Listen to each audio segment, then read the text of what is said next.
Won't you listen?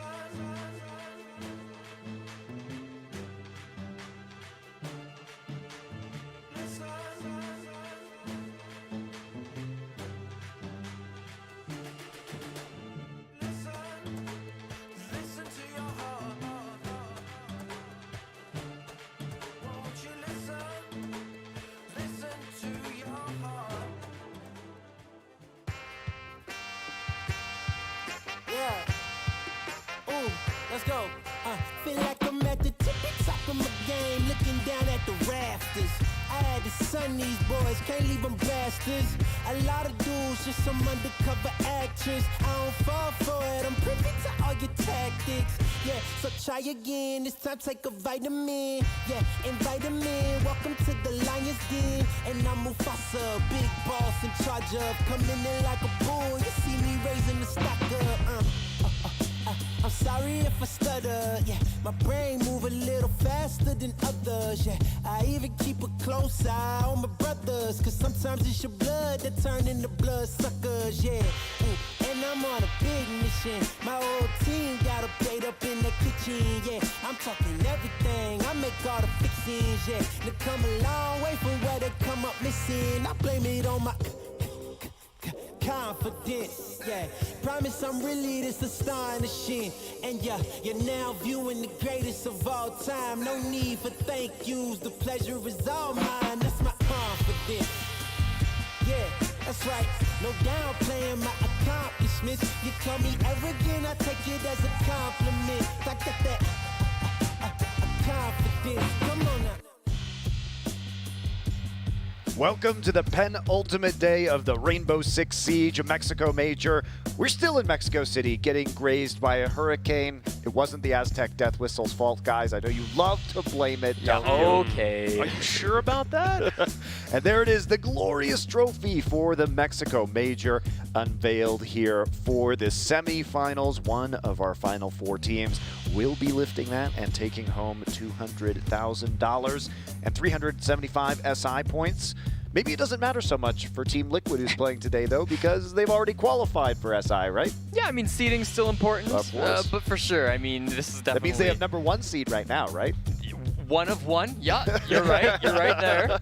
It'll be important for BDS. That's one of the squads that will qualify if they can get first place. For the other two teams hit the tournament still. They can't lock it down at this event, but the points are still important.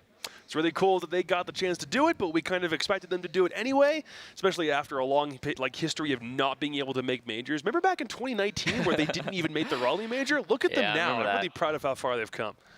All right, if you want to follow along with us today or join on social media, you can use the hashtag 6Major. That's 6 spelled out. But if you want to follow on Twitter, it's our #6 esports. Ah. So yeah, they're mixing it up just to keep it interesting. Keep you on your toes. Exactly. So hashtag 6 Major. I'm sure there'll be a lot of discussion going on as we reach the conclusion of our Mexico City event. But before we go any further today, we do have a video explaining what happened in the quarterfinals. If you missed it, courtesy of Freya. After a cutthroat group stage, the quarterfinals were not about to be any more forgiving here at the 6 Mexico Major. Our inaugural playoffs match saw the underdogs of DWG Kia try to hold back the waves of Team Liquid. It's safe to say that the single remaining APAC representatives were the biggest surprise after pulling off a convincing group stage run. But they would finally meet a Brazilian match. And it was a tsunami on the Koreans' pick of Chalet to turn the tides in Liquid's favour in a solid 2-0. The two top seeds from their respective regions would then collide at stop number 2, where it was man of the hour Dan who was the difference maker for Empire to strike back, delivering a crushing blow to SSG to knock them out cold. Then came BDS and Furia, the closest match of the night, and although it did slide in BDS's favour, the Brazilian Young Guns were not about to make it easy. Some lightning individual performances from the Frenchmen were what pushed it over the line, to see BDS netting a spot against their EUL rivals Empire today. Our final game of the night, and unfortunately for the last remaining NA hopefuls, their Brazilian rivals were about to light up the server. They'd already made history in the groups, and continued to bulldoze through the competition whilst delivering some stellar clutches. With that, our semi-finals games are locked in, to determine who takes one step closer to that coveted Mexico Major crown. Thank you very much, Freya. Now, you guys were on our first 2 quarterfinals yesterday. Give me your quick thoughts on the other 2 quarterfinals. Damo and Kia gave a really impressive performance for Game 1, but then got kind of slammed by Liquid Game 2. And Space Station versus Empire. Space Station took way too long to heat up, and Empire deserved to win that. Not really much you can say about BDS and Furia. I think BDS in the expected result did exactly what we thought BDS was going to do. And then, unfortunately, the things that were hindering Dark Zero yesterday for health concerns was enough to have Team 1 knock them out in just 2 maps. There you go. And now we get to go to my favorite part of any broadcast, which is shaming analysts. As an analyst Wait for... a second. Hey, shut up. And as an analyst for most of my career, I have been, on the other side of this many times, but it's way more fun on this side. See, I was very wrong, but at least I got all 4 semifinalists in my top 6. So that's pretty good for some guy who just walks off the street to do Rainbow Six. I mean, to be fair, both Jesse and myself did have 3 of the quarterfinalists in our top 6, or the semifinalists. So, I mean, come on. That's something. I'm a little disappointed we're getting upstaged by Ace, to be totally honest with you. I mean, he's got BDS and Liquid as his top 2, both of which are in our semifinals. That's that's probably the worst part of this whole graphic. Let's see here. You guys were both a little low, it seems, on Team 1. Why was that coming into the event? Not a big enough performance against mainstay teams in the BR6, at least from stage 2. That was probably the biggest contributing factor. Having them be down here, from my case, in 9th place was pretty expected, and that was even with TSM doing not having their full roster and G2 still kind of being a wild card. Everything around Team 1 still suggests that there's things to solidify with that team that haven't quite been figured out quite yet, but they're in the semifinals for a reason. I do have to call you out a little bit because you thought that a gimped TSM was going to be better than the second Brazilian seed? The second Brazilian seed is nice, but it's more because of who they beat to get to that second seed in the first place, and that was Furia, a team that I also didn't have very high expectations for because of a lack of international competition, and they still also have a couple of things that they need to work through as well. So yes, a gimped TSM I did think was going to be better than Team 1. I mean, I always thought Team 1 was a good team coming into this. Unfortunately, I overestimated far too many of these other teams that I put in the top 6. So, Team 1's 7th, I still think that squad is amazing, and it's unfortunate that I was too high on some of these other squads. And as you can see here, many people, including myself, underestimating the APAC region, putting Dark Zero at 15th. But I think this just goes to show how surprising this event has been. And I can say I've seen a lot of esports events, and this has honestly been one of the most surprising in my entire career. The number of upsets. Wow. Look, it's not that often that you get a team from a region that is not considered super competitive like APAC not only beating the world champions once but twice. That is, I don't think I've ever seen that, I'll be honest. And then you combine that with the fact that we literally had to do a tiebreaker match because Yes. all of the Yeah. tiebreakers otherwise were tied between Team 1 and Cyclops. I mean, that was insane. The odds of that are almost impossible. Too bad for the Knights, though. Still really would have liked to see them in Group B and see if they couldn't try to smash their way through some kind of competition. Though, I do have some questions about whether, like, what were we going to think about Knights? We're going to think that they were a little bit overrated because of their Stage 2 performance in APAC South, or were they going to be dark horses in Group B? Like, I really wish we could have done some more, like, in-depth stuff on them, but the opportunity just never came up. I think given their group, they probably could have surprised people. Like, You that think? group was pretty weak. Na'Vi fell off. Furia were fine. Space Station were not playing to their peak. So I think Knights could have done something in that group. Well, Out of our playoff teams, no, out of our semifinal teams, because so playoff teams is too easy because you're going to say Damwon Kia. That's why I'm changing my question. Sure. Out of our semifinal teams, who has had the biggest jump in performance compared to your expectations at starting this event? God, it has to be Team 1, ultimately. I think both BDS and Empire were within that top 4 echelon in Europe for long enough to make me think that both of them were going to have some pretty good performances here. I think I put both of them in my top 3, actually, like right below NIP, and then had to factor in where Liquid was going to sit. So it's definitely Team 1. I may have used the words overhyped when discussing Team Empire. So I will say that they Okay. have far exceeded my expectations. I don't know. Their playstyle is one that is kind of basic but executed really well. So I didn't think that they would, be able to stand up to some of these other teams. But they totally blew me away. Their playing groups was fantastic, and they definitely deserve to beat SSG. All right, let's see how our semifinal teams got here by taking a look at our bracket right now. Of course, we are going to get the all-Brazilian matchup first of Liquid versus Team 1, followed by the European rumble of Empire and BDS. Unfortunately, in the quarterfinals, we lost the Korean team, Damwon Kia, Dark Zero, and Space Station Gaming from North America, and Furia from Brazil. So both the European teams that qualified in the semifinals. It's pretty good. Pretty good for Europe.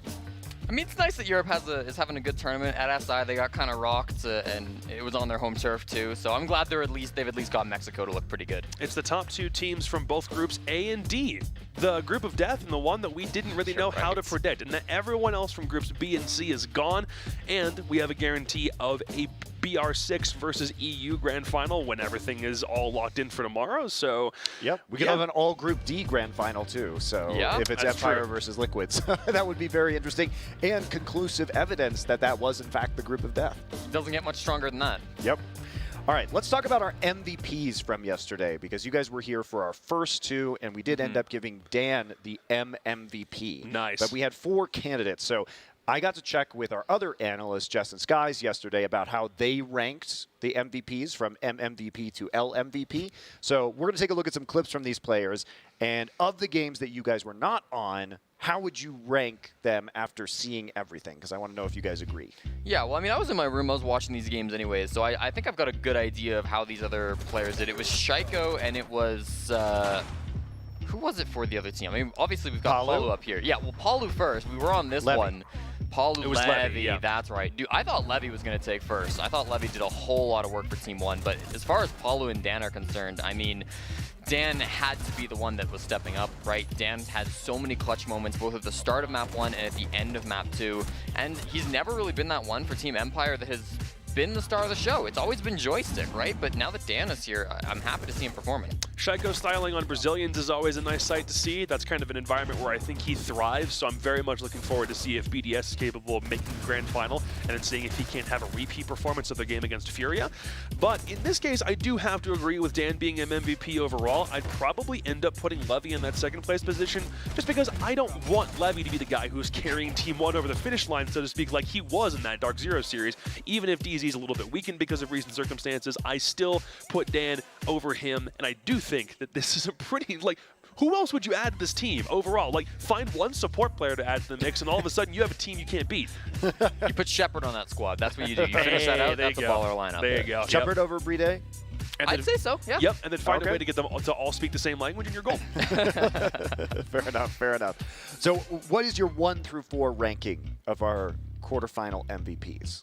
I think probably Dan, Levy, Palu Shaiko? That was what I was thinking too. Yeah. So I will say Jess and Skies made an argument that Shaiko should be higher. I think they I think they rated Dan Shaiko, Levi Palu, because Shaiko was part of a very key comeback when BDS was behind, and if he wasn't popping off and like basically carrying them back into that game, it would not have been a 2-0. If he were to come up any higher, I don't think I would put him above third place, mostly because what Dan and Levy were both doing for team contributions is monumental. And if you had to put anybody below Shaiko, it's probably Palu, because that was a 2-0, and the second map of Damwon Kia versus Liquid was essentially a stomp. So even though he did well, it wasn't that impactful anyway. Right. They argued that Palu is still the front runner for MVP of the entire event. It's just in that matchup, the entire team was playing super well, so it was harder to like distinguish him from the rest of the field. Yeah, and if we end up seeing like a good semifinal / grand final performance from like any of those 4 players so we've been talking about that had a good group stage performance, there's still an opportunity for them to like vault over someone like a Palu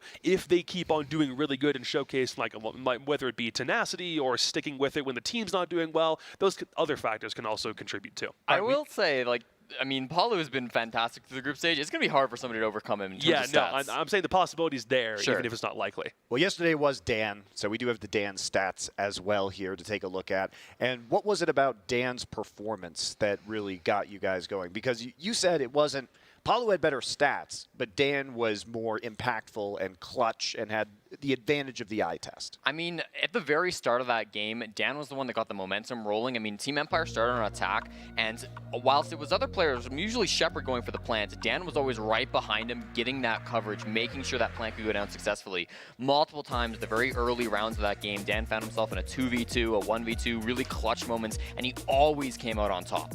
Dan's one of the best space makers in the world and one of the best plant protectors in the world, bar none, especially after what we saw from yesterday. We'll see if Dan can keep up his performance today and reach the finals. He certainly has been a surprise star player for this Empire lineup. We're going to take a quick break, guys. When we come back, we'll be talking about our Brazilian semi.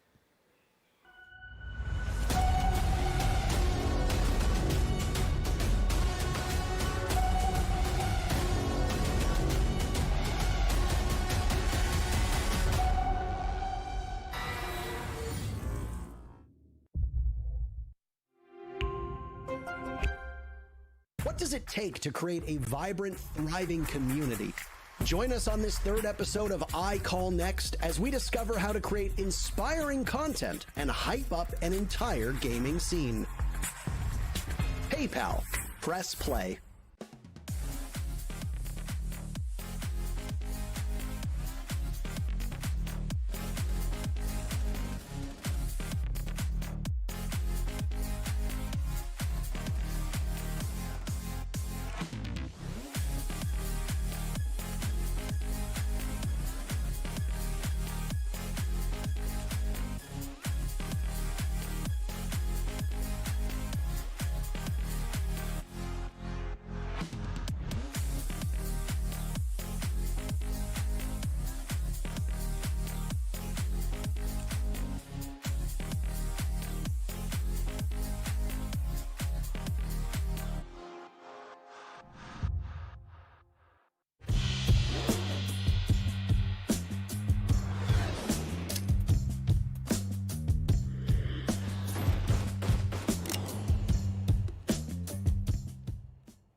Our first semi-final here at the Mexico Major is about to begin. It is a battle between the two Brazilian powerhouses of Team Liquid and Team One. Team Liquid finally potentially having a chance to pick up a very coveted win now that their rivals NIP have been destroyed in the group stages. They didn't even have to do anything.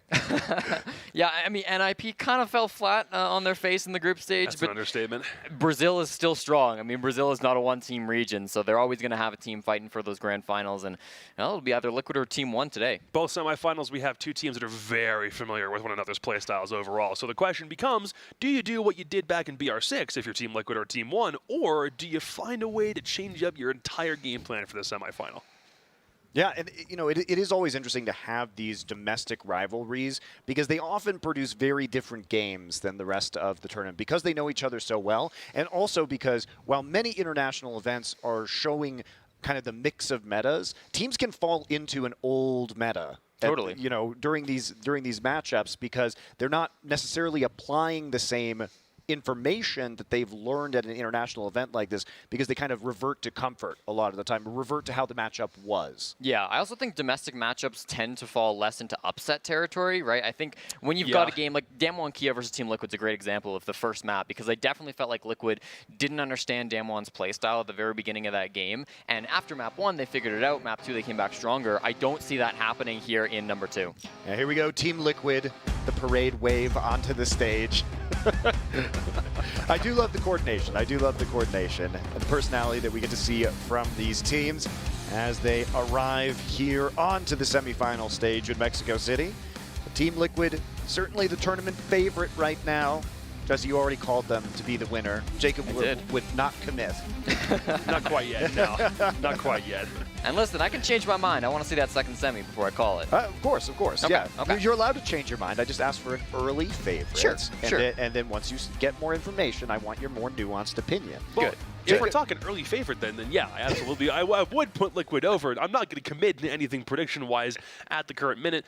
But Jesse had a good point. The fact that we're back into a regional basis for both these squads very much means that you can look at what they do in Brazil as a reasonable expectation of what's going to happen for this matchup, rather than looking at, oh, we haven't seen these two regions play for a long time, and then kind of do some more guesswork. In this case, it's absolutely Liquid over 1, at least for the current minute. All right, well, Team 1 here as well, and they've had a very unlikely road to arrive here. They're all business today. Nice. Loving the shorts. Loving Big them. shorts and no mustache. That's what you need. That's the Alamau big power-up. shorts. Yeah. I love it. Listen, Alamau's a star. He can wear whatever he wants. I think he looks good. No, I agree. He's rocking it.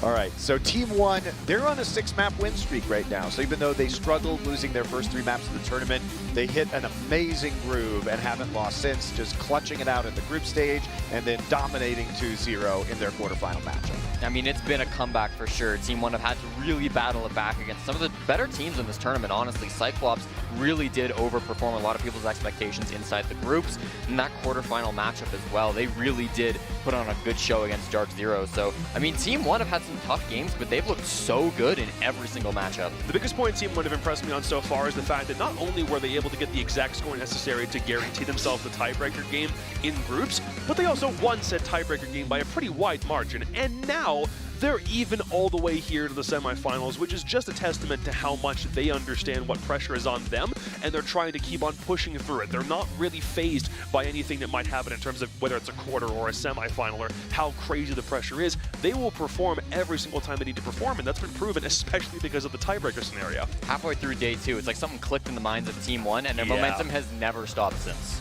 We're basically going to forget that Oregon game happened back on day 2 against Cyclops. Just wipe that from your memory. It didn't happen. Yeah. It's really interesting to see them mentally bounce back, because they just looked so broken after some of these days. And of course, you have the Brazilian chants going on.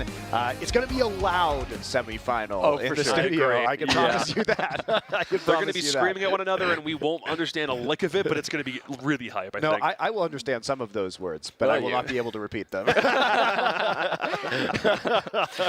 Fair enough. All right, let's go into the map veto right now and see where we're going to be playing today. It is a best of 3. We are saving best of 5 for tomorrow for our grand final.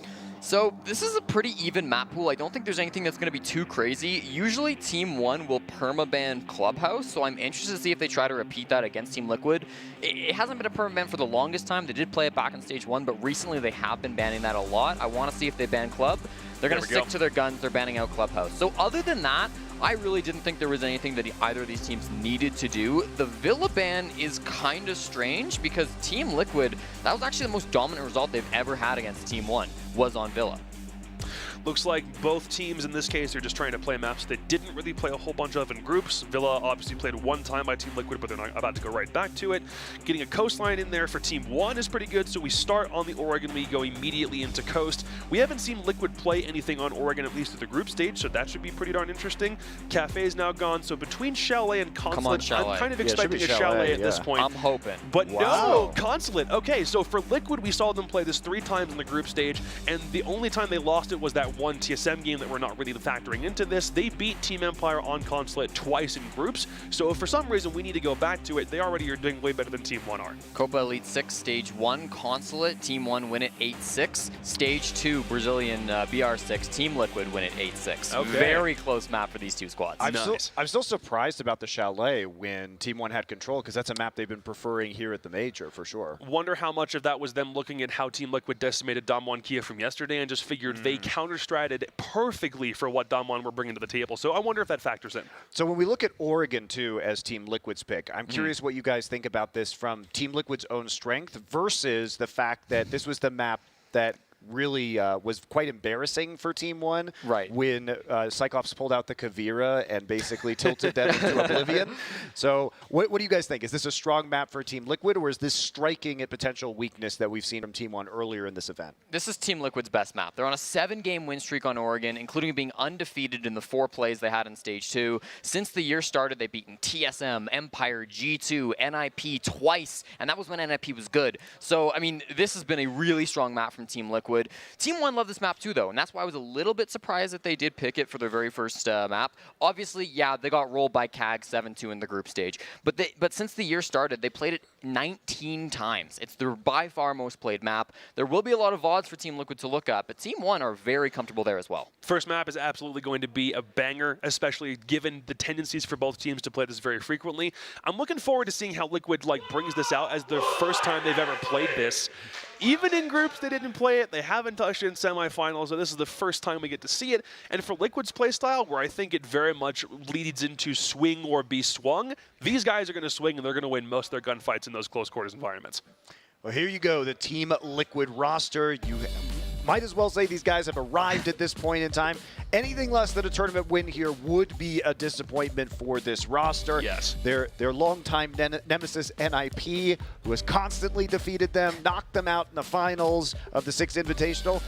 They didn't even have to deal with it this time. Shout out to Damwon Kia for crushing them in the group stage, thereby eliminating the main threat to Team Liquid. Right, I mean, the main threat might have been gone, but that doesn't mean that Liquid had an easy road here by any stretch of the imagination. They had a little bit of a slip in Copa Elite 6, and because of that, they entered as a 3rd seed, which is the reason why the Group of Death existed as the Group of Death.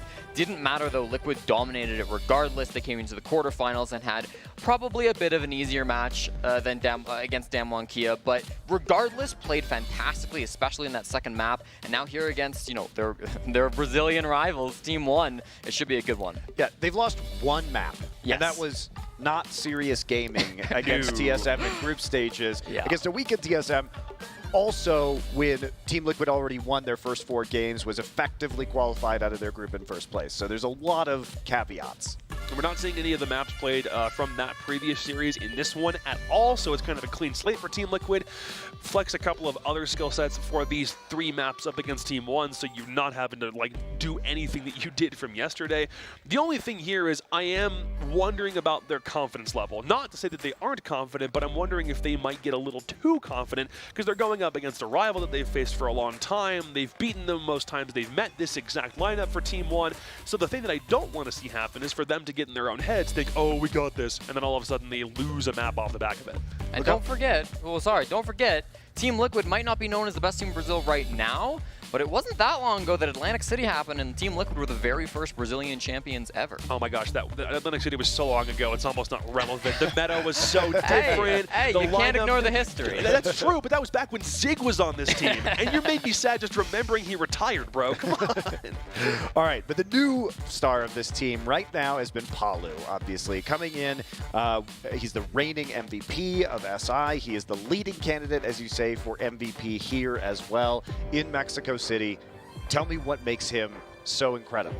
Palu's a gunner. I mean, there's really no better way to put it. He's a gamer. He's a gamer, he's a gunner, and he's the one who's going to probably lead Team Liquid to a victory in this matchup. I think going into this event, I was really impressed by his roam game. I mean, he gets so aggressive on those defensive operators. He loves to run around the map, make the whole map his circus, and have a fantastic time with it. I think his roam clear has actually been the star of the show at this event. He's really good at just finding out those little players that are sneaking around the map, doing exactly what he does on defense, but punishing them for that same aggression. This man is a masterclass in how to play Yana. Look at any game that he plays, look at any replay that you're able to scrounge up from the internet, and you will understand just how much impact he's got. With that one op, he used to play Ashe, or it was Zoe, whatever it might be.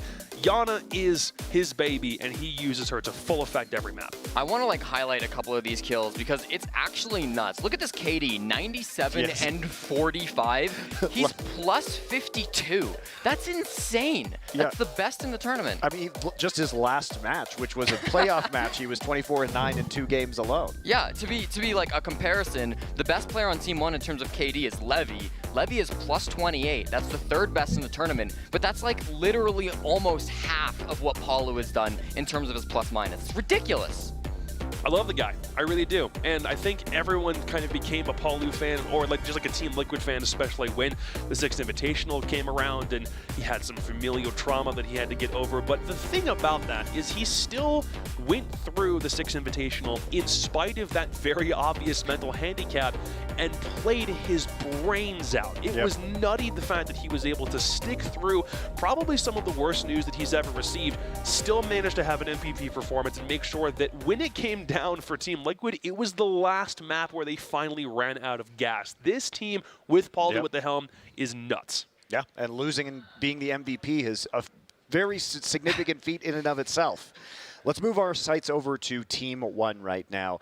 Many people were saying this is, at best, the 3rd best team in Brazil, even though they come in as the 2nd seed. Remember, Team Liquid is the 3rd seed because they lost to NIP in their domestic league semifinals. So a bit of unfortunate seeding there allowed Team 1 to take the number 2 seed. Did they deserve it? Because the consensus coming in was that they weren't.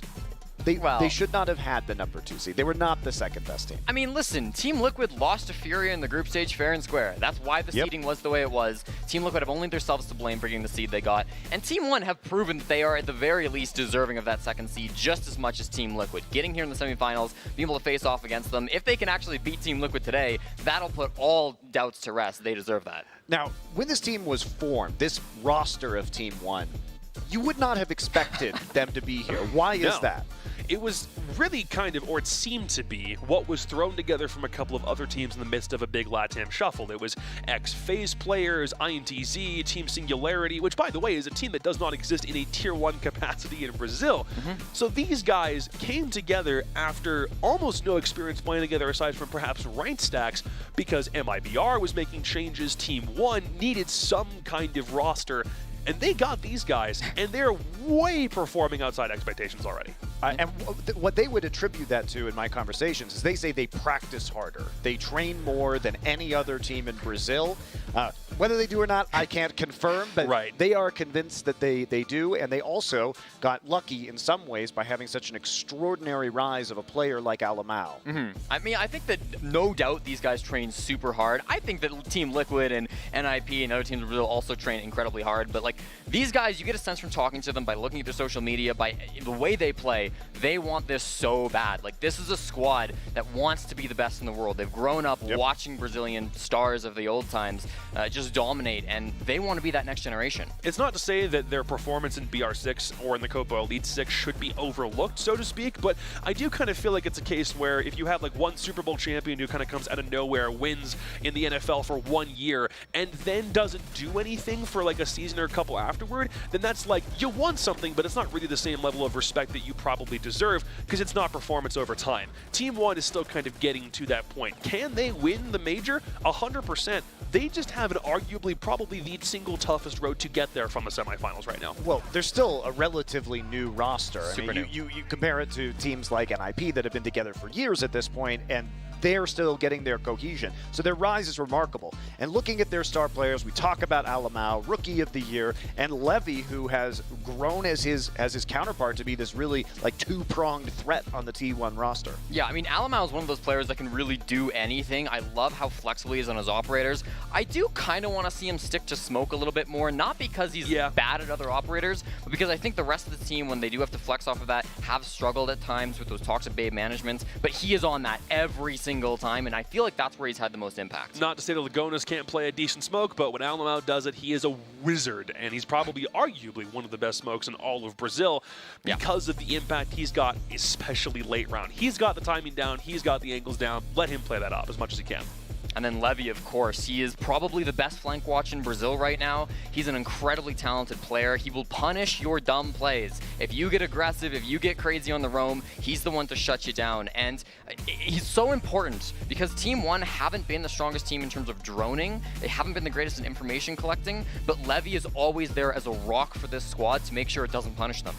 And we're going to get into a brief comparison between these two team styles after focusing on them. One team more focused on the attack, one team more focused on the defense. Break it down for us. So Team 1 are definitely the more defensive squad between these two teams. They have been really rocking it so far this tournament. Their stats right now, 65% defensive win rate. That's the second best in the entire tournament, plus 13 over the average. But you go to Team Liquid, and they're the ones who are going to dominate on the attack. 64% attacking win rate, 17% above the average, the best that we have here in the tournament. So when they're on those respective halves, we're going to get probably the best siege we've had all tournament long. And probably some pretty close games with comebacks if one team is for dominating, sure. and then we get to switch at the half. So really fun stuff. Predictions, gentlemen? Want to go first? Yeah. Yeah, I mean, there will be a day that I say Team 1 is the best team in Brazil. I have no doubt about that, but it's got to be Liquid today. Liquid for me, ultimately, this is not where Team 1 can capitalize on a semifinal victory. Soon, but not now. All right. May not be their time yet, but it is time for the casters. Blue and Stokes will be here to bring you all of the action.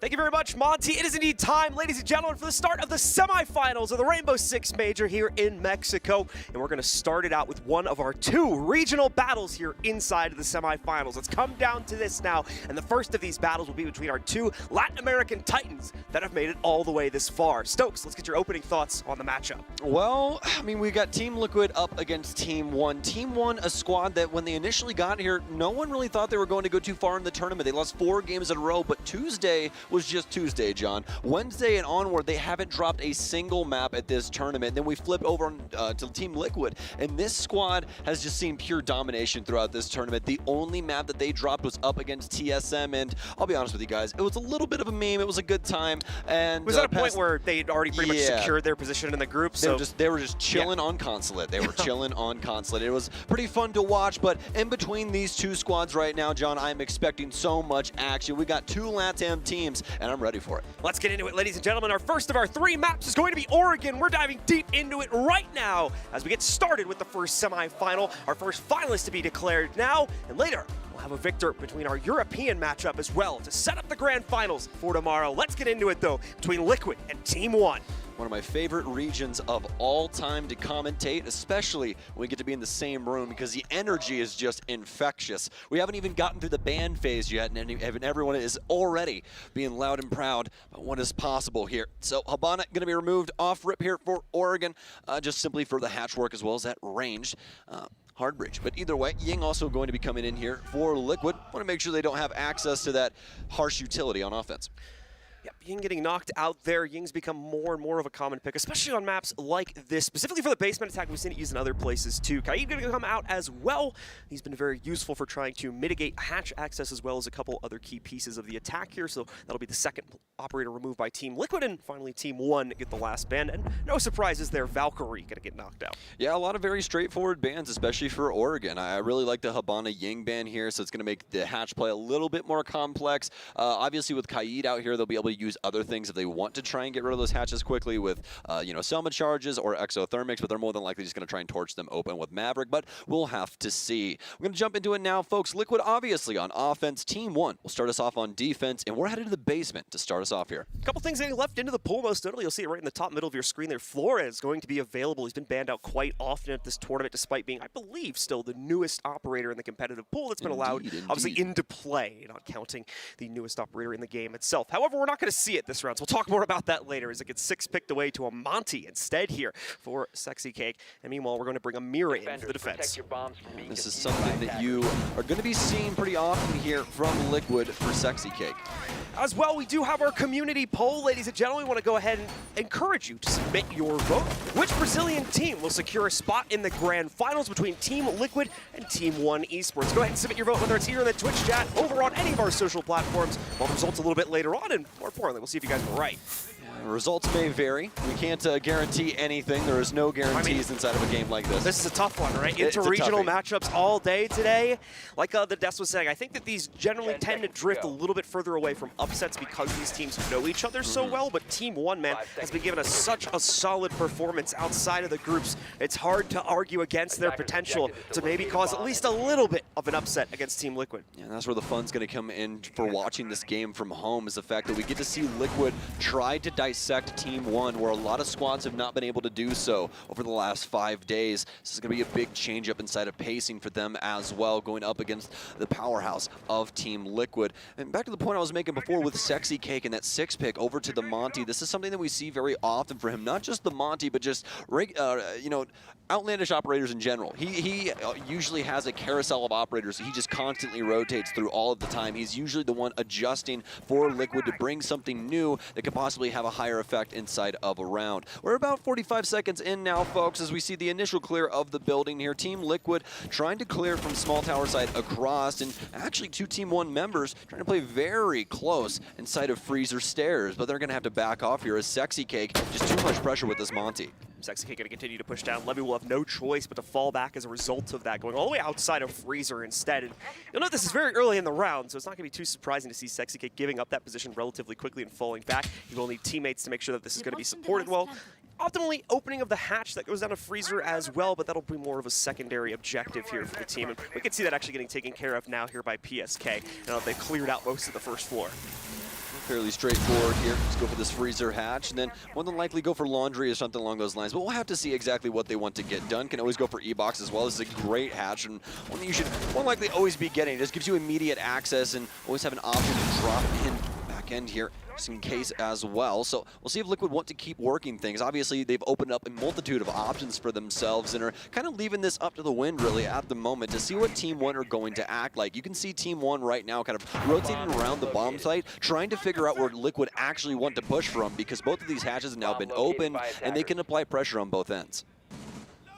Matt now approaching the final minute of the round. The pressure going to start to broil out here for Team Liquid as they do need to begin moving themselves into the basement, taking that control away from Team One. And this will be arguably the hardest part of the round. As usual, will be that transition from the first floor downstairs into the basement. Great flash coverage coming out there is going to force Levy back off the pillar spot. KDS, great pre-fire. Unfortunately, there's a shield in the way, so it's not going to give him a kill out right here. Liquid's players taking a lot of damage, but instead they're returning the kills despite Sexy Cake and Moringa going down low. Alamau going to be the first one to be able to trade that back out, bringing it down to a 3v4, but still, number disadvantage now for Team One. Neskin locked in the corner here. He's fending off the rotate around the corner into the site. The Monty's going to push him out. His teammate supporting from the back line. Neskin reads into it, tries to pre-fire. Oh! Neskin, though! The swipe and the shot. Now over to the side armor, trying to get a second one here, but he's stuck behind the shield, so he's got safety to reload. Palu's going to be able to find another one here, and finally Neskin falls, leaving it all up to Alamau in a 1v3 here. He makes the swing, he finds the headshot, and not just one, but two. Over to the shotty for the last, but no, it'll be denied by PSK as Liquid pick up the first round. You remember when I said LATAM is like one of my favorite regions to commentate?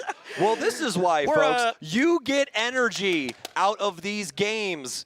Team Liquid, they popped both hatches, but the other one was simply just a cruel ploy, which I love. They immediately get Freezer. There was some pressure there from Monty early on. They thought that something could be going on with that area, but that was not the case in the slightest. Instead, they shift the Monty all the way over to construction and start applying pressure to Pillar as well as Elbow at the same time. And what happens? Moringa actually slips in through E-Box hatch like we were talking about before. The flashes start pouring into the area. Nobody can see. They're trying to fight their way out. And all of a sudden, Moringa practically spawns in behind them.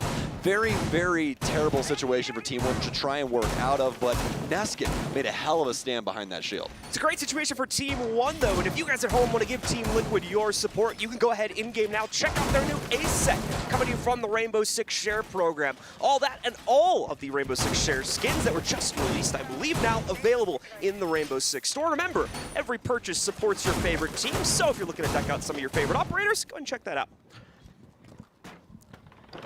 All right, well, with that being said, We will continue the rotation of operators here for Sexy Cake, like we were talking about in the first round. First was a 6 pick off of Flores to Monty, but now we're back on the Flores. So gonna have access to those drones, those explosive drones, obviously, to get rid of some extra utility here. This can help them with the position, like what Neskin has going on inside of Elbow, as well as some other things around the area. And the good news is for him is that there's no mute being played by Team 1 or anything to try and prevent him from using these drones. So should be fairly straightforward for him, minus watching to make sure that they don't get shot.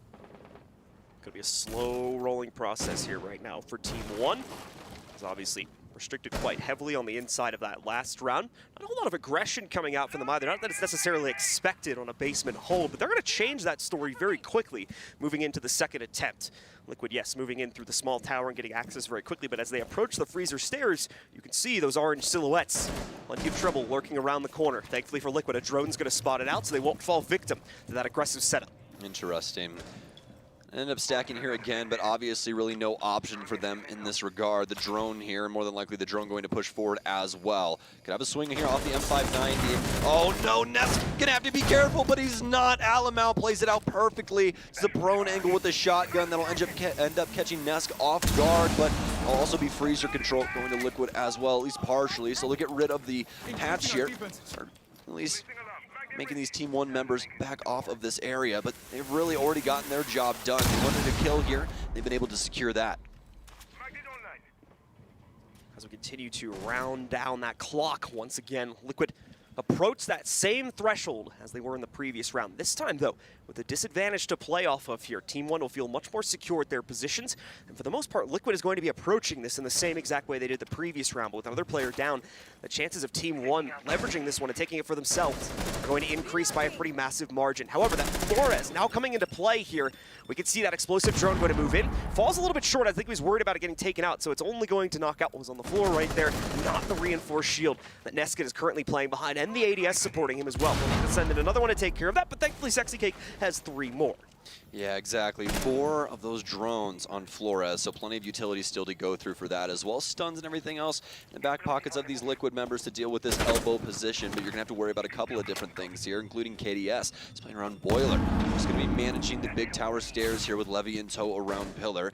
Kind of got the defensive matrix set up here, but now starting to run into some issues. An extra reinforcement here, or exactly what is the play? We'll have to see, but it seems like the rotation is going to stay open, but now Liquid start to pop off, and this is where things get scary for Team 1. You got the early frag, but now Liquid starting to get control decently early here. Yes, it may be 20 seconds, but that's infinite time inside of the siege moments, especially when you have Palu gunning like that. 2 kills down, Team 1 with only 2 members remaining. Lagonis with a wide spray will take down Marenga and Pillar, but oh no, Lagonis with 2. Palu can't get it done either. Alamau with a strong position as well. He'll start using the smokes to his advantage. Alamau will take down the diffuser. PSK dies, and Team 1 get their first round. A fast response from Team 1 as they quickly learn from their mistakes, bringing in just a tiny bit of extra pressure inside of the early round, and it translates them into an early advantage for the extra kill that you'll see on the replay right now there. Following that, they're able to pull off that same site defense, and this time with the advantage, trade their way out towards a win to be able to lock down that basement site and move on to the next one, which is going to be upstairs. Alamau once again showing why he's probably the best player on Team 1. His positioning right there paramount to the success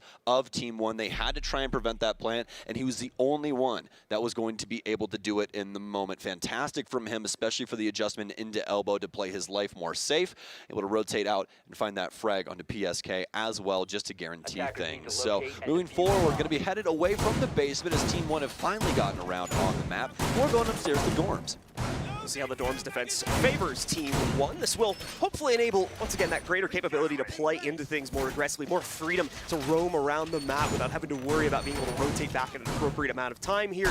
We'll see once again as Team Liquid needs to suss out this setup as well and figure out the right path forward. We'll take a look and see if Team 1's doing anything a little bit more forward here, a little bit more in the face of Team Liquid. We've seen a lot more strategies recently, such as trying to set up in areas like the bedroom and whatnot, but I don't think we're seeing much of that right now from Team 1. I think the only thing that we could possibly see here, John, that could be pretty unique is we could see Team 1 going for some things with some presets here. They do have the proximities, so you can always see something interesting happen with these, whether it be a preset Nitro cell or just a lineup or what have you, but these are definitely just little beepers that could be annoying every once in a while. When they originally got released, not a lot of people liked them all too much, mainly because they require coordination. So So inside of competitive Siege, they can pack quite a wallop. Seen Levy bring those for the previous 2 rounds as well, I believe, as Liquid got caught pushing down the back stairs as a result of one of those. But regardless now, Liquid are out and about, already clearing out the small tower area once again in order to get their staging point over by the white stairs. Unfortunately, won't be as free as they believe, as Neskin is still holding things on a rotate between the kitchen as well as on the inside of security there. They will have to either force him back to rotate back upstairs or kill him in some way. They want to try and get access towards that staircase to use it as one of their main pushing angles here. Aside from that, we can expect some pressure to come in over towards the big window if that is indeed going to be the route. Not seeing much lead itself over towards the big tower, so more than likely not going to have much in the way of an attic push going on right now. Instead, that secondary angle will more than likely come through the master bedroom, as we can already see Liquid sending in 2 drones to check it out. Yeah, Liquid with a lot of info game here, especially with Flores and Yana together. Obviously, explosive drones have a timer on them, but still able to use those for some information. And that Gemini, always a positive boon for the offense. Although, doesn't seem like Liquid want to be pushing too deep into this bottom floor just yet. Assumed it was going to be a quick clear here, but definitely not the case. Instead being very, very controlled with their aggression and making sure they do not overstep. You can see Neskin's got a heck of a lineup here through security door, just simply waiting for somebody to try and walk in through the hallway. But in a way, Team 1 just being quite patient right now. Do not want to try and overextend into Liquid either, because last time that happened, well, the picks started going the way of Liquid, and they ended up putting themselves into a pretty scary situation overall. As for Liquid, though, it's still set up on both ends here. They're able to get Master open and at least negotiate for that. Moringa's going to have flank watch set up here for the with the air jabs and start droning forward with Sexy Cake to try and get rid of some of this utility in sight. Still very much an emphasis on the drone game to figure out the exact nature of the setup here from Team 1. Levy probably going to be the most dangerous proponent of this push, working its way in from the bedroom right now, as we'll be able to take out at least some of the resistance on the ground. Still going to be at least 1 magnet in the top right corner of the room that will eat up probably a flashbang or 2 that they end up chucking in here. But remember, they've got the breach in through the walk-in closet as well to try and play from. The rest of Liquid still focusing on a white stairs and big window play, but it's not looking like they have the greatest capability to move forward. Another explosive drone goes off. That'll deal with the extended position for the attic player here. Alamau trying to get aggressive to move himself over onto the inside of the game, but so far only 1 kill coming in for Palu. However, aside from that, no time really left here, as oh no, Alamau overextends, doesn't realize there's an air jab sitting inside of the connector. That's another one down for Team 1, but the time continues to grow lower and lower here. Will Liquid be able to get themselves in and find the plant? It's looking likely now, as Sexy Cake's already halfway there. Denial on his support, but they can't find the plant. Their Sweat goes down, and now Neskin and Levy must retake.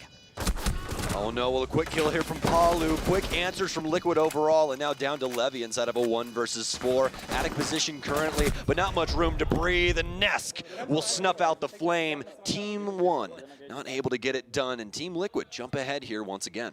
So, Team Liquid continue to rebound as they did in that first round there as well, or bounded themselves forward anyway, as they take the lead away from Team 1 after another successful attack there, this time upstairs against the Kids' defense. For Team 1, they are choosing not to stick around on that. They'll move immediately towards a new site. They don't want to rerun the same saga that just happened in the basement and trade these rounds back and forth as well. Liquid, despite the very low time and the fact that they were completely outside of the site still with about 15 seconds left and only 1 kill on the board, they make it happen regardless there. They had full confidence in their push, and Team 1 was the one that was lacking that confidence, it seemed, to try and stop it. Liquid is just one of those teams where if you give them time and they're able to set up, you're going to have a lot of problems. Every time on Execute, I hope you guys have noticed inside of the game so far, they end up getting like a 2 to 3K inside of that initial entry, and it puts Team 1 into a really bad spot. They're not really able to battle back in the way that they want to. That's why Alamau was getting so aggressive there, because he knew if he got a pick onto Liquid, that more than likely shore up that side of the map. Because what they did is they ended up using that pressure from Master, get the wall open. They obviously have Nesk as well as I believe Palu working that small tower side of the map. Nesk is going to hold down low to make sure no one can rotate into small tower and try and get up behind Palu and flank him, and he's just holding things down on double window. And the reason that he's doing that is because there's so much area to try and work inside of the dorm space in general for the defense that if you're holding onto that window, it limits a lot of the potential to try and swing out and deal with a couple of these different areas up top. There's only a couple of areas in which you can actually maneuver yourself to try and fight those positions for Master. So very well done from Liquid there. They obviously push forward with Nesk after that, right up white, and he's able to get a frag onto Alamau as well. So they just continue to dissect where Team were inside of the site, and it just worked out so very well for them. So we're going to see Team 1 still maintain some upstairs control now inside of this downstairs defense. It's a much more direct one as well, so Liquid has a very short checklist of things they need to take care of before they're going to have the capability to at least start their push. The problem is a lot of secondary things they might want to try and handle before they are going to be so bold as to go for it, such as the upstairs hold, as well as this extension into the showers. And here we go once again with Sexy Cake. This is the third operator now that he's played, and he's going all across the spectrum, John. This is a sign of amazing Siege player. He's on Maverick, he's on Monty, he's on Flores, and every single one of the operators that he's playing works, and he does it very, very well. Even though he's 1-1, he's still got that plant. He's been able to do a lot for his squad thus far. Pretty unique here, pretty unique setup when it comes to Team 1 setup here, mostly because of the site that they chose in between the two that are available. You either have Kitchen Meeting or Kitchen Cafeteria. Kitchen Cafeteria, the less defendable of the two, obviously still workable, otherwise Team 1 wouldn't go here, but the biggest thing is these walls.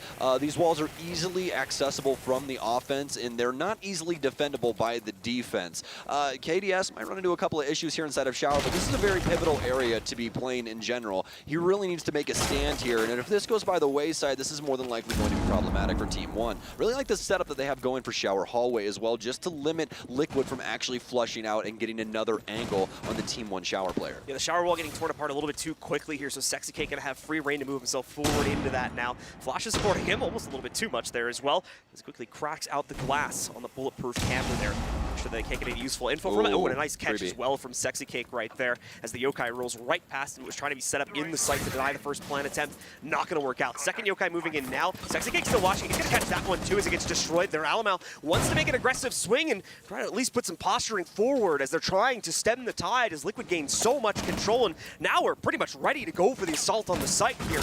It's only just up to Liquid. I think they were looking for a kill or two before they tried to push themselves forward. Now they haven't. KDS though sneaking to the inside. They have no idea that he's here. Along with him, Neskin also able to find another kill against Sexy Cake. Palu will trade it right back, evens us up. But KDS keeping things going here for Team 1. PSK does the same for Liquid as we stay even between these two teams, and Liquid suddenly come to a bit of a halt here. Palu trying to move in through the kitchen, so far succeeding in that, pushing Levy back through security. Levy will take down Palu's teammate though before going down, and that brings us into a 1v1 to settle this round with less than 10 seconds. Palu needs to commit to it, but it's KDS who's hiding out in the showers. He hops over. Palu tries to react, but he's too slow, and KDS responds for Team 1 as they pick up their second round. And that right there is why the shower fight is so very important. You can see the amount of bodies that Team 1 and Liquid all through at this position, because in order to try and get a plant down in a place like Cafe, you actually need to just dislodge everyone from that area. For Liquid, it was a little bit different. They actually ended up, I believe, sending PSK in through Kitchen Hallway at one point there. He kind of got into like this weird scenario where he was stuck in between Cafe and the kitchen area,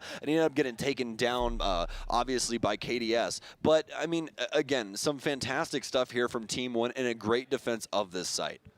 We're going to get an Ela pick potentially here now as we back into the basement. This is one of the few sites where we tend to see that Ela play move out pretty often, because you have a good amount of aggression that can be leveraged here from Ela, not only to mention that, but the utility from her, those tiny little Geschmack mines, could be very annoying for Team Liquid if they're going to have to haphazardly move in at low time without necessarily exploring the whole site with drones should that issue pop up here. We'll also see the FO12 being brought specifically onto Alano, which means more than likely is going to try to play a close angle either on one of the staircases in the early round and then probably fall back to a tight angle for the actual execution. Yeah, I think the biggest thing here is that Team 1, in comparison to their defenses from before, do not have the same amount of plant denial. That's the biggest thing. They're going to have 2 Nitro cells here on KDS and Lagonas, so obviously can still play prevent, but they're still going to have to worry about that later on. This Ela pick up here for Alamau, he was the smoke player the last time, so we're looking to have some influence here from this, but obviously Ela starting to work her way back into the meta, especially from these Grismont mines. She's just a very aggressive option, and whenever those pop off, more than likely guaranteed a gunfight. Obviously, those can sometimes go sour, but for the most part, definitely a way to get an early pick, an early advantage, or just try and thwart and execute overall if everyone is not looking for those ice cream cones.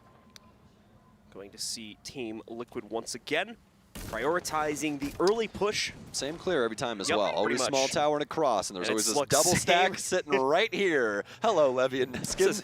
Swear, we saw this before. It's almost like they're going to get droned out and run downstairs or something like that. Deja vu. But anyway, Team Liquid will go for that same clear. The drone will more than likely spot these two players. They'll shoot it, more than likely, and then they'll fall back. Please, PSK, please drone them. Not this time, not like this. Not like this. I think the drone already heard like footsteps or something. And they're like, yeah, they're here. I don't even need to peek this. There we go. Now they saw it. Okay, so there, drone shot, starting to fall back. I honestly wouldn't be surprised if like 1 or 2 would try to stick there for a second or two. But yeah, there's going to be no immediate reaction from Team Liquid. Levy predictably falling back, as will his teammate. I would suspect that Liquid are not going to be as forceful with Freezer this time around as well, since Nesk ended up getting picked from that the awkward angle that Alamau was holding prone on the stairwell with the M590, but obviously not going to have access to that weapon this time around. As for Liquid, though, it's a pretty easy clear of the top floor. They'll begin working on their hatches here. We'll see what they want to try and get open. They're starting off with security once again here. Let's see if PSK wants to go across. Obviously, the last time that we saw this from them, it was kind of a mixed bag of what they were going to do. Team 1 really couldn't get a read on the situation until it was a little bit too late. Liquid were able to overwhelm Pillar. Had a little bit of trouble with Elbow, especially when it came to this shield. We saw a pretty nice frag come out from that, but it was still a Liquid round overall. Liquid, though, trying to rebound themselves here after Team 1 was the most recent victor on this site, having adjusted properly. KDS posturing there for a bit of an aggressive swing up the back steps, but I think realized that there might be some presence already established, and he certainly knows that he's been revealed now. So he's going to have to hold back for at least a few minutes and let Liquid be the aggressors in this situation, as they've done in the past. Levy capturing some things with those discs. KDS going to take a little bit of damage, but with 45 seconds remaining, Liquid have got to do something here. They've cleared out so much utility. The drone game's still strong as well. They just have to decide where to strike first, and it's looking like it's going to be this Pillar execute once again. Trying to drop as many of these drones in here right now as possible is Sexy Cake, as he's going to get rid of as much utility around the area. Oh no, Alamau starting to stack some Grishmots as well, and this is starting to seem like the answer that they wanted. Frag grenade out, wasn't ready for that. Morenga goes down as well. Palu has to try and hop in and assist Pillar, but oh no, he's not ready for KDS and Boiler, but it's traded out by Nesk. Such a close battle between these two teams as it comes down to the 3v3. Once again, Liquid going to be pressed for time as they must force their way into the site. They're given access to the back angle here. Neskin is still going to have the opportunity to shut down PSK, and he'll succeed in it. That's case down. More than likely the round right there here, but still Liquid are going to try to frag it out anyways. Everything falls to Sexy Cake, and he too will fall to Neskin as he rips everyone to shreds in the late round. Nobody's looking out for the ice cream cones, John. They just walk right into the Grishmots and have so much trouble trying to get into sight after the initial botch of E-Box. Obviously, nice frag to start us off there, but the execute just not as cleanly as it was before. And Team 1 make a hell of a stand, especially with the audible being called by Alamau there, you know, especially with the way that Liquid had been playing. The prevent utility seemed a little bit more important there for a split second, but it was a heck of a shot call and it worked out for him. So a great adjustment for Team 1 yet again inside of the mid-round there, continues to excel in specifically the basement holds, as they are 2 out of 3 on those attempts inside of this half. Only one more round 2 attempt here for Team 1, however, as they're going to go back upstairs one more time. This will be the second attempt on this site with only a loss, unfortunately, so far in the half. And Team Liquid being very successful in their attack despite an incredibly low-timed execute. It was a 5v4 with 15 seconds left. And Liquid weren't even in the site yet, despite that fact. They still got it done. So let's see if they'll repeat it or if Team 1, once again, has learned their lesson. We will indeed, my friend. We will indeed. And for this setup here for Team 1, this is looking a little different, at least on the trophy side here. Be stacking up their utility as well as shield play, so Lagonis will be able to transfer out of trophy into that main plat area. So, looks like, yeah, they're definitely going to be stacking up on this side. Soft angles as well here. Very interesting, like what we're seeing. So they're going to be setting up basically a big-ass, or a big crossfire right in towards the master area in general. And this is going to really, really assist them in trying to deal with Liquid's main play for master, which what we saw the last time is they really wanted to cut off Shower and make sure that Palu was safe upstairs to play double. And then they just simply cleared things out inside of this area, got the wall open, and started to try and pull Team 1's eyes over towards this space so Liquid could get things done on the other side of the map. This time it's not going to be the case. Team 1 have already set up their angles, and Liquid are going to have to try and fight them if they want this space. As we see what exactly Liquid will be trying to shift in towards here in the first couple of seconds. I'm expecting not too much of a surprise here, as once again Liquid found success on their strategy the last attempt, and it's already looking like they're going to rerun that same strategy. Possibility of maybe a little bit more presence towards the big tower. However, without a Maverick in play, I think that's pretty unlikely for the most part, and more than likely we're going to see that same type of clear deployed by Liquid yet again. And I think so far I'm pretty right on that, as we've got the small tower as well as master pushes being built up now by this attacking roster. Looks like we're going to also have some air jabs down here as well with the bottom white possibly, or just simply the angle being held. We'll have to see, but either way, it's still going to be quite a bit of assistance coming here from Moringa. What's up, Brent? Interesting that the walk-in's been left soft this time. Well, it's for the angles, so that they can't actually get in off the master balcony. So like this is all set up to have that shield as well as that trophy area be supported with Alamau through this soft destruction. That's why they also set up the angles for the top of white, so you can see in through there and make sure that no one can possibly get anything done with the master closet without taking some heat. That's the entirety of this game plan for Team 1 right now. They do not want Liquid to have master control, and that's why Moringa is going to start moving in from Armory. They want to apply pressure in different areas. You can see the drone spinning up as well, and this is the beauty of Flores here. They set up a bunch of things to make sure that deployable shield position could be locked up, but it simply can't be done with ADSs and my discs. A little bit of robot wars there for Liquid too. They had to distract the player that was holding that angle with a few other drones to make sure they could actually sneak the destructive one in. Despite that fact though, aggression now over here on the first floor from Team 1's going to give them their first kill against Nesk. Moringa also taking some heat here. Palu actually rotating outside from the small tower over towards the big window, but no, Alamau with the hop out from the white stairs window is going to catch him instead. The first frag will finally ring out from Team Liquid, but it's shallow, unfortunately. Levy's going to be able to immediately trade it. Once again, just one pickup for Sexy Cake, and he goes down, and a very solid defense being put up by Team 1 as they get in the faces of Team Liquid this time and shut them down to end the half. So Team 1 were just looking for a brawl that entire time. They start off over on the master side that we were talking about with those angles, but those are literally never used in the entirety of the round. Liquid doesn't even try to mess with that space, all except for Moringa for a little while, but he simply puts down an air jab and gets rid of the default camera. They try to throw it on over to the other side of the map, but not before Team 1 hop 2. They take down Nesk downstairs and transfer that into just a quick sprint up white and gunfights all over the place. Liquid not able to take most of them, end up losing out. So their offense is going to go 2-4 at the half, but now obviously going to be on the defense, and they too will start off in the basement. Bit of a defender-sided map, so it's not going to be too surprising. And more importantly for the Liquid fans out there, it's not the end of the world that they've gone down 2-4. Very easy for them to round back and come back here, especially if they can just pick up these first 2 rounds on the traditional sites that we normally see the defenders excel at. They've got a basement defense coming up. This goes well. We can almost pretty easily predict that they'll head upstairs towards the kids' defense, and if they win both of those rounds, well, we're right back into a close game here as we'll be tied up at 4-4 at that point. Obviously, we need to see success from Liquid before that can happen, so let's take a look at what they're doing for the basement set. Nothing's too surprising here. Mirror Window is going to help out, and the assistance here, more than anything, going to allow them to get a little bit more aggressive when those initial peaks begin to come in from Team 1, as you can see here with the freezer angle they'll set up, as well as another one that Palu has a couple choices of where he wants to put this down, so we'll wait and see where exactly it's going to go, and it's going to be in the standard position here inside of the closet. Yep, layered utility here for Liquid as per usual when it comes to the basement.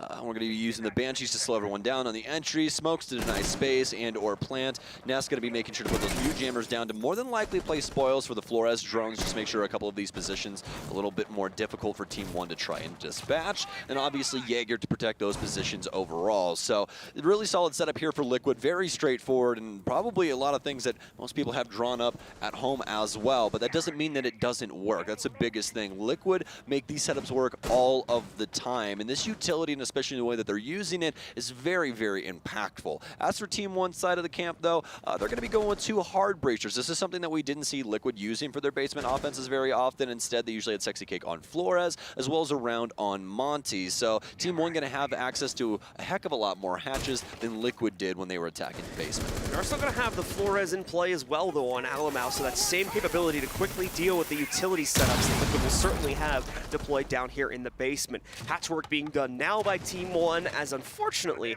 for Team Liquid, they have chosen not to try and aggress against this here, so it is going to be pretty much free all day here for Team 1 to open up at least the 2 of these hatches, and we can already see Levy working on the 3rd and final one, likely the most pivotal one too, if we see Team 1 go for the typical basement attack.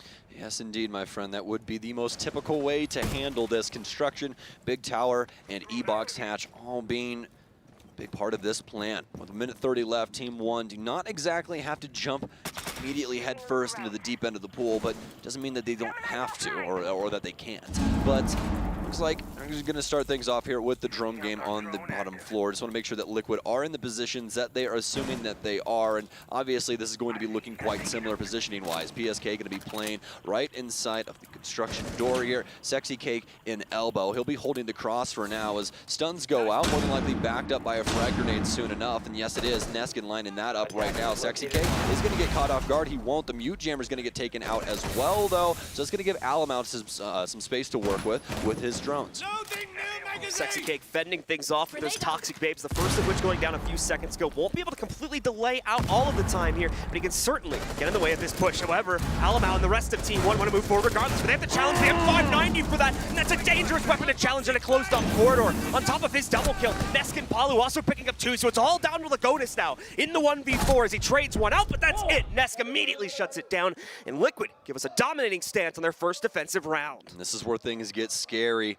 especially for Team 1. When you have plays like that, especially coming out of Sexy Cake, one of the most damning smokes ever seen. There's been so many times that the guy's able to make plays like this. It just ends up putting the dagger right in the heart of the offense in this situation. Team Liquid shore things up going into round A, but they still need one round to tie us up here as well. It's going to be Dorm's defense next for Liquid. They don't want to mess around with Kitchen yet, and I cannot blame them. Definitely not a fun sight when it comes down to it. Either way, you want to slice it. So they're actually going to be going with a 6-pick here as well, and wouldn't you know it, it's going to be Sexy Cake again. He's going away from the Echo, and what are you feeling, Sexy Cake? Can you give us some insight here, my man? I would greatly appreciate it. It's going to be the Aruni Gates along for the ride. Nothing crazy with the Aruni being 6-picked in here. More than anything, it's just an extra bit of utility mitigation that Team 1 more than likely would have liked to read into on the reveal phase, but ultimately probably is not going to end up being the end of the world if they don't catch it or don't have the utility to reach it past it. Plenty other ways to deal with that, the most notable one being KDS's utility. The Gemini there can just run right through that and dissipate the laser gates for the timer. The biggest utility piece on here has got to be Alamau. Of course. The biggest utility piece has got to be Alamau, my friend. And the reasoning is because Thatcher somehow made it through the ban phase. We don't get to really see him that often because his ban rate is so unbelievably high, but he's going to be crazy impactful for this round, especially that Alamau has taken him because of the amount of electronic utility that the defense has. In fact, every single piece of defensive utility that you're looking at right now that you would find annoying, ADSs, laser gates, banshees, mute jammers, all affected by EMPs. So that's pretty big when it comes down to it. Obviously, Moringa can also be affected by that, but that's such a rarity when it comes to Toxic Babes. It's gotten to a degree here now where even when Thatcher is left in the pool here, quite a few teams have kind of worked him out of their lineups now because they just expect him to be banned. So there's already been a couple games this tournament, I'm pretty sure, where even though Thatcher was left in, his pick rate was like really low. Or we just didn't see him. Nobody knows how to play around him anymore because he's banned so often. You know, you and I talk about this all the time, but Thatcher ban is your choice between do you want to play Siege on easy mode or hard mode? Because without Thatcher, you have to do more tasks. It's less straightforward. But with EMPs, you can just simply do whatever you want at the end of the day, to be honest with you. Like, he can just toss an EMP right into Trophy, disable all of that, and Team 1 could essentially rush, really, if they wanted to. But obviously, that's not going to be the case. I'm just giving you guys an example. But we're about a minute in here now as Team 1 still working the map. Obviously, going to be starting off with Tower here, mapping this across. They've already gotten Master. This was very early on here as well. No prevention from down low from Liquid, but don't necessarily have to either. Usually their crosses are pretty tough. Doesn't look like they really had to read when it comes to the classroom position being open. The fact that they could possibly get down there, but also Team 1 making sure to cover that up as well. We can see that drone sitting on the hatch there for Laundry, just to make sure no one was in the area. But Liquid still going to have these two bodies down low, just to make sure they can possibly get some Nitro Cell kills if Team 1 aren't aware. It's going to be still quiet days here for both of these teams as Team 1 try to figure out what the game plan is going to be to work themselves in already with Master Control to play off of, but still a lot more to go here. And the good news is, in my opinion, still a good amount of time to work that. Liquid starting to use some of their utility, most notably Moringa beginning to throw the Toxic Babes on the walk, and Palu finally commits himself to the engagement from down below here, causing some delay here. And oh, the pre-fire from Neskin, if he committed to it for a couple more shots, might have gotten the kill versus Palu, but not going to pan out. Instead, misses that opportunity, and the defender will fall back. Moringa now holding a close angle on the breach inside of games, as well as continuing to chuck out the Toxic Babes. Time now at a very, very detrimental point here. He'll throw out his last Toxic Babe to bring it down to right around 30 seconds before everything will be cleared out once again for Team 1 to assault it. And this could be super hard for Team 1 right now because they do not have execute utility. They have an extra frag grenade on KDS, but this is going to allow Moringa to play very close to his angles. And that M590, we know how punishing it can be. Nasty ends up getting taken down, but what's going to be the change up here? They'll end up losing the body down down low. Alamo on very low HP, so he's going to have to hop too soon. Paulo making sure that they can't get control of main stairs right now, but it's more than likely going to be white. We can see the swing through the laser gates here as well. Neskin playing very close, and that M590 will rip him to shreds. It's going to be the flood in here from the tower side, the small tower side, in fact. KDS is going to get taken down. PSK with one of his own, but finally Alamo fires back, but not enough time on the clock. Everyone standing still at the top of white stairs. They simply could not get it done up against the Storm's defense. Yeah, unfortunately, by the time we got down to the final push coming in from the white side over there, it's just nowhere near enough pressure to fend off Liquid. Liquid have absolutely nothing to worry about there, so they can just hold angles against that push. A tiny little doorway coming from white stairs is really all they have to worry about. Obviously, Moringa made his own aggressive swing. Second round in a row now. There's been a tight angle, and an M590 has pretty much killed one of the aggressive vectors that Team 1 were trying to use to get into the site. And as a result of that, Liquid make that 2-round run I was talking about at the beginning of the half, and we're tied up at 4-4. Yeah, and these LATAM squads are no slouches when it comes to the SAS operator kit. You guys have seen throughout the entirety of this game so far the way that they approach these angles with this M590, constantly making sure to shore up angles and get close and make sure that if they are in range, they're at least going to get down. It's been very solid play from both sides here, all the way from Sexy Cake to Moringa, all the way to Alamo. I mean, there's just been beautiful play from this kit throughout the entirety of this game thus far. But for Team 1 inside of that last round, just kind of botched it when it came to what was going on over on the Masters side. They really didn't have any opportunity to try and propel themselves forward from that situation. And then once they tried to come back to it, we see Neskin try to simply slip in through the cracks, obviously after they were able to get the Master Breach open, but that was already being managed by Moringa, and they ended up taking him down. Yeah, he took a little bit of heat, but there was no one there from Team 1 to try and reconcile with that situation, as all of them were simply over on Dorm's double as well as white, and they simply couldn't get in on that side because that's where, where most of the Liquid bodies were. So you're kind of stuck between a rock and a hard place, don't really have any space inside of the building to work from, just almost an impossible situation when Liquid are winning their gunfights like that. With the time already steadily ticking down against Team 1's attack here, well, once again, see what exactly Liquid is going to try and utilize to try and give them an advantage. They've gone for the opposite approach for their tertiary site in the meanwhile here, going all the way out towards Meeting, whereas Team 1 took the opposite option over into the cafeteria.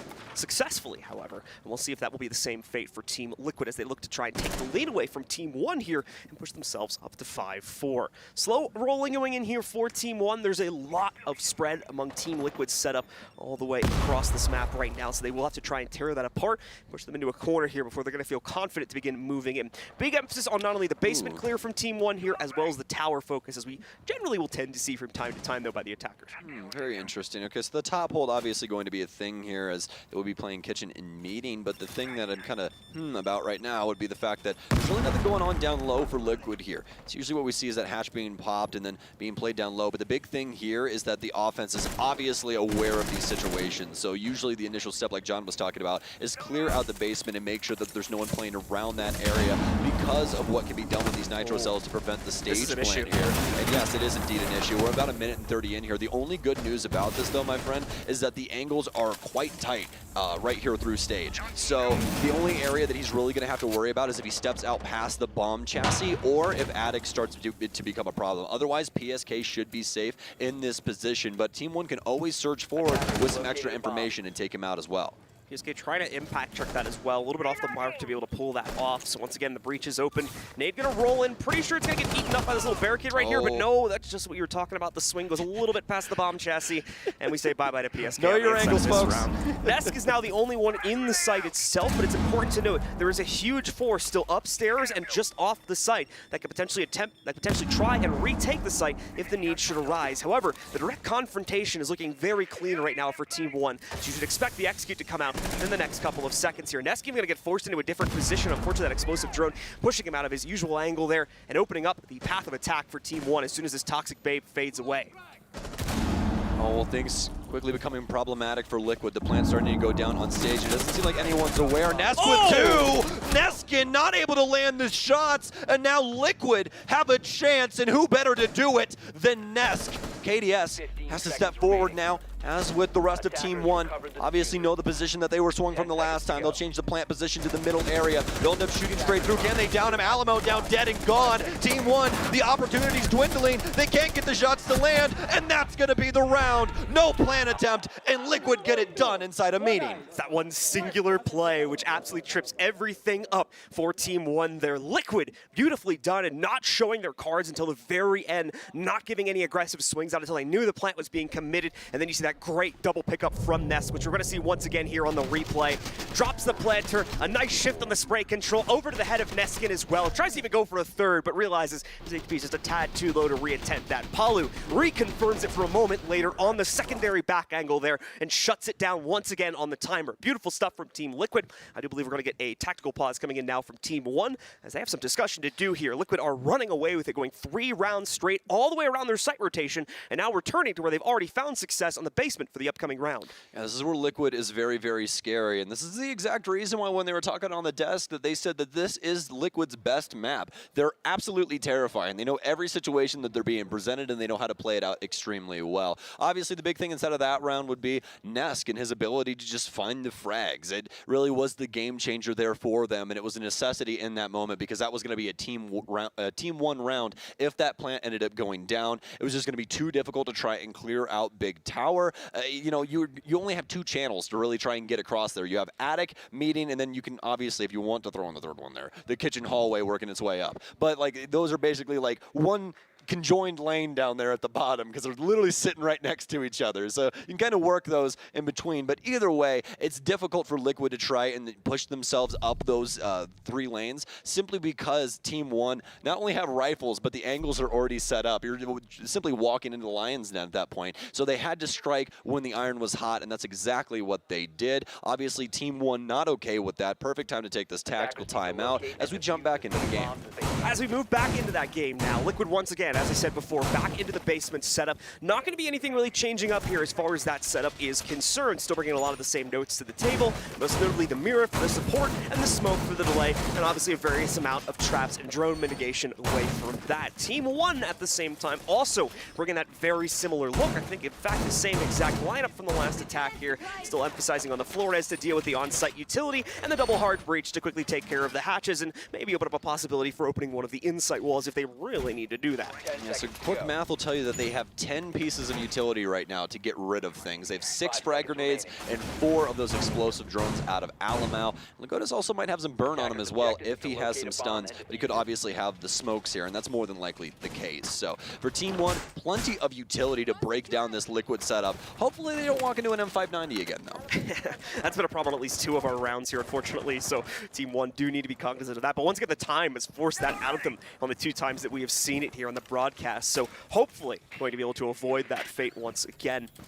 Liquid have been looking strong, and more importantly, their delay potential has continued to be impressive here against Team 1. Team 1 seem nervous to move in against these setups from Team Liquid and are struggling to find early picks, let alone any early opportunities to get into the site. A little different on that last round there as things finally turned around. But like I said, that was a tertiary site, easily the weakest site more than likely for Team Liquid in terms of win rate. As a result of that, it should be expected that it would be a closer round.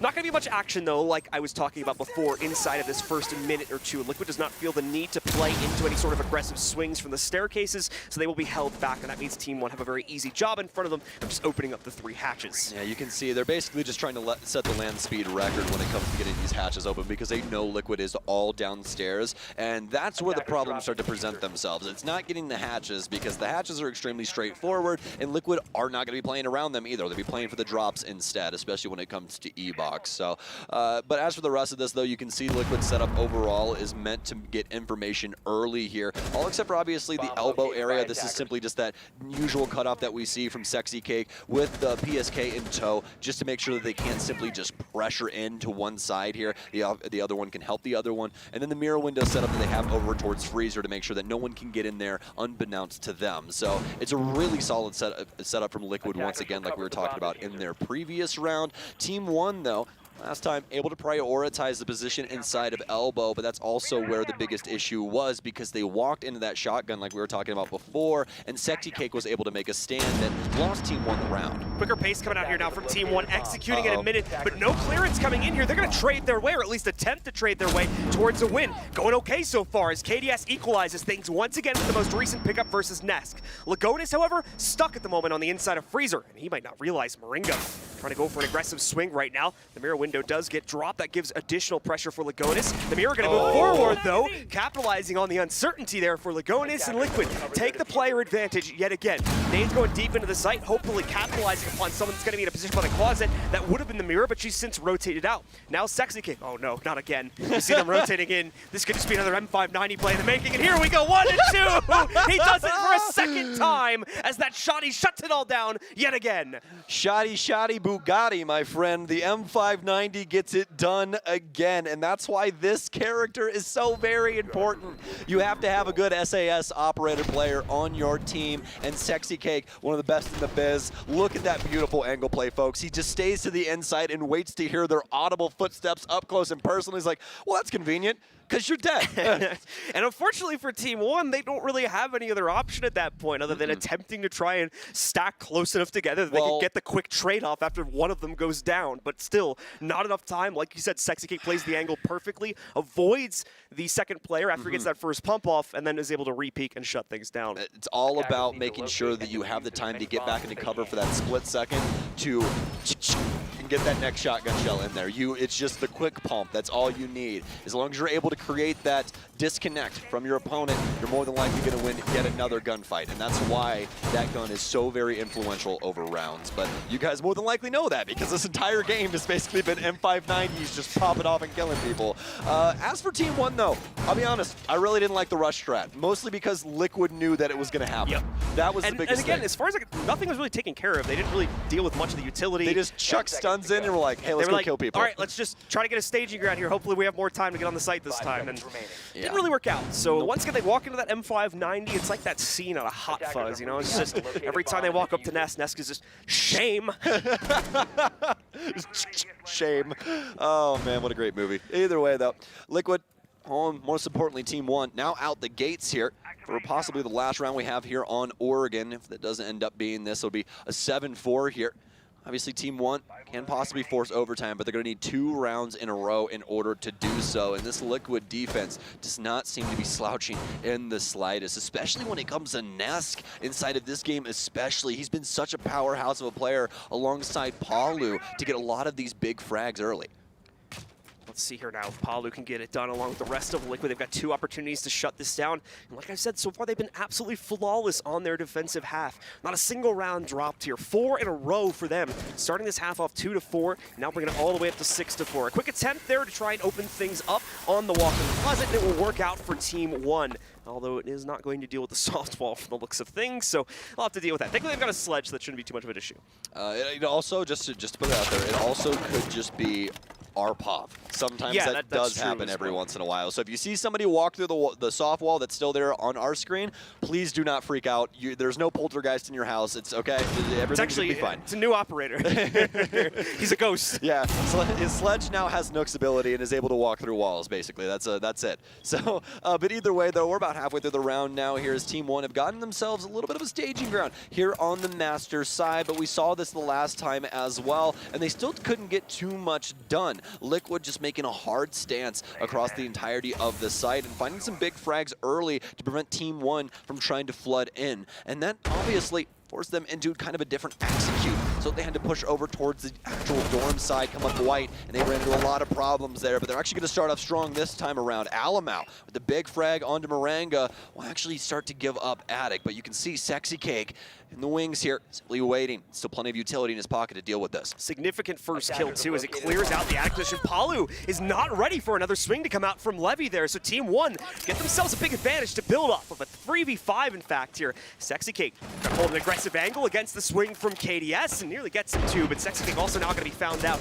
as a drone works its way in. Levy nearly knocked out there, I believe, by an impact or a nitro cells. He goes down to just a sliver of his own HP. SexyCake still trying to hold on to this spot, but he's also having more frag grenades getting sent his way. KDS now takes down PSK. The defense is continuing to get weaker and weaker for Team Liquid. Finally, a frag comes back, but that'll be it. One pickup from Nesk is all they get on the inside of this round, and finally, Team 1 get their own attacking round. And that is a triple from the star boy out of LATAM, Alamau, with a triple there on the Thatcher play. Fantastic from him, and a big change up inside of the round for Team 1 overall. Liquid simply playing default there. They really didn't move around all too much. They had a roamer down low, but literally zero impact out of that. It was simply an attic push out of Team 1 that worked extremely well. Continued to pressure the smoke back as well. Eventually able to take down Sexy Keku. Did his damnedest to try and delay, but it was just all for naught at the end of the day. Liquid get a head back to dorms, and there's a 6 pick from Sexy Cake away from the smoke. It's more of a firepower-based operator in the likes of Melusi. This is going to give him a little bit more of a free-flowing round for himself instead of having to sit on those smokes and make sure that he tries to delay them out. He can take his gunfights, and those Banshees will still persist. Obviously, not as much of an issue with him dying in the early round as a result of that. And on top of that, because of the Banshees on the ground, that just adds to the utility that Team 1 are going to actually have to take out before they can confidently commit themselves into an execute. We'll see the Aruni laser gates come down once again to block off full access to both the master bedroom as well as the walk-in. Softball going to get left here this time too, as they'll pull off the same strategy that was done on the second attempt from Team 1 back at the end of the last half. It's like, yeah, we kind of like that strat, so we're going to take it. And we'll see how this pans out as they try to finally control things here at the very end of regulation, looking for a 7-5 victory on the first map. The biggest difference here inside of the setups is obviously Moringa is going to be on mute, but that has no play in what Team 1's doing overall because of the EMPs. And this is where you're more than likely going to see the effectiveness of what Alamau's kit can do to these kind of setups. It should be just a simple wedge that's dug straight through Master, and we'll have to see if they can possibly deal with that because it's going to be quite a bit of pressure here, but this is stuff that Liquid seemingly are capable of dealing with, especially with the setup here for PSK and Moringa. He'll be playing close with that M590 for Closet here. PSK playing in longer range with the 416C. See that slow progression as usual for Team 1 as they'll check things out with the drone setup. Once again, sending quite a few of those drones in there, at least 3 now getting taken out by the members of Team Liquid as they try to just throw them into the upstairs rooms to see what exactly is lurking and what Team Liquid did change up from the previous setup. Quite a bit, in fact, so there's definitely going to have to be some discussion on how to handle it, but thankfully, since it's incredibly similar to what Team 1 themselves did on their second attempt on this site, they should be very well aware and know exactly how to handle this. Aside from that, so some change up in the utility as well with those Goyo shields coming in for Nesk, and he'll be in the attic position this time instead. So if Team 1 try and go for this, it's not going to be Moringa this time around. It'll be a vector wheeling Brazilian.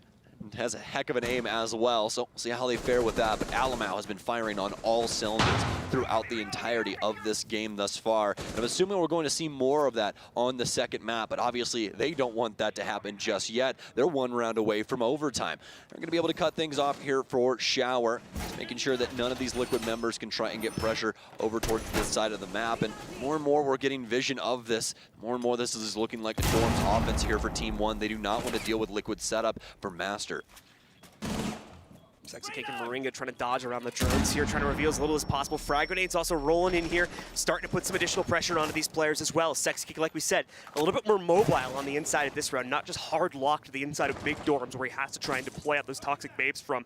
Can move around, can be a little bit more amorphous here, and a little bit more unpredictable against Team 1's push. Moringa, still the first contact here for KDS, and likely for the rest of Team 1 as well. They've got him stacked as likely one of the first players to try and move in, to try and get aggressive. That's not the only piece, though. One player on Repel. It's a smart Repel angle from Alamau to avoid this Nitro cell, and now KDS finally snipes out Moringa with a headshot there to take him down. Looking for more of these swings to come in, but instead it's going to be Alamau on the Repel that gets it done. There's not enough working right now for Team Liquid. They're not hitting their shots the way they were doing before here. That's going to start to change, though. Paulo and PSK both find pickups, but can they continue to turn it around? Yes, apparently they can, as PSK drops the case now, evening out the odds into a 2 versus 2.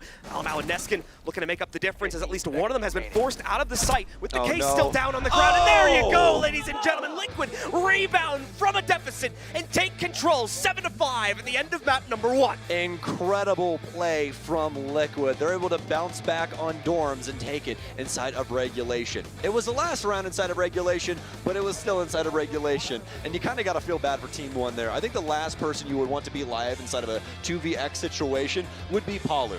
And he just so happened to be there. PSK also hitting some very nice shots. Love the way he played the situation inside of dorms. But I will say, love what Team One had going on as well. They get set up for their dorms offense and then immediately get the cuts as well. We see Alamau with a beautiful repel for games, as well as Top White being handled masterfully, but didn't matter at the end of the day. Liquid with map 1. Liquid taking some solid control for themselves, and really the only issue showing up, I think, more so on their attack than on their defense there. Obviously, teeter-tottering back and forth and going down to the 2-4 deficit made things a little bit difficult, at least at the beginning of the half, for them to try and come back, but thankfully, an incredibly strong stance, 4 rounds in a row for them before they finally dropped one, and that one would apparently be the only round that Team One would find for themselves inside of the second half. I need to work on that side a little bit more, but overall, that strong stance from the guys on Team Liquid has to have Team One a little bit worried as we get prepared to move into the deeper maps of this series as well. Yeah, kind of scary going forward for Team One, but I honestly think they're good for it, especially with the way that Alamau is playing today. They just need to get a little bit of that team play under themselves so they can get these executes to go off, because they're just so very close to getting these plants down. It's just that the overwatch isn't there, especially for that last situation. They try and just find a plant spot, and it more than likely is the worst spot that they could possibly put him, simply because PSK can walk through dorms without anybody having any eyes on. So we're going to have to see now, will the adjustments continue to move in? Will there be a rebound here? Or will we continue to see dominance from Team Liquid? To discuss that and a whole lot more, we're going to throw it back down to Monty and the rest of the desk. Would you guys categorize that as Team Liquid dominance? It was pretty close. We almost went to OT. They kind of clutched it out in that last round to prevent the OT from coming. That's Team Liquid momentum-based, I think, especially when they shifted to defense. That's 4 in a row, if I'm not mistaken. Or, dude, it could have been a landslide a lot quicker. We could be sitting at a 7-4 instead, but Team One only had 1 round in the back pocket after that. Yeah, I think if we had seen Team Liquid starting on defense rather than attack, this probably wouldn't have been so close. I think Team One really struggled in the second half because of the side swap. They really just couldn't get their attacks going. If they had 1 more round, I think, in the first half, they probably would have been able to pull the whole thing back, or at the very least go for an overtime force. But some of that decision-making that they made in the second half, when they were on attack, especially on Laundry, that's kind of concerning for me. Well, we talked about this before the match, which is that, you know, with Team Liquid and Team One being so different in terms of their attack and defensive sides, you want to pull those stats up again for us to discuss them? No, just because I think it's relevant here. Yeah, I mean, Team One especially, like 65% defensive win rate. They're second best in the entire tournament, so that's their strong suit. And even that, they started a little bit weak in this game. But their attacking win rate is only 47%. That is the average so far at this tournament. And average is fine if you're not in the semifinals. You kind of need that to be a little bit higher at this level. You know, they're 9th best in the tournament in that stat. So it really is sort of a big, obvious shift in where Team One's strengths lie. I do believe that they have improved based on relative to the field in their attacks over the course of this event, because if I remember correctly, they were even worse at attacking before coming here. So that's at least a positive sign of development. They were the worst attacking team coming here. Now they're the 9th. See? Moving up. 9 to 15, probably not that much, but yeah, there's still something to that for sure. No, I think it's something good and relevant to talk about. As Jesse pulls his entire headset off the desk. Sorry about that, guys. Oh boy. In terms of the volume, if you heard that. He's going to go do a little telestration for us in a minute, so that'll be fun. Man, the mystique is broken. Now it's going to be like, wait, Jesse's not here anymore. What happened? I know. He moved 20 feet away, so we ruined the illusion. But anyway, so this match in particular, you know, we thought also it would be kind of a back and forth based on these two strengths, so there would be the possibility of a comeback. Team One goes up 4-2 at the half, but they just can't get anything done on their attack. Yeah, it was back and forth only through the first 4 rounds, and then by that point, I think it was where they were very confident in just executing their own attacking game plan, essentially flawlessly, defensive game plan. Oregon is a map that's notorious for sometimes taking a long time for you to go for your executes in the first place. That happened on several occasions, both for Team One and for Team Liquid, and where that did happen, the defense usually won. If you're trying to scramble in with only a couple of seconds remaining and get the diffuser down, 9 times out of 10 on Oregon, it's simply not going to work out. And I think that was reflected pretty well when we shifted to Team Liquid were on attack, because when we were downstairs, Sexy Cake, all he has to do is double pump the shoddy and elbow. That happened twice, so I think some of the attacking decision-making from Team One was definitely off-kilter when they switched to the second half. What would you have improved about Team One's attack? Probably late game and droning overall. They didn't have enough intel, which is why they went for some very, I think, basic / default avenues to get to site as quickly as they possibly could. Early game, mid game, not bad. Acquiring a fair amount of map control and didn't really seem like they were struggling. They had an idea of what they were going to do. And that was very obvious. And then sometimes you get down to the last 30, 20 seconds or so, and you're like, even I can't tell what game plan they're trying to execute. And in some cases, I don't think they did either until it was far too late. Well, you set Jesse up beautifully because he actually has an example of the Team 1 attack on Telestration about how they lacked that intel from droning. So, Professor Chick, please take it away. Thank you very much, Monty. Yes, I've got a great example to show you some of the weaknesses in Team 1 and why I think their drone game isn't necessarily up to snuff. We've got round 10 here. I'm going to play a little bit slowly. What I want you to focus on here, I want you to focus on Legonis, his drone right here coming down Freezer. And then I want you to just focus on Neskin's drone up here as well. So I'm going to press play, and we're going to take a look at this one, okay? So here we go. We're going kind of slow here, and watch the information they're getting. Note they've got 8 drones still alive, and they've got a Yana. So they should have plenty of information. But Legonis is going to go pretty passive with his drone, as is Neskin. They're really not getting very much information here. And that would be okay if they're not pushing for like 30, 45 more seconds. But as we speed this up, you'll see the drones still not getting much information. Neskin's is going to push a little bit farther up here. Or sorry, Neskin over here. Freezer drone as well. And as we slow this, watch Moringa. He's going to actually come and destroy this drone. Nesk might be able to contribute to this as well. Let's take a look at this one and see the drones get destroyed. And what information do they have? What information do they have here? They don't really know Sexy Cake's position. They don't really know where Neskin's going to be swinging from. And they don't really know what's going on in sight. But still, they drop the E-Box hatch. They go for the push. And they all get slaughtered. So this is the problem I have. And sure, maybe they could have delayed this a little bit more. It could have gone a bit later. But still, the struggles were there. And the information is the biggest problem. Thank you very much. We'll get, so Jacob, when you look at that play, where do you think the drones should go to pick up more information? What was the mistake that was made, and how do you correct it if you're Team 1? They were put in some pretty open places overall, which I think is kind of the biggest detriment. If you have a drone in the very middle of a hallway, obviously you're in the midst of an active drone, so you're trying to acquire info, especially when it comes late.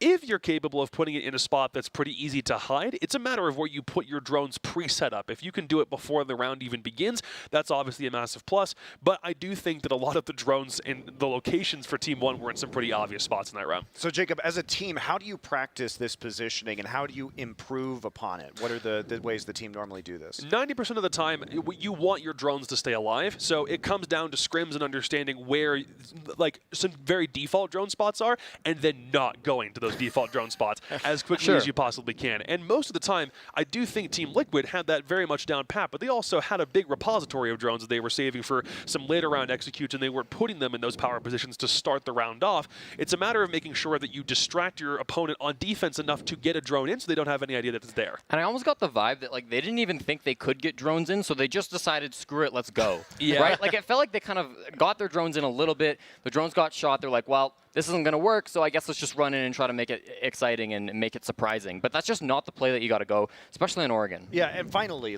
you're not always going to get the intel you want because teams are going to find the drones. So instead of running the execute anyway, is there a better play that could have been made? I mean, I think you can slow it down a little bit. You don't need to push right at that moment, right? You can try again in 20, 35 seconds, droning from a different position.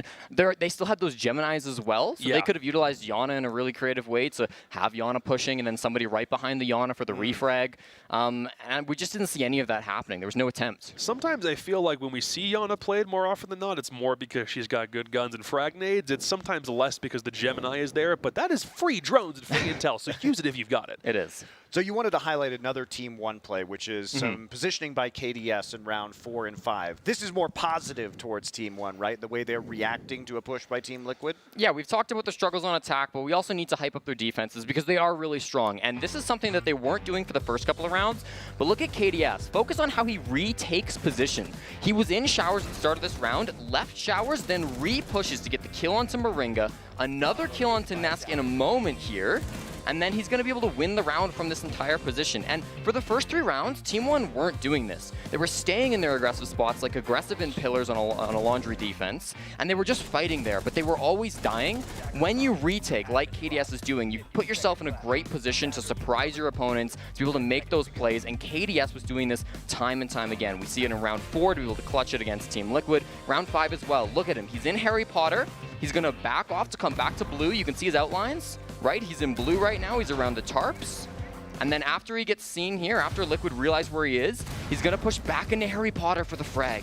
Really smart stuff. His timing on these repushes are fantastic, and he works with Levy, of course, to get those 2 kills. Yeah, big part of Team 1's ability to come back in on the defensive side. Puts them up 3-2, then 4-2 eventually here. It puts them in a position where they're going to be at least competitive in the second half. Unfortunately, they only got the 1 round on attack, so didn't happen this time. All right, we're going into Coastline. This is a more, people would say an attacker favored map. Is that fair to characterize 100%. That? But yet, we see this defensive team in Team 1 selecting it. Why do you think they like this? I mean, I think when you're a team that struggles on attack, having a map that will give you a bit more of an edge, I think is actually a good thing for you, because it's just going to make attack a little bit easier for you. I think that on Oregon, one of the problems they ran into was usually Levy's great at this flank watch, but because Levy had to play these roles like Maverick, where he's focused on the bomb site, he's got a lot of utility jobs to do, he couldn't really do both. Whereas Coastline is a map where, like, you've got like one guy who might be focused on utility, and the rest of you can be focused on frags and flank watch.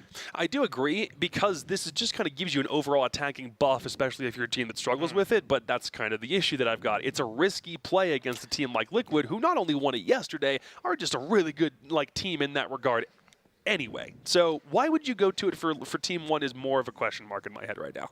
Well, that question will be answered when we get back. We'll take a break, then we'll get right into Coastline between Team Liquid and Team 1.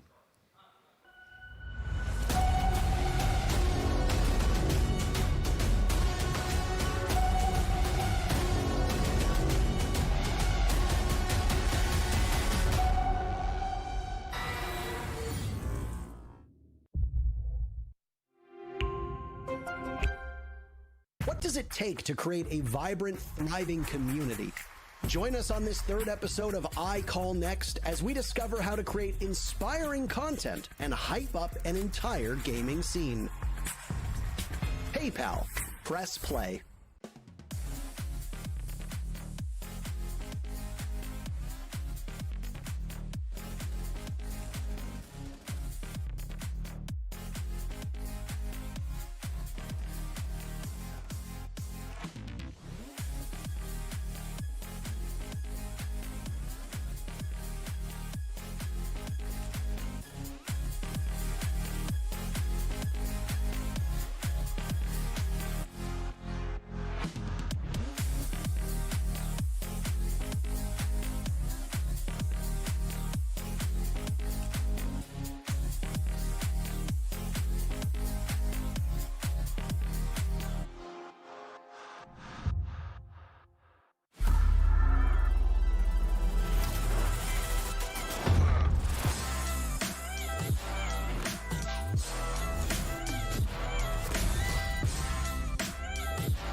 Welcome back once again, ladies and gentlemen, to the 6 Major Mexico. We are getting ready to jump into the second map of our first semifinal of the day. Here we have 2 regional battles that determine our 2 finalists. And we're currently in the midst of our Latin American one. Now, Team 1 going up against Team Liquid, with Team Liquid taking a dominating stance on the defensive half of the first map to allow them to take control at the very end of regulation. They're on Oregon 7-5. Now, our second map is going to be very, very different.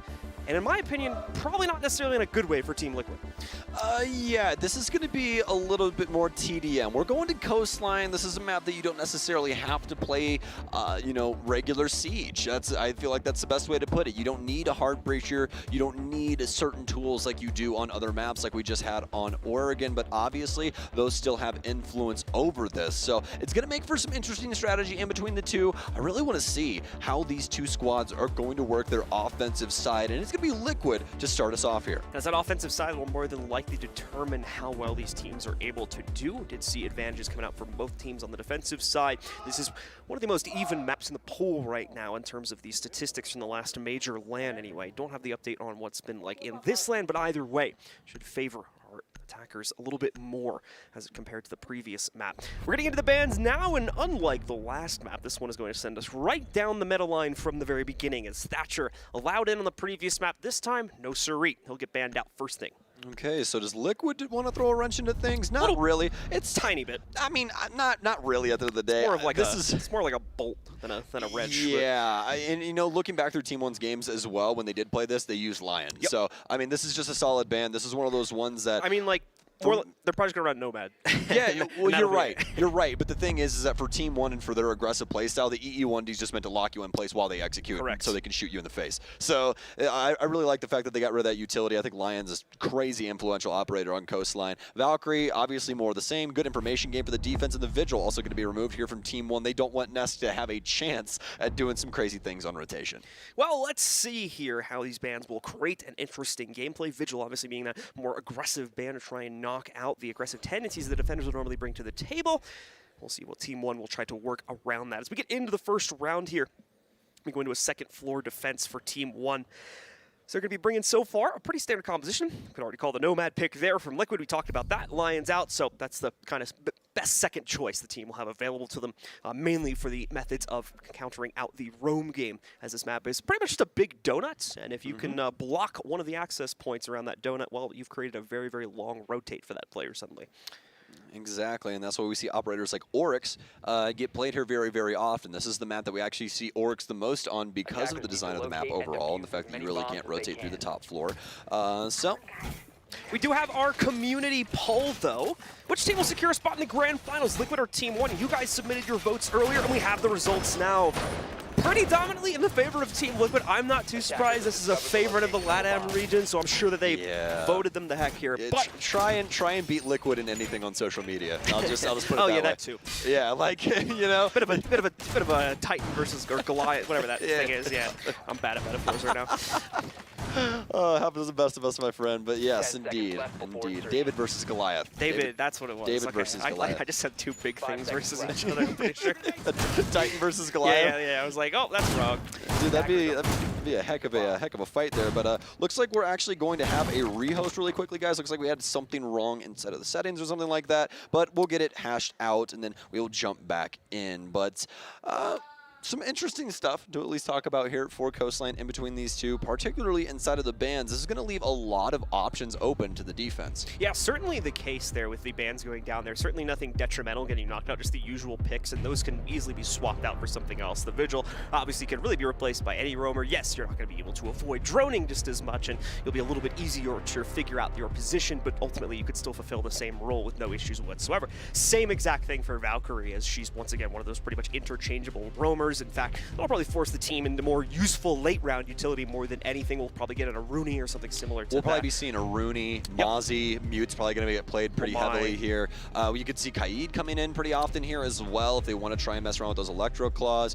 Really what it's going to build up to is what they want to try and defend these walls with, which would more than likely be Mute's utility, but obviously we're not the team, so we wouldn't exactly For Team 1 that. anyway, we already saw the first round, obviously, for just those first couple seconds. Looks like they're trying to bring Mute mainly to take care of that, at least on this first site.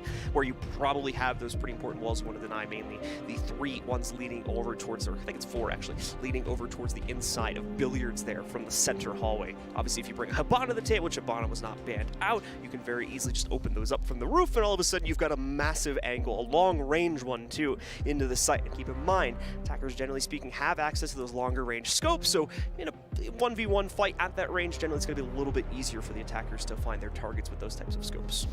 And that wall, obviously very, very scary, especially when Ace came in, because he can just chuck Selmas down on it, and unless somebody is cognizant and is playing one of the hallways, you all of a sudden have 3 panels that just have no protection at all, and you cannot play couches at all. It's just no man's land. You cannot be there. So luckily enough, obviously with Thatcher being banned out, it's not going to be as straightforward for Liquid here up against Team 1, but we'll have to see. Just so you guys know what our rehost rules work like going forward, if we do have a rehost, they are going to have to lock in the exact same operator lineups and go to the exact same site as before. So that's how it works. Everything else inside of it, they can put a rotation hole somewhere else or do that. It doesn't have to be exact, but they do need the same operator lineup, and they do need the same.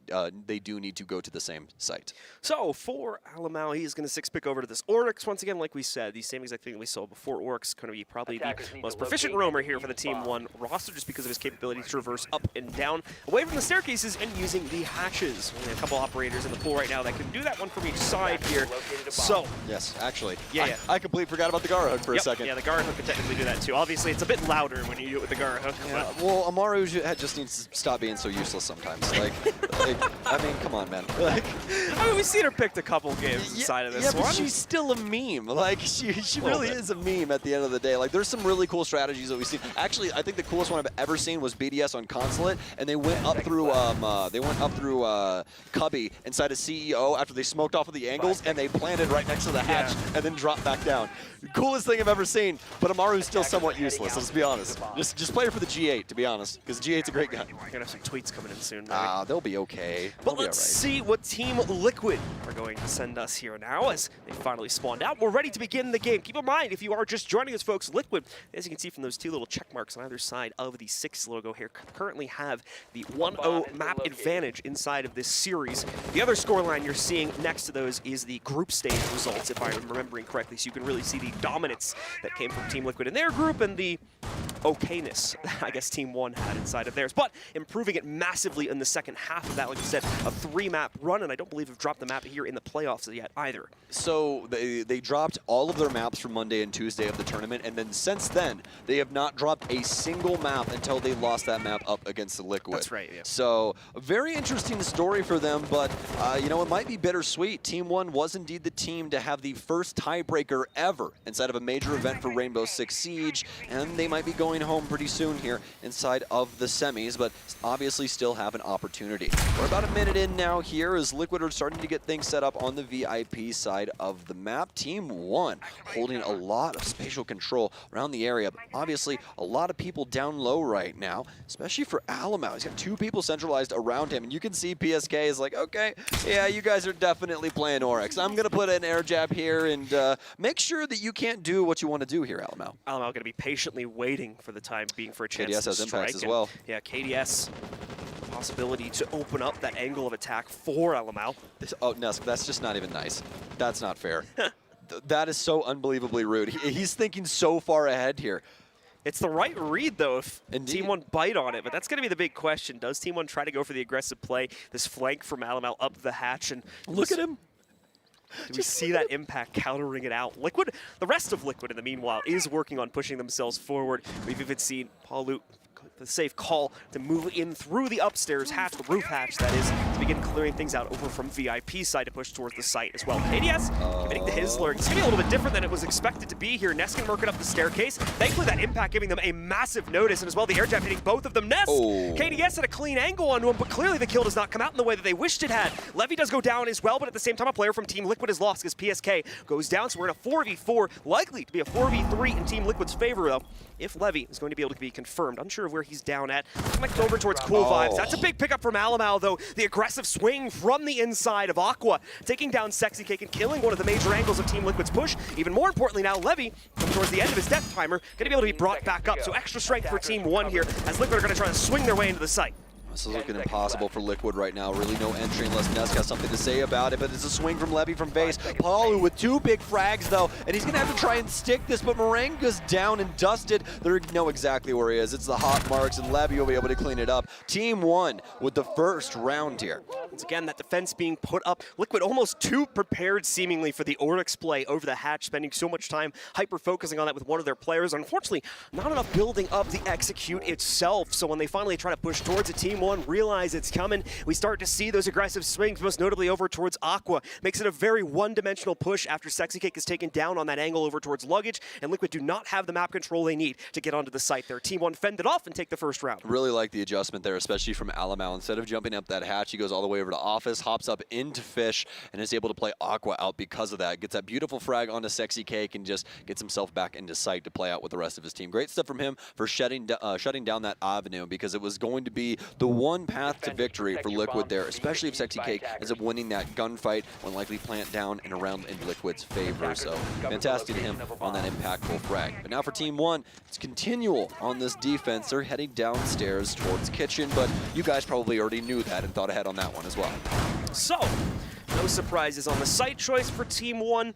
Not too much when it comes to the operator selections here either. Still enabling that aggressive capability inside of the mid-run, especially with Neskin's pick over there. The Oryx has been dispatched of again. Not going to need as much use of that because the extended hold will already be upstairs. You're going to be traversing down, not up. So you won't necessarily need that ability that Oryx brings to the table. And they didn't really use it that much inside of the last round anyway, except for that fish shot, which realistically could have been done by another player as well. Attackers are heading out to defuse a bomb. Well, obviously Team 1 going to be holding onto this top floor, just like John was talking about. It's a very important spot for Coastline. Liquid have to get this top control, get Moringa in here, start breaking up this flooring, make it difficult for Team 1 to play around the beer in great area. You don't want anybody to be around there if you are going for a service plant. And since Liquid are spawning on the east side of the map, it's at least what they're looking into right now. They want to see what's going on with this top hold inside of Theater and see if there's possibly an entry point later on here. Looks like we might have some possible frags, though, coming out from KDS. He's playing so very close to the window, waiting for somebody to pop it. And obviously, that's going to be PSK here, so we'll see what will be done. Looks like he's actually going to back off, and that's going to be the safe bet as well, as Liquid will be able to get the hatch popped here and start droning out Penthouse. Liquid already with some clearance, but still plenty more work to do, as the downstairs setup is now coming into shape for Team 1. For the late round play. Now, it's a very early clear for Team Liquid, having forced out so many, but don't get me wrong, still going to be quite a bit of support available in that position upstairs as well. Away from that, though, Liquid now moving in. They're going to try and deal with the theater setup first, and the first step of doing that is going to be opening up that one reinforced wall to reduce the amount of playroom that KDS is going to have. Looks like it got successfully impacted, however, so not going to see that wall get opened up after all. Those 6x Kyros will unfortunately be wasted here. Plenty more to use for Sexy Cake, but now gonna have to try and reattempt that again if they want to get the same opening. All right, well, Team 1, we're waiting for the next move here from Liquid. Liquid is taking some bits of damage here, but Liquid just very poised, controlling this top floor. Do not want to overextend themselves in these angles here. Seen time and time again, actually the last time that Liquid ended up playing this map, how far forward they were thinking, especially with Sexy Cake and some of the unique peaks that he would take, like having the reinforcement for 90, but sitting inside of VIP and sitting right next to DJ equipment just to make sure to catch that player off guard that's going to end up popping the VIP balcony window and stuff like that. Team 1, obviously a little bit more controlled in their aggression this time around. They've delayed a lot of time for this top hold and they're starting to back off, but they can also play top white here with these 2 reinforcements. Levy now on a rotation as well, has an opportunity to get a solid flank off here and possibly some frags, but Liquid need to start pushing forward as well. This timer is dwindling, and they really haven't gotten too much done. Liquid hesitant to try and move into enemy territory here now. Team 1 still with a solid setup to work off. I mean, Levy still outside of VIP, for instance, while Moringa barely has control over the top down into service here. There's so much work to do and not a lot of time to get it done as Levy, hook, line, and sinker, catches Moringa on a rotate there because no one was reinforcing that angle. First plant attempt, gonna get fended off here. Sexy Cake has to run to the outside. Even he barely survives that. Palu will have some success and a lot apparently, and so will Nesk. 3 kills out of absolutely 4 kills out of absolutely nowhere right now from Team Liquid, and the 5th as well from PSK. I don't know how they do it, but Team Liquid takes that round. It's the Nesk difference. That's what it is. Just pops off inside of this round, eliminating all of the Team 1 members, dwindling down to just a single body inside of Kitchen, and Liquid are able to get their first round on the board here off of the back of Nesk's efforts. Fantastic stuff from them. Also the plant attempt going down there as well, so making sure to cover their bases just in case things start to go awry. But now what does it change up here for Team 1? They felt very confident about their delay up top and their ability to hold things down on site, but surely that was not the case at the end of the day. Yeah, so we're going to go right back into that very same site. I mean, even for me, things look perfect there for Team 1 coming up to those final seconds. Once more, though, clearly was not the case, as Liquid had a read on what the setup was presenting to the Team 1 roster. And as a result of that, able to move in there. Got a couple of aggressive swings for the Team 1 players trying to deny the plant. And that's where we were able to see Nesk as well as the rest of the team frag out to pick up the kills necessary to win the round, and really all of the kills necessary to win that one, as they had nothing going for themselves up to that final 20-second period or so. Same exact thing more than likely going to result as we'd expect a similar setup from Team 1, as they're still flooding around all upstairs right now to commit themselves once again to the inside of theater. Actually, yeah, commit themselves to the inside of theater. Well, you kind of got stuff. Yeah, I was going to be like, wait, are they not going in here? That's where I was going to be more surprised. But, no, I think we just give Liquid full control up top, and we just see what happens. Yeah, what's the worst thing? I was like, you guys are really going to try to bunker this thing when like half the site is open-upable by sledge? Yeah, that's why Coastline is a very difficult map to play for the defense. You really have to get in the faces of the offense and make them fight you for map control.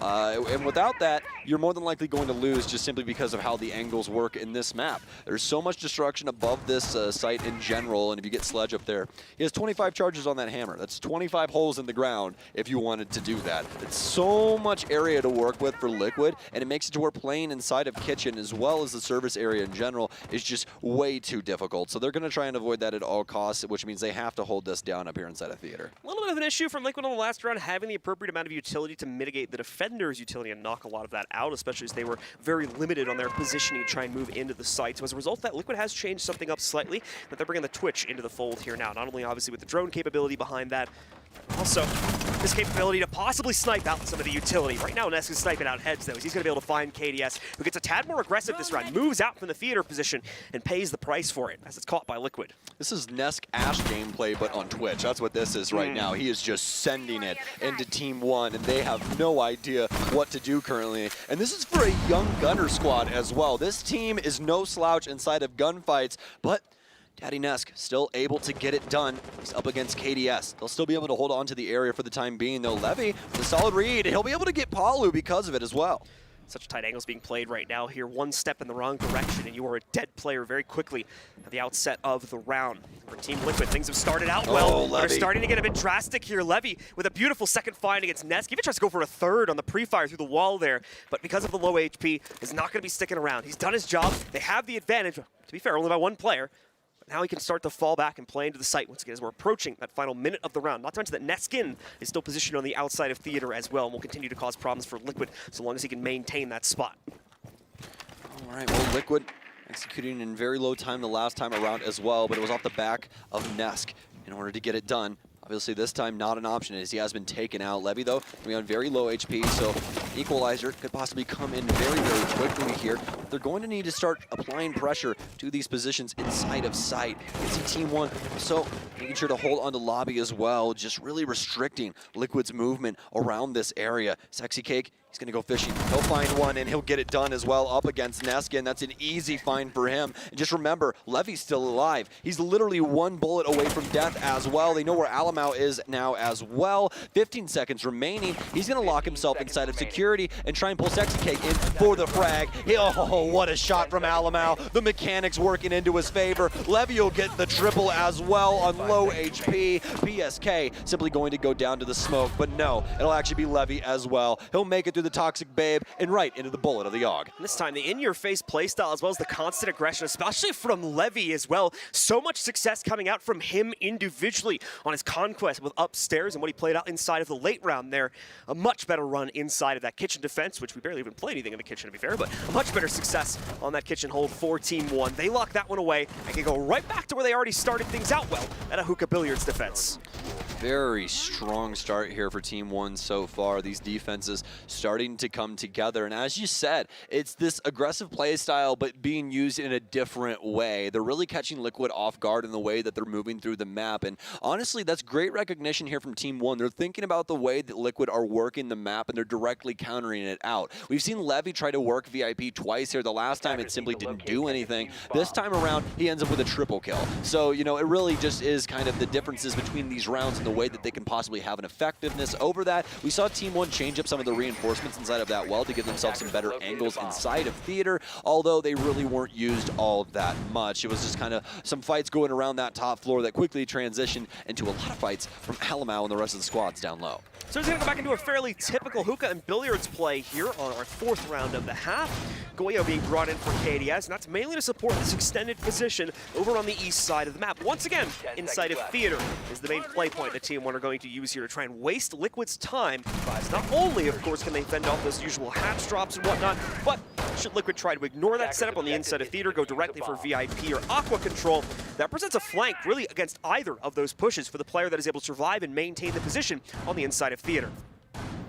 Okay, so Team One. A bit of an extension out here towards the VIP side with a lot of angles through this area. I want to make sure that if Liquid does get control, if they can try and work those from split sections here. Love the reinforcement game here as well that you can actually see on VIP with these holes. They've made it to where if you get in there at all, you can actually gunfight from both angles. Perfect example is Jaeger stepping on the plate right here, Neskin. So they'll be able to work this from both sides, and this is going to make it hard for Liquid if they do want to try and gather control here. And you can, oh my goodness, this is so awesome. I love what Team One's doing here. There's so many angles to try and assist each other in the way that they can possibly fight this out, especially with Neskin's position. He's able to just do really whatever is necessary for Team One for this side of the map, all from 90. He's got angles to assist KDS, as well as the player for Vase if they want to try and assist him with that VIP take that Liquid could go for. But Liquid not going for anything right now. Instead, what they'll be doing is working hookah. As Marengo will set himself up on the window. Also going to get some things done here when it comes to this explosive. Can you go up one floor for me, sir?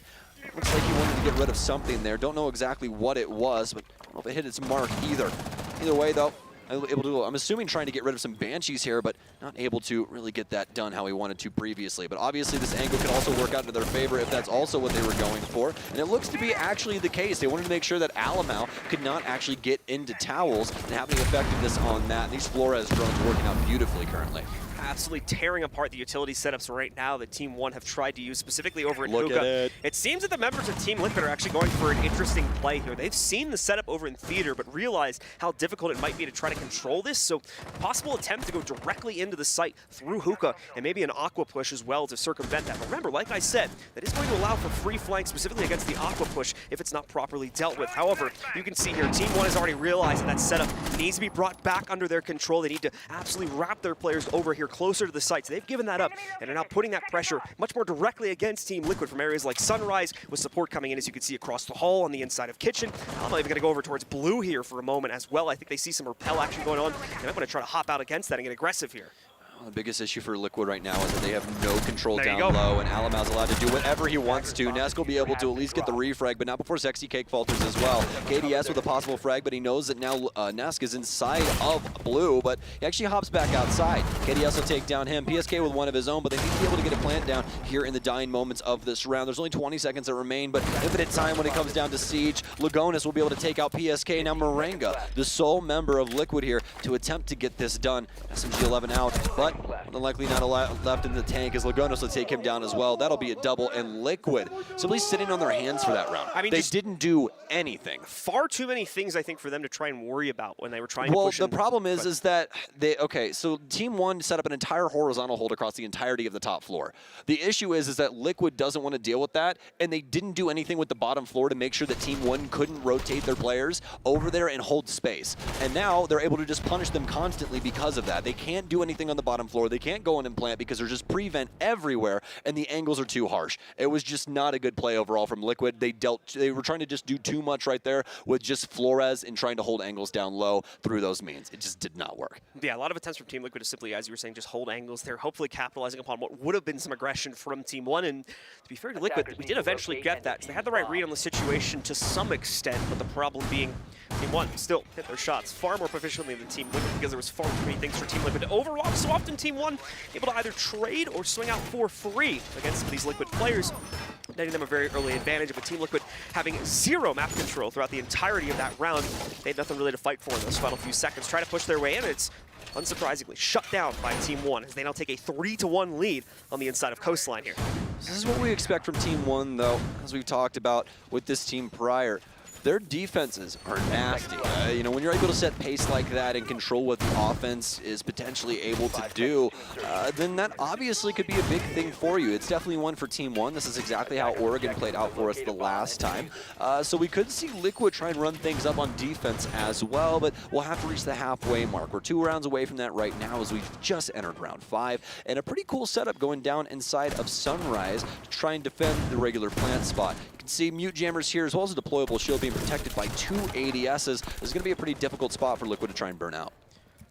Regardless, the Liquid do need to find ways to accomplish this. Team One found success in that previous round through really identical means here. They need some way of tearing apart this setup, proficiently getting more access to this map as well. And they're going to start that over here towards the Master Bath as well as through Theater, which thankfully for them on this round is going to be free. Finally, Team One don't need to pull off this extended defense to the inside of it, so Liquid's going to be able to get a lot of control early on.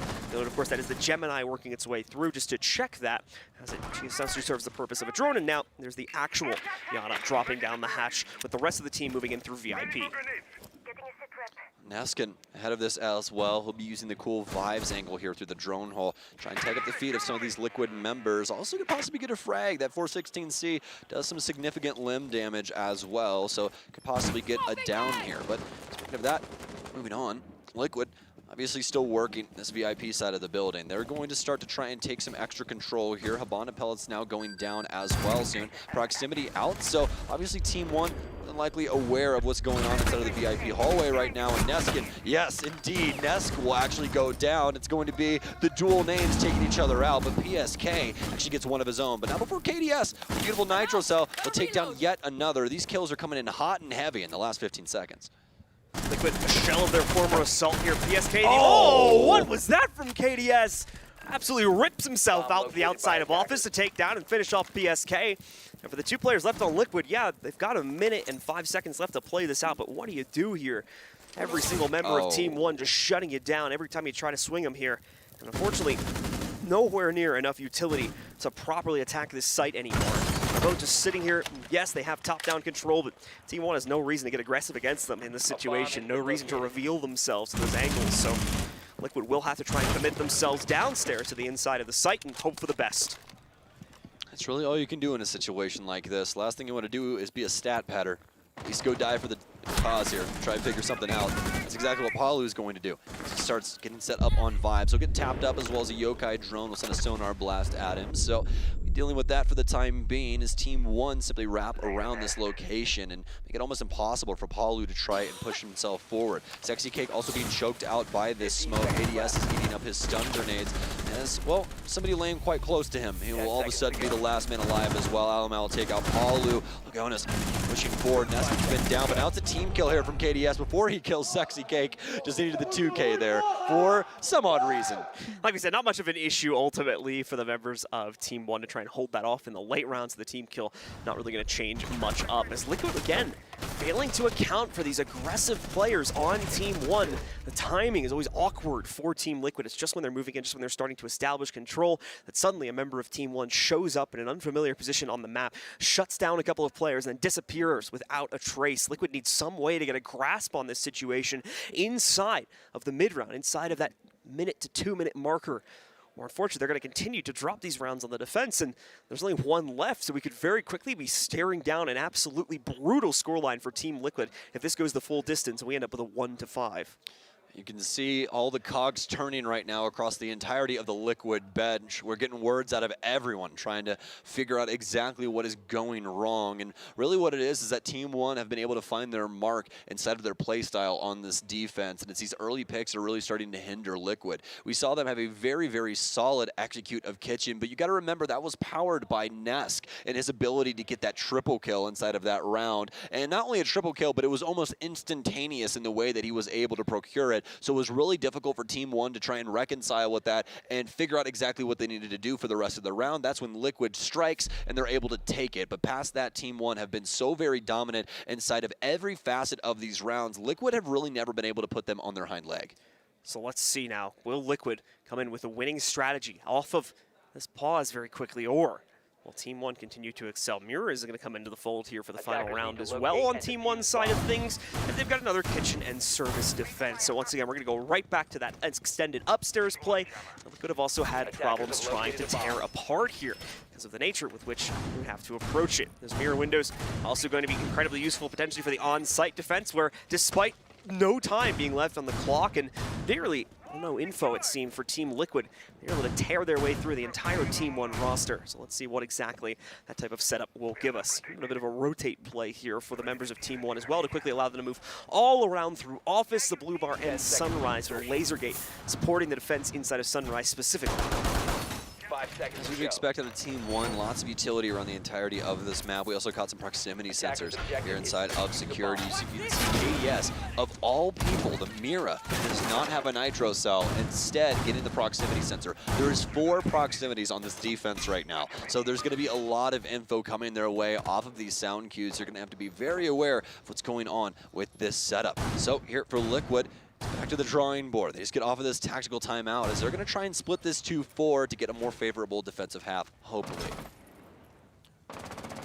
As the time now starting to tick down for Team Liquid, it's going to spend more than likely a little bit of time with the drone work here to figure out what exactly the setup holds. I like the kind of 2-tiered defense we have here on the inside of Theater as well. Both the mirrors being committed to that. One player can play to the inside on the right while they're obviously giving them the direct contention against the Hall of Fame, and another one outside at the 90 position can peek, I believe, those same exact angles, but at the same time can also defend against play from the VIP side of that push. Liquid very much committing to it, as we have at least 4 members of the team trying to vie for control of this part of the map, and it will be a very important part of this round here if they can successfully clear it out.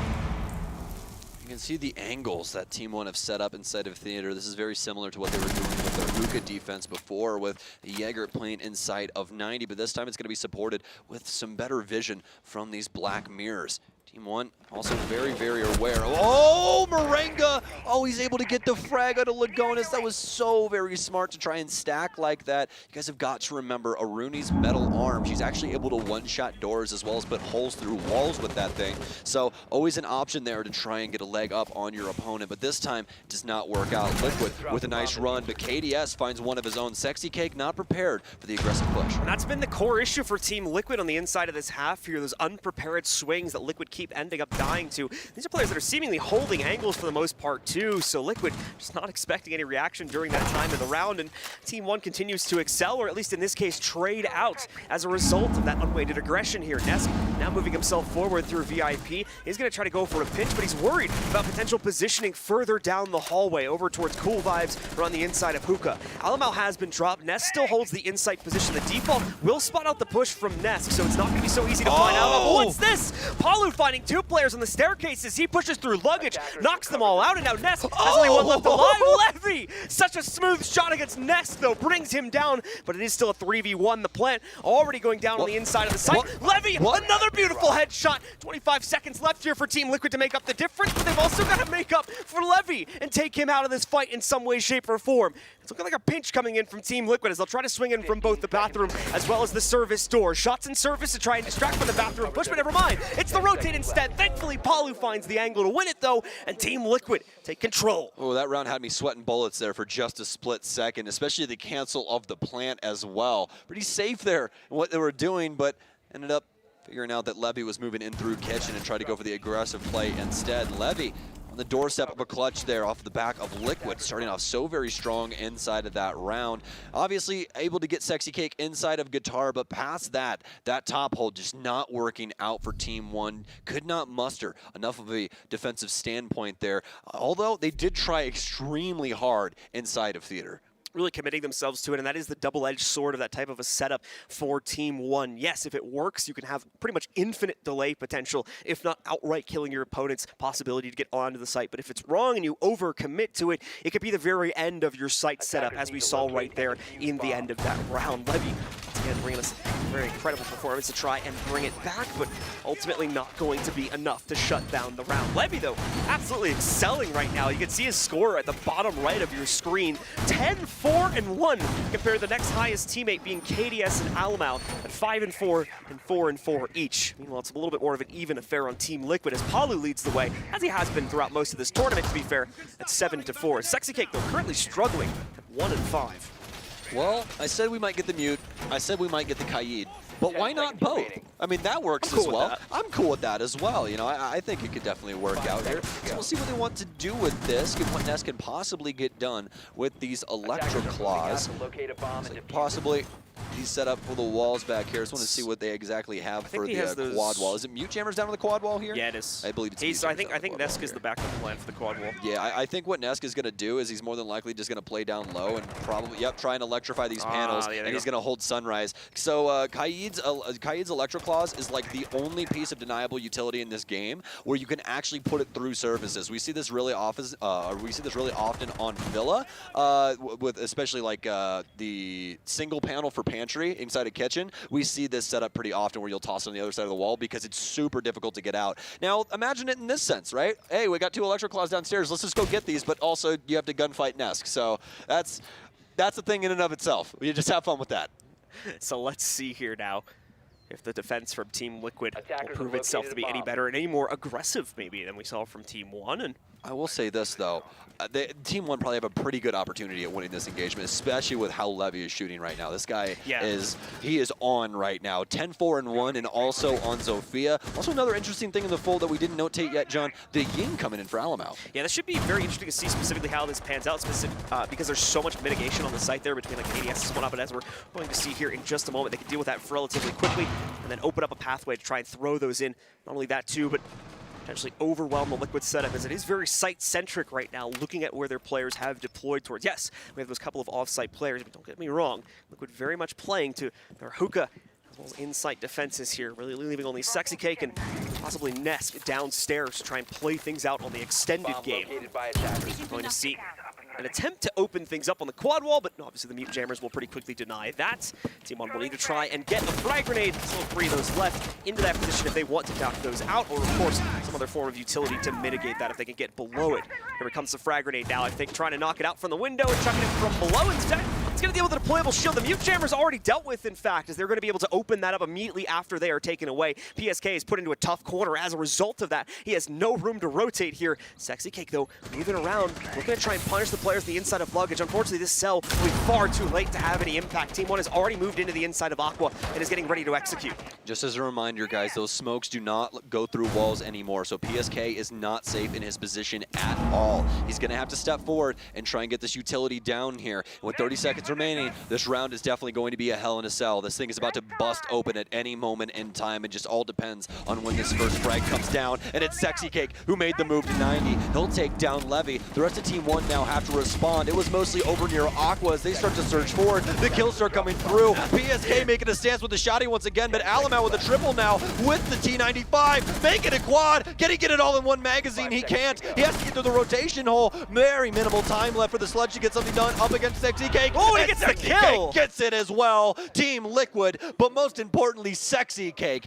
able to win that round. We talked about how important of a position Sexy Cake was going to be holding on the downstairs extension, but not only does he obviously fail to find anything from there, but he rotates back just in the nick of time to save things on the hookah push. That was the one element of Team Liquid's defense that fell to pieces, as Alamau was able to rip completely through that, getting a quad, obviously starting with the hookah players, but then following it through because of the freedom he had to take out the players on the inside of games as well. Thankfully, Sexy Cake gets back just in time to shut not only that player down, but the final ones pushing in from Team 1 as well. Beautifully done by him, and now Team Liquid on the comeback trail yet again. That was a hell of a round there from both of these teams. And Alamau, I mean, just shock and awe on the entry there. Nobody could try and fight back against him. And not only that, but his target acquisition inside of that round, absolutely disgusting. I mean, you're talking. That was a fast 4K. Yeah, you're talking 4 kills in like less than 10 seconds. He is managing so many things right now. Like, his brain is just cranking 90s, man. It's crazy. But either way, though, Team 1 not able to get that round. And Liquid with their first first successful defense. They'll head down to Kitchen now. It's going to be a little bit of a different setup from what we saw from Team 1. There's really centric up top inside of what they were doing with 90 and the angles that they had for Penthouse to try and prevent all of that. We'll have to see what Liquid exactly what to get done. They're at least going to go for a pretty routine 90 setup here. It's going to be a simple mute jammer to hold on to that panel, and we'll see what they want to do with the rest of it.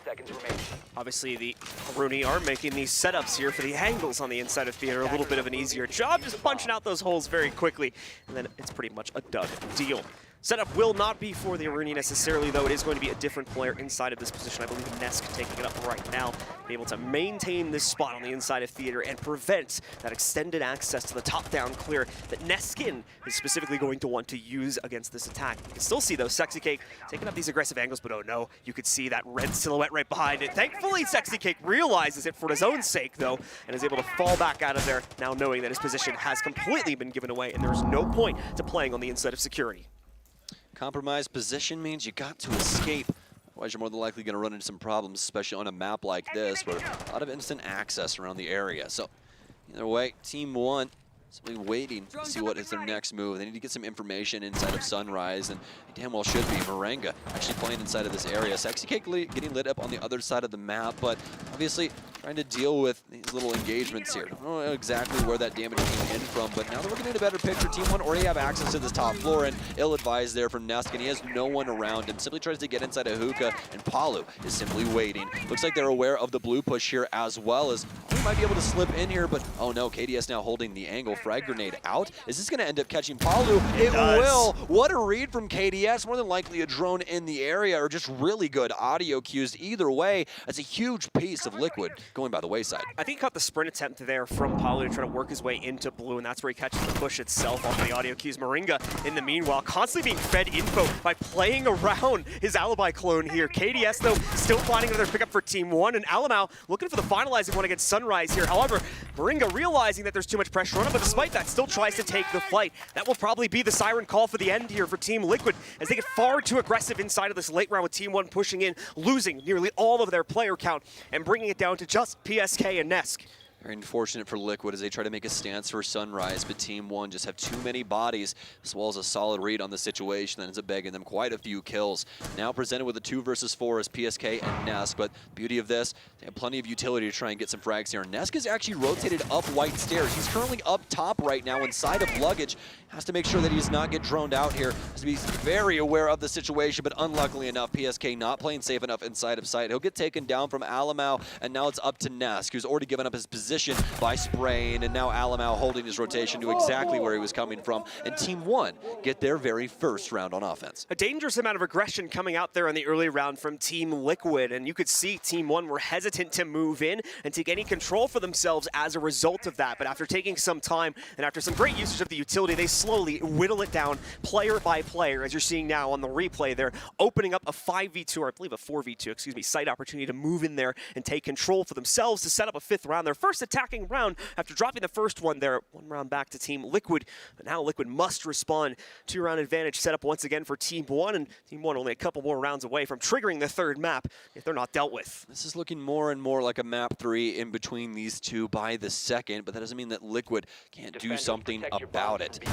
Obviously, they do have the ability to make one more mistake inside of a round and give up one to Team 1, but that would obviously be overtime.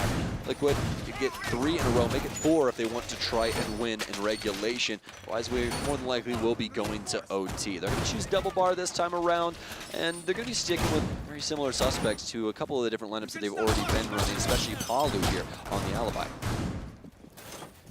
Team 1, once again, going to try to go for an early amount of control against Team Liquid, but the question will be, how much will Team Liquid give us? As we have an interesting setup on the inside of Kitchen there, the 2 reinforcements over in the corner to allow for the extended play, and more importantly, the additional angle for Team 1 to have to deal with if they're going to try and push in from that central hallway over towards Sunrise. Liquid obviously with an extension towards the upstairs portion to similarly to the Kitchen. This has a lot of play potential here. Team 1, specifically Neskin, is able to get control over Hookah and open up all of that top-down angle play. So Liquid will want to try to play into that, as well as all of the extensions outside of the site. You'll note no one's going to be inside of blue itself. That unfortunately is a little bit too delicate of a site to play directly into, which explains why we have so much off-site pressure. Now, we get an explanation for why we have these two walls reinforced here. Sexy Cake out and about once again, playing over towards barrels right now to try and see if he can catch any of the early entries from Team 1. Yeah, this is a super common place to play because what he's trying to do is prevent anyone from pushing in from service super early here. If they end up getting this kitchen cut off, then playing Sunrise is practically impossible because you can't get out. You're either stuck on the bar side or you're stuck on the couch side, and there is no in between because somebody's just going to simply hold the cross the entire time. So either way, Sexy Cake will be playing inside of this space for the time being. We'll see if that worked out for him. But as for Team 1, they're going to start in the top area here, but the northeast side. So this is going to be Guitar as well as Penthouse to start them off. As they try to figure out what Liquid has going on this top floor. And as of right now, it's not exactly too much. Saw some opportunities here, especially with Sexy Cake, Nitro Cell in hand here. Try and get an early pick on these Team 1 members above. Well, Team 1 will get that roof access for themselves, and Neskin striking first here for Team 1. Immediately taking out Palu, probably one of the more aggressive swings that we were going to see from Team Liquid here, as that early aggression falters on the defense yet again. And Team 1 are able to take the advantage as a direct result of that. Sexy Cake still alive, though, and he's been coming back a little bit more on this defensive side. Only one kill picked up on the attack. He's already found 3 on the inside of the 2 rounds that have been played out on the defense, and is looking to make it a few more than that now. He's going to try and get this Nitro Cell off against the Aqua push. Team 1 seems to have some idea that something might be going on in there, so they're very hesitant to step into that territory, but now they're going to move themselves forward. No sign going out there for Sexy Cake, though, so he does not chuck the Nitro yet. Now it goes through, though, and unfortunately, a complete miss. No one even close to that from Team 1, so just opens up the top-down angle. Team 1 already all inside of Billiards here and is going to be able to leverage that kill against Nesk. Due to, once again, these top-down angles are open, and again, Liquid keeps taking the fights here, keeps trying to look for these up-down fights, and unfortunately, they're at the disadvantage every single time they do it, so it's no surprise they continue to go into Team 1's favor, because they're already set up with a 5v2 here at 35 seconds left. Really no solid adjustments coming out here from Liquid. The early damage is too much from Team 1, and they continue to hit their mark. Moringa taking a lot of frag here as he ends up eating so much of that. Doesn't kill him, though. All up to him and Sexy Cake here. Sexy Cake will at least be able to get one, so that's a solid start. And very minimal time remaining here for Team 1, so this could possibly go wrong for them, especially with the way that Moringa's playing, but not before Levy's able to shut him down. This is most definitely going to be a Sunrise plant, so Sexy Cake will have to try and find an answer to this, but on very low HP, he's not going to be able to move himself forward like he wants to. That's going to be the plant going down. Sexy Cake able to at least get the cross here from Vibes. Nobody holding this angle harshly enough, so we'll at least be able to escape that. But now here's the problem. Barbed wire right in front of him, and that's a free sound cue. So he's going to try and wait this out, see if there's a possibility of somebody getting a frag here, stepping into his way, but now he'll have to give it up. Has to try and pre-fire into Couch just to get something done. It is a 1 versus 3, as he could try to possibly go for this rotation hole here, but as he stands at the bottom inside a jungle, the Vibes player will swing, and that's going to be the 6th round here for Team 1. Very little impact coming out from Team Liquid, save for Sexy Cake on this defensive side right now. Everybody seemingly having the confidence to try and take duels versus Team 1, especially once the side angles begin to be opened up, but unfortunately no one coming out with too much success in that department except for Sexy Cake, and as a result of that, because Sexy Cake is the off-site player, it's putting us in these very awkward 1vx situations for him. Honestly, I really feel like inside of that round, it wasn't necessarily Liquid looking for the gunfights. I think they were just trying to find an answer to what they were doing upstairs. With that amount of angles, I don't think that they thought that Alamau would be attempting to manage all of them, but that's exactly what he did. And he got turn of events for PSK. Exactly. So it's just like he got so many kills out of that, and at that moment in time, after they already got that big frag onto Palu early inside of the round, it's basically impossible. We see Nesk drop out of the top, and they just give up full top control to Team 1 because Liquid thinks something's going on that bottom floor, but that's not the case in the slightest. A bit of a misread potentially from Team Liquid, costing them another round. It's setting us up for a 6-3 scoreline in the favor of Team 1.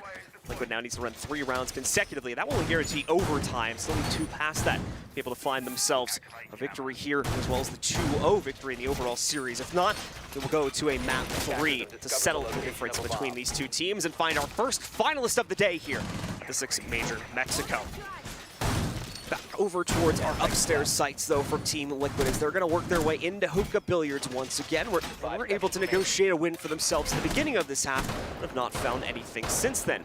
Their setup going into Sunrise. It was a drone in position there for Team 1, sitting right in that corner shelf by the pillar. Don't think it was spotted yet by Team Liquid, but it is in a somewhat predictable. Nope, I can still see the wheel. There it still is. chilling right up there. So that's a lot of free info drip coming out for Team 1 yet again as a result of that. Good eyes, my friend. Get some solid info in here for Team 1 on the positioning of Liquid. This is back to the previous setup that we saw where Nesk plays down low with these Electro Claws and tries to make Team 1 fight him. See how it goes, but just remember how this last round went with Alamau as Ying as well. It was an insane quad kill, almost an ace, trying to compete with Hungry for fastest ace of all time, but not able to find that last body in order to do so. So, Liquid, this round starting off a little bit stronger than previous, especially with Palut still being alive going into 2 minutes. A lot of the soft destruction falling down around some of our Sunrise players, so starting to panic a little bit. Once again, Sexy Cake out and about. Still going to be playing into this extended position over towards the service door. Now Levy trying to capitalize on Sexy Cake moving in there, but it's Nesk in another battle elsewhere on the map that finds the pickup, and Levy so mad at himself right now that he didn't catch Sexy Cake, because it's costed him another teammate. Also, KDS having gone down. Sexy Cake even knows that there's a player at the window here trying to swing out towards. He's gotten the shots to the inside there from Levy. He has to know again, this advantage that has the full confidence to do so. Concussed out, both of them used by Levy here. Regardless of that, it's a distraction as it allows for a spray to come in, I believe, to the panels up on top. Levy nearly taken down, however, there's a player holding the luggage balcony. That's going to bring him down very low. The Gonus was the one that was able to swing it, but he's going to go down to the Moringa deeper inside, upstairs above this play. Levy, though, saving the day once again as he finds the confirmation on a Sexy Cake as well as one other pickup here for a double on the round. Now one of the few players able to push into the Sunrise bar. Well, the biggest problem is right now is that they did all of that for the Sunrise bar control, but they've lost so many bodies now. But oh no, PSK! He's not thinking ahead about the positioning of these players. Nuskin uses his last frag grenade to blow him sky high, and this is completely doable. They can totally win this in this situation. Moringa still has a Nitro cell, so he'll be able to at least stop him once they try for this plant attempt, but outside of that, it's going to be risky for either of these squads to try and propel themselves forward here. It's all on a knife's edge. Any moment in time, the next kill could mean everything inside of this round, and it could mean us going to our final map as well. Liquid have got to win this to stay alive here on Coastline. Luckily enough to not lose the earlier map. The plant starts now here for Neskin. Nitro cell out here for Moringa, and so he'll be able to prevent it just with the tape rip for right now. But they can only play this game for so long. Looks like the Billiards player also set up to try and get this shot. That Nitro cell goes out, won't deal any damage to Neskin. He'll stick it. Palu with a hell of a shot, and Moringa will lock it down. Liquid went out to 2 versus 2, and whoa, very, very close there for just a split second. That could have broken down anyway. Once again, it's Levy, right, bringing this fantastic performance, and especially with the entries towards Kitchen that nearly allows things to come back for Team 1. After Liquid found the 2 initial picks in their favor, with Sexy Cake finding one from the inside of the Kitchen lurk that he went towards, as well as another one being found a little bit further off the site as well from Nesk. It's Levy that picks up at least 2 of those kills, if not more, later in the round as well. It keeps the hope alive as he is carrying Team 1 forward right now to try to prevent that 0-2 victory for Team Liquid and keep Team 1's playoff contentions to go to the grand finals alive here as they still look for that one final round. 2 rounds now to try to get it done as Team Liquid move up on 4. The Hookah defense is working out for Team Liquid, but that's literally it. They've only been able to get Hookah defenses so far, and one of them looking extremely drastic when Alamau was able to entry for that 4K as Ying. But besides that, these defensive strategies from Liquid have not worked out into their favor. Team 1 have done such a bang-up job of being able to lock down the map and make it hard for these Liquid members to exist out of sight, especially when it comes to their pen setup upstairs. The previous round they defended Kitchen. This ended up going first. Team 1 getting a lot of pressure up top and starting to get frags, and it was just impossible after a certain point for Liquid to try and combat with them. So Team 1 more than likely going to be going for this top clear here once again, and Alamau will be changing it up once again. The Twitch now coming in with the up 2. Surprises on that one. We saw a similar adjustment for Team Liquid here. Extra drone counts to be able to use, and that's on top of what the Yana brings as well, on top of the ability to try and knock out some of this utility deeper in the site through a bit of a sneakier method if they can insert themselves. Obviously, the F2, a massive proponent to why this is being brought as well. It's a gunner's gun. And Alamau fragging out here, now actually tied with Levy at 13 and 13 for both of those players in the kill count here. Still going to see plenty more drones brought in as well, the explosive ones to be exact here on Lagonis, to also try and mitigate very early on some of the utility sets, especially over here by the service door. And they're going to make very quick work of that, as you can see here. Everything by the service door is gone within 40 seconds of the round beginning. That was so well done here from Team 1. They have not been bringing the Flores at all, so very sneaky to be able to clear out this service area and potentially set up a plant spot for later on inside of the round. As for Liquid, still holding on to this top floor. Not too much action happening here for Team 1 as they are on the outskirts of the map currently. One on VIP Balcony and one on Hookah. There's still plenty of time for them to try and get some of these jobs done. Lagonis will access his drone yet again here. Is the cross still being held from the smoke? It is indeed. So that's going to be Lagonis' last drone. But he actually got a lot done with those, that being said. Levy now moving in.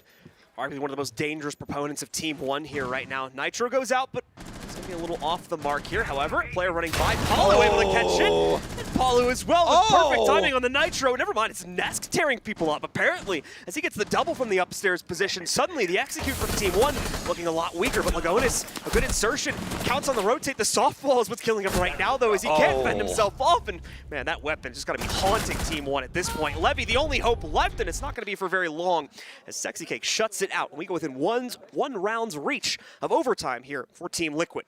Yo, fantastic read on the Nitro Cell kill there. Though, excuse me. That was really well done. I don't know if they had a camera up there or something, but I'm assuming that was off of audio, and that's incredible. Because that was like right on point, too. Yeah, like literally right at the apex of where he needed to be, and he just blows Alamau sky high. Fantastic from Team Liquid there. Didn't really get to see many of the gunfights, mainly because Team Liquid decimated Team 1 inside of that round, but we could say the same for a lot of rounds for Team 1 as well, where they just simply ran away with it up against Liquid. We're going to have a big change up here. Palu going away from the Mozzie, picking up the Pulse, and this has so many implications inside of this round, John. Not only does he have the cardiac sensor to try and see where Team 1 are playing, but he also has almost a guaranteed Nitro Cell if it does land. We saw this being picked up by Team 1, or at least initially shown during one of their final rounds as well, but it ended up being changed up, I believe, towards a Miro. So we see what the difference of playstyle will potentially present towards Team Liquid as they try to use the Pulse instead to make this play continue on. Once again, that same downstairs holds that very same Nitro Cell kill is going to be a possibility here also. But important to note, only a single Nitro Cell being brought by the team this time. So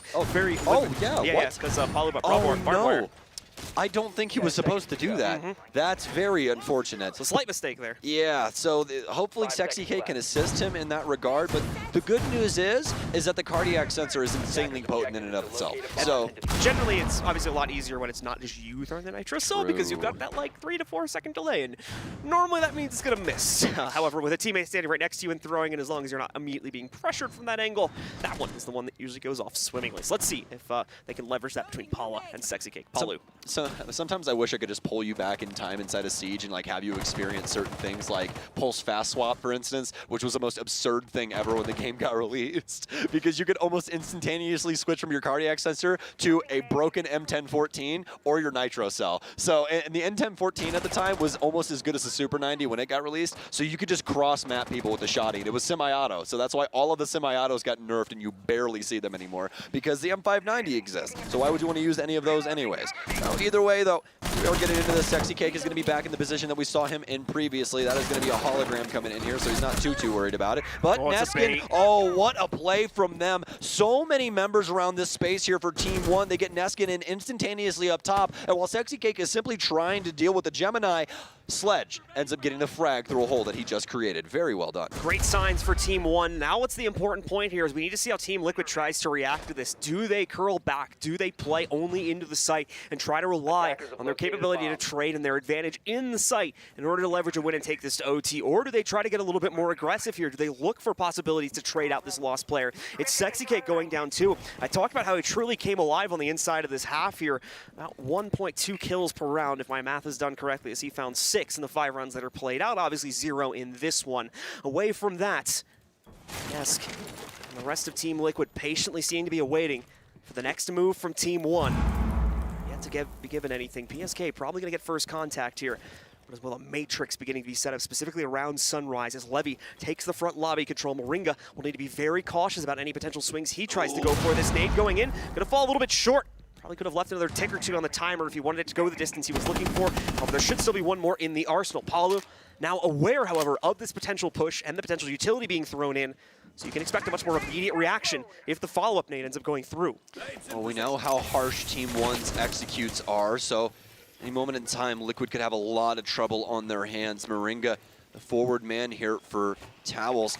Smoke's going out. Plenty of stuns now starting to pour in as Nesk will more than likely step up to assist. Another frag grenade pours in from Nesk that'll be able to take out the smoke with 2 smokes inside of his pocket as well. No refrags here, but Liquid with a chance. They'll have to get something done, but Alamau knows the position of Nesk. They're more than likely going for the plant now, and indeed, Lagonis will start locking things up. PSK, though, has to try and get something done on his end, but it's Neskin for a triple. Palu not able to get all the frags necessary in this situation. He's the only one that's been able to kill anyone as Team 1 will take Coastline. We will be forced to our last map in order to figure this one out. So a third map we go, ladies and gentlemen, to find ourselves our first finalist, Team 1 Rebound, after seemingly holding control over Oregon coming off the first half as well. The same thing is shown here on Coastline, except this time with the 4-2 advantage. The follow-through is good in the second half, and they're able to close things out 7-5 as we move into the final round of the match there. Once again, very similar to how Team Liquid also won that, but they were able to come back, leverage things into their favor, and ultimately take it for themselves in a different fashion. So the Rebound now leading us into a 1-1 scoreline, and the real question is, what is map 3 going to look like here now? An open and about map going the way of Team 1, a much more traditional map going the way of Team Liquid. How will things face off on the third map?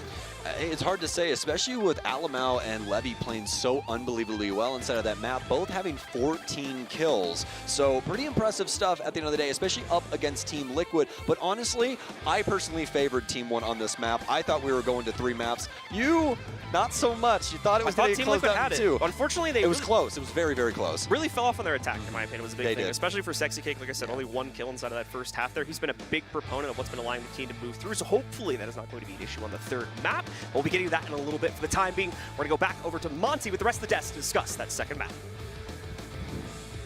Well, gentlemen, we are getting our first third map of the playoffs. Took us a long time to get here. Shocking, right? Yeah. Which matchup? Probably Empire Space Station you thought would be That the one most deserved likely to go to a third map in the quarterfinal. Yeah, I definitely think that one could have gone. I also think Dark Zero Team 1, under other circumstances, definitely could have got there. But I'm glad this one at least got here. None of the ones from yesterday went to a map 3. I was totally expecting at least one of them to. But yeah, no, we're finally here. And now we can talk about a decider map that doesn't swing in either team's favor, I don't really think. Yeah. So that'll be cool. Okay, talk about it. Go. So it's Consulate. You set yourself up. Why didn't you need to continue? It's true, it's true. No, so Consulate's going to be interesting because both teams are 1-1 on it over the span of the past 6 months. There isn't a firm advantage, I think, really to either team in that aspect.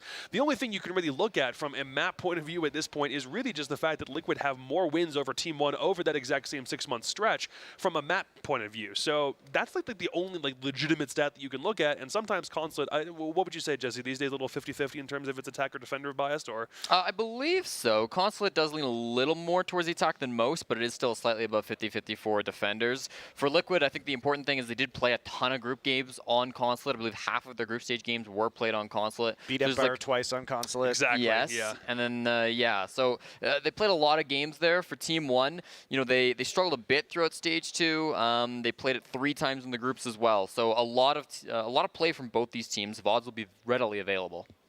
I think it is hard to get a read on some of the group stage games from Team 1 because their first round robin was so poor that I don't think it's really reflective of their play right now. Yeah, absolutely. And so you've got to really focus in on these most recent ones for Team 1. I'm looking at when these Consulate games actually were. I believe both of the first 2 were. Yeah, so the first 2 games they played were on Consulate. And then do you really care about those odds anymore? No. Maybe not. Yeah. I certainly don't. But I cared about this last VOD on Coastline. We got another 7-5 score, this time in favor of Team 1's. These 2 squads have been just incredibly tight in terms of their play. Back and forth, we've seen a lot on both of these maps. Did you see any kind of improvement from Team 1 based off of their intel, their poor intel in the last game? Or was it just the map and their comfort that was allowing them to be more successful? Definitely thought it was a comfort pick overall for Team 1. On Coastline, you theoretically can get away away with a little bit less droning and a little bit more face checking just because of the way that it plays. I do think they played into this map really well, and it also came down to Liquid being rather lackluster on Coastline so far this entire tournament. They had one win on it in the group stage, and then very nearly lost in overtime to Damwon Kia yesterday, and then this just kind of compounds on top of that. I think it's so much easier to roam clear on Coastline than Oregon, because Oregon, like, they're all in the basement anyways, whereas on this map, you can really isolate those roamers and push them as a team and get that advantage state when you go for those gunfights. So I really did think they did a better job on their attacks, but their defenses looked better as well. They were really having a good time running all around the map. Levy and Alamau particularly, the stars of this team, really got the shine here.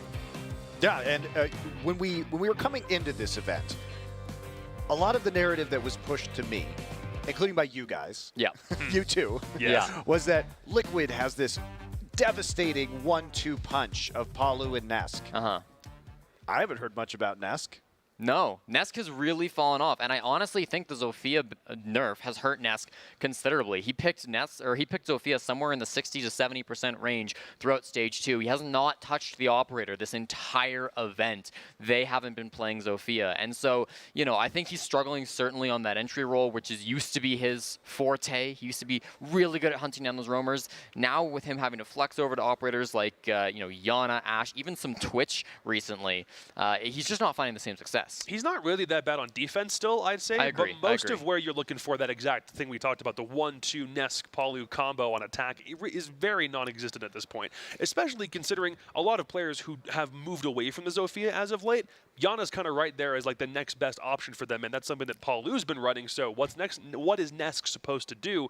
Right now, there really doesn't seem to be an answer. We were actually theorizing in the green room. Skies was like, maybe he pops off in the grand finals, and I'm just like, at this point, I'm gonna doubt whether he ever pops off. Well, I mean, they were willing to ban the Zofia against Damwon Kia, so I mean, I think once you see that, you just know they're definitely not going to be playing it. That's true, and that was definitely like a Rin counterplay at that point too. So, and like you knock Rin off kilter, everyone on Damwon Kia is not going to be able to get as fortified. But yeah. Yeah. I also hate to bring up this point, but like you look at Team 1 being such a young team, guys like Alamau, Levy, super young guys, 19, 20 years old, and they've got all great mechanical skill. Nesk is kind of getting up there. He's like 26. On. You can't do him like He's that. like 100 years old in terms of gamer years. Like, maybe his time is just kind of getting there.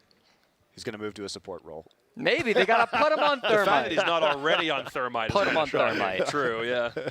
That's right. That's where you keep the leaders, you know? You just shuttle them off every game into the support role so they can shot call and lead the team. He hasn't really been in a position to have as much impact as we'd like, though that does not mean that he cannot bounce back at some point. So for sure. Okay, let's look at actual gameplay. Now, Jesse, you picked up the rounds from KDS last time as well.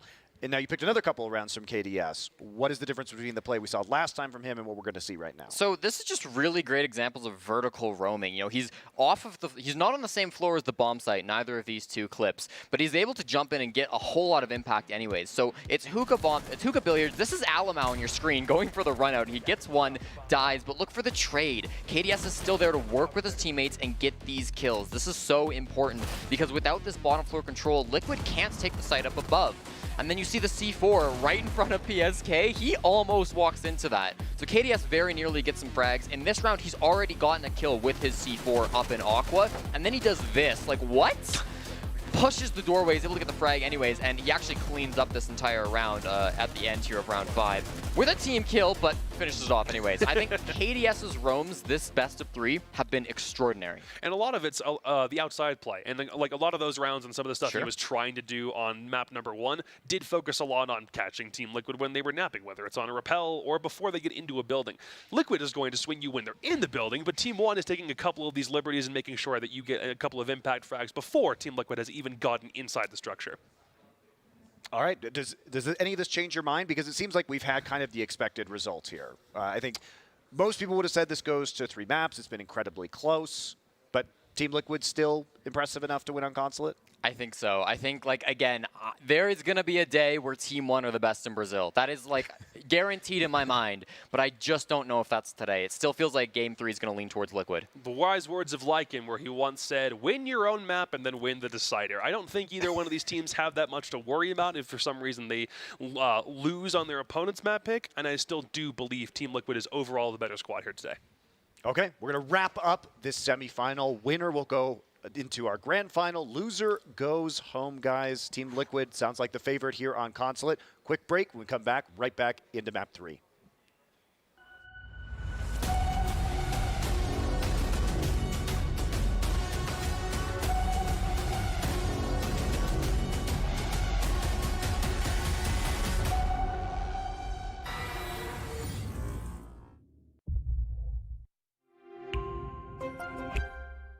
What does it take to create a vibrant, thriving community?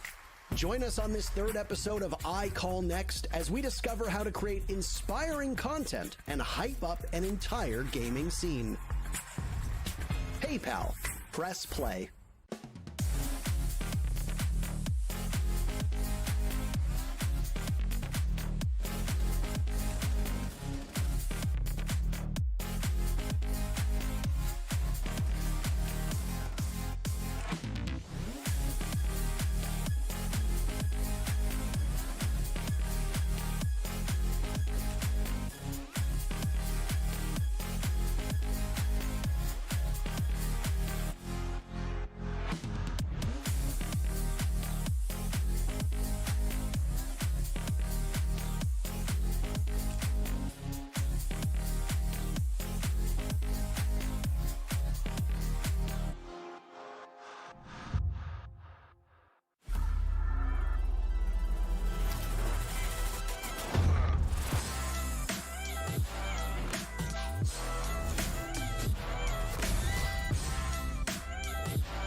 You refer to Team 1 as pretty well-rounded on Twitter. I was just curious if you give us some insight on what each player brings to the team. I think everyone here contributes a lot to the team. Like KDS has his only style of dealing with life in general, and in game he's so aggressive and he doesn't give a lot of importance of like anything in life. Lagones is a huge support, one of the best in the world. When he's on a clutch, I have like extreme confidence that he will manage to win every clutch. Davey has the best aim I ever seen. Like he's so solid and he plays well like every game. And Naskin he can do a lot of things in roles specifically. He can play on a strong position. He can roam. He can play on site, and he's very flexible. So my team is very, very ready. Since SI, on SI I create a lot of confidence on myself with all the media that I receive. So now I'm more confident. So when I think on some adaptation on the match, I have streaming confidence that it will make it. It will make it right. So I think that's the difference, is the confidence. For everyone that is cheering for us, thanks a lot. And like we're really practicing and improving a lot in these past months. Everyone is seeing like we are getting the results and we are looking for the top 4 right now. So that's our goal. And thanks a lot for all the Brazilian people and all entire the world that is cheering for us. And bora. Então é isso. Vamos, Can I say in Portuguese? Ok, vamos, velho. Vamos com a T1 aí. Vem com a T1 nesse campeonato que vai dar muito bom, tá? Pode vir. That's it.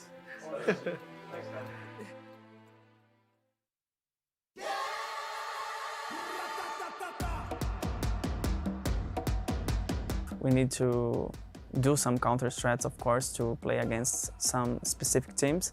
But I think for this major, the team that adapts most, it's probably the winner. I think the most important thing is like to keep changing your playstyle. If you don't, you kind of get predictable. I always try to learn new things so I know how to react to different situations. I think after that match, we discovered us as a new team. Like everyone was like yelling a lot, and my team is not used to that. And I think because of that, they were yelling and cheering every round. All of them play better. Is about facilitating players like Alamo, who we've all seen, if given the opportunity, will absolutely rip teams to pieces. Thinking they just got it down in time. Alamo and Ness can go huge. But it's about creating that nice, deep field of players and talent as well. KDS, a big entry, finds himself too. Lagonis a third. There are really difficult teams on the tournament, but we are facing like each one at that time.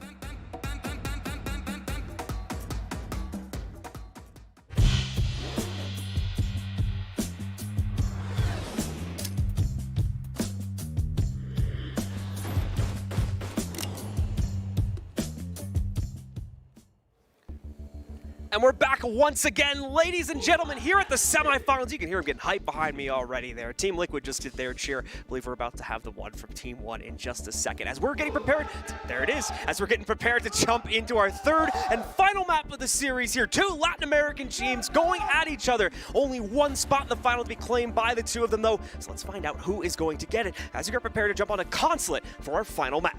Should be a lot of fun here, folks. This series so far has been a heck of a ride, especially when we got to Coastline. Team 1 putting a hell of a dominating defensive half, together that really threw Liquid for a loop. They were not able to battle back and ended up losing inside of regulation. Here on Consulate, a little bit of a different story from the two previous maps that we had. We had Coastline, and previously before that we had Oregon. So this one's going to be somewhere in the middle. We'll have to see what these teams have to offer. Some great play potential coming out for both teams. So you may have heard it on the inside of that video we were just watching before it came to us, is going to be the fact that these teams need to adjust, and the teams, in Team Liquid's opinion anyway, that adjust the most may end up winning this tournament. I'd say that's been true so far, as it's been a lot of stories very similar to that throughout the group stage and even coming into this matchup now. Both teams trying to play around each other, trying to figure out ways to counter out, mainly again, some of the aggression we're seeing inside of the early round here, which is dictating a lot of how these rounds are being played out. The team should be ready though in just a minute to start this map, and I'm very excited to see who ends up coming out on top of this one. Team 1 came in with a booming second map for themselves and are looking a lot more confident now to try and take Consulate. Like you said, it's a mix between the two maps in terms of styles that we got there. So really, either team can end up winning this one, as both maps were so close, coming down to really one round every single time.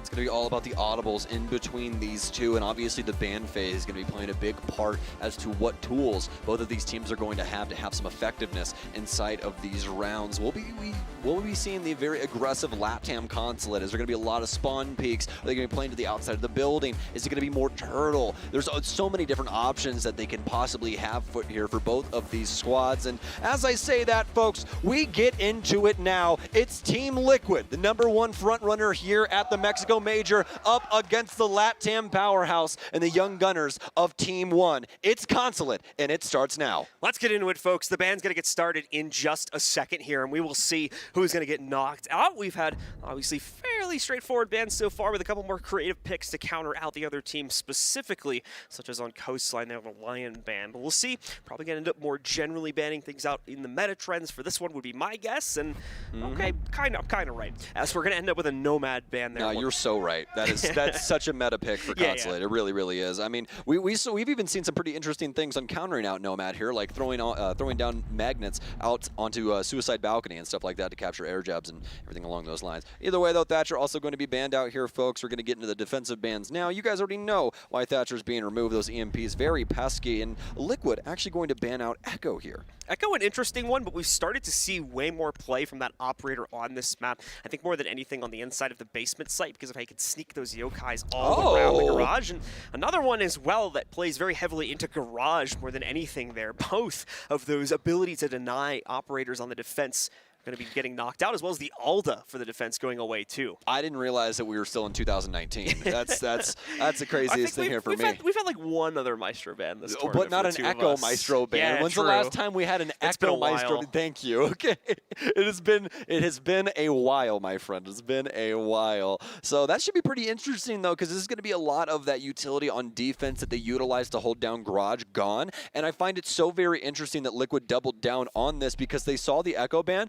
They banned away Maestro, and they're like, okay, now you have neither option. So what are you going to do to try and stop us from planting?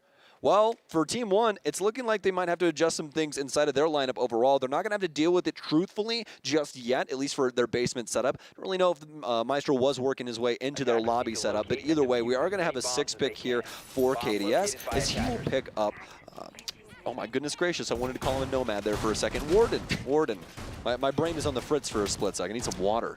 All good. Well, thankfully we're not going to see much of Nomad at all on Yeah, the she's inside gone. of this matchup, Can't have as she's on the bench for this game. Six decided not to let her out to play, so...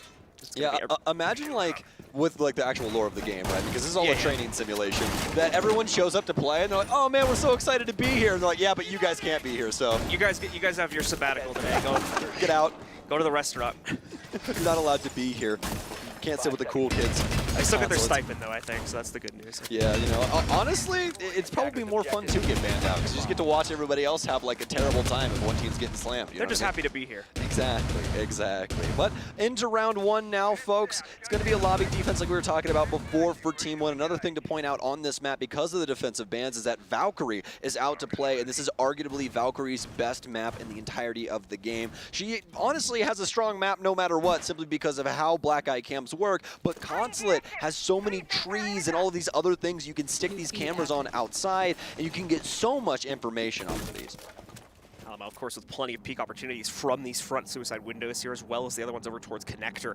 For Team Liquid, though, it's going to be a slow roll here, and you'll note there's going to be an IQ, so Paulo shouldn't have much of an issue figuring out where this camera's positioned at. But he's worried about other things right now, a little bit closer to the inside of the building, trying to figure out what that setup looks like over there towards logistics. Or, excuse me, admin, as we're going to see the members of Liquid start to try and put some drone presence toward it, specifically Moringa more than anyone, but they do need to open up those panels before they can move their way in.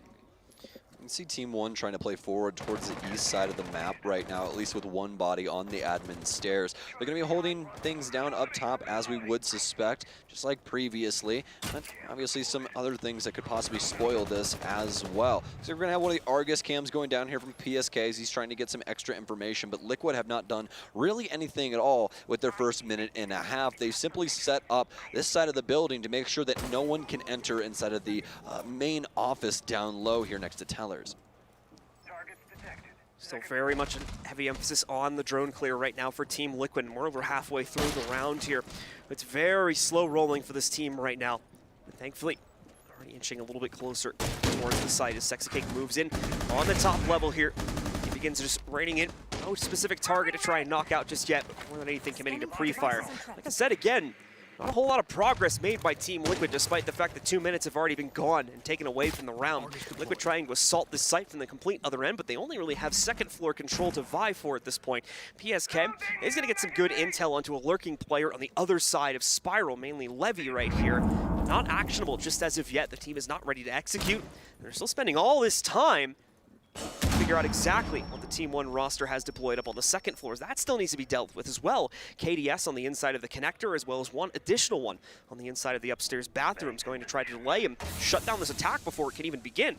The patience here from Team 1 is just unbelievable. Not overextending themselves, no real swings coming in. Liquid, they're going to play this down to 15 seconds. They really haven't cleared out too much utility up top. Let's see how forceful they can get. Levy will get the first kill here, but this is not looking good in the slightest. KDS tries to make an adjustment, but now Liquid, they're going to make me eat my words. They'll take down a couple of here. Levy actually making it work when it comes to Spiral, and that's case down, and that's going to be the round. Liquid not doing a damn thing with any map control at all. That was just a bad round, man. That's the problem, man, with these all-in executes we keep seeing from Team Liquid. That's not the first time they've been forced into that type of a situation either. Some of these players on Team 1 are going absolutely insane right now, such as Levy, as well as obviously Alamau, who we've talked to death about over the course of this tournament here. So considering that, Liquid trying to send everything in a final 15-second charade, if one player on Team 1 is able to put a stop to one of their major pushes, then that's the end of it. There's really no making up for it. That player could just hide in a corner, and usually they're going to waste enough time before the case can even be retrieved. I'm so happy you said said that too, because that leads right into my point. And the fact of when you do these very low time executes without really,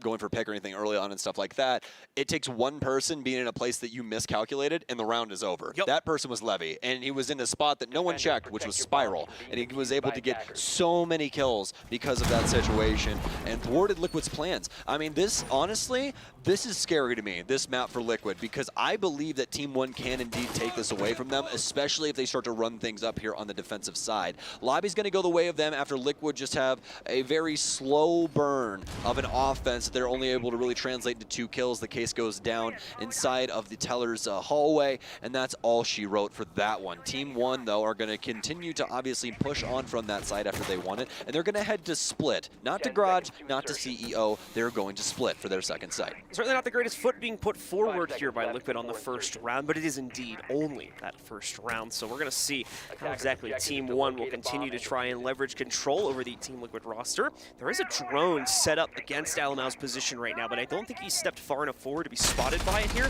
He's going to go for the timing pre-fire, but as you guys can see at home, no silhouettes from Team Liquid anywhere close to that. There was a player that spawned here. I think that player decided to wait things out, and I think was the one with the drone set outside the window to watch for that anyway. So no dice for Alamao inside of the opening 20 seconds or so here as he tries to go for that spawn peek. Fortunate for him, but Liquid going to be setting up on the same side of the map here, and oh well. The best maps for this character here as well. Pulse will come back into the fold, this time not for Liquid, but for Team 1. It'll be played by Lagonis, and you can get so much info as to what side Liquid's clearing here. This, again, one of Pulse's best maps because of the amount of flooring that you can actually look through. You can actually see where Moringa is, and Moringa is actually standing on the floor. It goes that far, so he'll be able to tell every bit of Liquid's movement as long as they're within the radius of him being seen on that top floor. This will be very, very helpful to Alamao as well. He'll be holding things down currently in Projector, but he's got a couple of different routes that he could possibly abuse to throw some wrenches in the plan of Liquid. Liquid did just catch that there's a Kapkan in play as well, so they are going to be a little bit more cognizant of the doorways before they end up rushing right through them here. A little bit more careful, and that's exactly what they don't want at this point in time here. That was their problem in the last round. They took things too slowly, too carefully, and ultimately did not have enough time to even assault the site. So as a result of that, I hope we would see things being sped up. But once again, Liquid approaching already the halfway point in the round, only with their initial admin control to work off of here. They try to push their way forward and start opening up the top-down angles to at least get some vision on the Tellers here. Oh no, but the shots are now coming through for Lagonis. He'll be able to find Sledge's angle here, or at least Moringa's, excuse me. He'll take him down. Neska's been down as well. That's the other soft breach that they were trying to use to abuse that top floor. And it's all just going so very wrong for Liquid right now. They have not had a solid start to either one of these rounds. That first one just being a slow burn, and this one practically being a false start in a certain sense. They'll be able to at least get Nesk back up, so we'll be able to break up some more of this flooring, but this is just getting so very risky for them. Look at the amount of Nitro cells still on the defense as well, and with only 45 seconds remaining, Liquid have to try and find an answer to this. First plant attempt should be coming up from Sexy Kick at any moment. Lagonis already looking for a spot onto that. Neskin as well, moving out here. The Nitro Cell tossed actually up to the second floor, and Nesk will be able to get an opening kill. Levy working his way in, takes control, quickly loses it though as PSK trades it out, but less than 30 seconds left here. Team 1 are keeping the pressure on, so Liquid won't have their opportunity to put that case down on the ground. Case is going to go into an awkward position, should still be retrievable, however, by Team Liquid. And a mess up from Alamao as he finally swings out from his position on the inside of Projector, goes down to Palu. Liquid are looking all right to get this done. There's the double Nitro Cell kill, though, from Lagonis. A triple on the round. Nesk is all that's left. Yes, he has the case, but he has no time to plant this, and absolutely no safe harbor. Neskin is right around the corner. He's going to run right in here, and Lagonis is going to finish off Nesk through the floor before his teammate even gets a chance. A solid stance being put up by Team 1 yet again, as they prevent Liquid from taking any control by Tellers and pick up a second round. All right, so the split attack not working out. Silence not going to be calling a tactical timeout just yet. And honestly, I think they can go one more round with Liquid possibly making an adjustment here to try and get something done. But Liquid are just not able to do anything in the opening moments of these rounds. They continually get set back, and there's no opportunity for them to try and get anything to come into their favor. Team 1 are playing this so very well right now as they're going to their third site inside of Garage. Basement is up next here for Team One, and they could realistically just go all the way around to all 4 sites at this point if they wanted to, with the way that they're able to delay against Team Liquid. Finally, Team Liquid probably going to get a little bit of relief here, as that early clear shouldn't completely lock them out of the building for the first 1 to 2 minutes. That's what I would expect anyway, but given how well it's been working for Team One, would not be surprised at all if Team One's trying to go for a double down upon this and really try to lock Liquid out, as Liquid's been very scared seemingly to take any contested control away from the defenders here, just due to how well some of the individuals have been playing, I think. Alamau, note, doesn't have a kill so far inside of this game, but Levy continuing to dominate at 4-1, and Lagonis doing even better, specifically after that last round where he got the triple, as he's gotten 5-0. Lagonis stepping up, as well as Levy. You guys heard Team One, and specifically Alamau, talking about Levy's ability inside of the game. The best aim on the entire team is what he said, and that's a big compliment from someone like Alamau, who is so very dominant inside of his gunfights. Alamau there, like I said, having the rough time, but you heard him in the interview talking about the support and how strong of a core roster has been built up around him and how much they're looking to press themselves forward. Liquid as well, though, prior to today, looking so strong, even despite the odd first map versus Damwon Gaming Kia yesterday morning. Liquid absolutely dominating on the second map of Coastline, but seemingly not the case here today, as they struggle immensely with their attacking rounds due to the aggression we're getting out of Team One with their own setups. We're going to start to see that come into shape here now inside of the third round, as KDS begins to set up. Definitely nowhere near this push that's being thrown over into console there, as we can see the rappel angles being placed here, but KDS seems to think they're already in, so he goes for a little bit of a pre-fire spam. Not going to connect onto much, though, and Liquid do realize that this is pretty much open for the taking, so they'll move in fairly quickly through yellow, and Team One will only have the control on the other side, closer to admin. Liquid going to continue to work the drone game here, trying to get some information on not only this top floor to a certain point, but also trying to see what's going on in antechamber as well as the bathroom on that level. They want to make sure that Team One cannot try and deal with them, trying to take control of Piano. But that's what Moringa's for here. This is a very unique thing to Buck here. Instead of the sledge with the skeleton key, he can actually hit these things from range. So on a map like Consulate, if you get top floor control instead of console, you can actually pop Piano from above, and you don't even have to take control of Piano at all. It's no risk to you, except for possibly nitro cells coming in your way. We see this happen often on Villa as well, or Cafe actually, excuse me, where they take train as well as mining control to try and deal with bunker angles. You can't do that with sledge. You have to use something at range, and that's what Buck, excuse me, is best at. We're going in the last minute now, though, is really besides the map control that Liquid's been able to muster, not too much else going on. KDS pushes forward into connector up here, just simply waiting for the angle on front desk. He's actually going to get droned out. I don't know if he exactly knows that, but oh no, BSK goes down. KDS starting to surge forward as well. He'll be able to get one of the Argus cams, but again, Liquid running into so many problems. It's a pinch here, and oh no, Sexy Cake, he gets taken out. Levy gets another one, and Liquid simply cannot do anything at all. Palu's going to die. What? Levy with a triple here. John, I don't know what to say. Dude, Liquid are just getting absolutely decimated every single time. Levy's in the Matrix right now, man. He's feeling it. You could see how not he's only dialed in. just how proficiently he's locking in on where these players are coming from, but the smoothness with which he's going between kill to kill to kill. Perfect headshot pre-fire angle every single time. We're going to see it again here, more likely on the replays in a second. And it starts with that great nitro read as well. Knows they were trying to pressure up yellow, and look at Levy, man, just masterfully handling the situation. Here's the footsteps behind him. Might have been a call out, but I'm just going to say it was the footstep intel there. Quickly swings it around, knows exactly where that player is, and shuts it down. Liquid, man, they are in a tough spot right now. Not surprised we're going to see a pause called, even away from the strategy of things. They just need to take a moment to breathe here. Yeah, absolutely. You can see some of the frustration on the faces of these players as they're trying to get this figured out. Silence in the back, obviously, trying to assist in that matter. And so far, this Consulate has been so unbelievably one-sided. I haven't gotten to see the scoreboard yet, but I think only like 2 members of Liquid actually have a kill. And thank you, Mr. Observer. So we have 2 kills for Palu, 3 kills for Nesk, 1 for PSK, none for Sexy Cake, and 1 for Moringa as well. I hate when this happens, man. Liquid's combined kill count is equal to Levy's right now. It's just, that's a feels bad, man. It's rough, to say the least. Levy's tearing through the members of Team Liquid. We're already through the pause as well, and we're heading back into the game to see what Liquid is going to try and do after their pause to make up the difference here. We're rerunning the same sites once again as well. Team One has controlled everything, and we have seen Liquid bounce back in the past from these situations, but this is certainly looking dire. Extremely dire, especially given the circumstances. I mean, this is a full best of 3. This is Team Liquid, by the way. I just want to remind you guys that this is the LATAM squad that went all the way to the grand finals of SI 2021 and tried to take that away from Ninjas in Pajamas. A great series as well inside of those games. This one right now, this is looking, at least in the moment, like Team 1 may have the opportunity to knock off Liquid in the semifinals and go to the grand finals to play one of the European squads tomorrow. For such a young team, this would be a massive achievement for Team 1 to be able to pull off here.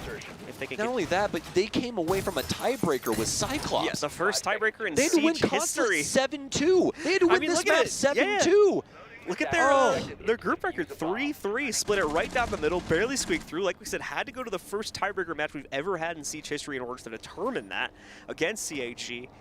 Now they're very likely, unless we see a change of pace from Liquid, looking like they're going to push themselves forward into the grand finals here. Certainly a massive turnaround and a massive achievement from Team 1 if it comes true. But Liquid off of a pause might be giving us something new as well here to throw at Team 1 and finally allow them to pick up their first round. Early admin control much earlier than the previous rounds being played out here. Here we go, here we go. We're going to see them get into the faces of this Team 1 defense much earlier on. Levy playing from the downstairs hallway, transitioning over to Spiral, already falling back from that position as the team tries to go much closer to the site. And Alamau now left out on a bit of an island here on the inside of Projector, unsure of where the rest of the support from his team is going to come from, but certainly not on the same floor, so he'll be the only one positioned up here. Beautiful thing for Team 1 right now is that Alamau hasn't even found his stride yet here on Consulate. It's been the rest of the team that have been able to lift up this banner, put Team 1 up on a 3-0 lead currently, forcing Liquid's hand and making them use that tactical timeout very, very early on here. Alamau is going to continue to hold on Projector before he drops off, also checking the pre-fire angle here as well. But he's going to make sure to go all the way to the basement so he can use that Nitro Cell to the fullest later on if he so chooses. There's going to be 4 Nitro Cells as well for Team 1, as well as a smoke utility coming here for Lagonis. So lots of stuff to try and slow down Liquid, or at least prevent a plant if it comes to that. No catches from Palu there on the players transitioning through yellow. No vision to go through that either. It's not a chance. The pre-fire, and certainly no intel coming from the sound, but at the same time you can see members of Team 1 still trying to prevent access for Liquid at these pivotal positions over by the window and as well at the front door to yellow itself. Moringa's still looking for options to work his way in through the console office. As you can see, should be able to do that without much of an issue. All the defenses have been cleared out from the upstairs part of the map here. And now Liquid are free to work on their downstairs execute, but that'll be the problem point here. Once again, time is starting to become limited. Still a lot of players holding these aggressive positions to try and fend them off. And now that we've reached the 45-second mark, the Toxic Babes beginning to come out on that defensive smoke here. First one already thrown in by Lagonis. The second one should follow that up pretty smoothly in just a couple of seconds as soon as he spots Sexy Cake moving in. Well, the pacing for Liquid seemed to be a lot faster off rip, but the plant now starting to go down in 30 seconds. Sexy Cake taking so much damage. Actually ends up getting body blocked there for just a second by Palu, so it's just a little bit more as well. Alamau now ready for the prevent with the Nitro Cell for the very next one. Let's see if Palu can possibly get this done, but no, Sexy Cake goes down. He's dead. Palu now all on his lonesome to try and get this case down, and there's still another smoke. Actually, no, scratch that. Lagonis already using that as well. Ness gonna try and apply some pressure in forward, but no, all of the angles from Team 1 are abused to the maximum here. A beautiful Nitro Cell out to prevent the plant as well, and it's a flawless for Team 1. Liquid have no chance to slow this down at all. The tactical timeout's already been used, and John, if there was ever hot water, I don't know what else I could possibly say. I mean, Liquid tried to speed it up, and it seemingly just doesn't make a difference. They didn't even speed it up, though. Heck, they got admin control like 2 minutes earlier. They did in the last attempt. Yeah, that's the problem. That was what I was going to lean into, is they take it, but then they just sit there for a good minute and a half or so, ultimately trying to force themselves in at the end, hoping that they have just enough time to bait out all of the utility. But there's so many things left undetected by Team Liquid, even accounting for the side hall hatch Nitro Cell that comes in at the final plant attempt to defuse, or to stop that rather, and end the timer at 0 there, going into the favor of Team 1 yet again. That's not even accounting for the fact that the piano, yellow stairs, and the internal bathroom setup was never even touched by Team Liquid throughout any of that round. There's just like no utility game right now from Liquid. They take top control once again here, but it's not even really top control at the end of the day. Alamau just kind of sits around for a little while. It's just a staging ground, that's it. Yeah. It's an area of the map where they're not going to get immediately picked by someone from Team 1 that's inside of the building. Exactly. Exactly, and then their only answer to that situation that starts going down after they get the control they want to attempt to plant at 30 seconds is, okay, Sexy Cake dies, well, what are we going to do? Nesk just jumps down the hatch from Projector and runs into Antichamber. That's not the play. It's just not the play. Like, and here's the thing. I don't want Liquid to go quietly into the night. This is one of the greatest teams that we've had in Rainbow Six Siege history. And if this goes down this way, it's just going to be a sad sight to see. I'm so happy for Team One, by the way. They are playing so very well. It's just that Liquid aren't even in the same ballpark. They're sitting in the parking lot right now. Team One putting a huge amount of emphasis with their utility on the admin hold that we saw earlier there with the, I believe, 2, if not all 3 of the Runegates blocking out window access here for the attackers. And I think it is going to be pretty much all of them. Yep, all 3 deployed here. And not only that, but they leave bottom to top holes, assuming they're still going to control the Visa office down below so that they could reignite those lasers should they go on cooldown, and the cooldown goes away. Liquid, though, a bit of a different approach this time, as they're going directly in from console and overall the yellow side of this push to try and see if they can throw Team One off or at minimum avoid the utility, and so far doing a good job of that. Now pressing it against this play. At the same time, though, Team One catches that, and specifically their vending players. All right, cool. Now we've got a great hold on the inside here. Our opponents can't really throw nades in because we've got the laser gates blocking it, so we've got our own little bunker, and even better, it's on top of the site. So I think Team One are relatively okay with the current chain of events. Oh, absolutely. Liquid continue to try to find the soft side of the map and work it, and honestly, it hasn't been working out in their favor, like you and I have been talking about for most of this. Alum out, very forward position here, trying to take out the Buck, but not able to find any damage. Instead, it's going to be the window frame that eats most of those MPX bullets. They'll back off. Neskin will be able to get one, and once again, we start the T1 hype train here. It's Team One starting to run away with it again. They'll knock out one of the best players on the entire roster in the likes of Palu. That's another thing to account for as well right now for Team One. Look at LML's score. The dude, you know, no offense, he hasn't needed to. Dude's barely done anything. However, Nesk is looking to do something here. Unfortunately, can only go 1 for 1. KDS takes down Sexy Cake before Moringa gets the trade onto him. So the damage is evenly exchanged as a result of the earlier pick from Team One. They still maintain the advantage at a 3v2. It's up to PSK and Moringa now to bring this back for Team Liquid and finally try to put at least 1 round on the board. Unluckily enough for Liquid, the remaining members is indeed Pulse. So this situation, although difficult inside of a 2v3, is even more difficult now since you're going to have a constant cardiac sensor on your location, trying to read to the rest of the team of Team One as to what is going on. Moringa trying to find some area and some space to work with. Lots of vertical angles to worry about here. He's going to start to create some of his own as well. The cardiac sensor already reading out the single locations here. Plan attempt now starting to go down here from Moringa. I'm going to have oversight here from PSK. Somebody has got to stop this, but it actually ends up going down. Not a single member of Team One moving in the slightest. Levy feels like he possibly has an opportunity here to get a kill. Neskin working his way up. He'll take down Moringa. PSK with 1, but he knows where Neskin is as well. So he's going to flick right behind him as well. Lugonis, though, where's he at? Here he is. He's able to get the frag, and that's going to be it. Liquid not looking into any of the rotations that could possibly come from the basement. So unbelievably tunnel visioned. And John, I think the pressure's got to him. It's looking like it, man. I mean, you want to struggle for good things to say about Liquid. It's hard, man. At least they get onto the plant. They're at least able to clear out the admin setup, but it's at such a heavy cost that it sets up the eventual comeback there from Team One and explains as well why Team One did not try to stop that plant. They knew they had positioning to immediately move back in and start retaking. Before, I thought we would at least see some attempt to get aggressive against the plant since there was only really going to be 1 player in fighting shape at that point. But still, they get it done without too much of an issue. Pick up a 5th round, continuing to dominate on the inside of Consulate here. And Liquid still without a single round on the board. We go into the final defensive one from Team One as we'll head back down towards the basement. Once again, just remind you that you of those that have just joined us, 5-0 lead right now for Team One, but also inside of that, once we hit round 3 for Team One, Liquid already using their tactical timeout as well. They cannot reassess this with silence. He's simply going to have to stand behind them and watch as this more than likely ends. Team One going down to the garage now for this round. Seen a lot of successful defenses here from Team One, and it's such strong control from them, while Liquid just simply can't bide for any of it. Look, I don't even think Lugonis has died yet. I'm pretty sure that he hasn't. I don't think that he has 8-0-1.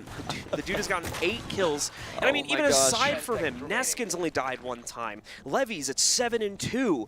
There's just so much individual prowess coming out, specifically from Lagonis, but across this roster between Levy and KDS as well. But Liquid, unfortunately, are not able to contend with it in any way, shape, or form. And that's on top of all the issues they're having with their very slow pacing that's leading to a very lackluster amount of control. Lagonis going to try to reinforce all the garage panels, even throws a sneaky one there in the corner. More than likely will get noticed pretty quickly by Liquid once they get drone presence in here, but still, another obstacle they'll have to work their way past. As once again, it's looking like they're going to start things from admin as they've done so many rounds in the past. As is tradition for Consulate, my friend. Usually it's the east to west clear here, but they're going to have to deal with Levy up top, who's been hitting quite a few shots. In fact, he outclasses 4 of the other opponents combined right now in the frag department, currently 7-2-1. You could say the same about Lagonis, like we were talking about earlier with his 8-0-1.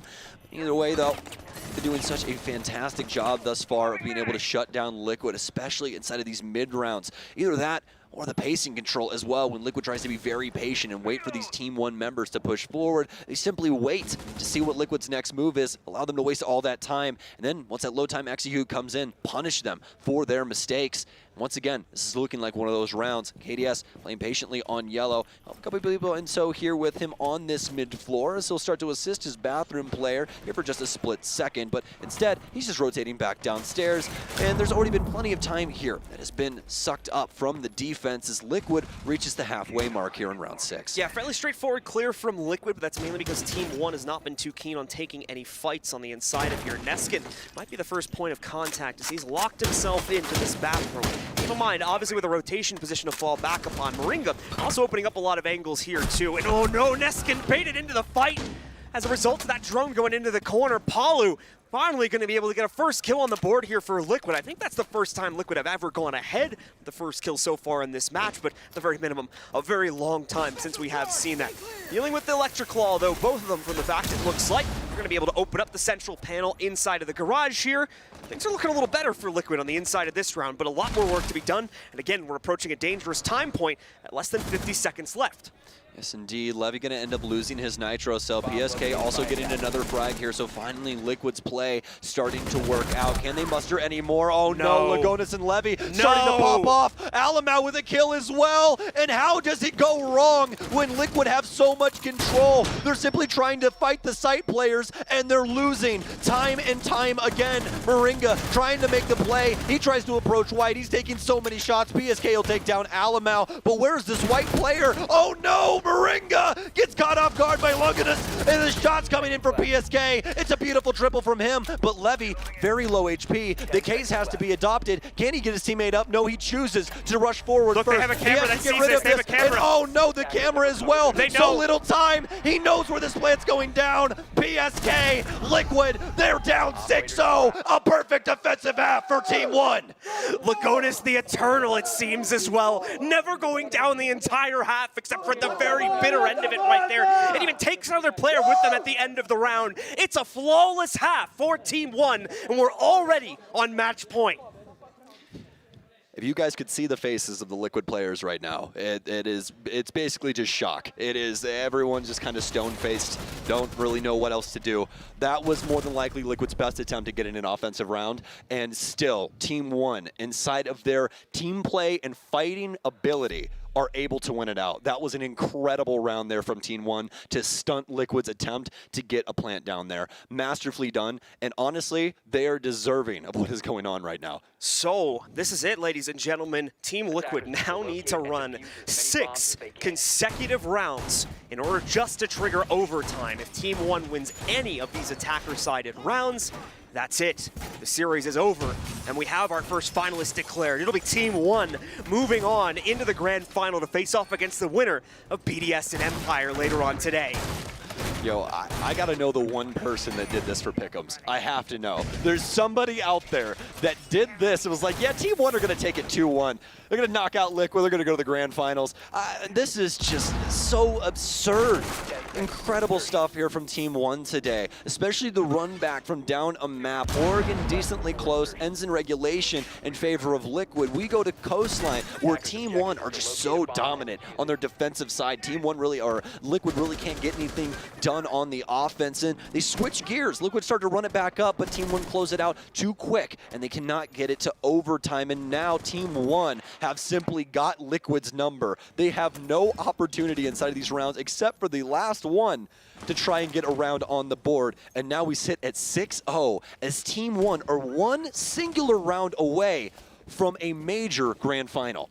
There's a new half here, so a little bit of a mental reset for Liquid. They're hoping they can leverage this, but they need to bring just as impressive of a scoreline to the table as Team 1 did in the previous half. And to be fair to Team Liquid, all the maps we've played out so far have been defender-sided, but 6-0, that's a bit of a stretch. We'll see if they can bring it back once again, though, as now Team 1 begin to move in and take control away from Team Liquid, as they've gone for an interesting play here, an upstairs hold from them to try and leverage their first win in this half. Team 1 already taking admin control, and Alamut beginning to play around with the rappel in the yellow windows.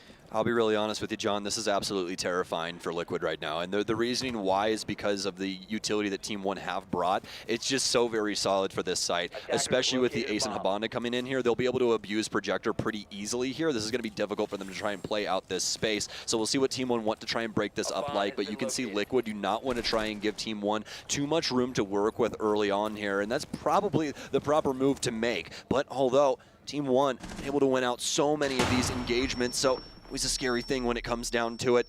Looks like we're going to be starting off with the Gon 6 actually popping open the window. A frag grenade to pour in as well. It's going to deal some damage to Moringa as well as Nesk. Being held back slightly here, Team 1 starting to feel the pressure, but at the same time, all the utility they have working out seemingly for the time being. That M590, though, a dangerous weapon. Sexy going to be able to get, I believe, his first kill of the map, and that's indeed the case. Moringa still finding prowess, however, with his play on the inside with the M590. Oh! The swing after he throws the Selma down to open up the path forward. Levy also finding his second kill on the inside of the round. It's down to just Nesk now, and he trades for one, but that's it! A 7-0 victory for Team 1 in the third map, and they go to the grand finals of the 6th Major Mexico. You can feel the energy in the room right now, folks. Team 1, congratulations. You have made it to the grand finals of the Mexico Major. And as for Liquid, as I turn around and look at this and try to assess it for you guys, it is head and hands here for Team Liquid. Very, very disappointed with this result, and honestly, you have to feel for them. I don't think anyone thought going into Consulate that that was going to be a quick 7-0 for Team 1. Liquid, as we can see here, just absolutely stunned by that map. Not a single round being picked up by them, and realistically, only one close round the entire map, even coming close to finally putting Team Liquid onto the board there. A very unfortunate end of the run here for one of Latin America's brightest stars, but possibly a new one starting to shine here as Team 1 move forward into the grand finals. That's our first finalist position decided, and now we need to figure out the second one between our two European contenders in the other semifinal between BDS and Empire. What an incredible match, guys. But we got some people on the other end to break this down for you. So, Monty, how are you doing, my friend?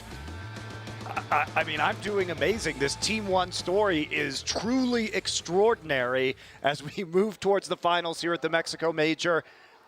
I mean, can't make this up. You can't make this up. It was 3 straight losses, losing to every team in their group. Then they come back. Then they force the most unlikely overtime, statistical anomaly, win the rematch against Cyclops and the tiebreaker. Then they come in, just clean sweep Dark Zero. They go up against the tournament favorites in Team Liquid, and in the final map, they not only beat them, they deliver the first shutout of the entire major. There is a new era in Brazil. I mean, for the first time ever, we have a team that isn't Liquid or NIP or FaZe Clan at the top of Brazil. This is revolutionary. And these are some young players. This team was formed like 6 months ago, Jacob. This is unprecedented, and you've got to feel so happy for Team One. You do, but for Liquid, where did things go off the rails? What was the catalyst to say, now there's no way that we can make our way back into this? Consulate might have been one of the worst showcases of a team not understanding what to do, panicking and falling back on default strategies, and none of it was working. You could tell, yeah. Yeah. All right, I am going to say what Liquid told me coming into this event, which is that they said their style wasn't good for this meta, and they said that they felt they were too structured and too passive. So they were kind of down on themselves coming in. Then they go to the group stage. We see them just roll through their group with ease, and they become tournament favorites when NIP is knocked out. Now, the other hand, Team One was always saying, okay, we work harder than anyone else in Brazil. They really wanted this coming in, and despite their stumbles, Alamau and Lovey were always performing. Now the rest of the team has stepped up, and here we are, Team One in the finals. I think this aggressive playstyle that Team One loved, just running around on defense, getting all of the kills, you know, the classic Team One stuff, that's really not something that I don't think any team in Team Liquid's group did really well. Like, Empire were the other giants of that group, but that's really not the way that they play. So I do think that Liquid are correct in that this meta just doesn't necessarily favor the way that they like to play the game, but it does for Team One. It did feel like in that group, it was a bunch of structured teams and a weakened TSM. Yes. So it was like the team that didn't play that style was weakened, and the other teams were just worse versions of Liquid, and so they never really got tested here at this event in a stylistic matchup. I don't necessarily think that's an excuse, though, because this is this is a Brazilian v Brazilian matchup where this kind of playstyle absolutely should be expected, especially for a team that's not within the top 4 echelon in Brazil, who you kind of need to bring something like surprising out of the box for some reason, which should have been that aggression, that should have been easily counterable. I'm just saying, Team Liquid was pretty self-aware about their own weaknesses. Yeah, they were almost to a fault, I think. Like, to the point that, like, did that get into their heads at some point on Coastline? Because that was pretty reprehensible performance. Maybe we were overestimating them. Maybe we should have listened to them more, because they really didn't. I mean, 7-0. What do you say? That doesn't look real to me. God, that does not look real. I've got to feel bad for Sexy Cake. He really struggled this game. This is probably his worst performance of the tournament so far. And you think he's had like a history of not really stepping it up in the biggest games too. So this has got to be crushing for him. Can I just point out the stat line here on Lagonis?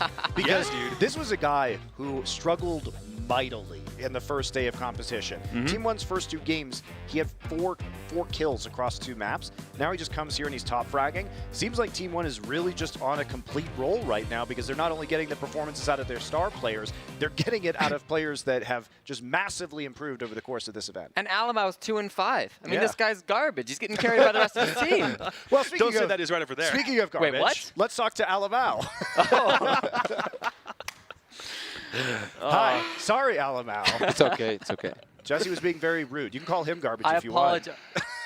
He's a funky caster. That's fair. I deserve that. I know from experience playing with him, he's never going to get out of silver. Don't worry. You've got to be. So Alamau, we have to ask, how did you guys change your mentality after your 3 losses to then win 8 of your next 9 maps? Yeah, I think we put a lot of pressure on us on the beginning of the tournament. Like, CGG ranked us as 6th team on the world, so we had a lot of pressure on us to be good on this tournament. And after the 3 losses, we just talked to ourselves on the gaming room, and we were saying like, bro, we got to do our game, because we were like too calm and like afraid of make risky plays. And against Cyclops on the historic match, like after that, I think we can beat every team. Like Cyclops for us and for me was the most difficult team to beat in my entire life. They are so good. So I think after Cyclops we can beat everyone, and we will win this major. When you were playing the game and the score got to 2 rounds for Cyclops, and you knew you could not lose another round, or you're just out of the major, how did you as a team like mentally stay in the game? Because that is so hard. Yeah, it's so hard. Like I think he's one experience that no other player will ever had on Siege. Like it's unique. It's unique. Like you have to continue to make risky plays, because if you don't, like, you will lose, and you have to think on every round, and you can like make mistakes. You have to risk plays. So it's very difficult. It's insane. That must be incredible, like the pressure you've got to deal with. And the biggest thing for me is your whole team has stepped up this event. I know going into things like everybody was hyping you up as the star player, but I mean, what do you have to say about your teammates who really have had a fantastic performance right alongside with you? Yeah, I always say that my team is awesome. Like we unite the whole team together, like me, Chubbs, and Lagoni. So we picked the right pieces, and I knew that it was only a time for them to play very well and so we can beat everyone. So you've got a European opponent coming up for this grand final. It's either going to be BDS or Empire. Is there one of those two teams you would prefer to face, or does it not matter to you in the long run? Doesn't matter. I think it's going to be easier than Cyclops or Team Liquid, so we are ready for that. Easier than Cyclops. You hear him say that? Wow. I think so. Ooh, a lot of respect there. A lot of respect. Why do you hold Cyclops up as such a good team? What about them really impressed you? Yeah, I think like we are a team that we adapt very much on a match, on a round, and the fact that Cyclops is so unpredictable, you can read them and adjust, so it's very difficult. So I think every team that you can read, you can adapt, and you can win. So I think it's going to be easier than Cyclops. Alemão, I mean, you've played against Team Liquid so many times, obviously, in Brazil. What was your game plan coming into this game specifically? What was the key for you guys to beat out Team Liquid? Yeah, we always know how to beat them. Like, I will not say here because for obvious reasons. Fair enough. I tried. We know how to play against them, and we threw a couple rounds on Oregon, and I knew we could beat them on Coast and Consulate, so that's it. All right. Well, I wanted to give you the opportunity to say something, especially to the Brazilian fans out there, if you'd like to take a moment in Portuguese. Yeah, sure. Rapaziada, obrigado quem torceu pra gente, quem acreditou. Obrigado a todos os meus amigos, minha família, que estão torcendo por mim. E a todos os fãs da Team One aí, a gente agradece demais. E é isso aí, go One, rapaziada.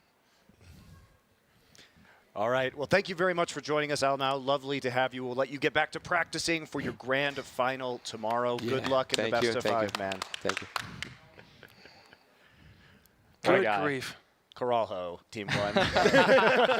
Very good, very exciting. I mean, this is such an unusual set of circumstances. It is so rare, guys, to see something like Team One is accomplishing in any esports. So what I will say, Rainbow Six Siege fans, is treasure this because this is great. We do love ourselves an underdog story, especially since Team One has been looking to field a really good roster for a long time, and it's a Cinderella story. All the way from February, when it was a ragtag group of Latin American players that didn't really have a home, suddenly they're 6 Mexico Major Grand Finalists. Who would have thought? Jacob, I don't know how we get to Grand Finals after seeing this run from being dead last in the groups and not pick this team. I got to be honest. I know there's some good squads in Europe. It's tough, but that's still going to depend upon who the European finalist is. For sure. In my mind. It is very, very tempting to just pick Team One, no bar, nothing to it, but still. I mean, what I love about this is that, Team One really was, if they didn't win this, they would have never gotten the opportunity to prove that they weren't the third best team in Brazil because they never got to face off against NIP, right? And then we have them coming in here and actually beating Team Liquid straight up and absolutely slapping them on the third map. So this is pretty conclusive evidence, at least at this point in time in international competition, about how good Team One can be. Imagine if they only beat Cyclops 7-3 and they never got to come here. It was literally one round away, and this would never have been a possibility. Crazy. We could have been looking at the actual grand final I thought was going to happen, like an SSG Liquid something, but no, not at all. Okay, let's go to our MVP of the match. I think you guys know who it is. It's going to be KDS. Well deserved. I mean, KDS, particularly those first couple of maps, really did rock it on the roam game. He absolutely deserves this MVP just because of the impact and the way he's willing to play these aggressive positions. I'd say in a couple of these maps it took him a little bit to get going, especially on 1 and 2, where I think it took until like round 3 or 4 before there was really any impact or he had any kills. But the reason this is also significant is because he hasn't had a really good day up until this point. There were a lot of times where we were just like initially coming into the tournament, he's our second entry player. Of course he's going to do well. And for groups, he slacked very heavily, and that's where Levy actually picked up a whole bunch of that responsibility. But Levy's the one playing flank watch. KDS on second entry is still supposed to be doing this, even though he only has 2 opening kills so far. The impact that he had is still monumental to this team. Right. You look at this and say he's got a -1 KD, but so much of this was the way he was adapting to Team Liquid and how that enabled his team, right, Jesse? Yeah, absolutely. Like the positioning this guy has on his roams were actually insane, and the way he was able to work with his teammates, that round where it's a hookah defense and he and Alamau are playing down below inside a bar. I mean, just genius the way they're able to trade off of one another and play that aggressive position. So he absolutely deserves this. The stats, as I mentioned, stats mean nothing. So MVP's deserved. Your famous line, and the sad part about that is we didn't get the match where I get to say my famous line. So sorry, Jacob. I mean, unless you want to do like semifinal 2 predictions right now, then I can say it. But is it NA is good? Where is NA? Where? Exactly. Literally, where did NA go? Are you gonna cheer out BDS? Do you want to say it before you can get there? Yeah. Can I have the camera come back to me real quick? I'm really hoping that one of these days, today and then tomorrow, the BDS takes it. There we go. Thank you. It took a while, but we got there. He said it. He said the line. I said the line, chat. What do you want from me? All right, guys. I have one last question because we're going to close out Team Liquid right now. You know, they barely lose in the final map of the 6th Invitational. Now they're coming into the next international event, and they really, unfortunately, fell apart in this last game. Are they chokers? Is that what's going on? Is this the reputation that they're going to get? So I'll defend their 6th Invitational performance for the obvious factors, Paulu's father passing away, and the fact that they had to play a best-of-3 and a best-of-5 on the same day for the 6th Invitational. It's like 8 hours of gaming. Yeah, it's a lot, especially considering how many maps the Grand Final went to. So I do think there's kind of an exhaustion factor to take into account for their Invitational run. This is way different. This was less games to play overall, considerably less pressure. NIP is out of the picture. This absolutely was Team Liquid not showing up when it mattered. Yeah, and the 2 other times they've played this map against Team 1, they got 8 rounds once, and they got 6 rounds the next time. It was already going to be close. They come for attempt 3, and they get 0 rounds. Yeah, they're chokers. Sorry. Today. Yeah, today. It's not a pattern yet, guys, but today that was an unfortunate circumstance.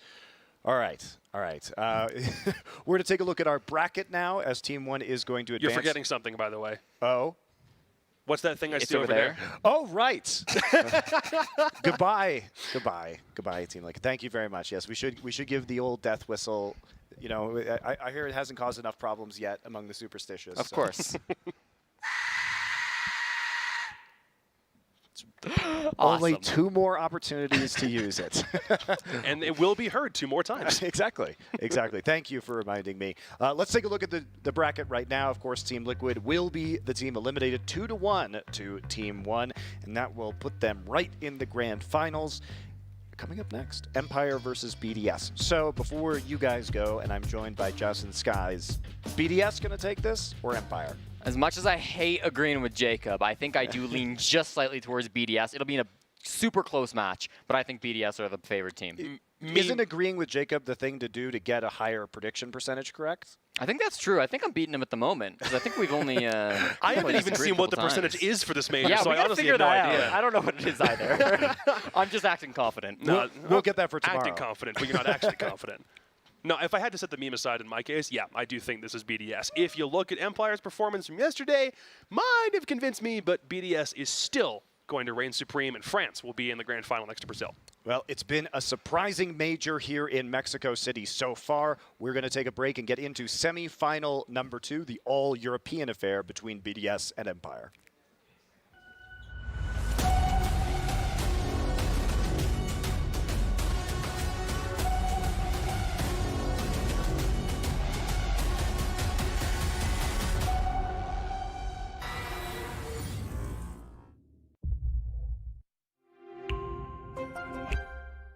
What does it take to create a vibrant, thriving community?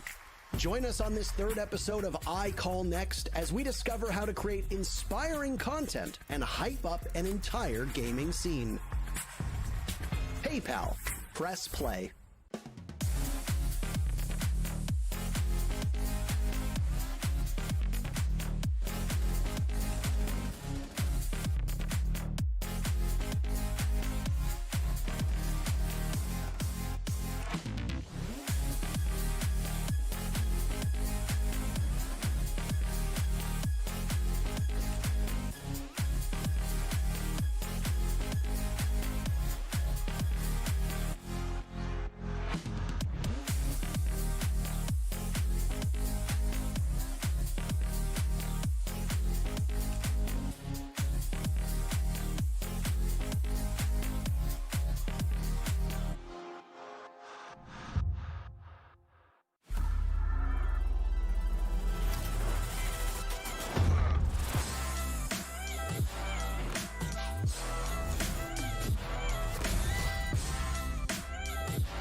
I think like our advantage right now is our map pool, because we don't show any maps except Consulate and Clubhouse, and we are playing it a lot in European League, so everyone can check this out. We are preparing other maps. They just don't know what to ban versus us. We're like not preparing to any opponent. We're just like trying to work on our team to be good at any map, to be good against any playstyle. For me, BDS is an excellent team. They're playing so good in Europe, and we have like similar playstyles. I think that the BDS online and the BDS offline is completely different, and I think it's the same for EU teams as well. I think we are feeling much better right now, like on LAN. I think this is a good environment for us, and I think we are ready to beat anyone in the tournament.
Won't you listen?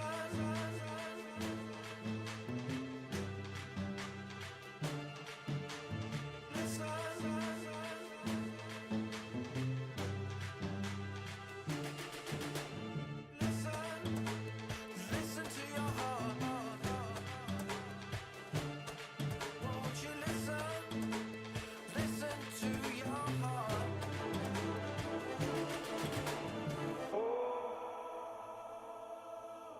Have you got the love, the love, the love? Have you got the love, the love, the love? Have you got the love, the love, the love? Have you got the love, the love, the love? Have you got the love, the love, the love? Have you got the love, the love, the love?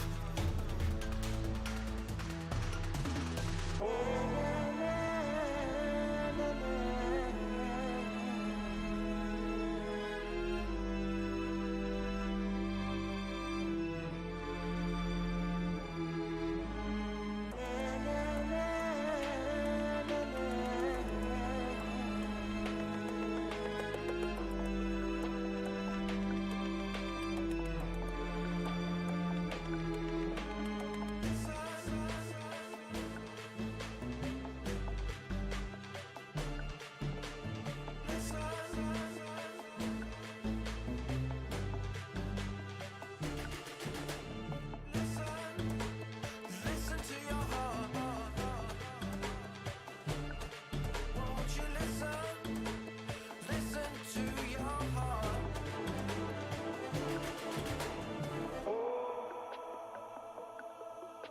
Have you got the love, the love, the love? Have you got the love, the love, the love? Have you got the love, the love, the love?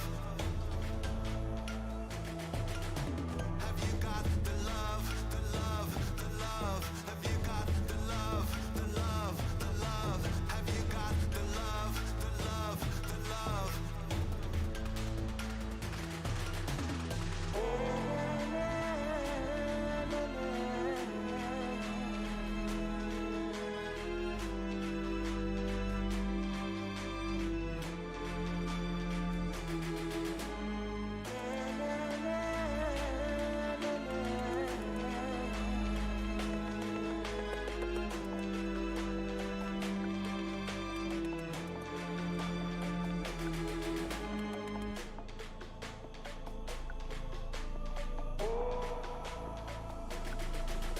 Have you got the love, the love, the love? Have you got the love, the love, the love? Have you got the love that'll carry me through?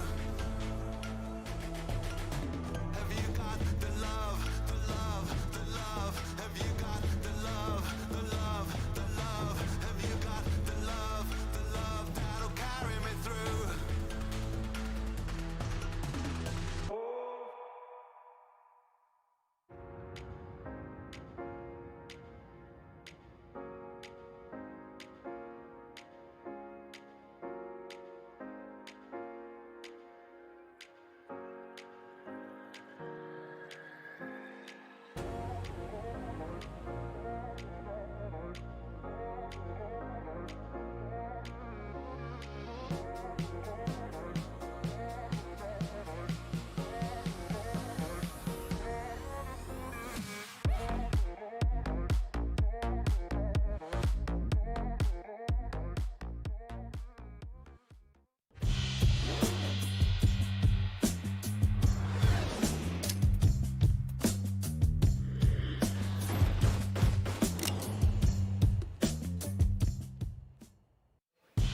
Welcome back to the Mexico Major here for Rainbow Six Siege. I'm Monte Cristo. Joining me are Jess and Skies once again. I need your quick takes on Team One's epic victory and epic run through this major so far. Most exciting team left in the playoffs, without a doubt.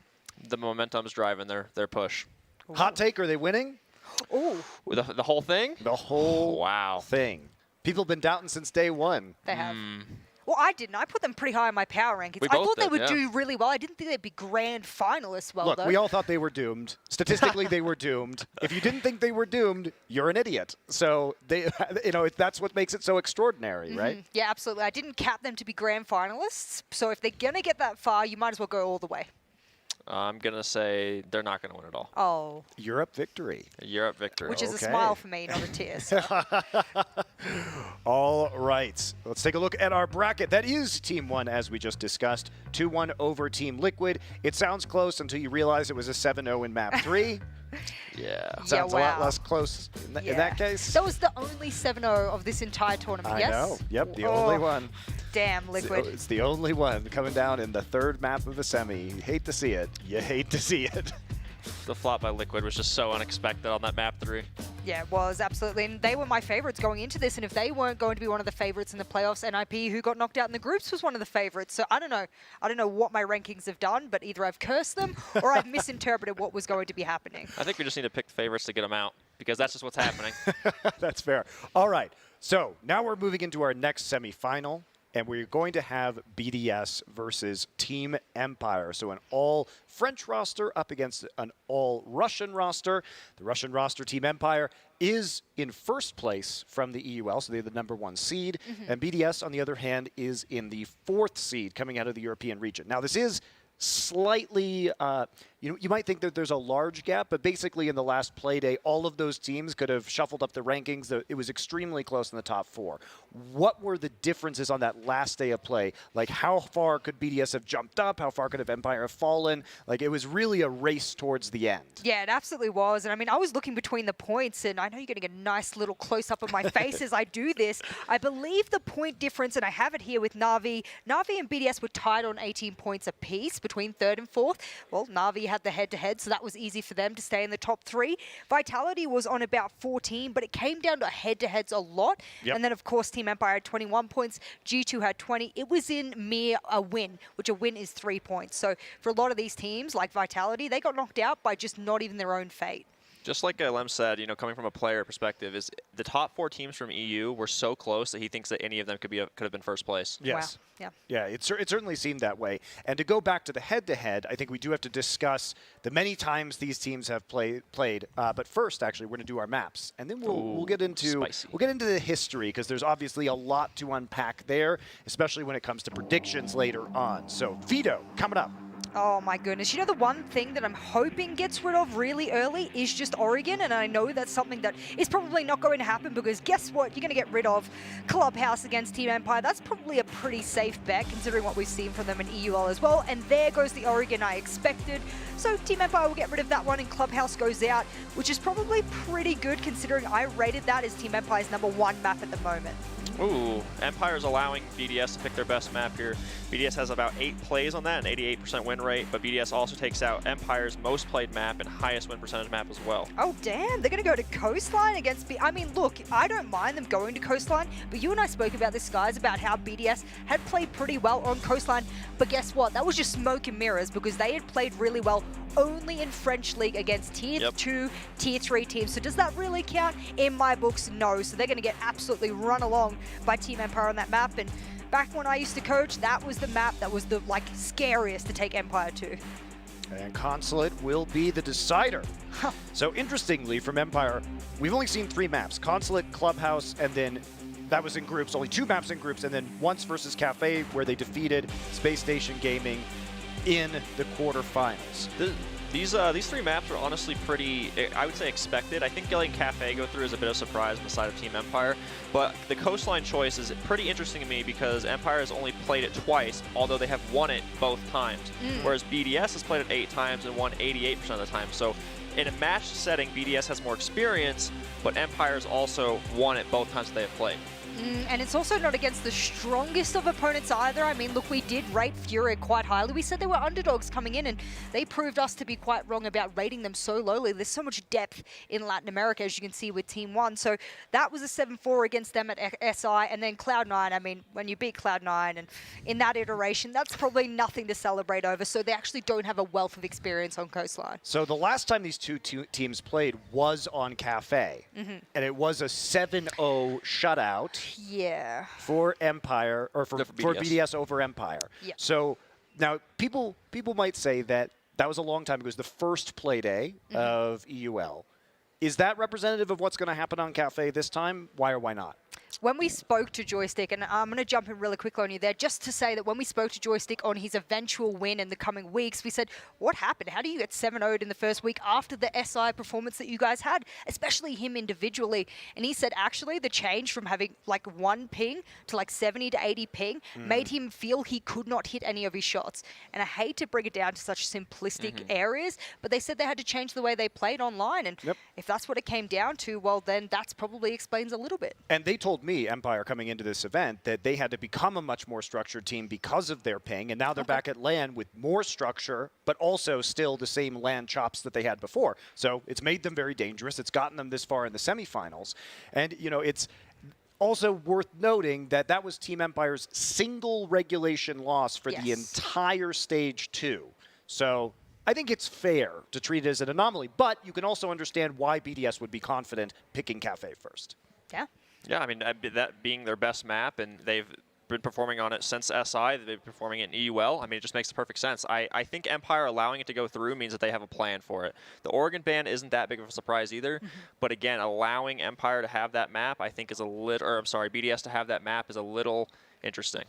So talk to me about the history between these two teams that goes before the last time that they played. Yeah, so dating back to the 6th major of November in 2020, Empire had a 5-1 map count against BDS. So Empire ended up winning that whole event, and BDS got 2nd place. And then moving forward, the last 2 play days in the EUL Stage 1 and Stage 2 of 2021, BDS has a 14-3 round count against Empire. So it has been complete domination for them. But like Jess said, the last match maybe not have been a good example just because the standings didn't really matter that much. But they're at a 2-2 overall count against each other dating back to the November major. I will say that when it comes to maps that go beyond the best of ones, where we know BDS tends to dominate a little bit, Team Empire has been the one that has stepped up and taken it against BDS oftentimes. So I don't know whether it's going to be one of those things of, we have the stamina, you don't, and you like to throw everything on the board in the first map and then you run out of steam. We'll see whether that's the case. But I mean, if you want to be a finals team and going into a best of 5, you have to have stamina. That's it. Have you seen something different from Team Empire or BDS than from SI? Because the last international LAN, BDS was obviously very disappointing. Empire really surprised people coming out and topping their group, but both teams didn't have deep runs. I think BDS has gotten much better at adapting, and that's something they've talked about. They've been focusing on a lot this event and throughout the UL stage, is they know that their play style and what they were trying to do isn't going to work every single time, so they've been trying to adapt more so to what the other team is doing, whereas Empire is kind of the complete opposite, where they believe when their play style is what's going to win. If something's wrong and they lose a round, it's their fault. It's not what the other team did. Something in their plan didn't work out. I love that about them because it's so rare that you meet a team that is so inflexible and has such, but the inflexibility comes from the deep, deep belief that they are right to the core, and it's just a misexecution, not a failure of the game plan, which I love, and it's gotten them this far, so it's clearly working. I think a trust like that, too, amongst players is very rare. Yes. The fact that all 5 of them truly buy in and believe that is not something you find easily. Yeah. No, I think it's crazy to say that, so I'm impressed that they can get away with it. I mean, that's old Team Empire. For those of you who have been around for the past few years, remember old Team Empire and speaking about Coastline, what they did with G2, back then they used to have a recipe and they followed it. No matter the team, they would do the same execution each and every time, and it didn't matter. And they said that's because they believed that if they made less mistakes, they would win. And that's supposedly how Siege is meant to go. I love it. I love that mentality. Well, we also are going to welcome BDS, the French squad, to the stage right now. Of course, they've had a pretty dominant tournament so far, pretty easily winning their group stage, I would say, and it's been impressive. And they have represented Europe well in spite of being that 4th seed. Many people say they are still the best team in Europe. Oh yeah, BDS completely dominated their group. It was not close. I think Empire was a little bit shaky. You know, they lost both their games to Liquid, playing the same exact map, but BDS didn't have that problem. They dominated every single match they were in. Except for a tiny blip on the radar, and guess who the blip on the radar is? It's the grand finalists of Team 1, and mind you, only via 2 rounds, so I wouldn't be surprised to see BDS and Team 1 in the grand finals for a bit of a rematch or revenge match. I mean, I'm excited that we could get that, especially because they split the maps in the end, and it was really dominant for BDS before Team One kind of like powered up for the second round robin. So that would be a very fun rematch, I think, to see. I agree, but when we were in the talent room, let's not forget, I felt like I was the only one that said that BDS was going to make it to the finals. Everyone else was like, Empire. I think Kix was like, Empire. I believe you even said Empire, and I'm like, I'm by myself here. I'm eating the baguette all alone over here. Oh yeah, last night I came into this thinking that Empire is going to come out on top, but I think after all the things I've looked at and a little bit of research I did last night, my opinion might have changed. All right, well, we'll hear about your predictions later because it sounds like we got 2 BDS, but the more important thing is not who you pick, but why you pick them, right? So that's what we'll reference later. But we are going to talk first about Team Empire and how they got here. You've heard a lot about this team already, so let's move right into which are the players to watch here, because they tend to play as a holistic unit. Now, if you've watched other events, you might think, hey, Joystick's the star player, and it's not that he's been bad at this event, it's that players like Dan and Shepard have really stepped up. My goodness, aren't they a great sort of cohort now that Dan stepped up after the past year? Yeah, Shepard specifically is the brains behind the operation, is what we've seen and we've been told, and he is obviously showing at this event. Canadian put it on Twitter himself and said that he makes some of the best decisions he's ever seen within the game, and he just has a different aspect that brings his team to the higher level. Let's not forget, though, that BDS got rid of Clubhouse. Unless my notes are wrong already, and I'm having one of those days, but Clubhouse being off the board is the point of that. That is so important, especially in the EU region, the EUL region, is that Shepard himself has had so many clutches on that map. It just makes it pointless going there because you just feel like 1v4 situation. Shepard somehow, with the shotgun and the SMG-11, is just going to pull off a crazy clutch, so don't go there. 13 plants is quite a bit for one player at this major. He's probably up there in terms of the stats. Oh yeah, Shepard is the #3 overall rated player at this event, which is absolutely mind-blowing for a support player. The fact that he is above a majority of the fraggers is insane. 13 plants, 75-58 KD ratio with a 1.25 rating is absolutely insane. Shepard is showing out this event, where I think we're seeing some prime Shepard that we saw back in Raleigh. He also has the most plants, which usually in the EUL League he's challenging against Bride for the most plants, and he gets to come to the major, and guess what? He gets to beat Bride. So, I mean, Bride's sort of said to be the best support player in all the world, so that's really good for him to top that. Is this the best support matchup you could have asked for at the Mexico 100%. Major? 100%. Okay, great. 100%. You have my entire bank account on that. I think these two are probably the best support players in the world at this event right now. Absolutely. I agree. And Dan was our MVP yesterday of the quarterfinals. So out of our 4 match MVPs, he was the most valuable player. So total of the round, he was considered the best. And it wasn't necessarily reflected in his score line, but it was reflected in the eye test and how clutch he was for Empire. Oh yeah, as you can see in those replays, the amount of times that he clutched out a planning position for the rest of his team, it was unreal. It was like 3 or 4 rounds against SSG. It was actually unbelievable. And he's coming to this event too as the #6 overall rated player at this event.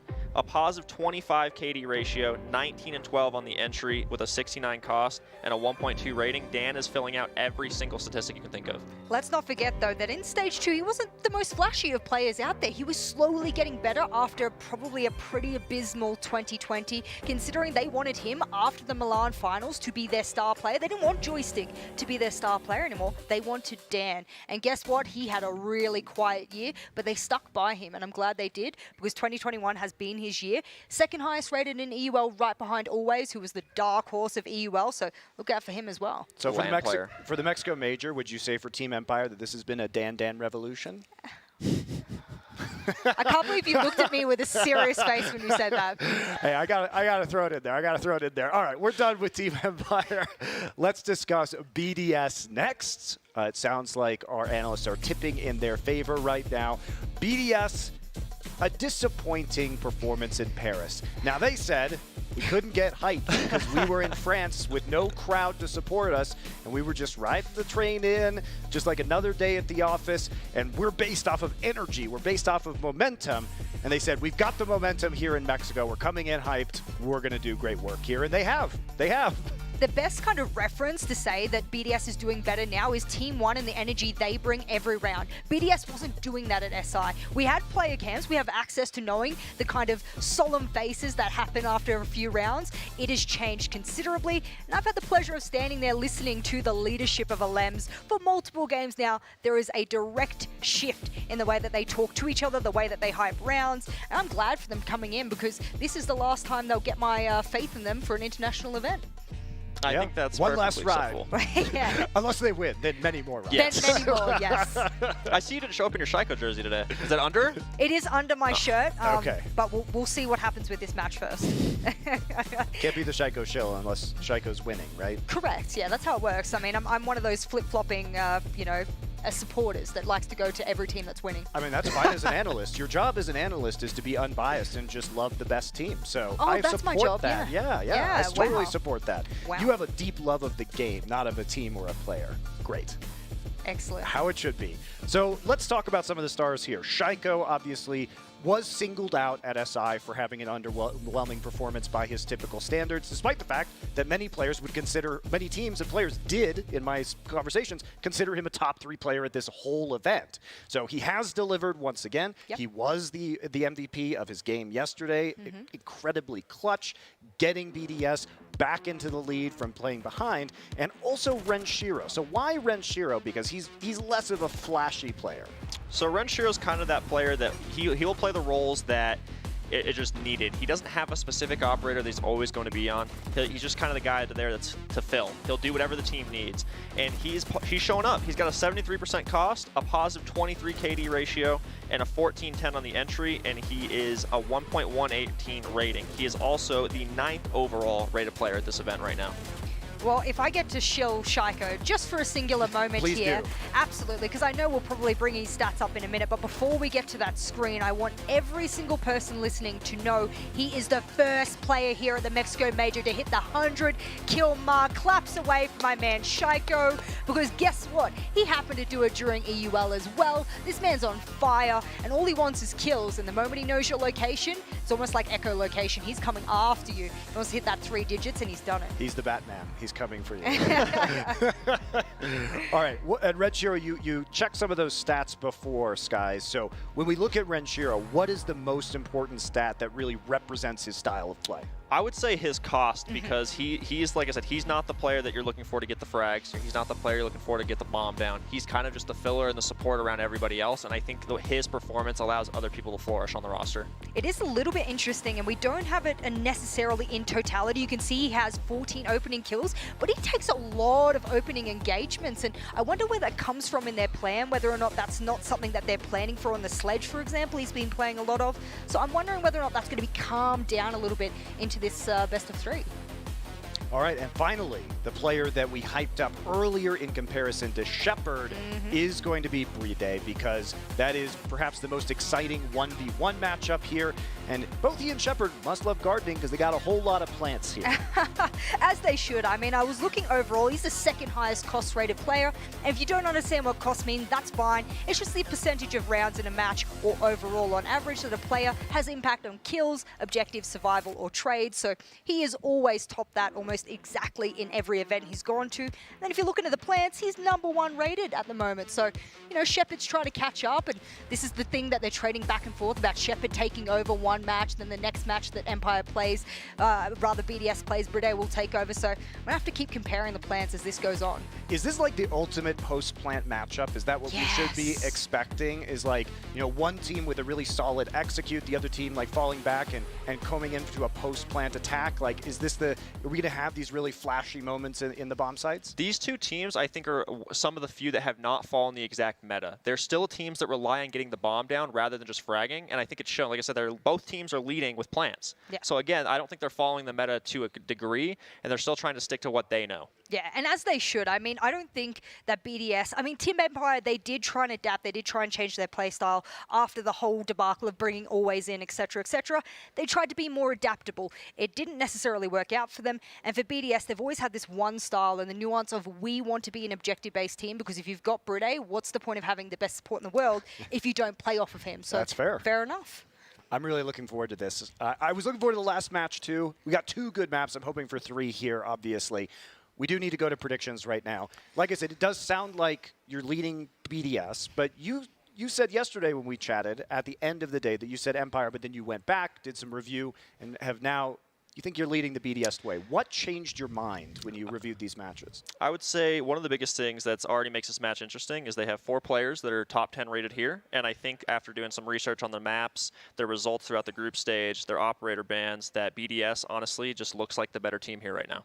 Ooh, I mean, I'm going to have to say that because I love objective style plays, and I think BDS does objective better than Team Empire, whereas I'm getting in the next 6 months, old Team Empire might come back into the fray, and I might one day turn back and say, yeah, Team Empire is better objective based. Unfortunately, in the maps we're going to, it's going to sort of favor in a couple of them, except bar one. I think it's going to be a bit of a frag fest. Interesting. Interesting that they would pick those maps Yeah. when they are both so controlled and about the objectives. But somehow, sometimes that's just how it works out. Maybe they'll plan a lot and surprise us. All right, so one last ride on BDS. This is it. This is it. Oh, Okay. other than the grand final if they make it, obviously. All right, one last ride. We're ready to get into our match right now, guys, and we do have a couple of casters. And since we're going into Cafe Dostoevsky, which is the full name of the map, they're going to tell us their favorite Dostoevsky novel.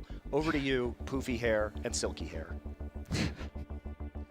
I don't know any Dostoevsky. I don't know either. I am nowhere near as cultured as Monty is, and I guess I am Poofy Hair. This is Silky Hair.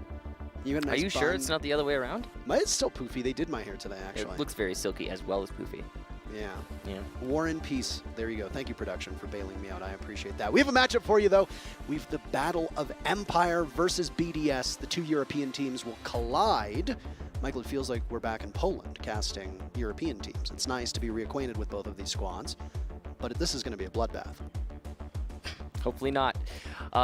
Yes, it's been a while since we've casted Europe as just being Europe, Parker.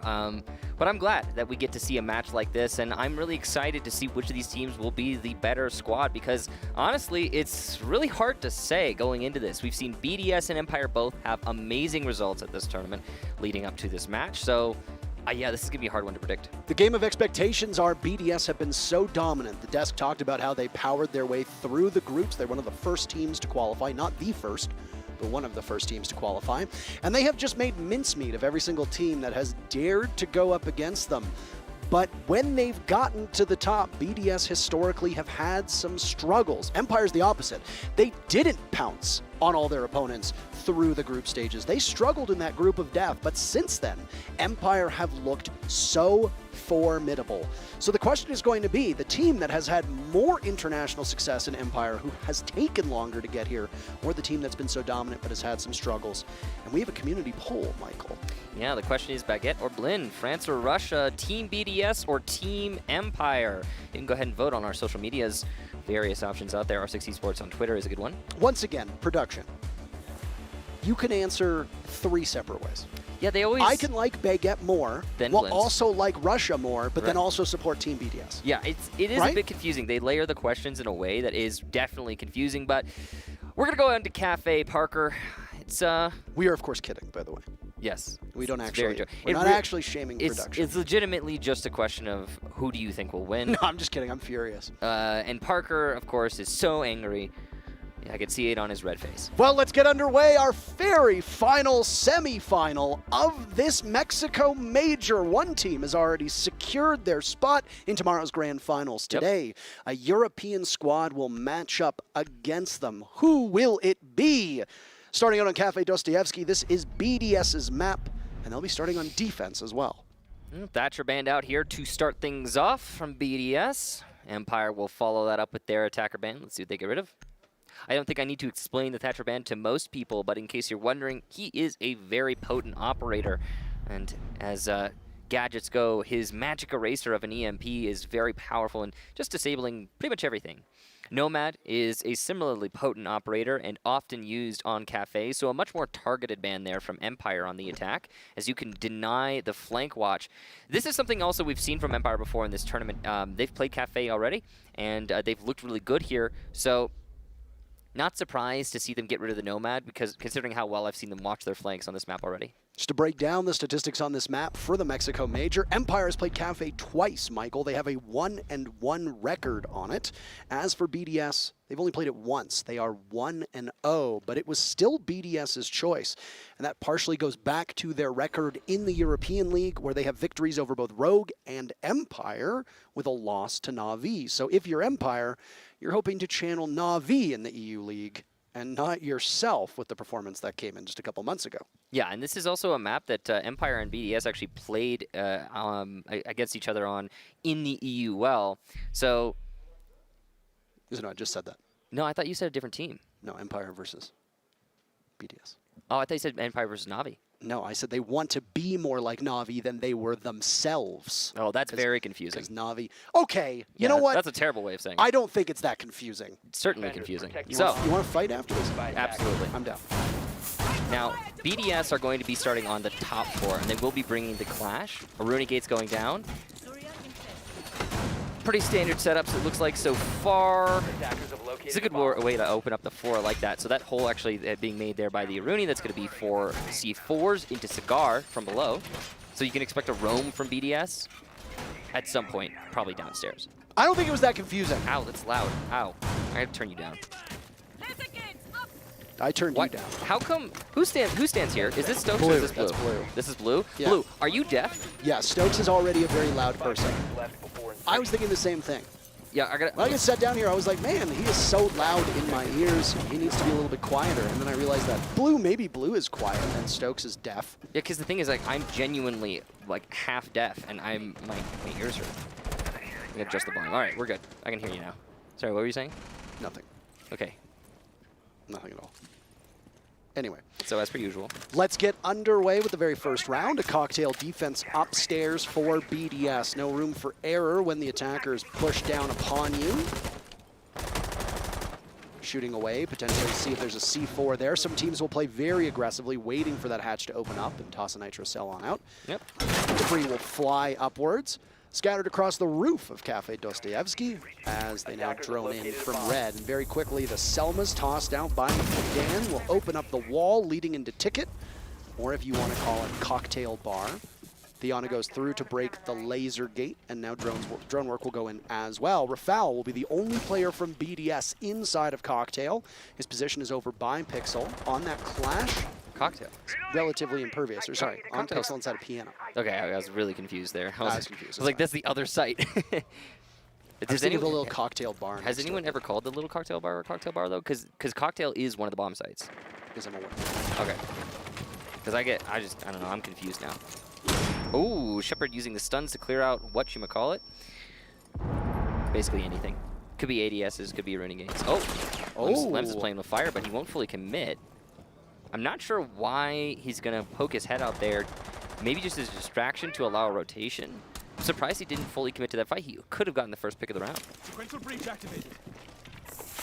Well, they'll open up the rest of this wall. I don't know if they've droned out Rafal. There is a mute jammer positioned by the couch, so maybe that information wasn't available for them. Either way, Dan has essentially wasted 2 of those Selma charges, which is unideal.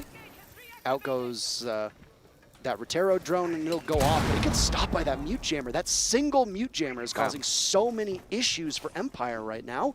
They've cost themselves 1 Rotero drone, and then they cost themselves those Selmas. Additionally, Surya Gate is back online. Another Rotero drone will go in, this time unimpeded by jammers. Final 40 seconds left, and everybody is still alive. So it'll be an all-out brawl into the site. A Skylight drop is in the cards, and Alem playing by that reading door has an advantage here. He looks the other way, and it's an easy kill for Always to start this off. He'll immediately repel on upwards. Bride refrags with Joystick trying to keep his team intact. He's not going to be able to trade off, and through the wall of the Clash take some damage, but no, it's actually none other than Rafal to push on up and stop him with the shield and then pull out the sidearm. Trading back and forth as Empire cannot hit their shot. BDS is bullying them, and they'll take the first round. Good round there from BDS to start things off. Defense upstairs was solid. Interesting hard destruction used on that wall to try and pressure Cocktail, but ultimately, Empire's lack of success in picking off some players early ended up being to their undoing. This is particularly relevant because one of the things that Empire is known to be good at is transferring a 5 versus 5 30 seconds round after clearing out the roamers to a win. Empire are usually very proficient in this situation. And there were a couple things done there by BDS that made it very difficult to, for Empire to see the same success as they're used to. I think the Clash was a particularly large component. Absolutely, and of course that single mute jammer seemed to cause so many headaches in its position. But either way, it's a tech pause, so we will take a bit of a breather. I don't know exactly what technical issues have presented themselves, but we hope that they get cleaned up relatively shortly. For the time being, both teams will be able to cool their heels and talk about whatever they want to. Obviously strategic-minded. On the board, while we're still in this technical timeout, but the clock is ticking away, it looks like it'll be a reading and fireplace defense for BDS. They will move down a single floor and go to what is commonly played as was the second most played bomb site, but is now seemingly fallen to third, with Cocktail's rise again as that second to the kitchen defense downstairs. Attackers need to locate and defuse as many bombs as they can. Nothing too surprising on the operator lineups here apart from the Kali from Empire. No Clash being brought by BDS this time. That Clash was so effective in denying the push by Pixel. I really want to know what Empire is going to do with the Kali. Frankly, I'm not so sure that I like that pick. We're talking about Cafe here. There's only one place where Kali is actually going to be useful, and that's in Bakery. So if you're worried about getting open that Bakery wall, Kali's a great pick, but we're not going to the bottom floor, so maybe it's just a miscalculation there from Empire expecting to go downstairs. We'll see how they make it work here. Shepard is often good on these utility-focused roles, and see if he can land those shots. Kali's rough if you miss, even just once. There's a reason why we tend to see players gravitate towards those high rate of fire weapons here on land, Michael. The Roni obviously being a big one, though the MP5 actually outmuscles the P90, despite P90 having a higher rate of fire. Yeah, I mean, that's because the P90's damage is actually like darts. In the negatives. Yeah, it's if you put a suppressor on it, I think at a certain range, like maybe 20 it gives meters. them more health back. Yeah, it heals them. Yeah, exactly. It's like Dog's Stim Pistol. Yeah. Yes, it's correct. That's what I've heard as well. Yes. So that's, I mean, obviously it doesn't heal your teammates, so it only works one way. That's why you don't see the P90 very much. Empire, firm control of the roof. Lems will drop down there. He does have C4 in his pocket, so when the moment is right, he can C4 through some of these pre-made holes to possibly get a kill. Got a clone going in there. That's going to get caught nice and easy from Rafael. He's going to contend on those window repels that you see inside a piano. And he'll fall back off of his position from Pixel. So still holding onto the map control on that top floor, but a little bit more tenuous for BDS. As drones have been placed out for Empire, especially on the flank. One right now positioned to watch red stairs should they decide to take any part of that second floor and then worry about a run out. And speaking of a run out, there's BDS doing one on their own. Alems cannot catch it though. Because of the angle, he'll do significant damage, but get back in without risking his life. Though the call will come out from Empire that one of their players is downstairs in kitchen. So you don't need to worry too hard about having full coverage on that top floor and second floor. Just basic mathematics can tell you exactly where they are. In terms of Selmas, not exactly the most useful so far for Dan. He's been thwarted by another mute jammer, and then he gets beaten by an ADS. Doesn't need to take control of bathroom, but he will open up one of the walls leading into Cocktail, while Scyther's the one just raising the charge. Scyther on top of the bar to try and make it the engagement in his favor. On angle often will give you the advantage. BDS have fallen off this top floor, but they're still trying to contest by white stairs, and well, they'll fall back in due time because Empire once again finds themselves with just the last 40 seconds and only the first casualty coming out. It's Joystick to die first. He was already whittled down from the run out from Alems earlier on, so there wasn't too much of him left, only half of his HP. An easy collapse for BDS to secure the rest of that kill. As Empire now inch their way towards the bomb site, they are at the mercy of the clock, as now they've equaled things out with the Lems going down. Dan, a big two-piece, and can he get some more? Brede will try to hold it steady for his team. He does just that, out-dueling Shepard. Down goes Shaiko, and Dan is now the one to do it here as he walks on in. They hear the Banshee, but they don't know that Brede is still there. He tries for a rodeo, can't do it, and now slowed down. They'll need to pick up that diffuser. Dan bleeding out, and oh my goodness, Rafael cleans up, and BDS takes round number 2. As close as it gets there, Parker, 1 versus 1 and the dying seconds. What an intense moment for both teams, and Brede really huge plays with the shotgun to lock that one in for his team. Obviously, it's Rafael upstairs to get the final kill, but, I mean, it's mostly down to Brede. That team kill, by the way, in case you're wondering what was going on there was no way he was going to be able to pick him up. You got to shoot him to get the plant down. Exactly. He killed him because Dan was blocking the spot where the plant needed to go. So, I mean, and he wasn't going to get the plant anyway, but yes, he was trying. That's just Empire trying everything they could. Well, I don't know if they had Rafael's position. I don't know if they knew where it was, whether he's up top or not. But at the same time, I think Always was a touch too slow. When Dan goes in, I bet the comms went something like this. I'll plant, I'll plant, I'll plant. All right, I've got you. And Always was just a step too slow, and Brede was right on his heels. Yeah, if the first plant attempt wasn't stopped by Brede, I think it might have been a very different story. If you like the story that BDS are so far writing, you can pick up their skin in the store. Esports tab, nice and easy peasy to find. It's a good way to support the team directly. Oh, it's a nice skin. Like what they're doing with this. Yeah, it is a nice skin. Empire, by the way. Empire has one too. 10 seconds yes, both teams have skins. Yes. I like used by Aruni, but everybody, if you're a sane Aruni playing on LAN right now, you're using the Ronin. I like what I'm seeing here from the setup, what they're doing with the Tachanka LMG, opening up that wall. So that means that the Tachanka is going to be able to play far back, and he can use his Molotovs from like a distance to deny. I'm assuming, of course, that Renshiro will have like good lineups for that. We don't know if that is the case definitively, but it would make sense given the way that, you know, they picked Tachanka, they set up this site, all just kind of would line up. Down goes the drone as the hatches get opened up on the top floor. So far, BDS do not look like they've slowed down from previous matches in the group stage where they went 5-1, and they'll attempt Kitchen. I was going to say they will attack the Kitchen site, but then realize how that could be confusing as they're not on attack. Yeah, that would be really confusing. Even though they are trying to attack the Kitchen as a defender perspective, but I mean, we get lost. You know, attacker, defender, who really cares, right? Exactly. Who says, you know, potato, potato? Yeah, tomato, tomato. Nobody says potato. Yeah, I think there are people who say tomato, though. Yes. That is the thing here. The British. Really? Tomato. Vertical play here from Empire as they gain control of the floor. Hammered down, breaches out.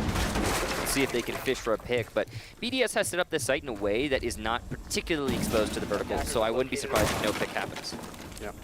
As long as that sledge is up there and he's not felled by a nitro cell, then Always will be able to exert great influence over the execute, because there are a couple routes that defenders will try to retake from, either to retake in a post plant or to retake the site to prevent the diffuser from being planted.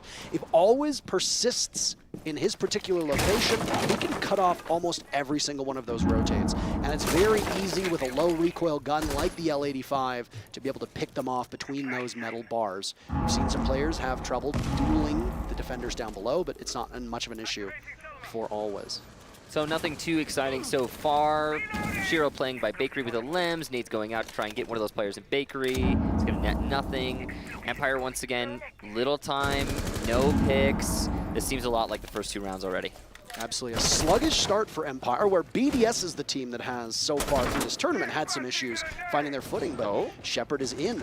Okay. They're trying to flame him off, but instead the default plant spot is going on to Scyther. Shepard taking tons of damage, but it goes down all the same. BDS finds the scoreboard, as does Empire. Scyther on the flank manages to take out Brede. No retake for the smoke. Renshiro will take up top. He still has 8 of those Molotovs in the Shumika launcher. But he'll be in a battle to the death He's going to stand off. Dan is directly to his left. Look at all that caliber-based destruction. And he'll play around, easily dueling Dan, but always is up there. Still in that spot, unshaken. Rafal with no yokai drones available at the moment. A grenade will go out, pushing him from his position. He'll try for the retake, but Empire looking quite keen, and only 3 seconds left. Rafal knows that he's doomed, whether he gets to it or not. Always says, not this time. Empire pick up their very first round of the match. Well done to Empire just locking in on their plant spot, deciding, you know what, we're going to go for it, come what may. Though I do have to point a finger at BDS because, frankly, the Tachanka was brought and set up in a way specifically to counter what we just saw. And it partially worked. It did kill the coverage from the freezer. But there was also another contingency for BDS, and that's the yokai drones from Rafal. And he had it pre-placed where it ought to be to deny the plant. And then he brought it down to the floor as the plant was going down. And then by the time it was back up, the plant was already down. So, whoops. So yeah, I'm gonna point a finger at the echo there of Rafal and Renshiro onto Tachanka. There was definitely plenty of denial in their pockets. They could have certainly stopped that plant. It seemed like that was the plan. And I think that had the plan gone the way that they wanted, we would have seen another BDS round. Well done to Empire though. Even though there were mistakes made by BDS, they still won it, and you have to commend Empire for just knowing what the plan is and committing to it. Yeah, the lack of intel was really critical there. It was very clear that the idea was to get the yokai, as you said, to be able to scout out and then give that information to Renshiro. And don't get me wrong, those Molotovs from Renshiro did a great deal of work, but 5 seconds to it. Yeah, and not the work exactly that we needed at the moment. I guess I like the setup though from BDS. It's very clever, and I have to say I want to see that again from them, hopefully in this map, and I want to see it work because I know it can. So it's just a cool thing. We're going back upstairs here for BDS though. They're not going to give us the bottom floor one more time. They're going to switch things up. We'll see what they choose to do here on this next attempt at the top floor. Last time it was really good, mostly thanks to the Clash. The Clash and the Mute combo with Bredet's Jammer being positioned behind the couch and allowing BDS to hold their position without too much trouble. Empire will need to do a better job of clearing that out because they had wasted some Selmas in the process and a ton of time. Because of that, they weren't able to gain control of a very crucial part of that top floor.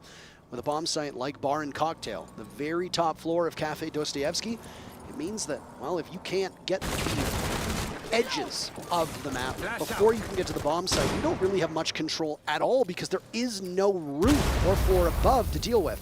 Is that both Goyo shields that just went down with a single grenade? Yeah, that is 2 for 1 right there. Very impressive stuff. Claiming both pieces of that utility from the defenders. I don't know if it was intentional, but I mean, I'll take it, right? If I'm one of the attackers, that is an ideal result. Now, Empire does have also control of Cigar. They're using these drones to great effect, clearing some of the barbed wire, also other utility. There are 2 players from BDS inside of Freezer right now. It's very dangerous to play that clumped up. And there's going to go a Rotero drone deep inside, and it blows up inside of the bathroom, trying to maybe move the Clash out of that spot. But no, there's nothing to go. All of those Aruni gates still appear to be upright for the moment, so some utility will need to be burned to take care of them. You've got 30 seconds until they come back online, so if you disable them with only a little left on the clock, you don't need to worry about them going back up. The Clash pushing up into Piano, by the way, as there's just a bit over a minute to go, and everybody's still upright. Yeah, that's my main worry right now if I'm Team Empire is that Clash, and they'll fall back actually. That's Rafal playing it safe, and it's still a problem though, because what are you going to do? How are you going to push this? I mean, you don't have the tools necessary apart from maybe nades, and you've only got one of those left. Rafal being shot away at, but that protective shield will keep him safe for now, as Dan looks to edge his way into the site. Surya Gate above him making some noise, and he knows that they'll be back online relatively soon. Pixel angle played out. His joystick knows that they have one in a tough position, and that's Shaiko, who now falls off, but he's caught by Olive. 7th kill for the newest member of Empire. Down will go Brede as well, and Empire looking far more formidable. The Clash toying with them, but every single member of BDS is falling, and with the exception of the Clash, it could be a flawless, and it will be! Empire equalized. They had a slow start here on BDS's Cafe, but they're all tied up. Wow, Parker. So the Clash was definitely the biggest problem there for Team Empire, but clearly not as much of a problem as it was the last time they attacked that top floor. Managing to dismantle all of the other defenders one by one, that's just impressive. Good calls, good communication, good coordination from Empire. We even out. Well, down to Reading and Fireplace. As for BDS, they are unlikely, as it goes, to play all 4 bomb sites, but the real question will be what happens in that fateful 6th round. Kitchen did not go in their favor, but I would argue that some of the issues they had on Kitchen are quite easily fixed. Yeah, no, I think that BDS is set up downstairs. I would, as I said earlier, I would like for them to repeat it because we've seen it almost work, and it very certainly could have worked. It's just the timing and the positioning of those Molotovs. You know, a little bit more aggressive with the Molotovs, I don't think Empire would have won that round. I mean, there's so many now, too, and they're so much more effective. They last longer. They're larger. I mean, they do everything you could really want in terms of a Molotov. So, yeah, I mean, be more aggro with the mollies. But we're not seeing that bottom floor defense anymore, Parker. It's to Reading. Maybe you'll see bottom floor for the last round. Attackers must locate and defuse a bomb. So far, these teams have tied up, and Empire is keeping it close. This is historically a much stronger map for BDS, but next up is going to be even more interesting. Before we get there, we can spend a second, as these teams still do some setup work, to talk about this Coastline map.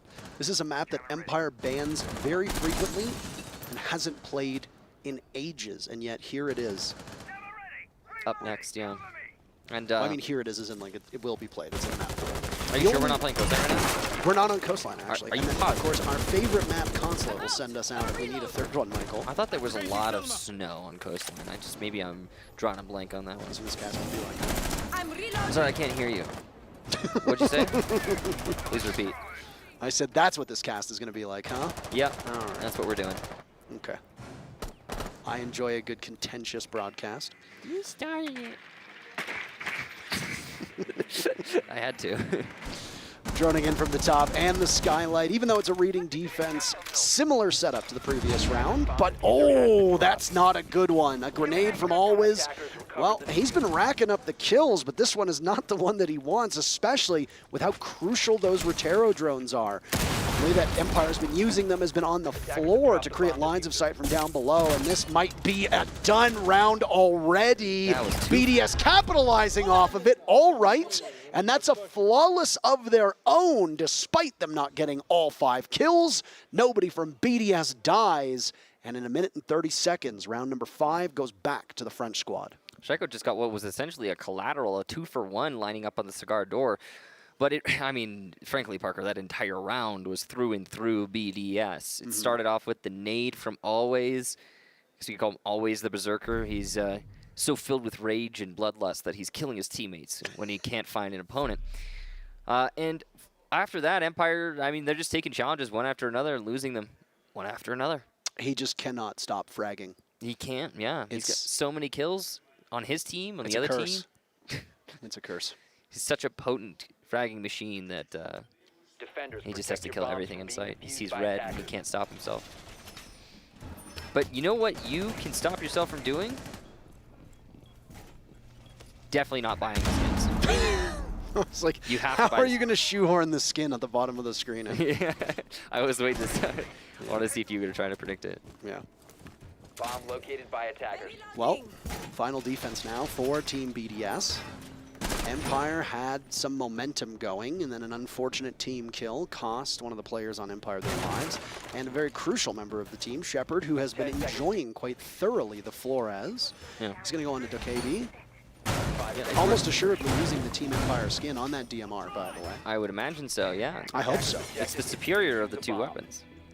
Well, I mean, the Boss G was only relevant because of Bikini Body, lead developer of Rainbow Six Siege. Didn't you hear? I did hear about that, Parker. Could see you roll your eye. Yeah. Yep. Alems is going for a spawn peek, by the way, and this is a risky gambit because if there's any team capable of punishing you for that, it's very easily Empire. Yep. Both of these teams are really good at actually punishing these aggressive plays, but you can see BDS is feeling one, feeling confident, going for these peaks, these challenges.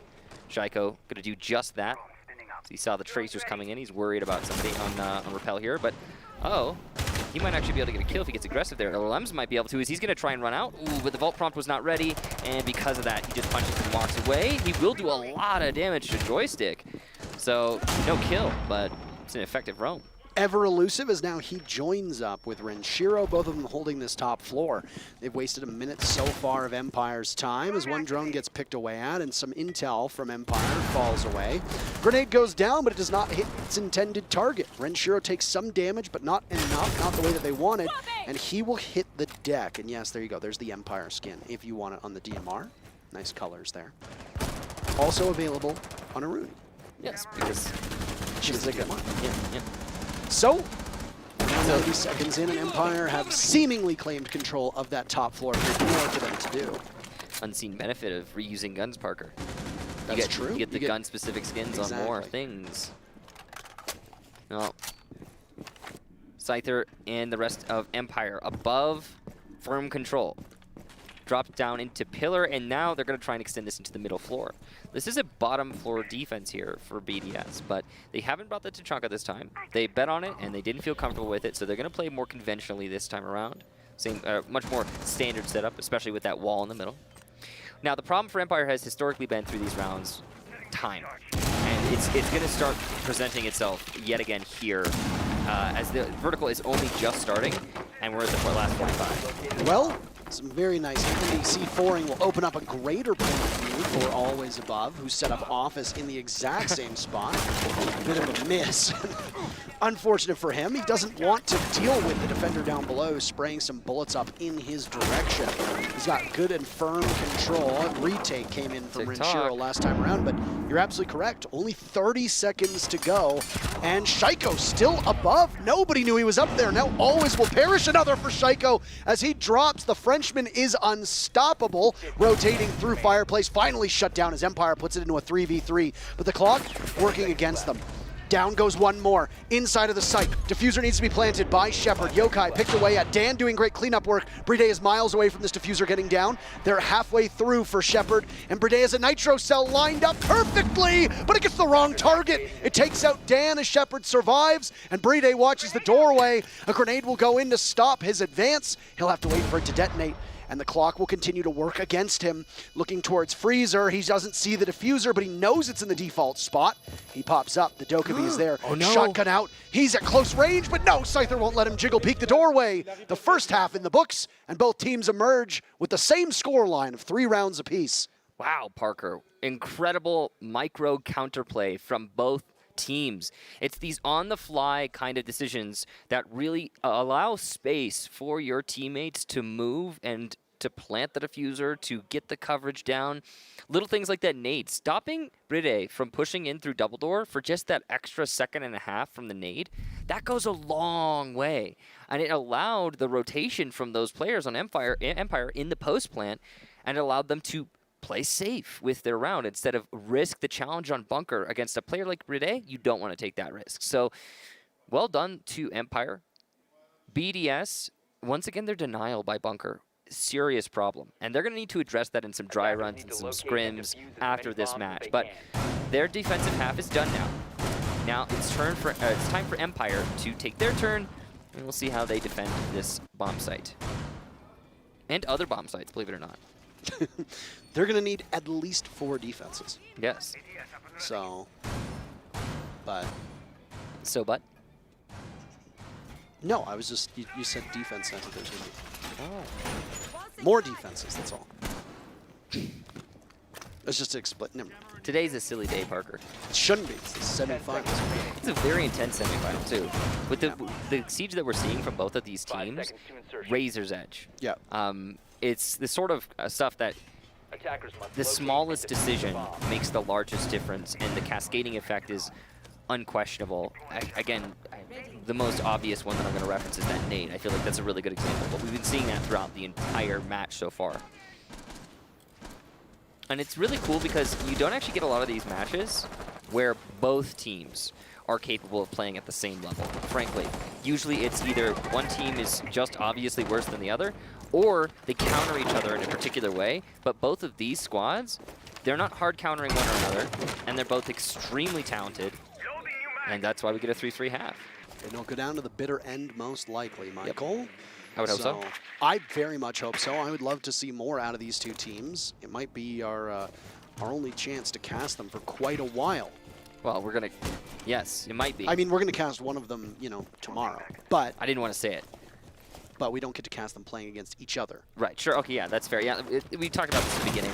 You know, Europe versus Europe, it's a very cool thing for us. Yes. It's novel these days. Years ago, it used to be every day, but just it's been a long time. Well, BDS looking to clear up that top floor as the sites that have been most successful thus far for Empire are Kitchen and Cocktail. So they might want to try to do the same thing here. And Renshiro doesn't. Oh no! Always on cams, distracted and not looking as he doesn't hear the ceiling above him explode into splinters and smithereens. That was hard to watch, Parker. That was quite tough. Yes, I will agree with you on that one. But I mean, still damage done, right? So. An edge for BDS when it comes down to that team fight. They're going to be in a slight advantage. Yeah. And now they'll look to advance towards that freezer doorway, or the freezer wall rather, as some of it has been opened up for them very conveniently, but there's a single Banshee to stop them, should they choose to go that route. And there's also Dan in this position. Dan has been landing his shots through the tournament so far. He's been a very effective player as players go. Rotero drone will go off as the sledging continues from above. Some respects paid to G2 with the sledge skin adventure. I will say this has been a much faster attack for BDS when compared to Empire's. They've got about 15, 20 more seconds than Empire had at the same position. ADS gets eaten out and a toxic cloud will erupt in front of Shaiko's eyes. He has no path on in. Joystick falls to Renshiro. Leadoff kill goes in favor of BDS. Both of these teams relatively evenly matched with 30 seconds to go. Another EE1D burn to try and keep them at bay. Beautiful shot from Shaiko, those are just so easy for him. Down goes Dan, the diffuser being planted by Bride in the middle of the site. A Yokai will look to go in, Shepard stops Bride, Shaiko slaps down always, and he'll continue to march forward as it's Scyther in a 1v4. That Yokai drone could potentially do good work. They know exactly where he is, and Rafał will punish him for it with that information, giving BDS the lead. BDS definitely looking like the better team in that round, and good use of the EE1D there to make it so they knew exactly where Scyther was so that they could avoid any kind of potential denial. The Yokai drones both shot really well by Empire, good control, or excuse me, by BDS, good control of the denial. And it's the same problem for both teams now, Parker. Have you noticed that? Same defensive setups for the most part. Yep. Except for that Tachanka thing, and both teams able to plant behind bunker. There was a lot of talk last night when these two teams punched their tickets to the semifinals about how they do play a relatively similar style. Very. And because of that, it's tough to beat yourself. And that's essentially what's going to happen here for a lot of these teams. Very similar to how Empire and SSG matched up very well against one another. Yeah, no, it's an excellent point. I mean, I think... similar unmoving styles would be what I would say. Yeah. And it results in pretty predictable rounds, I would say. As soon as Empire was able to open above the site there, and they hadn't incurred any casualties, and there was still 50 seconds left, I was thinking to myself, yep, BDS won that round. And Empire definitely struggled. 10 seconds left before... I don't think that we're going to see a lot more defense on the bottom floor. If these teams, let's say we go to overtime, if these teams can avoid bottom floor, I think they will. Frankly, we've seen both squads really struggle with that defense. And I don't expect it to change. Just because of how easy it is for them on attack to isolate that bunker position. And you see, that's actually something worth bringing up. There are still to this day top-tier teams that struggle with their attacking strategies, and that's neither of these rosters, for sure. No, an Empire starting first means that on what can be described often as a map that's favorable to defenders, Empire walks away with 3 rounds, and that sets a good tempo and gives you some breathing room should we see Team BDS climb back. And while that first round, like you said, is characterized by the similarities of these two teams. So with that said, instead of going back downstairs to Kitchen, Empire moves up top to Cocktail and Bar. Attackers have located a bomb. Droning out here by Red, just trying to figure out what they've got going on. Cigar will be the focus. They're going to open up into the ticket bar. Kind of looks like a rocket ship. Very particular kind of rocket ship, yes. A specific type of rocket ship, specific type, yes. That actually, so what they're doing there with that hole is, yes, it is a crouchable hole if you do it right. But it's hard to do that one right. I've seen that one messed up before a number of times, and I hope for BDS's sake that they didn't mess it up here. We'll see. Rocket ship. Space Station, are you here? No, sorry, they went home. Oh, yes, of course. And they'll go through the rocket ship all the way in to take control of Cigar and then Piano as well. Over by Ticket. Half of the round has gone by. You wouldn't think that from the pace that these two teams have set. Out by the window, this is going to be a double run out, and there they go. They managed to cut down Rashiro, and then Rafał will fall, but traded off. So the gamble from Empire works out briefly before being answered back. 2 players from the defensive team now down for the count. That leaves the remaining players of BDS huddled up on one side of the map, and they're going to have to cut through the remainder of it to get that diffuser planted. Only 50 seconds here for BDS to make it happen, and that nade could be good, but oh no, Shaiko punished for the throw, and the nade is also caught by an ADS, so Empire find themselves in a great position as Alems repels onto Heaven. This is very dangerous. He's being challenged by 2 different angles, and he's gonna go down. Now it's just Brede, 1 versus 3. He's got a lot of time to work with, but not a lot of power. On defense, there's nobody I want more in a clutch situation than Brede, but on attack, with mirror windows still up and Alden play, not a ton of utility. I don't know how I feel about that one, and Empire obviously feels good about it as they take that round after bleeding BDS dry earlier on. We're seeing very confident wins from both teams here, Parker. Yes. And it's a back and forth, too, that doesn't seem to have anything to do with attack or defense. And that, I think, is one of the ways you could describe peak Siege. In my opinion, what I'm watching right now is some peak Siege. But that's just my take. I wonder if the finals are going to be just as exciting. I hope so. Yeah. I mean, with the way that Team 1 has played thus far, it doesn't matter who they go up against. It will be a thrilling showdown.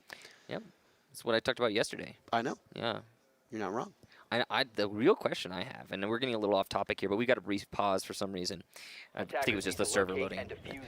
We're a little off topic, but the real question I have for the finals, and it's the only relevant question that I think there is can Team 1 actually play like they've been playing over the last 3 days tomorrow? That is the only thing that I think is that relevant for the finals. If they play like they've been playing throughout this tournament, oh boy, that's going to be an exciting match for either Empire or BDS, whoever wins here. Yeah. But if not, then I think it'll be a stomp. I mean, we need to get through this matchup before we can even begin. No, I told you, because I do think that both BDS and Empire, despite their similarities with each other, I think they will match up differently against. Oh yeah, I think so. We'll talk about that later, but it's an interesting observation. We've got a top floor setup here for Team Empire. Lots of heavy utility investment, reinforcements, got the Surya gates, some interesting holes being made in the long bar, barbed wire as well, all the things. This is a reading defense, not a mining defense, so you get the reinforced by that chimney, by that fireplace, sorry. I wonder how we're going to see BDS address this one. It's probably going to be a vertical. I imagine they're going to try and punish the top. You know, get as many picks as they can upstairs, then transfer that to the site hit as we see Empire do. Because we've been talking about how their attacks are very similar to these teams. The defensive setups have a little bit of variety, but the attacks in general are pretty much the same across the board. So I'm imagining BDS will take it to Cigar as a standard. They'll try to clear all the way to Cocktail as a standard. They'll start opening up above with their Sledge as a standard. And then they'll isolate the reading door, go for a plant. Do I have to say it? Yes, say it.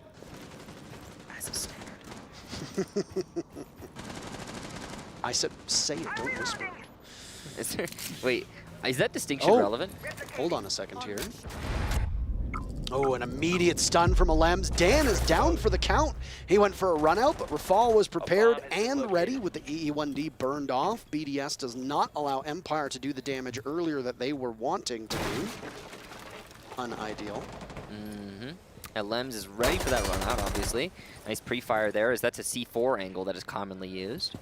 Claymore on the white window, so if that vault does happen, then Alems is going to get a kill. He might die still, but he'll get the kill off the Claymore for sure. And there's another EE1D to go. Utility from Alems is almost expended at this point. 1 minute to go. It sure seems like the round count for BDS is going much faster. And oh, the carbine of the Jaeger is spotted by Alems, and he's calling this one out. And he'll do some significant damage before Joystick can swing around and obliterate Alems on the stairs. Shaiko down below. He's going to contest against Shepard, and he wins that one outright. Still, Joystick took a lot of damage in that altercation. Shaiko can see the bomb site. He can taste it. It's Bride to be the one to get that diffuser down. They know that Shaiko's position is still there, and always with the Roni, guns down Renshiro. He'll rotate, get closer to the site, and now he can head over to reading. We don't know exactly where that diffuser is going to be delivered to. Shaiko sure is distracting them, but so is Bride. He's got the case. He'll need to deliver it on in. He's also going to deliver some pain to Always in the same process. Grenade tossed out with 30 seconds remaining for Shaiko, taking out the doorway to reading, giving them safe passage. Shaiko doesn't want to go in that direction, though. Instead, he'll cross back over to 90. Grenade in hand. He thinks somebody's back over by White Stairs. It'll go, but there's no target there. In fact, the last two members from Empire are both in a similar spot inside a reading. They're prepared and ready. Down goes Joystick, and BDS look all but certain to regain the lead, depending on what Scyther can do with this one. Bride getting the diffuser down. Does he have any intel? Yes, he does, but so does Shaiko, who was phenomenal that round, and BDS etches yet another in the win column. And we talk about when Shaiko is popping off and the fact that if he's in his zone, it's really hard to stop him from persevering. And that's what we're seeing right now. Shaiko is walking from location to location and just winning gunfights across the board. The really amazing thing about it is that Shaiko is taking almost no risk in his positioning. We saw, for example, him creeping up on 90. And at that moment, Empire, they knew someone was coming up on 90. They wanted to punish that. They wanted to get a kill and bring themselves back into the man count advantage. But they didn't, and they couldn't. Why? Because Shaiko was too careful. He didn't peek anything he knew he couldn't control with his gun. He didn't leave himself vulnerable. Even when punching the barbed wire, he kept himself nice and safe. So that's just the awareness from Shaiko, the game sense you could call it. And BDS are definitely leveraging that to great effect right now, as he has currently the most kills in the lobby at 10. Could be another reading defense here for Empire. They feel they can correct it. Well, there's obviously something that they didn't like about that one. That early run out was the very first snowflake that eventually led to an avalanche. Michael, and from there, BDS just needed to trade out, and that's what they did, effectively trading through that mid-round despite good play from Joystick. Yeah. And unfortunately for Empire, they just got out-dueled in their few altercations they ended up in. Also, those 2 rounds, Shaiko has been an absolute phantom. He has flown just sight unseen around Empire and been able to exploit the blind spots. He's been a phantom menace against Empire. That's correct. I imagine. Lucy on the roam here inside a train. Oh, if Empire makes it to the finals tomorrow, the Star Wars puns that will come. Oh, so many, I imagine. I sat on the Empire Strikes Back for like a year. Yeah, you were waiting, I know. You told me about it. Yeah. It's a good one. Well, not actually a year, since the 6th rotation. It's a pretty long time. That's a long time. Anywho, all right, round number 10 for BDS. This could be match point, barring a success on this attack. With the way that teams have played out so far, it has been a seesaw back and forth. Going all the way to round number 4, no team has won 2 rounds in a row. BDS did so earlier on, immediately followed by Empire, but since then they've just traded blows. And with 2 teams as evenly matched as they are, well, that's what we come to expect. Even though BDS are in the lead, for Empire, you need to be proud of this result up until this moment, because this is a much stronger map for BDS historically than it is for Empire. Yep. Additionally, this is BDS's map choice. Yep. So Empire being able to keep pace is a good sign. It's a really important observation, Parker, and I'm curious what's going to happen moving forward. I'm going to be honest, I wish this were a best of 5. Wish we could have that in the semis, but alas, it's not to be. What we do have here is BDS still trying to clear out. Lots of roamers upstairs for Empire. Ooh, he could do it. I wonder. He could do it. I wonder. He might get read, though. There's 2 on that balcony. That's the real trick. I wonder. There's too many angles for him to cover right now, and he doesn't have any intel whatsoever, and you can see it with that just subtle shake of the head that he doesn't know exactly what decision to make. E1D will get burned in a move onto Lumber as they hop through White, and Shaiko still holds that spot. He doesn't want to take the engagement himself, so out will go that Gemini and try to find anybody playing over in that direction. This is another reading defense, as we had touched upon, for people who see all the action happening on this top floor. I think that leaving Shaiko on the Ana is probably one of the best roles you could put him on, to be honest. He's using that clone to great effect, and he's got the nades, and he's comfortable with the ARs. I mean, it's the perfect spot for him. But Joystick is actually going to get the first kill this round. Down goes Alems, who is very quiet through this map. 1 and 8 for Alems is not the result they need from him, but goodness, at least you have Shaiko playing exceptionally well. Speaking of, he's on white stairs and BDS trails in numbers, but more importantly, the dagger that can be to their chances is the 35 seconds that remain for them to be able to pull off any kind of execute. Shaiko still in this position is gone. 6 removes a piece of utility and some toxic gas breathed in by Shaiko as he has to head back upstairs. Dan was lurking down below. He's made his way back to the 2nd floor and will gun them down as best as he can, but he's got an avenue to now take up top, wary of a potential Claymore, but it doesn't look like there's any flank watch. The teams will trade back and forth as Dan has the attention of one. Brede going for the defuse, but he has to peel off for a second. Finished off by Scyther, but Brede takes out Shepard, and Scyther's still in there. He's going to make them all pay. 3 seconds left, and miles away from the diffuser means that BDS will not be able to take the round, and Empire equalize yet again. These two teams going back and forth. What a match, Parker. This even exchange of rounds here for both squads has been truly impressive to behold. That last round had a lot of twists and turns. Shaiko in a great position, but there's the smoke. And again, Empire's smoke control is perfect, allowing them to create space where there was not any.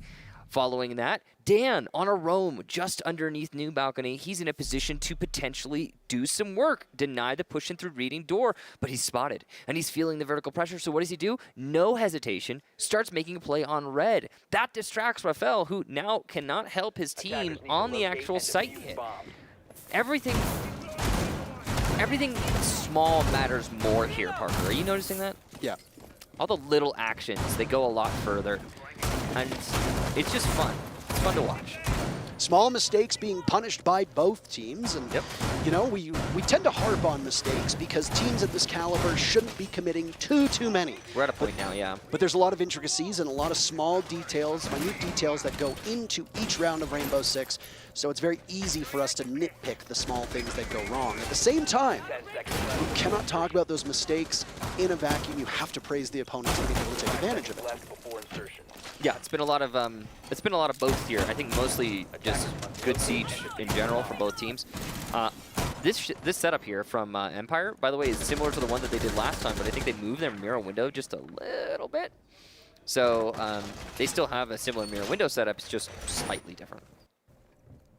We'll see if this time the separate one or the changes will work out for Empire. Overall, it's much similar compared to some of the other changes we've been seeing, especially when BDS went to that bottom floor. Which, by the way, again, we haven't been seeing a lot more of that bottom floor, and I wouldn't imagine we're going to see much of it. Come on, 3rd time's a charm. There you go. Only 3 defenses of the kitchen bomb site through these 11 rounds, and they've all been won by the attackers. Yeah, it's been really rough defending that site. And again, I don't think we're going to see any more of it. And now that Empire are on defense and they have the advantage of being able to say, never mind. I think that's pretty good for them. There's the rocket ship. Yep, once again. Once again in the wall. Dropping down the rocket ship. Shaped very similarly to the one that Jeff Bezos. Yes. Or Jeff Bezos, depending on who from flew in outer space from. Yeah, he did do that. A very unique shape. A very unique shape, Parker. I've never, not emulating. Definitely looks like a rocket anything. Ship. Yes, it's a distinctly rocket ship.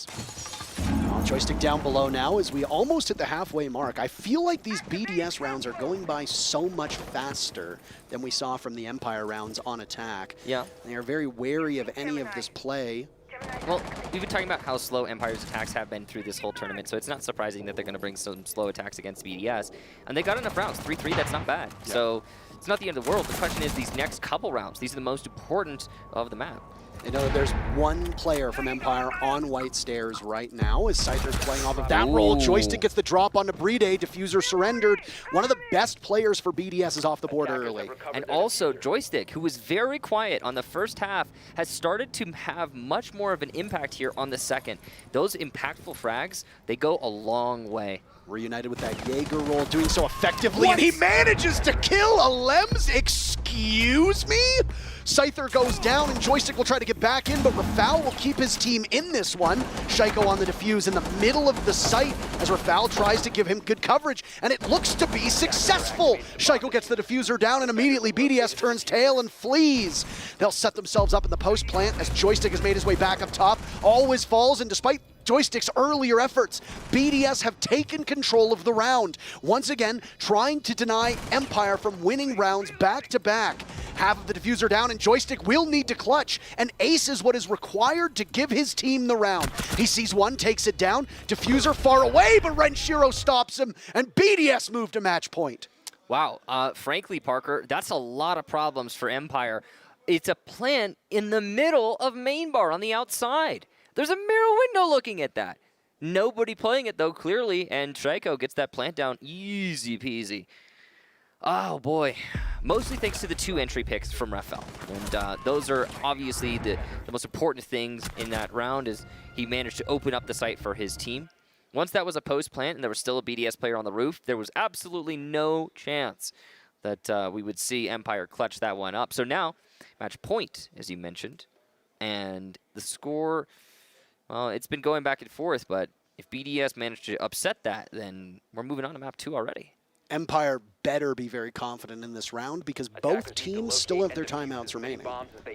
Oh, look at this. And they're going to go to the one bomb site that no defensive team has won thus far. Yeah, this is, well, so it's risky. They've got to know something that we don't. Of course. Because Empire, on the very final round of regulation, with a timeout available, did not take it.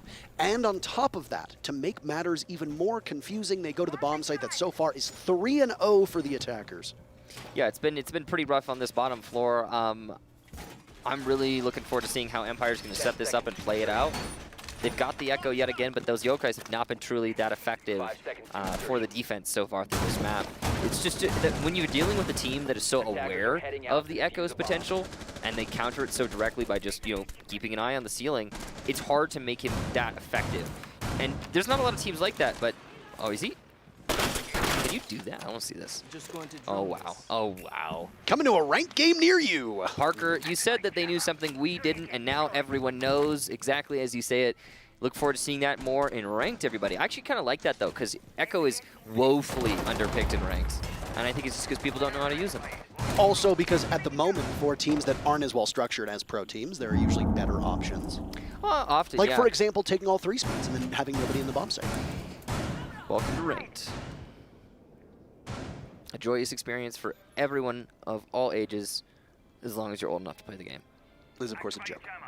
Yes. We don't want to insult your sensitivity. No, of course. That's actually a terrible experience. Oh my! And speaking of terrible experiences, Joystick is going to have a rough one as he falls very first for a team that is currently looking to be knocked out by BDS. That is not the early round that you want to have. No, definitely not an ideal result there for Empire. And we talked about Joystick's potential influence on the outcome of these matches, and him being gone, that is rough.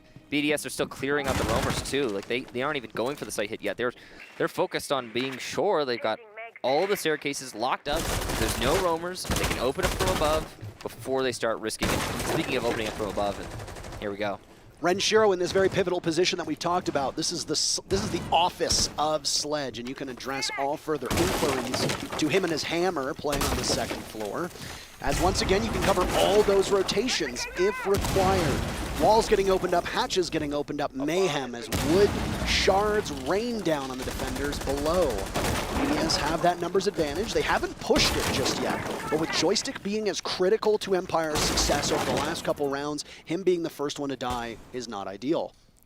Shaiiko in his typical pivotal position, deep inside of White Garage. He could do a lot of work from here, and he has done a lot of work from here. Usually when he plays here, he's holding it down for his team, and he's the reason why it's so difficult for the defense to counter the plant attempt, which will come sometime in the next 20 to 30 seconds. Flashes to burn anybody playing over by VIP. Grenade gets tossed on in from Shaiiko as well.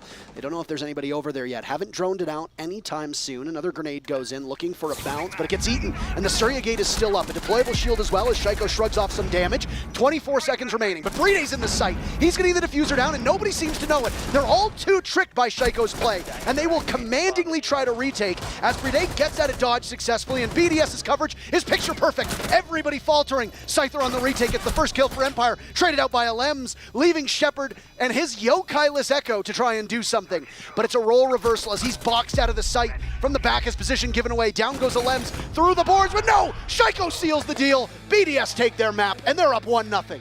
Big win there for BDS, and congratulations on the first map of the series. Cafe going their way, as clearly Empire were outclassed on that map. I don't understand this. 4 successful rounds for the attackers on Kitchen. They looked so strong. This was a very attacker-sided site. No timeout taken, so there was no parachute for Empire. There's going to be some questions there that I know the analyst desk are going to have. We have questions alone, but we're not going to have any answers to it. So ultimately, a very head-scratching final round for Empire, which, frankly, leaves a sour taste in your mouth with how good Empire and how consistent Empire was throughout the entire map. Yeah, that's the really tricky thing, isn't it, Parker? We get the back and forth of Siege constantly, just these two pristine teams, and then Empire goes to the one side that defense hasn't won. Yeah, it's just... And the bomb site, Mining Dining, never played by either Yeah, team. true, yeah. So we never got to look at how good it could be for the defenders. So awfully confusing final round. Lots of questions to be answered. Don't know if we'll get those answers, but the analyst desk can at least try their hand at answering them for us. Too bad we're not going to answer about the final round. We're going to talk about other things. You don't get to decide what we talk about, but I do get to decide what you talk about. So think Wow. on that, casters. My goodness, what an ominous kind of threat as well. Exactly. I'm in control now. I'm the one who asks the questions. I'm the one who makes the throws. So there you go. Well, we know who's in charge now. Very, very good, as it should be. Let's talk about this matchup, though, because we do see BDS taking a, it was close for a while, but they did, they did make the gap a little bit bigger at the end there. They win their own map. This is to be expected, especially given you guys saying that they should be dominant in Cafe in our pregame. I know we said that. I still felt it was going to be a close match regardless, and I think it's going to be a close series regardless. Coastline, I think, will throw a wrench in the works. We'll see how that goes. But I definitely think Cafe was like watching FPS chess. Like, I've never felt that I've watched like an FPS version of chess ever more than that kind of map right there. That was really, really good. Kick said it best on cast. He said it was standard Siege, but they were doing it at such a high level that it was just amazing to watch. I feel like we haven't seen a game like that in so long. I agree, absolutely. And as these players are going to have replay, I think I get to duck out of the moment. So I'll catch you guys very soon. Goodbye. I'm excited to see what you have to show us. So why don't you walk us through this match? Because I agree, Kickstar was in awe of the play that we were seeing. From your perspective, is this the kind of fundamentals that in Siege that get you really excited? Oh, absolutely. The utility usage and drone work from Empire was top tier. It's not something we've seen in a lot lately from other teams. We've seen a little bit of shortcutting, but Empire really took their play style like they talked about and what they believe and ran with it. They have this whole event that playing their way and not worrying about what the other team is doing, and it showed a lot.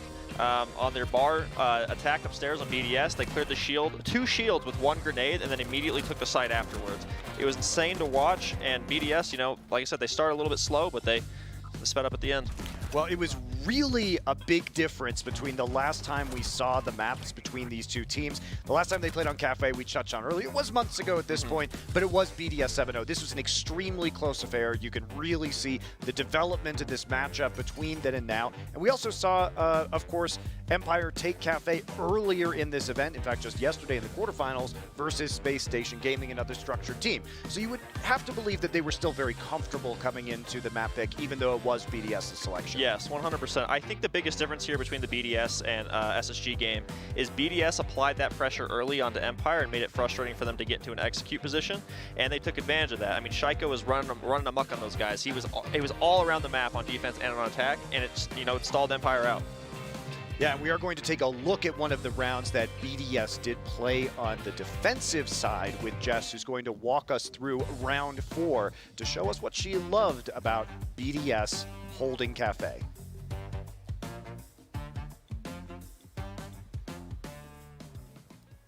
Alrighty guys, welcome to my very first Telestrator segment of the Major, and of course, when I was on the desk earlier, I referenced the fact that this was one of the best FPS chess games that we had seen in a very, very long time, and I get to show you a flawless version of that. Unfortunately, it's not going to be by BDS, it's going to be by Empire, but when you're in such a close match, I mean, everything goes. So in this round, on round number 4, this was one of the most flawless attacks we've seen from Team Empire in a very, very long time. Let's get it going. Hopefully I pressed the right buttons. Let's have a little look. Here, what they're attempting to do is make sure that they can get access to this bathroom area. Usually you'll have a Vulcan shield playing here, another one over in storage, and what Empire is trying to do is negate the fact that they don't want to enter into Piano and get rid of it in a linear fashion. They want to do so on a south rappel, and that's why they have 2 players positioned here. We'll get rid of all this, and we'll keep playing through, and you guys will see exactly what happens. they'll throw in a couple of the flashes to burn out the ADSs. And as they do that, the grenade actually rolls towards storage, and they get 2 Vulcan shields for 1 grenade, which is brilliant. I don't think they planned for that, but that's brilliant. Then if we get rid of this and move on throughout the round, it is pushing all the defenders quite back, and they've done it within the first minute of a round. So this is really good timing from them to get rid of a lot of utility really, really quickly, and they only had to use a couple of flashes to get rid of the ADSs. Now, excuse me, we're up at 2,500 meters here, so the altitude's getting to me. But as they do push on them through into storage, into freezer, both of these players are having to push all the way back. They have nowhere to hide anymore. Then if we pause this right here, you can now see that the attackers, they don't need this south repel anymore. Now what they need is to get a bit of piano control, open up the wall, and start providing pressure towards the east. As they do that, this will give them an opportunity to be able to go and hold all of these lines of sights that BDS has already opened up. So essentially the attackers are getting lines of sight for free, and the Florist is on the roof using utility from the roof. We'll keep letting this round play out just for a little bit longer so you guys can see. But BDS, even with the clash over towards Pixel, they're having a bit of trouble here being able to hold on to key positions. Now we're just over halfway through the round, and Lems is still downstairs, but no one's pushing him. Why? Well, they have everything they damn need to get onto site. Pause it here, have a little look. Where are the defenders now? None can play over in Pixel, none can play over in storage, and they've moved themselves all the way back towards the east. Lems is still downstairs, but without a C4, he can't really do anything. As this round continues, you can see Team Empire, they can take their time. They've got over 60 seconds to play with here, and the clash is still up. So that's going to be the predominant problem as they push on here, but they have piano control. We'll let this play on just a little bit longer. And you can see the clash is the only one able to give all of the intel they need because Valkyrie's been banned. Always is the big part of this strategy right now. Now you're probably wondering, okay, they're all pushing, they got off the Southern Rappel, all of them pushing through piano, through towards the, what are we calling that, New Hatch, over towards and getting a Heaven, but they needed always here to provide the counter pressure towards the back of the clash. Now this is going to be the pinch strategy that Empire always wants to employ on the top floor, and they get it almost 9 times out of 10. Unfortunately, BDS doesn't have a joystick that likes to jump out of this window here, so no one is providing pressure back to always. As we move on forward in this round, it looks like BDS is just being pinched from every single side of the map. And as they come zooming on through, this becomes extraordinarily quick. The clash has to back on in so that they only have this to their back. Always has this window here, but I don't think they really know because he doesn't let his presence be known too quickly. And as they do, we're going to get rid of that on the screen, and all of a sudden, as they come running on in, there is crossfires from every single angle. Someone is coming in from New Hatch. They're holding the angle towards Freezer. There's another angle there, another angle there. Someone has white stairs to cover onto a Lems, and always has the crossfire there. Every single angle is covered, and that is why Team Empire is one of the best strategic teams in all of the league, and maybe all of the world. That's all I've got. Great. Really, really cool round to show. Just the methodical pressure that Empire is putting on, their patience in setting up the pincers and the crossfires, and then picking people off one by one to secure the bomb site. Really, really nice stuff. 100%. The fact that they cleared the shield that quick and knew exactly what they want to do with it is the biggest thing in that that execute. And like I said, Jess explained it the best you possibly could. The pinch was right there. Always being on that window was the key factor. If he wasn't there, it would have been much easier for BDS to kind of counterplay what was going on. But because Always was there unknown, there was nothing that they could do. So if Always hadn't been there, could they have fallen back into the site and taken those positions? Is that the idea? Yes, you could have fallen back. You could have played Cocktail. You could have played a little bit deeper in the freezer, and you could have had more crossfires going on. But because Always is on that window, completely cutting off the freezer angle, there was nothing they could do. Do you normally expect a player to be on the outside there? Yes. A good team, yes. Yes, I think it was probably the sound of the rappel was probably masked with all the with all the explosions and gunfire going on, so they just probably didn't hear the rappel. always does that. He's a sneaky kind of player when he gets on the rappel. He doesn't like to break the window fully, which I really enjoy because oftentimes sound is an indicator that you're there, and that's going to make everyone very, very aware. And I was out of breath halfway through my segment there because it was that good. I really appreciate the explanation. Like, thank you. It helps a lot for me to understand the game. I do think he's a great player, and he's one of the highest rated players, not just in EUL, but here at the event for a reason. And it's because he understands positioning really well. Sweet. I mean, loved it. So on the BDS side, you were screaming about Shaiko backstage. These guys get so excited by high mechanics players. Well, Levy first and now Shaiko. All right, I see the trend. Big difference. You know, Justice out here, she's like, you know, breaking down all the map movement, all the macro. This guy's just like, wow, holy, some that of guy's us great. are blessed with, you know, communication and teamwork. You are great, Skies. And other people. I like how excited you get. So let's look at round 7 and Shaiko because he is the X factor. You know, you can map out all the macro, but what's great about this game is that the macro can help you to that win, but sometimes it can just be blown open by somebody who takes a bold move with great mechanics. Exactly. That's what I was saying. Some people are blessed with communication and other stuff. Some people are blessed with gun skill like Shaiko here. He immediately slaps Dan off the game, and then he's going to rotate here through the white hallway into Liquor. He's going to get another kill. But the biggest thing I want to highlight his impact is as soon as he kills this guy, I'm sure there's communication going on about Echo. He sees the Echo drone on the floor, immediately sprints for it, shoots it, bomb goes down, Scyther can now do nothing. So that just goes to show the impact of Shaiko. 3 kills, shoots the Echo drone, and he's the one applying the pressure onto the Empire players that are trying to hold back that pressure for the Echo drone to stop the plant. They knew this, though. Both teams knew they would each run an Echo and didn't ban it as a result, and you can tell that by the way that they pinched onto Kitchen multiple times, looked up at the roof, shot it instantly. They knew the positions of those Yokai drones and where they would be. It's unfortunate that Rafale had a secondary on one of the rounds, and he couldn't get it in a position to be able to stop the plant. And it just comes down to those minuscule errors. I think that's what both teams were playing for. One little thing that BDS did very well is Empire was bringing so much utility, like vision, throughout that whole side on defense. I think on 3 rounds they had 2 bulletproofs, 2 Evil Eyes, and 2 Miras as well. So it's just like the BDS being able to deal with all that is amazing. Yeah. All right, well, we've got a lot to say, obviously, but we are going to be heading into our second map of the series. It will be Coastline, and Team Empire's first performance on the map here at the Mexico Major. I'm excited to see what strats they have in store for us after that great breakdown we saw from Jess in the first map of this series. We're going to go to a break and be back.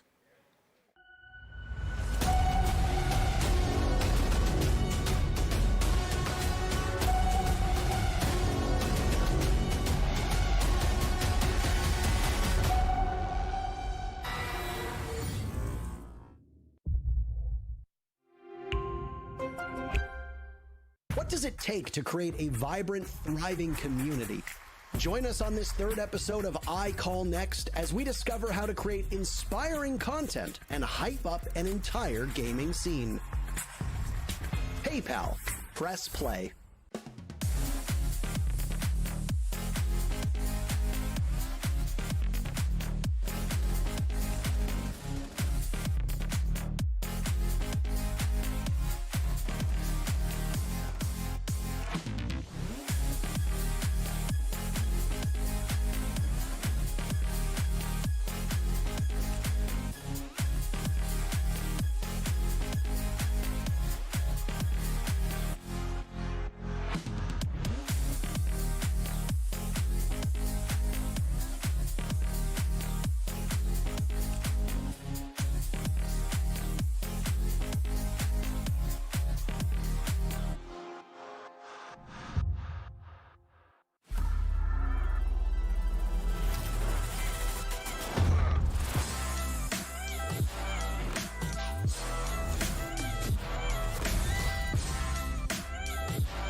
All right, and we're back with our second matchup here between Empire and BDS. If BDS prevails, then that's it. They go to the finals against Team 1 tomorrow, Michael.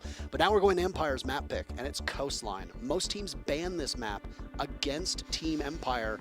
And with what we've seen so far from these two teams on Cafe, I expect Coastline to be an absolute crazy Hell in a Cell match.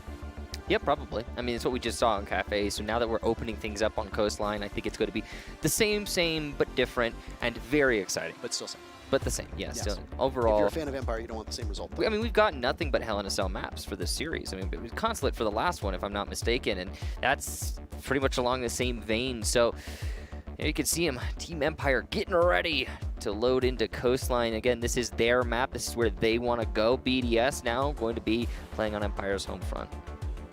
If you look at the overall results, by the way, of this map, well, there's no data from Empire because teams are not committed to playing it. As for BDS, they played this in the Mexico Major twice. They lost to Team 1 here. Team 1 prevailed 7-5 and could potentially have those two teams play against each other tomorrow. They won against Furia. To anyone who was wondering what the results of the community poll were, as in who did the community at large think would win this match, it was BDS 67% to Empire's 33%. So a clear favorite, Parker. Yeah, absolutely. Which is unsurprising. There's yeah. usually a clear favorite in most of these polls. It was a much closer map number 1 than that percentage would suggest. Yeah, so 7-5 victory for Team BDS on their own map does not necessarily inspire the most confidence on BDS going forward. So we'll see if Coastline will resolve the feud between these two teams. The winner, the King of Europe in this matchup, or in this series, rather. And potentially the kings of the world for just a little bit. Technically not world championships. But Major champions. Major champions. There have only ever been 2 major champions before. They both come from Europe. G2 prevailed in Paris and in Raleigh. It was Empire. So we'll see if Europe can field one of these two teams in the finals. We know one of them will go there, but which one? I think that Empire stacks up better against Team 1. I agree. But that's doesn't not, matter. Yeah. Who stacks up better in this matchup? Yeah, it's a tricky thing, Parker, because we were discussing this actually at length as well earlier. It's Team 1 and probably had one of their better matchups against Liquid, and you know, as far as between Team 1 and Liquid going into the finals of this tournament, it's likely Liquid probably would have been in a better position considering their experience against these teams, Empire and BDS, and their ability to play against other regions as well. But again, the conversation always rolls back to Team 1's miracle gameplay over the last 3 days, and the fact that it doesn't seem like anyone can really slow them down right now. So ban phase done. We'll zoom into this match as we've been talking a little bit too much about what's going to happen or what could happen. Speculation is fun and healthy at times, but here we have Empire down 1 map to BDS's first win on Cafe, and they're going to go onto defensive Coastline, which is where Empire decided to go. For the longest period of time, this map was notoriously the most attacker-sided of every map in the map pool. Because Empire chose the map, they don't get to choose the side. BDS will go on to attack first. The key things to look out for in the win conditions for BDS on this first half is to try to take a round early. If they can continue to keep up the pressure that they started to put on Empire at the tail end of Cafe, then BDS can establish a nice nest egg that they can coast off of for the remainder of the matchup when they go on to defense. A 4-2 scoreline for the attackers on this map is relatively common, so for me, that's what I'm going to be keeping an eye on. If you want all eyes on you, pick up the Empire skin in the esports tab. Easy to find, and it's a good way to support Empire directly. Also, of course, a portion of those proceeds go back to the players, not just on the team, but also to Rainbow Six Esports. BDS also has weaponry in the game. You've probably seen it. It's on the SMG-11, and it's available right now as well. So, we'll start off with the very first defense here for Empire, and they opt to go to the most played bomb site historically on this map. It's Hookah and Games. Or, well, technically, Hookah and Billiards, as I believe it's officially referred to as. Yeah, most people just call it Hookah, but yeah. Either way, we all know where we are and where we're going. We're in Mexico. And we're going to round number 1 to see who's going to be able to take the first one in this match. Team Empire on the roam, Team BDS. Oh. Droning out to try and figure out where those roamers are. Teammates who lay together, slay together. Couldn't have said it better myself, Parker. Thank you very much. Dan was looking for an early pick, by the way, through the drone hole in kitchen. The assault on the bomb site will begin relatively early, as I don't know if the door was taken out by that, but the barbed wire certainly should have been. As Joystick will watch for somebody on rappel over by the big window. Playing down below is Dan, who's fortifying himself inside of kitchen. At any point, he can retake on Cool Vibe stairs, but if somebody from BDS opts to try to clear that first floor, they could run headfirst into Dan. A lot to clear on Coastline. It's deceptive because it is a very shallow map, but there are a lot of rat positions you can play as the defenders to try and slow things down, and that's what we're seeing from Empire. They're just trying to make this as difficult to clear out as possible. Ooh, there's some damage done to the Maestro, who's hunkered down inside of, what do you call that, Michael? Sorry, who? The Maestro?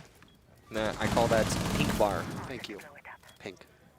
Yeah, it's one of the 2 pink bars. There are 2 pink bars. This is another down in Sunrise. Shaiko just walks right in and gets a very free kill onto Alwiz and then immediately gets out of there. Scyther challenging down below, and Lems decides to go for it again. With the day that Lems is having, I don't know how many one-to-one gunfights he wants to take.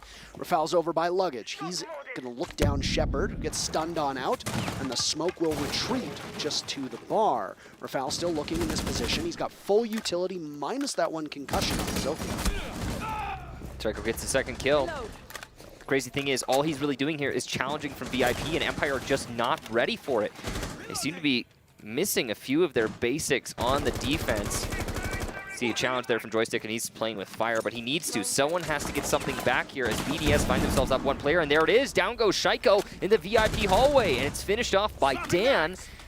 We go back to an even round count, or even man count. Shepard still playing there, trying to smoke Luggage and hold them at bay as Empire find themselves in this 3v3. 30 seconds left. Beautiful shot from Renshiro. It takes Joystick off of Cool Vibes. Shepard still holding over by the default plant spot. Another member of BDS will go down at the hands of Dan. Shepard patrolling Luggage. For whatever reason, Bride is especially patient. They'll wait for Rafal to get in position. There goes another smoke. Toxic canister goes out.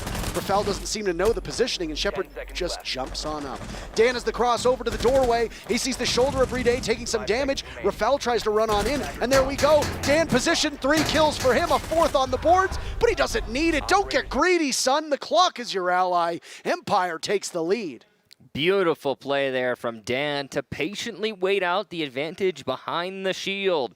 And Empire, the team that on the very first seconds of the round started to look like they were in the disadvantage once that engagement happened from Shaiko, they managed to recover. Beautifully done. That kill from Scyther by Office, by the way, is the only reason I think that Empire was able to bring that back. Because, yes, of course, Dan got a triple kill. He is the main star for the round. But Scyther did even the man count out when it was 5-4. And keeping your opponent as close as possible in terms of man count is super important to the overall comeback potential. So, first round for Empire, despite the play we saw from Shaiko. We got better stuff from Dan, it seems. And they have been the ones butting heads primarily through this match. That's been the story.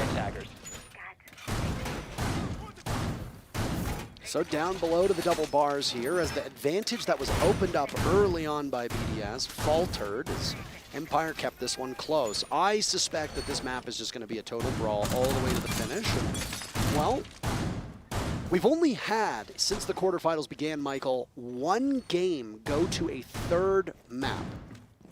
I want a 3rd map. I want a 3rd map between these 2 teams. Me too. But I want a 3rd map that's actually competitive.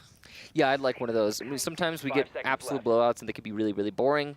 And it has to do with map preference sometimes. It has to do with the way that teams stack up against each other. Sometimes it's, you know, it's toss-up.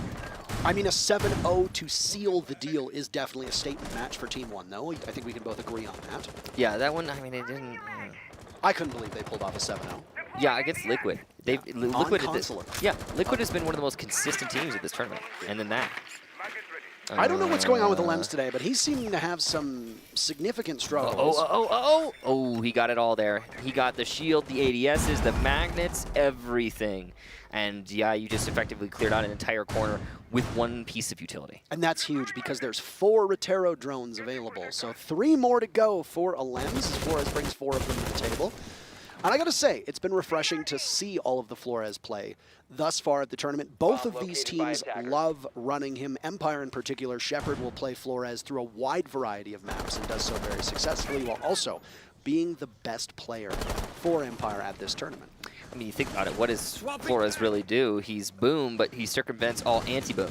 Yeah. So, very potent. A very tiny window of opportunity to shoot the drone before it arms itself, and at that point, once it's armed, you can't do anything. A small opening from above is where a grenade will drop on through, as we are now at the halfway point of round number 2. Nobody's been killed yet. In fact, there's been no real damage done to anybody. As I said, both of these teams love to use the Rotero drones to open up vertical avenues down below. They've also got a sledge on the board, so added destruction. Renshiro will continue on in this pattern, trying to evade any nitro cells that might get lobbed up in his direction. Good news for him. Empire don't have any nitros equipped at all, which isn't necessarily a bad thing, but is sort of peculiar for a bomb site like this. A lot of teams love to play those nitro cells into early picks and Hookah. Defender is exposed. Dan going for a run out, not going to find anything by service entrance. The vertical won't amount to very much right now for BDS, but what they're trying to do is isolate the plant location. Once they can do that, they can go for a plant, and they'll have vertical coverage for it. It's a forced retake on the main stairs, and it'll work out to a trade, so not a huge win for either team. The biggest thing, though, is that BDS don't have to worry about getting flanked. Felda's about 180 damage on that one, as always will walk away very wounded from that engagement.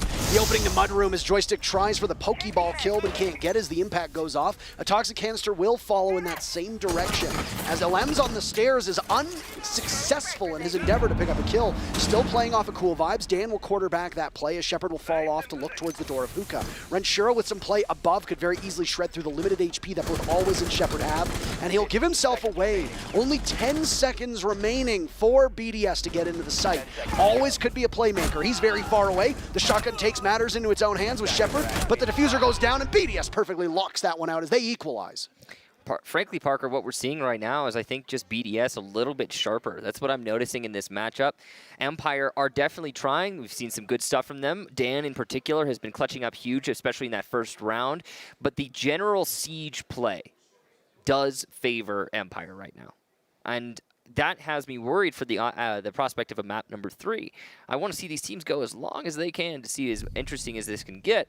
But I'm not so sure that we're going to get that much more based on what I'm watching right now. There's just more, what's the word? There's more cohesive play, I'd guess, being brought out by BDS. And they're taking fewer risks. They're missing fewer opportunities. It's clear as day. Attackers need to locate and defuse Kitchen defense now next in line, as Empire will continue to just burn through these bomb sites. The next bomb site that could show up in rotation, the only one that has been played thus far, is upstairs in Penthouse Theater, and it is so infrequently played that we trip over ourselves to tell you how infrequently played it is whenever it comes up in conversation. With Hookah locked until round number 4, was another attempt at double bars or to go here, and despite the fact the bomb site won't be Penthouse Theater, it looks like Empire are quite keen on holding on to it. We have seen a couple teams run Oryx so far through this event, and I am intrigued to see the way that Dan is going to play this operator whose pick rate is very much in the single digits. Yeah, very rare operator, but on Coastline he makes a lot of sense. There's many drops you can use to rotate, and because of how easy it is for the attackers to isolate those rotations that you conventionally would use, like the staircases, Oryx is a good way to circumvent that. Also, Dan has been fragging out. Giving him more unilateral movement is, I think, the right play because it just opens his options in terms of killing power. Of course, Oryx also equipped with a T5. A very nice SMG that is safe to play, low recoil, high damage. There's a lot you can do with that. Yeah. They've spotted him, though. There is a drone position in office downstairs. They know the Oryx is existing over there. Alems is waiting to see if there's a chance to get him. But Dan will instead use his ability to get up through the hatch. And now he's going to hold the angle towards Hookah. But Alems has got the cut. If he decides to drop, Dan will die. So he's got to be careful. He's giving away his feet right now. And there it is. 1 HP for Dan, and he'll drop. Alems takes a freebie. I don't know if Dan knew what was coming there, but Alems needs every kill he can get, and that's a big one to start off with. Empire's off-site play, well, it hasn't really worked out for them. Not the start that they wanted on this round. Good use of the clone once again from Shaiko. We've talked about this earlier. I think if there's any one player you're going to want to give Yana to, it is Shaiko. You want your entry to have that Yana because he can so confidently self-drone into the building. And, I mean, it's just really a powerful tool in the hands of someone with the game sense of Shaiko. Indisputably. There's some action happening upstairs in VIP. Scyther has this avenue and a great line of sight that's been opened up in part by the punches of Always as a Rune. Shaiko getting ever closer, and how does he pull this stuff off? 5-1 Shaiko, and we're still halfway to go through round 3. The crazy thing about that is Joystick wasn't even doing anything wrong. He wasn't exposed. He just, Shaiko just read him. And maybe there was a drone, but whatever the case, what a pick there for BDS, and now with only 50 seconds left, they still have plenty of time, actually, to convert into a sight hit with the man advantage. The wall gets opened up, and the Gemini goes in, smoked, and then a toxic canister goes off as well. Rotero drone will follow it on in, as that's the real Shaiko this time. Will the real Shaiko please stand up? Grenade goes in, but there's nobody to receive it, as Empire are playing far enough back after their numbers have dwindled early on. Shepard walks in, Brede just punishes him for that, as Always falls too, and it's a flawless round for BDS as they gain the lead.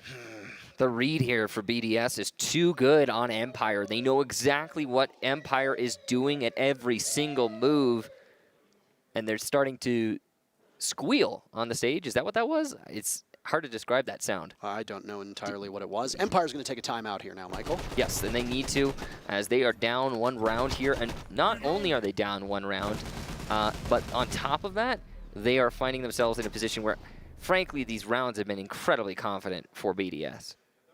It is funny because this is not the way that we expect to see Coastline play out. We're expecting far more action, but these rounds have been relatively quiet early on. The teams are taking their time, particularly BDS, who don't seem to be pushing that aggressively. Yeah, it mostly comes down to the teams that we're watching.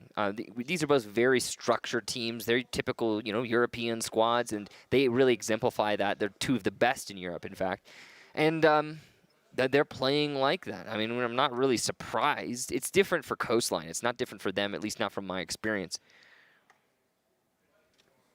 Well, I wonder exactly what they're communicating. It doesn't look like there's a lot of talking going on, by the way, on Empire's side of things. The whole purpose of a tactical timeout is to discuss what just went wrong and how to fix it. Empire, maybe infamously, depending on the results of this map, or this matchup in particular, infamously did not take a timeout in that very first map on Cafe Dostoevsky.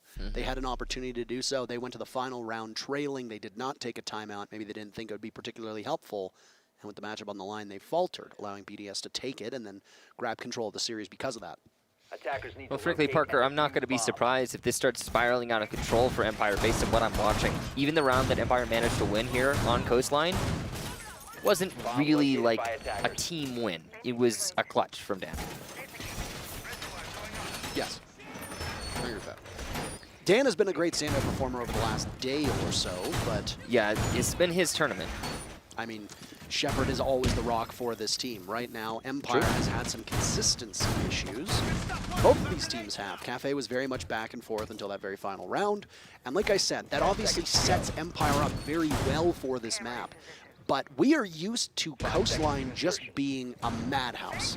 And we haven't seen that, frankly, through these 3 rounds. It's been a very structured style of play from BDS, very patient, and in the 2 rounds that BDS have won, including the last, which was a flawless, Empire didn't seem to know what to do with BDS's approach.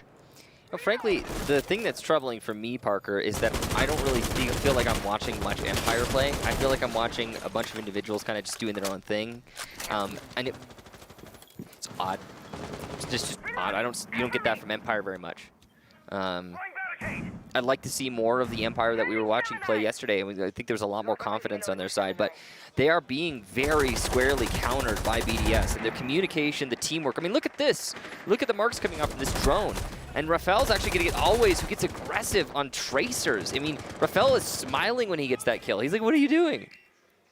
Well, that's exactly what they want, and they're still spam pinging away, but they've eluded it for now. Joystick will try to fire back on this information that's been given out. A Nitro Cell goes off onto that mudroom wall, giving Alems a greater window into Sunrise. And Scyther will go for the run on a very long one, but Rafal turns, pivots, shuts him down. Joystick amidst the distraction gets one, still on the stairs. He can't outduel Shaiko. Nobody can right now. And this is the bloodbath that we were talking about. This is the madhouse that we had mentioned, Michael, as Brede gets the plant down and Shepard on a fraction of HP will have to contend against BDS. No real intel and another huge round from Shaiko as BDS go up by 2. I believe that marks Shaiko's 8th kill so far through Coastline. He has been unstoppable. We've discussed this when BDS is off or when the whole team is having a good day. Sometimes you don't need Shaiko to show up. And if BDS is having a bad day, then sometimes they just look like a completely different team. Here and now, BDS are on point. They are doing the best siege that they've done through this whole tournament, if you ask me. And, well, I'm glad to see that they are deciding now, of all times, to show up like this. They've had some good matches. Don't mark me wrong here. It's just that this is an elevated BDS. I think it probably has something to do with their familiarity with Empire. I mean, this typically does happen when you're playing against someone local. And we saw a similar effect, I would say, in the Team 1 Liquid match as well. Although I would have still forecasted that one as going towards Liquid. I mean, we talked about the formidable nature that Empire has, and teams ban this map against them. The fact that it comes out with such limited play rate from Empire leads me to believe that they've either kept this in their back pocket or BDS is very confident in letting it go through. But BDS themselves struggled against the aggression that Team 1 brought to the fray in the group stages. Empire so far are not capable of pulling off that same aggressive style on defense, and that is not textbook Empire. No. No, I think I'm not really seeing any textbook Empire here, Parker, and they've tried multiple things. Last round they tried to be very aggressive. Rounds prior, they were more structured and focused on trading each other out and controlling zones. It worked for them in one round. I don't know though. We'll wait and see. Maybe Empire start popping off in a bit here, but I also have to say that I think we're focusing on Empire a lot here. BDS are just playing better Siege right now. Absolutely. Just straight up. And Shaiko in particular is really leading his team to these victories. Scyther, the first one in contact with BDS. Alems losing some of his HP in the process. And you're right, Shaiko up 8-1 is a stat line that we need to keep in the back of our minds. Down goes Renshiro. So getting on the board first is a boon for Empire. They need everyone they can get. They've got a lot more that they need to get, in fact. Because BDS all throughout this matchup have shown that they can close the gap even when trailing. The timeout so far not working for Empire for the one round that's been played, but there's tons of time for them to prove us and BDS wrong. Without Renshiro, you've lost some of the soft destruction capabilities that would typically go on upstairs. So instead, I assume that these Rotero drones are going to do most of that work themselves. Magnet will catch a grenade now on the stairs as Shaiko looks to wander on down right into the Banshee that still exists. And I don't know if he got it this time around, but he'll try and no, he did not get it. Nicely well placed, but it'll open up. And Shaiko having some difficulty. But he gets it eventually, and now he knows he can peek that staircase without worrying too much about the challenge. Shepard, ooh, shotgun out. This is very dangerous from Shepard, but he's going to go for it. Second nade from Shaiko, and it's the shotgun to prevail. Elsewhere, though, Rafal will get a kill. C4 out from Scyther, and now Empire find themselves in a commanding position. It's just Rafal and Brid, and Rafal trying to do something by the main lobby. He'll light up always and get the kill on the Scyther. Will this be his third? Almost. As always, put down to about 20 HP. Out goes that impact, but it's not going to do any damage as it sails far towards main stairs. Always has to challenge Rafal, and he's low. Shepard's trying to assist as Rafal puts himself in a position where he can only be addressed from one location. Final 30 seconds now, and BDS have managed to narrow those numbers down, but obviously not do well enough. Still, they have time to pull this one off. The problem is that for 7 seconds, Bride will be immobile, getting the diffuser planted. That will fall all on the shoulders of Rafał, who is looking to continue to add to his tally. He's got both kills for the team thus far. And they'll try to go through Office, but they don't really have a ton of time. Up the smoke will come, always as well. Gunned down as Bride, diffuser surrendered, and Rafał knows that it's a hopeless endeavor. He'll pick up another kill, continuing to pad his stats and feeding them with all the bullets he has. A chuckle on his face as he knows how hopeless it was. Empire take their second round, and we move on to the final defense on their behalf. They just force-fed Rafał a 4K. Like, why? Okay, first of all, yay, Empire, they won a round. Woo! All right, they're 2-3, so they're doing all right. They're bringing it back. Why the heck are they peeking there? There's like no time left on the clock. I mean, they don't need to not peek it. But right? I looked at their faces after they won that round. I'm sure everyone did. They didn't look especially happy, and I know these Empire, right? They don't always react positively to every round win. But that was a particularly awkward win and completely unnecessary losses against BDS. And as teams go, let's say Rafał had 10 more seconds. I think he might have even been able to clutch that. Or maybe there's no smokes, no gas canisters, right? Might have been able to clutch that. I don't know. It's just unnecessary risks, Parker. And at this level, we're talking about the semis of a major. You can't be taking those risks. They're not going to put you in a good space, even if you win the round. It might sound a little too harsh here on Empire. It's just that they've been playing a little weird this match. Well, final chance for Empire to close this gap that BDS established early on. Empire really needs something because the motivation needs to be there on their team. We saw it and we talked about it. They don't always show a ton of emotion on their face. It was actually poked fun of by, I think it was Chowderhead, and I hate to give him credit, but basically said that he thought it was very amusing that even the Team Empire Twitter account shares that same level of emotion, just saying, we win 7-4, that's it. No, nothing funny, nothing beyond that. This is going to be a service entrance push here for Team BDS. They droned it out. They determined it's mostly clear, but oh, hang on. Somebody gets on the shield. They might call a rotation off of this. Shepard sees it as the Rotero drone goes in. He'll lose the shield and lose access to it. The door ready to be broken open, and the cavalry from BDS will storm the gates, but no, they think otherwise of it. Yeah, I think that's the right call. Once you know that there's a smoke in play by service entrance, just do something else. I think it was called by Shaiko early on. Hey, there's no one by service. Let's just make a play. And that was true for a while, but as soon as that changed, smart by Team BDS, they changed up their methods. Dan reunited with that Oryx, and he wasn't really able to do too much in the previous attempt on this bomb site. In fact, he was picked off early on, and that ended up being a flawless round for BDS. Alem staring at the laser gates in front of him, a metaphorical prison that Dan is stuck inside of. Alems takes away the default cam, and Dan might peek out. Alems has some sixth sense as to somebody being there, and so does Dan. Neither particularly keen to take this engagement. All the while, down goes Shaiko. That's massive. You've still got Rafał for added measure, as he's been mighty fine as well. Renshiro takes out Always, so both teams trade either way. Halfway point of the round, and that's the limited action that we've seen thus far. That refrag there from Renshiro was actually through the wall on a long angle towards 90. The awareness on BDS today has been absolutely 10 out of 10 on every single one of their players. It's kind of crazy to watch. Vertical play for BDS as they start to isolate these defenders in sight. Dan still playing by the main lobby. We still have Shepard in sight to try and deny the plant, but this pressure that Renshiro is putting out is going to be a problem later on in the round as we start to come into the last minute here. BDS not in a man advantage position, but they've been pretty confident on their late executes. Scyther could end up flanking as he's been playing on the top of Cool Vibe stairs. He also has a Nitro Cell. If they suspect that they need to regain control, then they can do some serious damage. He's still up there right now as Renshiro makes his position known, and Scyther will be the one to chase him down. Nitro Cell goes, and it'll be a distraction to try and turn the attention. Firing away, Shepard starts things off on the execute, but Alem's a big two-piece. Scyther looks the right way, and he transfers beautifully, leaving Alems in a 1v2. Amidst the smoke, he trudges inwards, taking a lot of damage. He knows how desperate he needs to be. With that case in hand, he peeks around, but he turns his back to Shepard, who can't control the recoil, and down he goes! Alem's a triple kill, and with 10 seconds left, Scyther cannot provoke a fight. Wait for the clock to run down. Still getting pings. He's trying to chase Alems off of this diffuser, and there he goes. Some damage done to Scyther, who needs to play keep away for a second or two. Alem's the clutch, but no, it's not there. Just like on Cafe, the first half goes 3-3.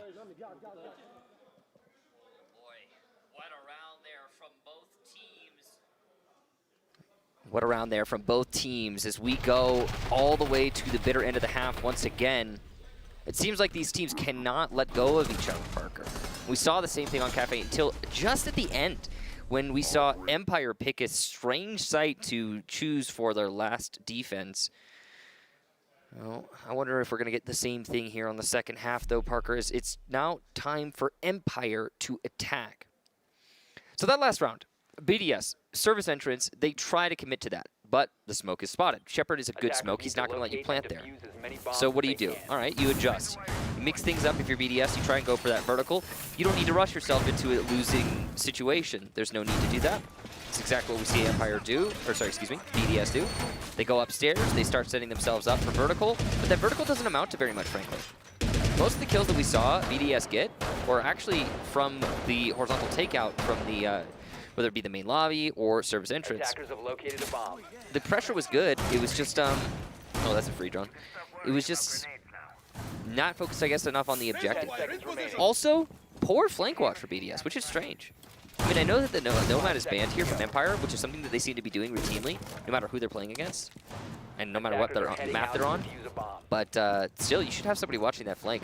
And Empire, now that they know that, I mean, if they had known that earlier in regulation, they probably could have gotten off a lot more flanks and might have gotten a few rounds because of it. Absolutely. So, the tale of the tapes from the first half is teams basically splitting the first bloods, which is ideal for both squads, and then they split the round count as well.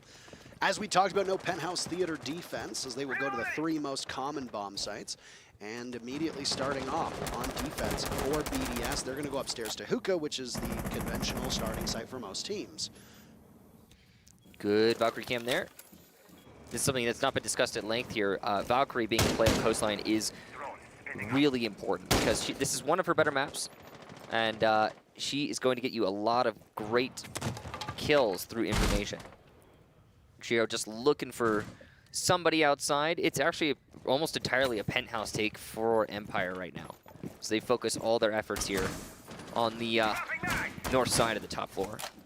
BDS have remained a very communicative team throughout all of this, so having Valkyrie on the board allows them to take advantage of that. And Shaiko on Mozzie is fascinating because if he can take command of one drone and one drone alone, then he's able to pilot it, and he can even play off of it quite selfishly. And he's doing just that. He's got it positioned above him. Yeah, and he's got a C4 from below, so he can call his own C4 or have one of his alive or dead teammates get on that drone and call the C4 for him. Either way, very useful positioning. Empire starting to set up on Hookah and, or sorry, on Aqua, and it is going to be a C4 from below, as we just discussed. A down for Shaiko, not quite a kill, and he seems to know about that. There's actually potentially a gas canister that could be tossed to finish that player off, but BDS is not going to overextend themselves. I think it's better to play this safe rather than sorry. Oh, a bait from Shaiko! He sees Shepard's head through the floor! And it's getting worse and worse for Empire as this continues on. Oh my, Alems will dare himself a contest, as now Joystick is the one compelled to go pick up Dan. They'll do just that. You don't want to fall at the same fate as the rest of your teammates to Shaiko down below.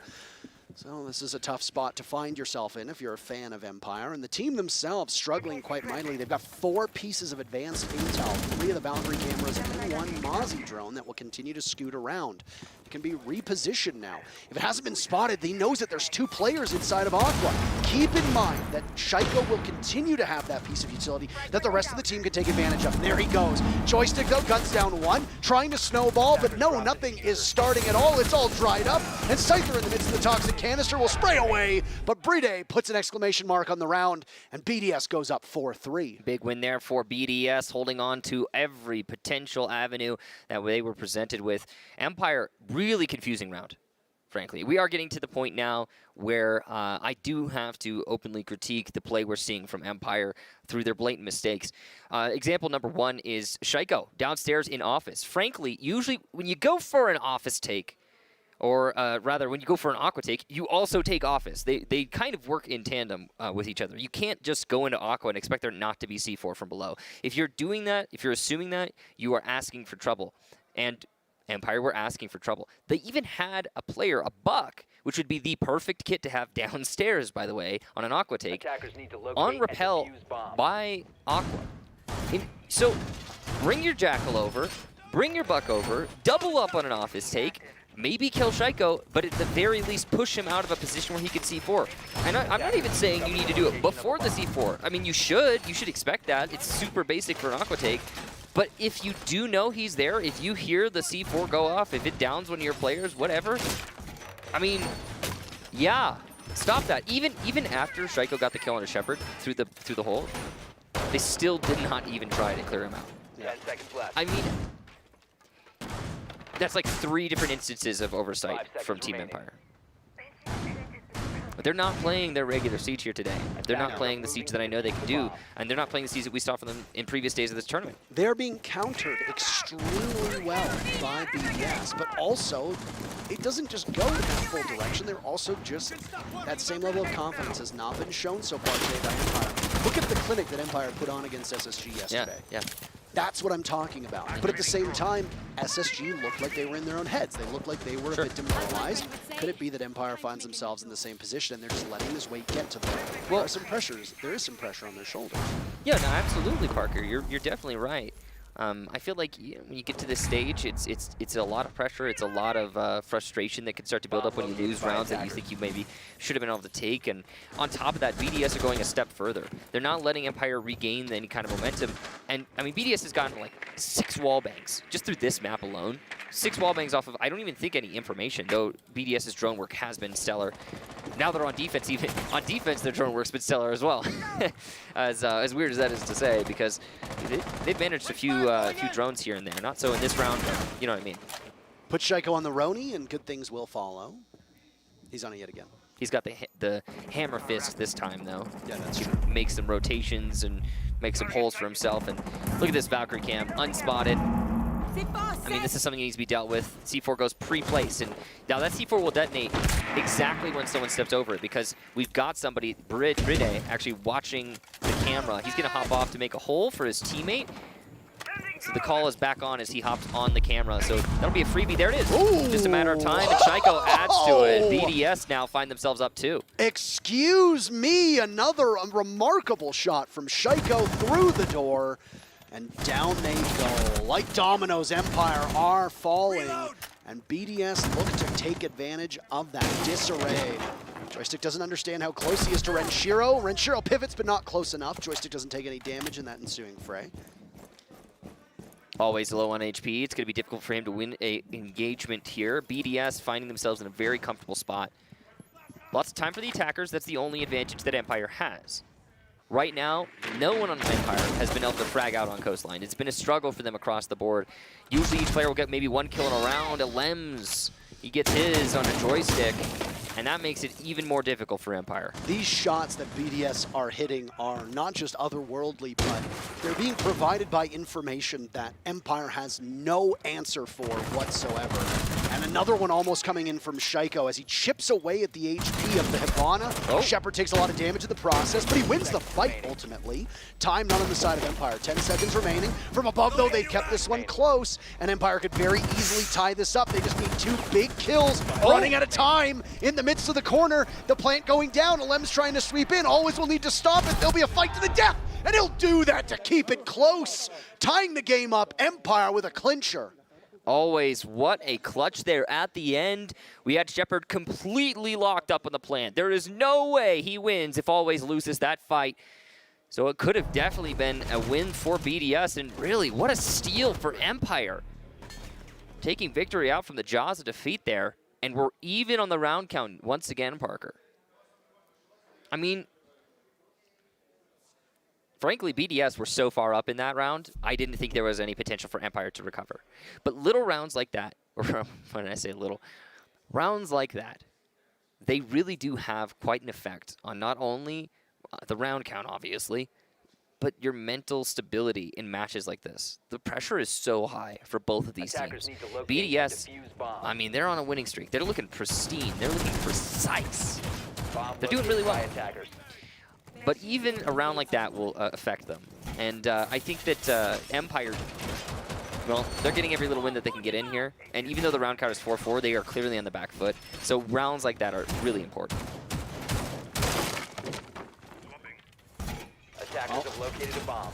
We've been talking up BDS, but this matchup has been significantly closer because Empire have still committed through that mid-round and have been able to figure things out despite the fact that they're not playing flashy and not playing as aggressive as we've seen before. There's still plenty of match to go. Both of these teams are even. We're going to need 3 more rounds, which means all but 1 in regulation will be required. That's plenty of time for one of these teams to grab the upper hand. And keep in mind, Empire needs to settle in on attack, and they might do so on an early push. They burn an EE1D and scare off any defenders playing over by Pantry and by the bomb chassis looking to the doorway to service. BDS don't take the bait. Shaiko is down for the count. The raid boss has been felled, and that is a not so great start for the French team. Crit landed by Dan, and that's exactly what you need if you are Empire. It's not over yet, though. There's a lot of depth on Team BDS so far through this map, and I wouldn't be surprised if BDS still managed to win this round despite having lost their star player. That's what they've been showing us so far. Empire, going to take it slow. They know there's one inside of Theater, and they're going to start opening up the wall. The drones come in, and the pressure is mounting here. We're going to see if Raphael can get out of that situation with his life. Look to make some space now as Boudet has a Nitro Cell lined up to play above.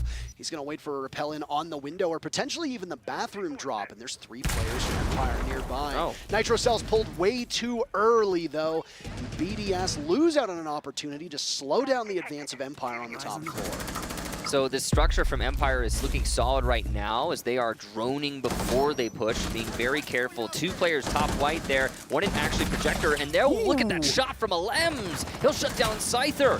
Beautiful stuff. We go even here, but the feet spotted by Joystick, and he'll land the shots. Alems very low on HP, and he is also trapped upstairs in Aqua, trying to make a play now by Billiard. Part of BDS's success is that Alems has come online despite BDS taking that first map. Alems's performance himself was not particularly up to snuff. Now at 8-4, he grabs second place on the team, trailing Shaiko. With Shaiko down early on, they're going to need a lot from him. He's on the run as the Jackal tracks will continue to give his position away. Still upstairs, still holding on. Renshiro manages to take out Shepard by the doorway. I don't know exactly what he was doing, but now Dan is next in line. Sees the Melusi banner, or the Melusi Banshee takes it out, and will now attempt to plant. Alems falls. They'll need to cover this effectively. Burde runs up, gets spotted, but he's swatted away by Always. Renshiro in a 1v3. Will he allow and permit this diffuser to go down? It sure looks like it. Bullets and damage done to Renshiro as Empire are so desperate to regain the lead. They haven't had it since the first round. Diffuser dropped as it's not able to be planted in time, but Renshiro doesn't see the buck above. And since the first round, Empire have either tied or trailed, and they managed to get the lead back. Massive win there for Empire, and they appear to be finding themselves here, Parker, at this most pivotal moment. Speaking of pivotal moments, it's going to be a tactical timeout for BDS, the correct time, I would say, to pause and consider your options. Well, we'll see exactly what BDS is going to be able to sort out. Can I just say, I love the colors of BDS. I don't think I've ever said it before. Yes. They have some really awesome colors. More esports teams with pink, please. Yes, absolutely. Yes. More esports teams with pink. And it just vibes. What is that, cyan? It just vibes. Anyway. Yeah, something like that. It's like aquamarine, teal, like, cyan. Yeah, in that range.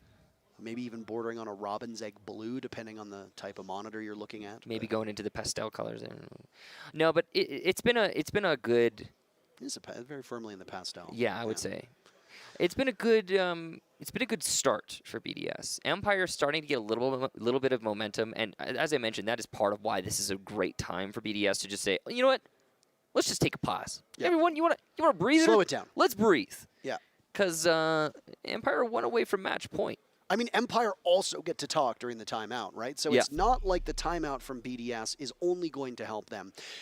Good Lord, look at that even split on Empire. Every single player having 5 or 6 kills. That's it. Talk about a team effort.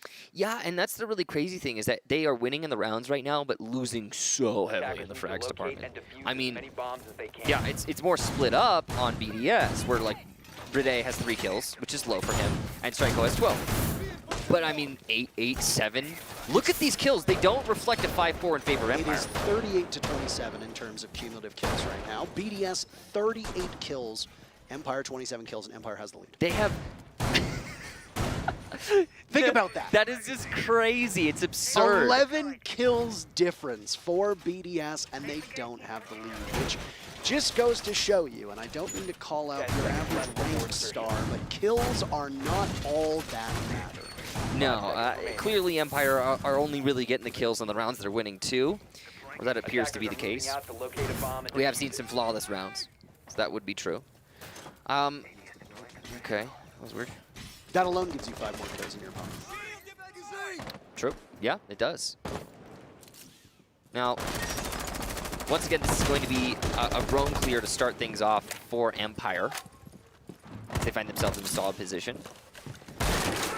Somebody for Empire has to start popping off. I'm just gonna say it. I know they're up 1 round right now, but frankly, they need more than what they've got. They need a Shaiko. They need somebody to start collecting as many kills as they can to collect or to create space for their team, so they don't have to stress so much about every single engagement.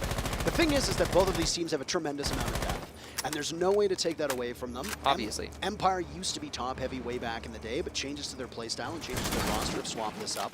And I feel like Empire are starting to get more comfortable with the way they want to play this out. I love the addition to IQ that they brought in the last round, and now bringing her again shows that the biggest impediment to Empire's success has now been likely solved, and that was BDS had so much intel on you, you had no way of combating it, you bring the tool to deal with it, and since then, Empire have looked much better. I'm going to be so livid if they don't actually clear out this office before trying to deal with Aqua. I mean, I'm not saying it's going to be easy. Shaiko is difficult to deal with in this position, but you can't let him C4 you from below for no reason. We'll see what happens. It's, it's a push into Aqua. Dangerous for Dan. He doesn't know that there's potentially C4 underneath him. I don't know if they have droned out Shaiko on that first floor. That's a great point. I mean, it could be there's a Mozzie Pest or something. They'll arm the wall and take out the Electric Claws if it's spotted earlier on, meaning that your entry on that quadruple panel wall is significantly easier. Down goes Renshiro. Dan's starting to heat up for his team, not just in terms of utility work, but he's getting some kills on the board, taking damage through the doorway leading out onto the balcony. Alem's feeling mighty fine with his 8-5 scoreline. He decides to contest, and the challenge ends up with him on the losing end of it. Still alive, but significantly weaker than he was before. There's only 35 seconds left in this round, and BDS trail. They've still got Shaiko up, so the secret weapon very much in play. The Kaid in his position as Scyther goes for broke, but the cross is there, and they don't seem to understand it. Rafal in the same position behind the shield. Shepard gets smoked, and BDS are locking this one out, but Dan is in the site, and he's doing significant damage. BDS with an advantage still.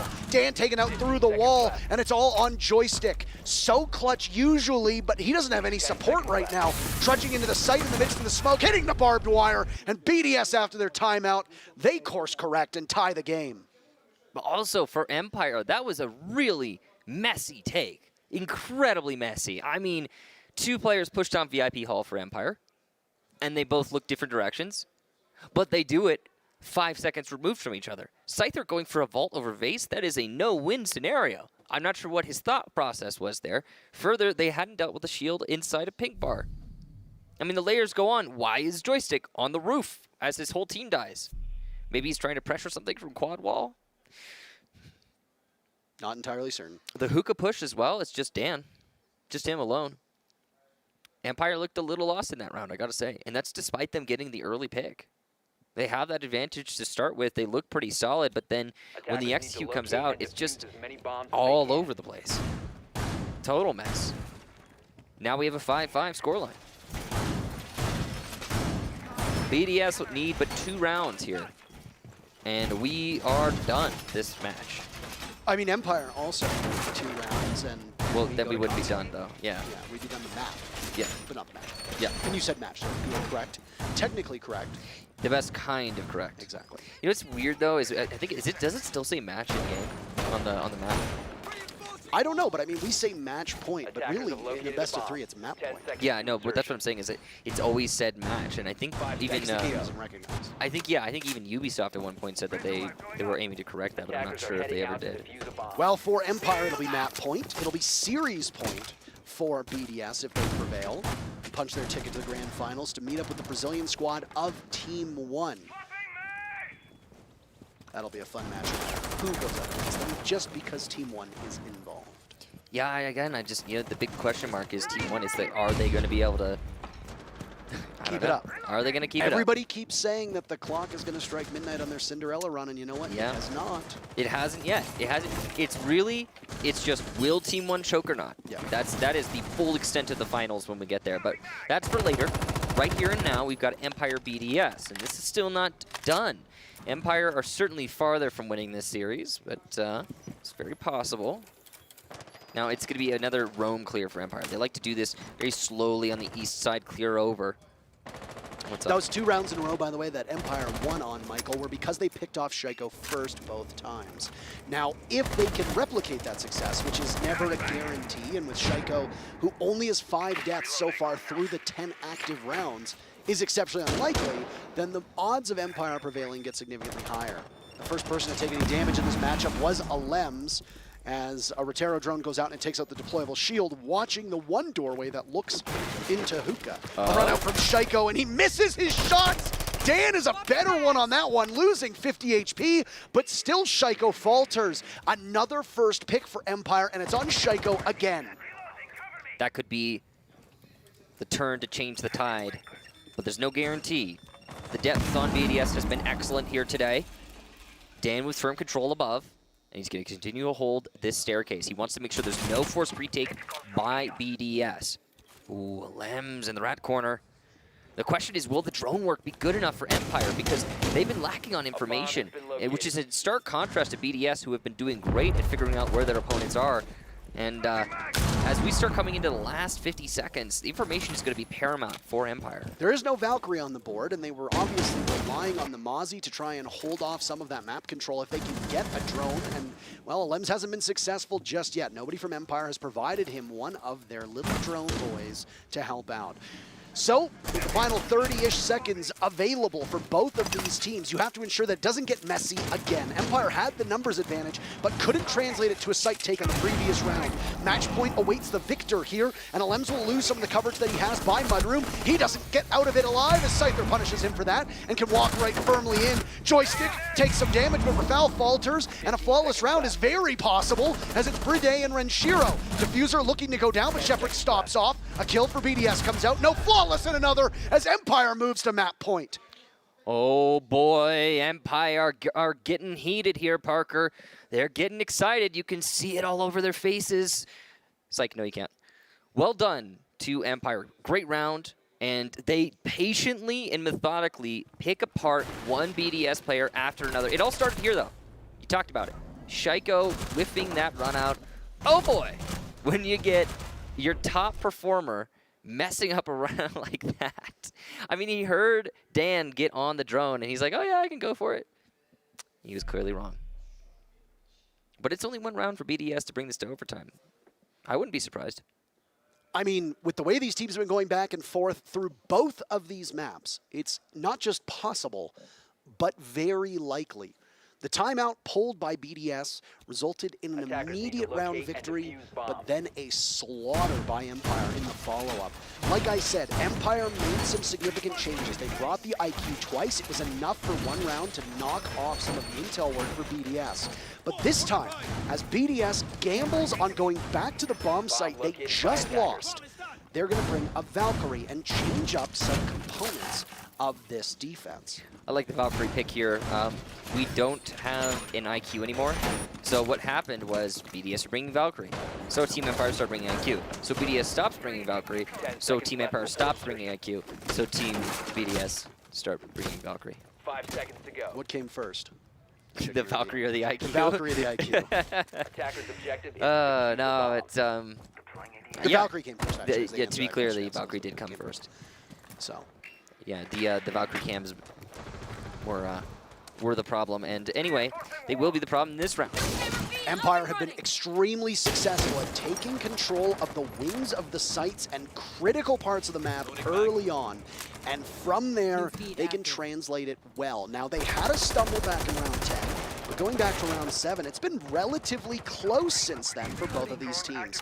Empire are going to need a big round here and will need to do something they've done twice before, and that's win rounds back-to-back. BDS on a hope and a prayer right now as they are not wanting to go to Consulate. They hope that they can push overtime and then do to Furia, or do to Empire what they did to Furia, which is trail, but then claw your way, scrape your way back, and beat them in the extra innings. If you're a fan of BDS, you're desperately hoping for the same thing because Consulate is next in line for these teams if Empire prevails. Lots of time here for Empire. Chico hasn't been picked off yet. That's going to be a major factor, obviously. Really, I think most of this is going to come down to whether or not Chico can keep himself alive to the dying seconds. If he stays alive, we go to last 40 seconds of the round. I think that this is going to be an OT round for BDS. But, you know, I mean, that's a risk for both teams. You know, you're putting all the pressure onto that one player like that means that, you know, it's harder to find him if you're Empire than it is just to clear out any old player. And Chico's playing with fire, and he's getting burned. He's not quite dead yet, though, as he does the equal amount of damage that he received. Well, he got very brazen right there, and look at this Valkyrie camera, still in position, as there's no IQ brought, and Empire don't have the wherewithal to deal with this. Another breach charge will go down, but they'll continue to fire away at it, and at this point, Empire need to understand that there's a Valkyrie camera up there desperately if they want to be able to come back into this matchup. Yeah. We've exceeded 2 minutes into this round already, and nobody has perished just yet. Valkyrie cameras are causing so many problems here for Empire, and they don't even know it, it seems.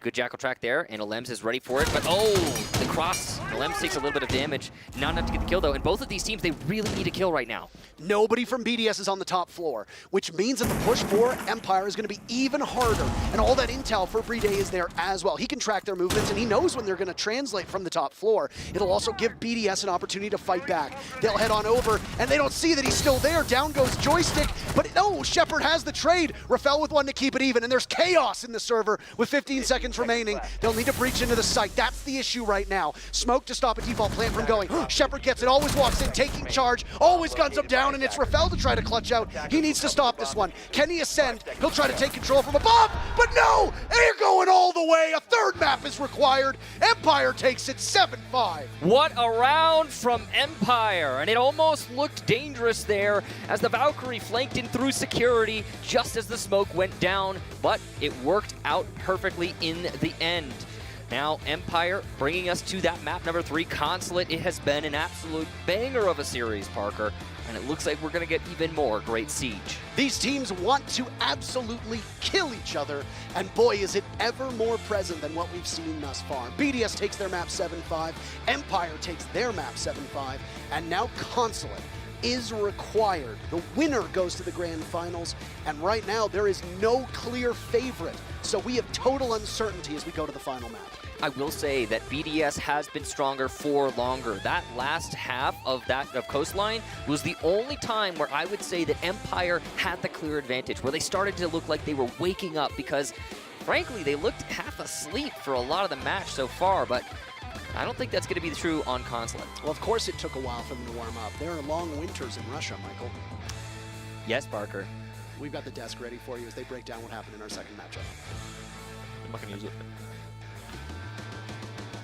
Thank you, gentlemen. We are indeed going to map 3 on Consulate. First up, though, we've got to talk about this map. It really played out shockingly similarly to map 1, which is that teams go back and forth, even at the half, then up to 5-5, and then one team just barely scrapes up to 7-5 and ends up winning. Each team did it on their own map pick. Yeah. Empire wins on Coastline, their first Coastline here of the Mexico Major. And it's good for them as well because we were asking a few questions about whether Coastline would be good for them because of BDS's kind of smoke and mirrors when they were winning it in French League. So BDS aren't bad on it by any means, but it just goes to show that Empire, they had a little bit of the edge there at the end, and that was one of the most strategical coastlines you and I had seen, and like I can't even remember the last time. So that was really, really fun. Oh yeah, that was one of the most fun coastlines to watch in a while. It wasn't so hectic. It was more strategical. It was a little bit slower than we're used to. And the biggest thing too is that's the third time that Empire's played it, and they've won every single time.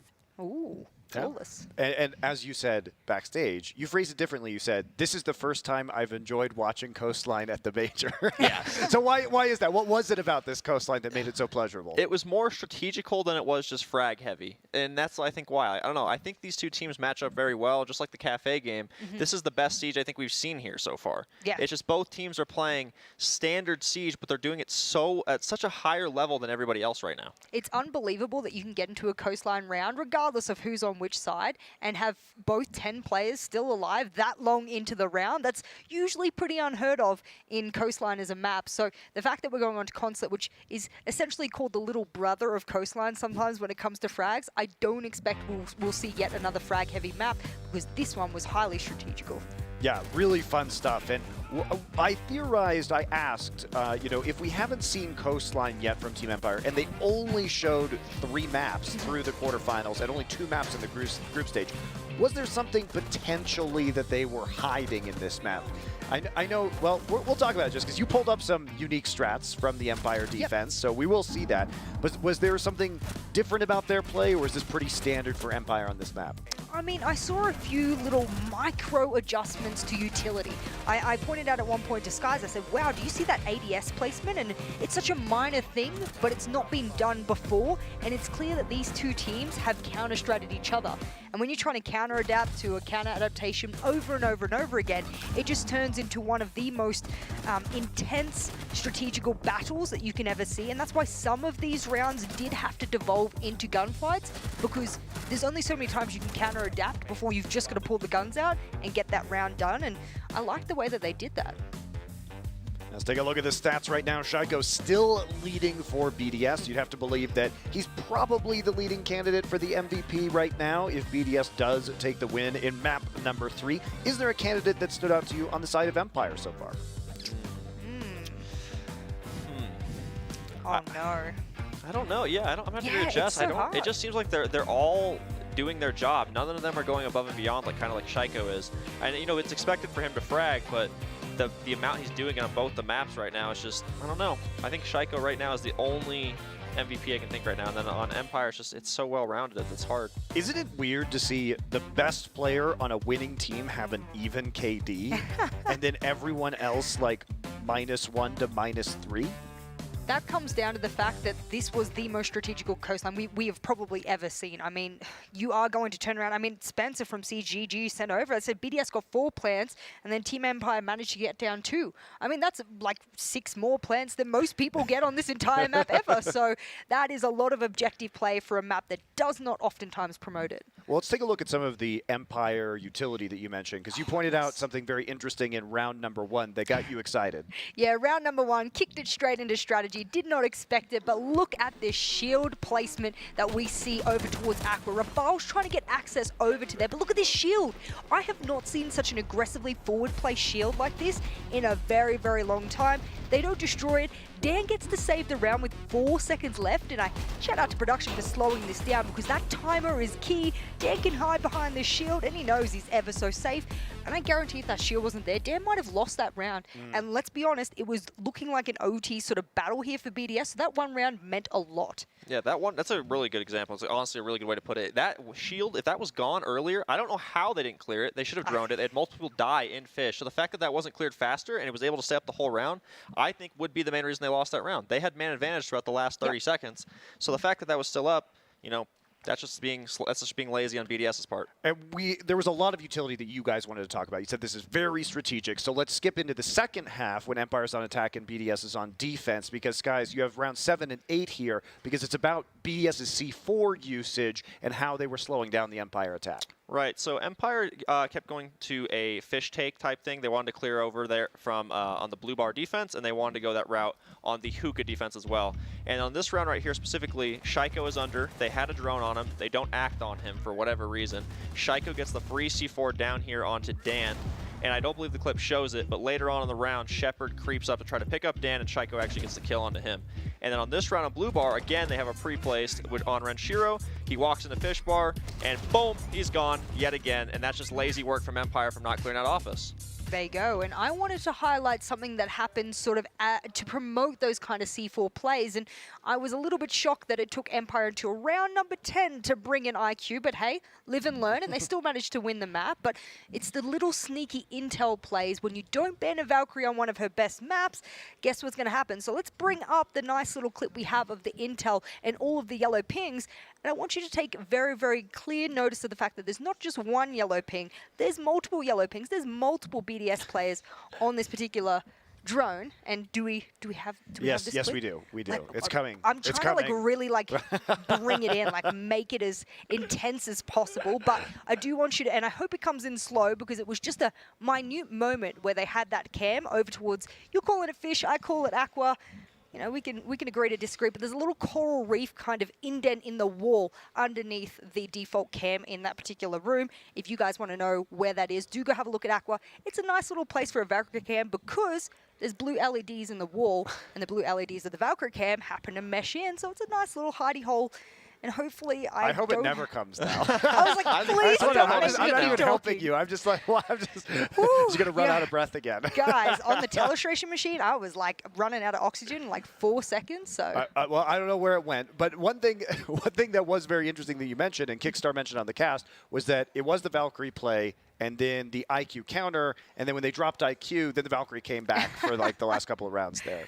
And it was really not just important just for the Valkyrie cams, I felt. Obviously, Mozzie managed to snag a couple of drones there, and there was a lot of electric claws placed around as well that Empire were trying to counter with the Flores. So I think the IQ on that map is heavily underrated. I know there's a lot of people that don't like IQ because she doesn't really have a lot of other utility, but in her new remake, when she gets the smart ping, she's going to be hella good. So I think she's going to be a good addition to teams, especially teams that are struggling with so much intel against them. An underrated factor, too, with the Valkyrie is eventually it will force you to bring an IQ, which can mess up your operator composition, and that's some things that can affect teams more than others. And Empire is a team that likes to stick with their same composition here, so them switching to the IQ was them feeling the pressure, I think, coming from BDS with that Valkyrie. I mean, some adaptation from Empire, in spite of the fact that they say they very much don't like it, so it's refreshing to see. Probably did help them quite a bit.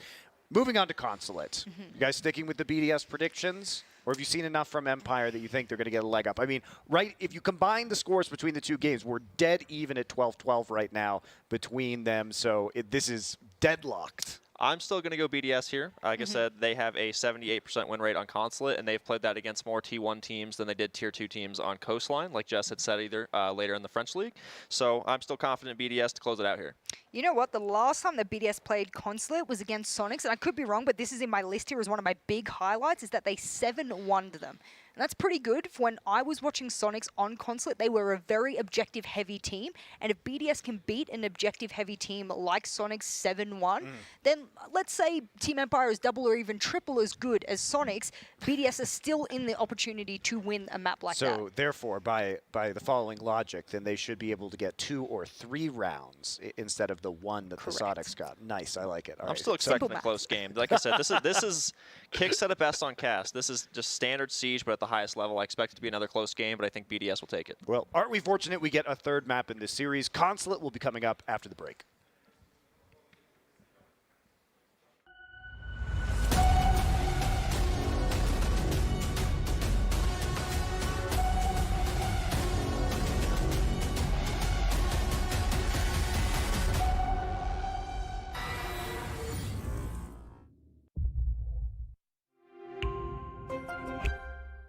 What does it take to create a vibrant, thriving community? Join us on this third episode of I Call Next as we discover how to create inspiring content and hype up an entire gaming scene. PayPal. Press play.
So what do you have to what do you have to do with BDS to win the major?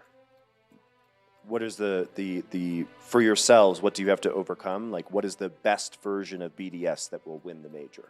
What does that look like?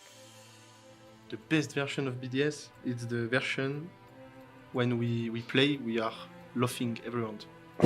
Like, we just laugh every time. We bring ideas, like everyone. Everyone is full focus, bringing ideas, hype. We trust each other.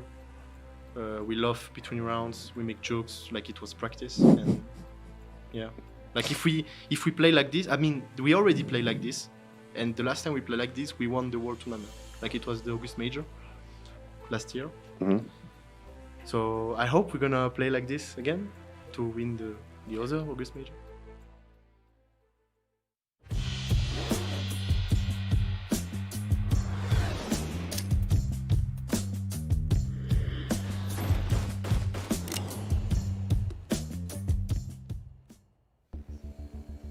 A thrilling conclusion awaits us between Team BDS and Team Empire. One of them will be crowned, at least at the Mexico Major, the Kings of Europe, as one European team will face off against a Brazilian team in the finals. Team 1, you know, are watching this finale with bated breath. They've made their way to the grand finals, and now, with both of these teams winning their respective maps, we need Consulate to settle the score between the Russians and the French. Yeah, this is going to be an exciting map for sure, Parker. We've seen some pretty intense siege from both of these teams through the first 2 maps, and it's been oddly structured for Cafe, Coastline, and now Consulate, I would imagine, and that's just, you know, typical for Empire and BDS, somehow taking these Hell in a Cell maps and going, yeah, we're gonna create this structure where all 5 players on both teams are still alive with 30 seconds left every single round. Yes, we were expecting a frantic style of play, especially on Coastline, and we got it through a couple rounds, but the overall tone of the map was far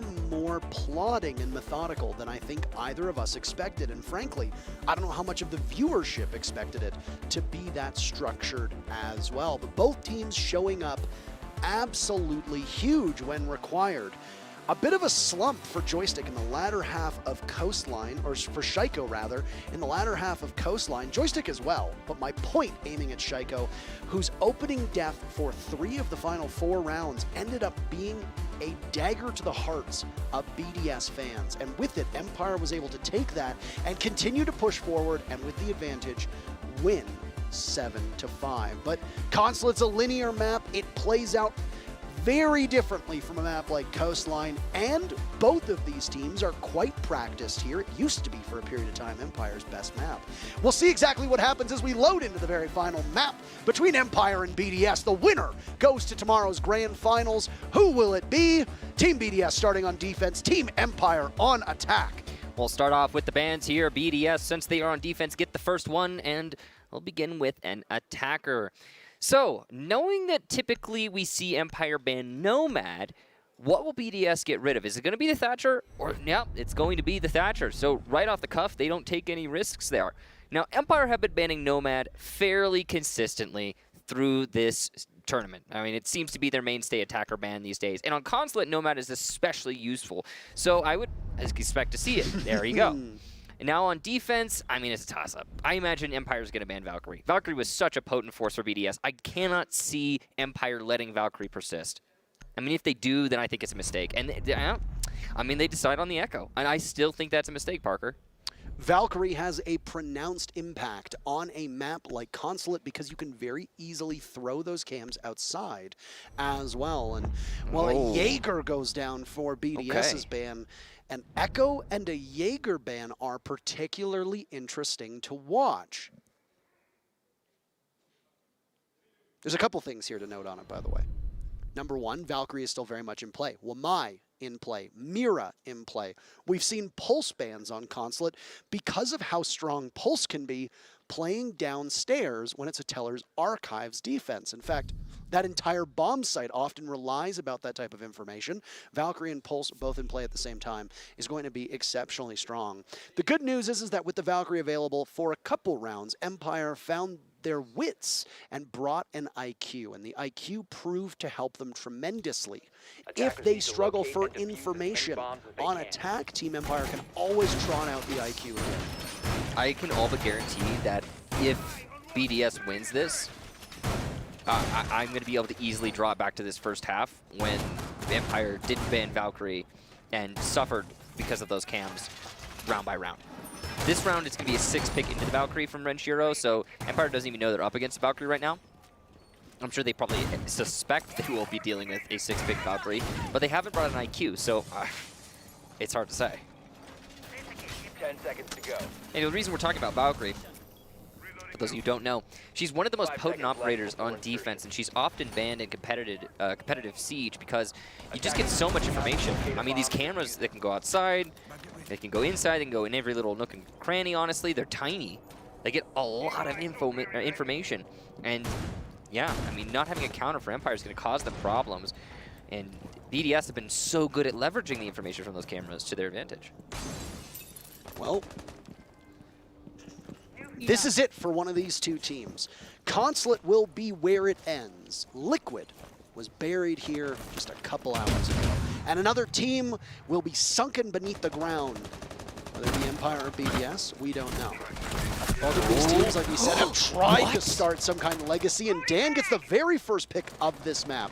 We talked about Valkyrie cameras outside, by the way, and Alems will be able to play off of one currently established on a tree. He sees the drone that goes in, and now a hop out, but he looks the wrong way, gets a nice shot, and he'll have to get back in the building safely. He almost botched that one, but always is down for the count.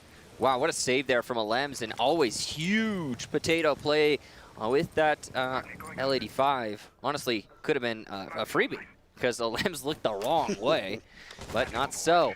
Now, even man count, however, Alems has incurred quite a lot of damage on that run out, so he'll be an easy kill for Empire later on. But there's not a lot of control for Empire. As you can see, they don't really have much going for them on this top floor defense. Where are they trying to attack? What are they trying to hit? It looks like they might try to rotate over to admin side, but they're doing so very, very late in the round. Very slowly. Yeah. Sluggishly, as we've come to know from these teams, but a patience that sets us up for the final 30 seconds that aren't just an all-out brawl. And okay, Alems didn't have much HP left, so that's not a particularly challenging affair for Joystick, but then he gets refragged by Rafel with the roaming smoke. Now, I feel like there's a rant from Jess waiting for Rafel here. Well, it's done now, and it has been successful, at least in this round. Well, after she gave Rare, I believe it was Rare who played the roaming smoke on Furia. She gave him the gears the other day. Down goes Shaiko as Dan wanders in, and now Shepard will get closer to that bomb site, diffuser in hand. Bride with the ACS-12 very far away. ACS and the SMG are basically what they have to work with. And Rafel's re-entry will be at the top of the spiral stairs. Scyther looks in one direction. Explosions go off. Bride loses the fight. Shepard and Scyther combined for 2, and Empire takes the first round. The first round of the last map in a best of 3 is always one of the most important rounds in the entire series, as it sets the tone for that final map. Now, BDS will have to put in recovery work, and we all know that they're plenty capable of that, but it's an extra hurdle to jump over moving into this map. So well done to Empire. I have to say, though, very confusing round. I mean, the run out from Alems, and that works. We also saw Empire all over the map. No clear objective on where they want to push. They don't seem to know what the goal is. And BDS still manages to lose that because they drop so many bodies to the picks from Empire. This is a weird round. It seemed like there was a lot of 1v1s taken by BDS, as if they weren't playing that particularly well structured. They weren't playing well against Empire, and they weren't playing well with each other. They were all spread apart, and those 1v1 engagements are very easy to trade off. When there's a series of 50-50s, you're not always going to win half. Yeah, and it's also hard to say which team is going to be the one to take it, too. I mean, a series of 50-50s, it's just that. It could go either way. That's kind of by definition, right? So, yeah, Empire did win that round. They easily could have lost it. And I was not impressed by their coordination. A relatively secure victory for them on that round, starting off with a big pick by Dan. Joystick will play Wamai quite frequently on this map, so expect to see that from him here. They learned from the Maestro pick. They're not going to go with that again. I am kind of surprised to see the Prevalent Save teams roll out the ACS-12. That's the slug shotgun that fires a lot faster now and has a glorified ACOG on it. The Alta is just too good to pass up, and frankly, I understand that teams want to take longer range engagements and can do some serious damage, as the ACS will effectively work like the TCSG used to, but I always have to see whenever I see a Maestro that it's a, just take the Alta. Just please take the Alta. Anywho, Dan was engaged in the very first altercation in round number 1. He finds himself in that same predicament this time with Renshiro, as a lot of window play will dominate this console take. Up top is where Empire wants to go, even though it is a lobby defense. And an early, once again, an early fight with Joystick and Shaiko doing battle, but Shaiko looks to get away, but he gives himself up again. Shaiko was the first death too many times in Consulate for BDS, and now he finds himself on this round giving his opponents an advantage. You mean Coastline? What did I say? Consulate. Yeah, I meant Coastline. Okay. No, but he's being that too here now. Yes. So, I mean, technically, you are correct, which is... the best kind of correct. Exactly. Thank you. So, BDS, one man down and one of the most pivotal players as well, but Dan has incurred quite a lot of damage. Look at him at around 25. It's going to be hard for him to win fights, and you need Dan to win those fights because he's been such an important part of your fragging if you're Empire, just in the same way that Shaiko has been. And you need Dan to be set up well as the Buck, too. Let's not also take that off. He's going to be playing as an operator who will be a pivotal part of this map control. Ooh. He suspects that there's something going on down on that bottom floor as a hatch is opened up. Renshiro had taken some damage in the fight against Dan earlier on, and now Renshiro doesn't win it! Dan is on another level right now, and Renshiro is as good as gone.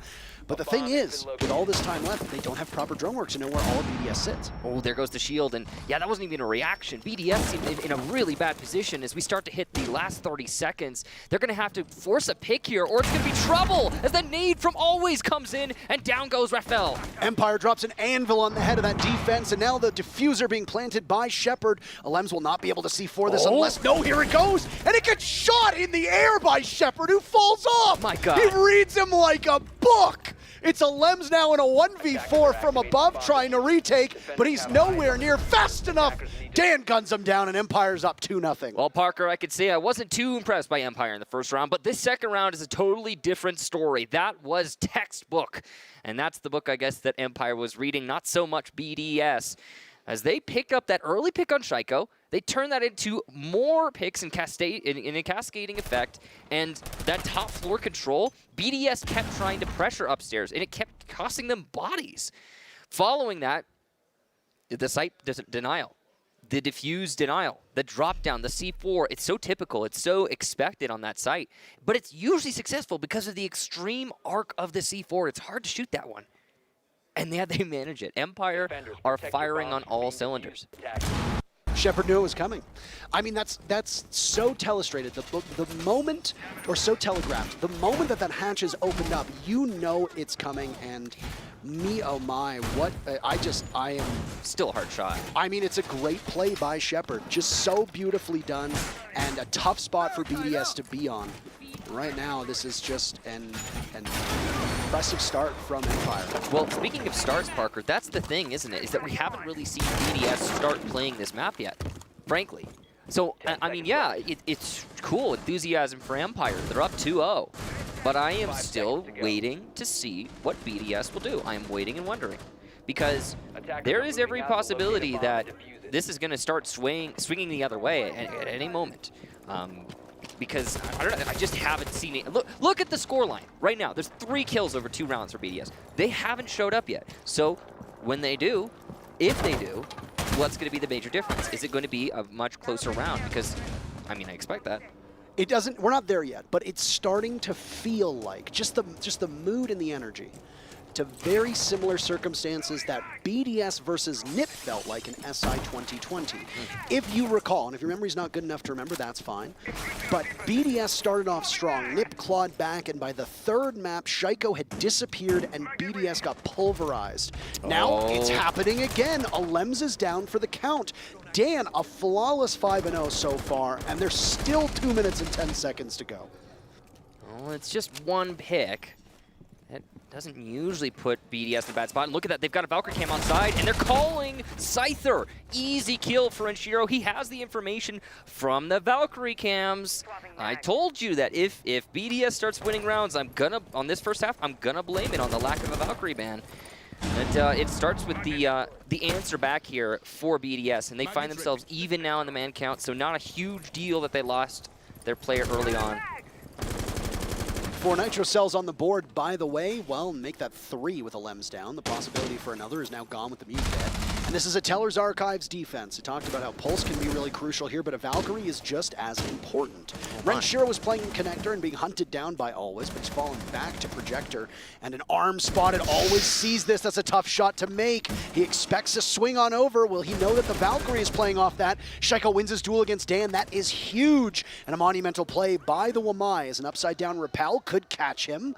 Empire waiting, grenade tossed out. It'll go all the way down, but grabbed by a magnet. Down goes Shepard as Shaiko's reign of terror continues. This is what Team BDS needs to show up big. But Renshiro's been fallen away by Joystick. Always can secure and will do so. Anticipating somebody to push him from Visa Stairs. Nobody is nearby.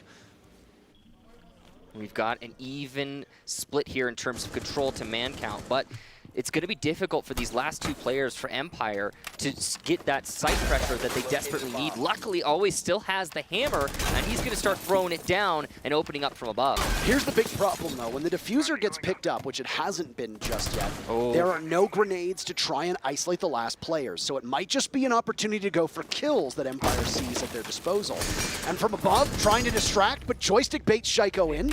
Now the last 2 members are downstairs, and they both got Nitro cells. Empire needs to make a decision. Do you go for the plan or do you go for kills? They don't have that diffuser, so the option is the latter. You have to gun them down. Briday shut down. Rafael pushes in. He takes one, but with 1 second left, he just needs to survive it. He'll do a good job of that. BDS finally get on the board. The pressure was massive there for BDS, but they still manage it with just seconds left on the clock. Empire did not have enough time to get those final kills, and you mentioned it when it happened, Parker. That diffuser was down way too early for way too long.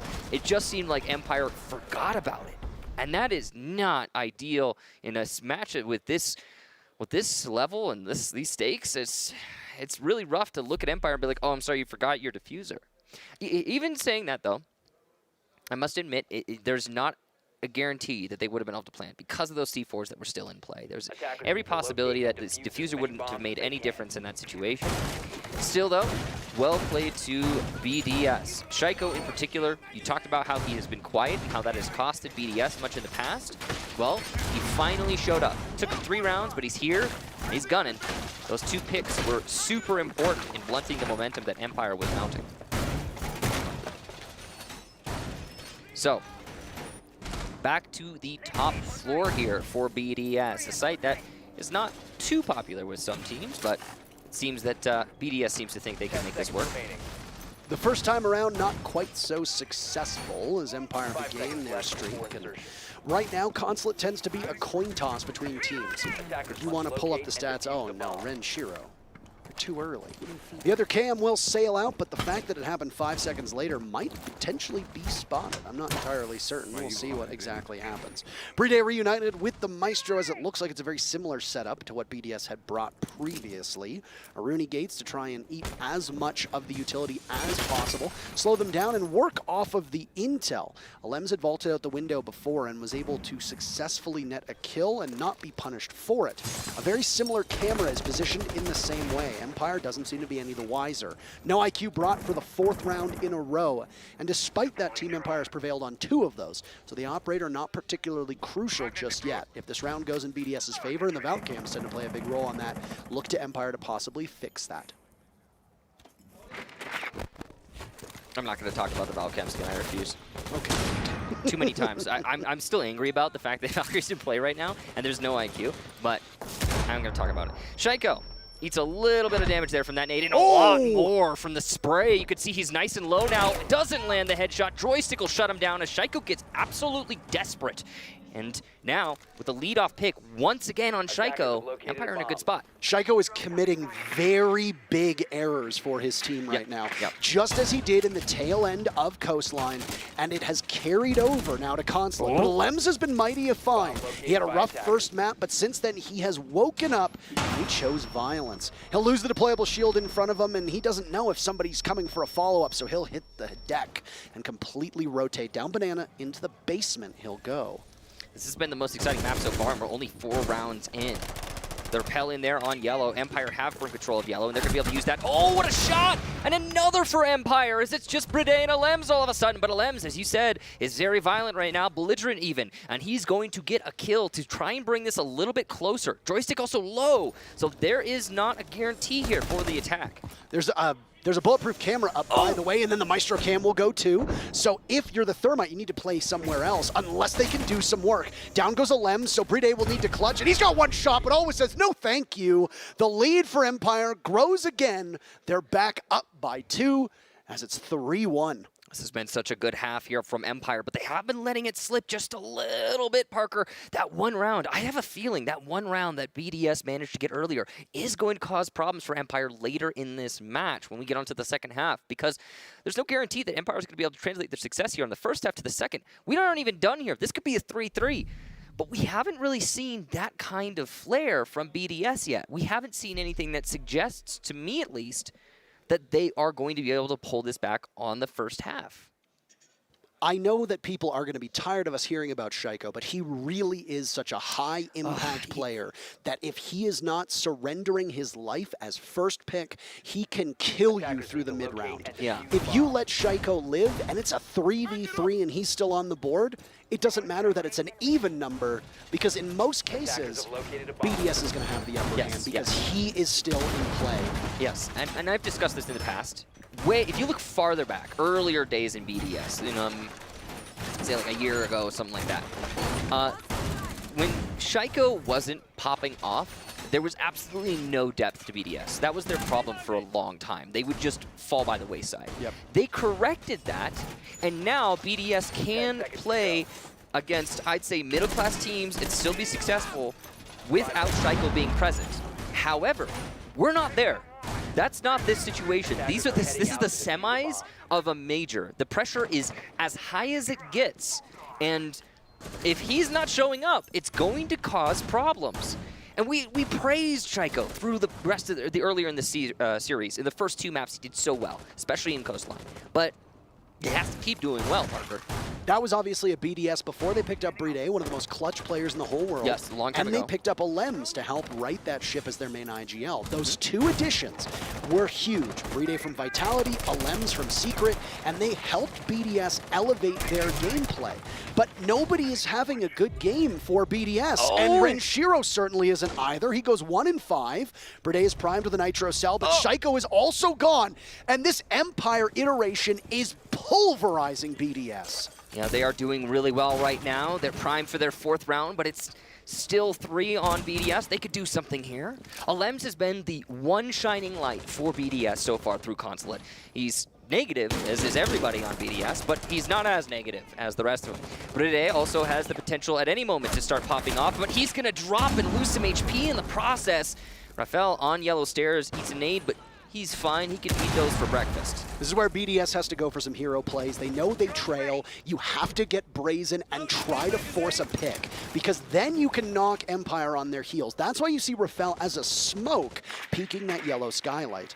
With this, despite the fact that both Shaiko and Renshiro are dead, you've still got half of the round to go. And the location of Rafael on Yellow Stairs was spotted by a drone, but nobody on Empire is fast enough to capitalize off that. That's fine for Empire. They still have 1 minute and 20 seconds left to set themselves up. The real problem is going to be Alems, who's upstairs, and he'll get Joystick down, but not out. Might be savable. It's all down to whether or not Dan can cover, as well as Scyther on this connector repel. This is a difficult position for both of these players. Alems keeps his gun up, keeps his wits about him, and he'll keep trying to fight this. They've still got some intel in there, likely a bulletproof camera brought out by Renshiro, so they've got information if need be. A grenade gets tossed on in from Scyther. Doesn't do any damage, but potentially clears some stuff out. Now next to go is the Gone 6, as it'll remove that Banshee. BDS right now in a tough spot. Final 40 seconds, and with a victory here, Empire put a stamp on this first half and indisputably win it, taking 4 rounds. But look at this, Rafael catches always. On yellow stairs, they chased him off with a position from above, but he goes sight unseen. A Nitro Cell connects, and we've got an even round to go now. All of a sudden, BDS has made this competitive, but they lose their plot, and Alems from above will have to stop it. Shepard holds on to the diffuser, but Alems doesn't seem to have any information. Some pings inside of the site. All of Empire will corral themselves. Alems at some point having to drop. He's an even 4-4 for his team.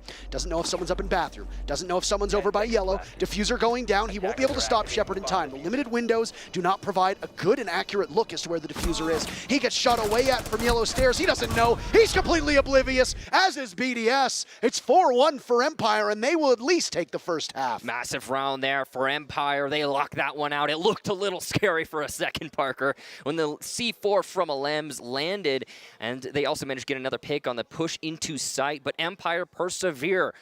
This is the best Empire that we have seen through this series. Map number 1, frankly, they looked asleep. Map number 2 took them to the second half.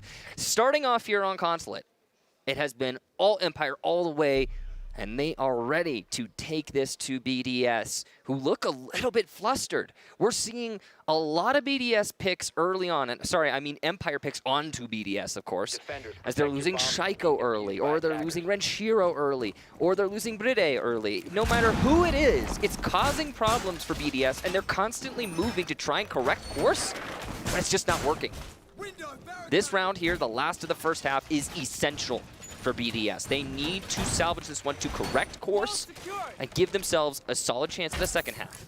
I will say this, with the way the operator bans have unfolded, no Thatcher and no Nomad, that doesn't really impact the attackers that much. But look at the defenders. Valkyrie is still very much in play. Pulse is still in play. Mira is still in play. Wamai is still in play. Those are 4 of the most banned defenders here on this map. Instead, we've got a Jaeger and an Echo ban. So these defender bans might be upending BDS more than we expected. I would argue that the most important ban of them all is, well, number 1 Jaeger, but number 2 Nomad, right? The tricky thing with that is Empire always banned Nomad. Obviously, BDS had to know that. Jaeger was banned by BDS, so I cannot excuse you having trouble without a Jaeger. That's exactly why Shaiko is staying on that Wamai for the entirety of this match, and has done so through all these rounds. But the grenade play from Empire has been great. The magnets nowhere near strong enough. So BDS obviously banning out the Jaeger. Why do they do that? It's so that they can play around it, but they haven't been entirely effective. In fact, no greater example of that than the magnets being burned and Shaiko taking damage from grenades again. He's being flushed out of his position. He's got the Selma on the mirror window, and he'll fall back, but he makes it out. Why is he peeking again? That is very dangerous. Scyther could have capitalized upon that. We might have seen Shaiko die early once again, but he luckily gets away from that, so that's good for BDS. Through the 5 rounds of action that we've seen thus far, Empire has had the first kill every single time. And that obviously sets you up extremely well for the remainder of the round. Renshiro doesn't understand how close he's going to come to death here. He toys with Always, and this is a tough shot for him to make. Back up the stairs he'll go, but he's in between a rock and a hard place. A Nitro Cell as he looks to lob it over towards the window. There it goes. Dan shrugs off a bit of damage, but not too much as a flash comes in. Maybe trying to do a coordinated effort on Renshiro, who's managed to make it down. So Shaiko returns, firing away. He does some great work on Nadan. There you go. BDS breaks the stalemate that they had, and they managed to get the first pick, but it's traded back immediately by Joystick. Big pick there for Joystick, and Empire keeping the round as a result, but Shaiko's still alive, still lingering on the top floor, doing some work by Connector. They'll have to clear him out before they start hitting the site, which, by the way, is Teller's Archives. If Shaiko just stays alive in Connector, you talked about this earlier, Parker, he's going to have such an important influence on this round. And don't count him out. There's always time for Shaiko to start heating up. And if he can have a huge round here, well, then Empire are in significant trouble. BDS looking to try and stave off a 5-1 that Empire are not particularly close to at the moment. But Joystick looks the wrong way, and Rafael tries to secure, but he misses the Nitro Cell. He'll have to swing out and brave one of the players from Empire as they immediately rotate out. But Rafael's been down, finished off by Always from above. The advantage is technically Empire's, even though Joystick will continue to bleed.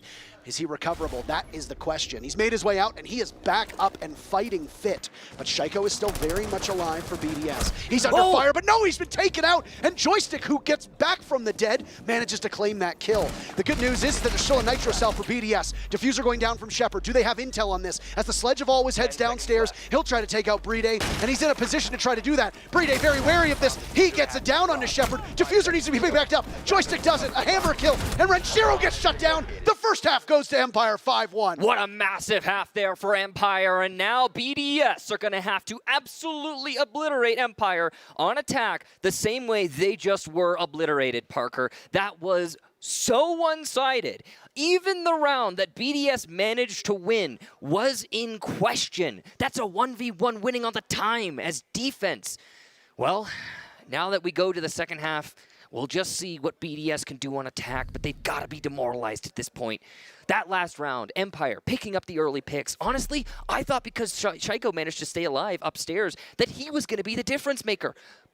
But he just wasn't. He dies in Teller Hallway. He doesn't accomplish much of anything after that first pick.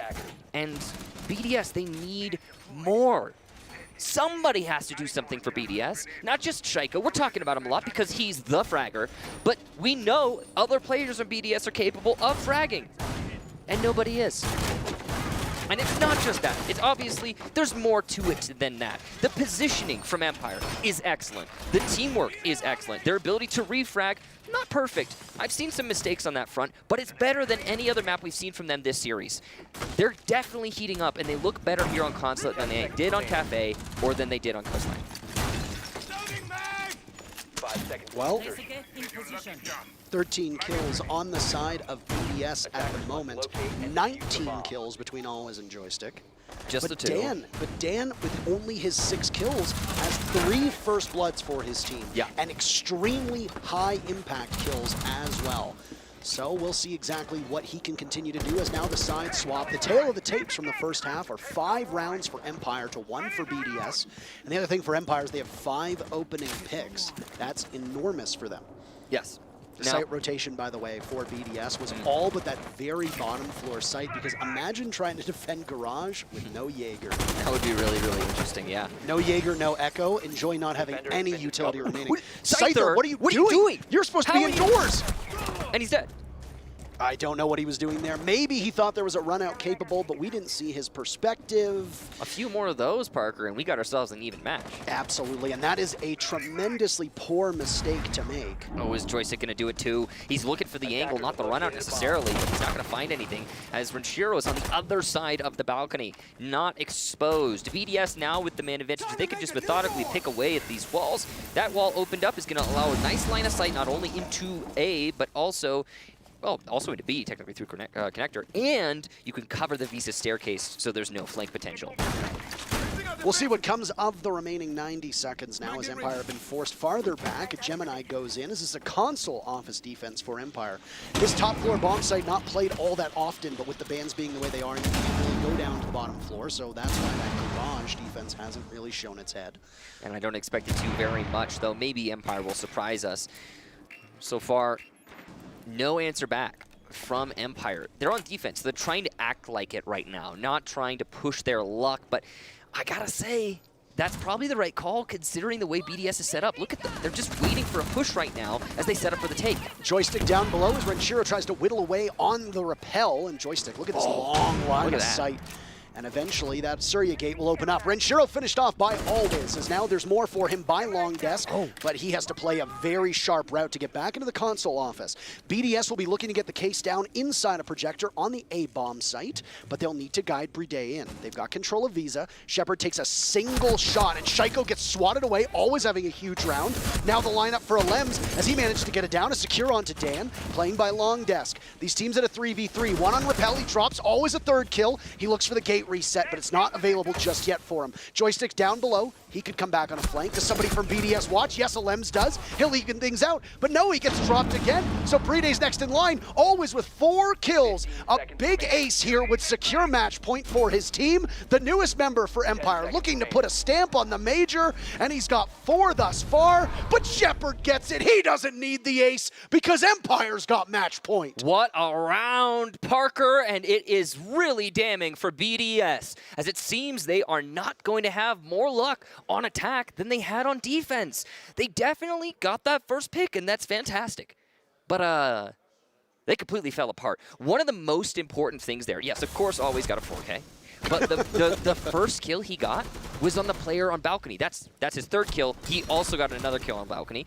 But that initial kill on the balcony is what set the tone for the rest of the engagement. The reason for that is because BDS no longer has the cross. That meant that Always could push back into Projector, which is exactly what he did. So balcony player killed from Connector, I believe, or Big Des possibly. You follow that up with a push into back into Projector. You get a kill in that push. Then the player that is rotated from BDS onto the balcony to reapply that pressure to Projector Always also kills. And now it's desperate for BDS. You've lost manpower. You've lost control. You've lost your crossfires.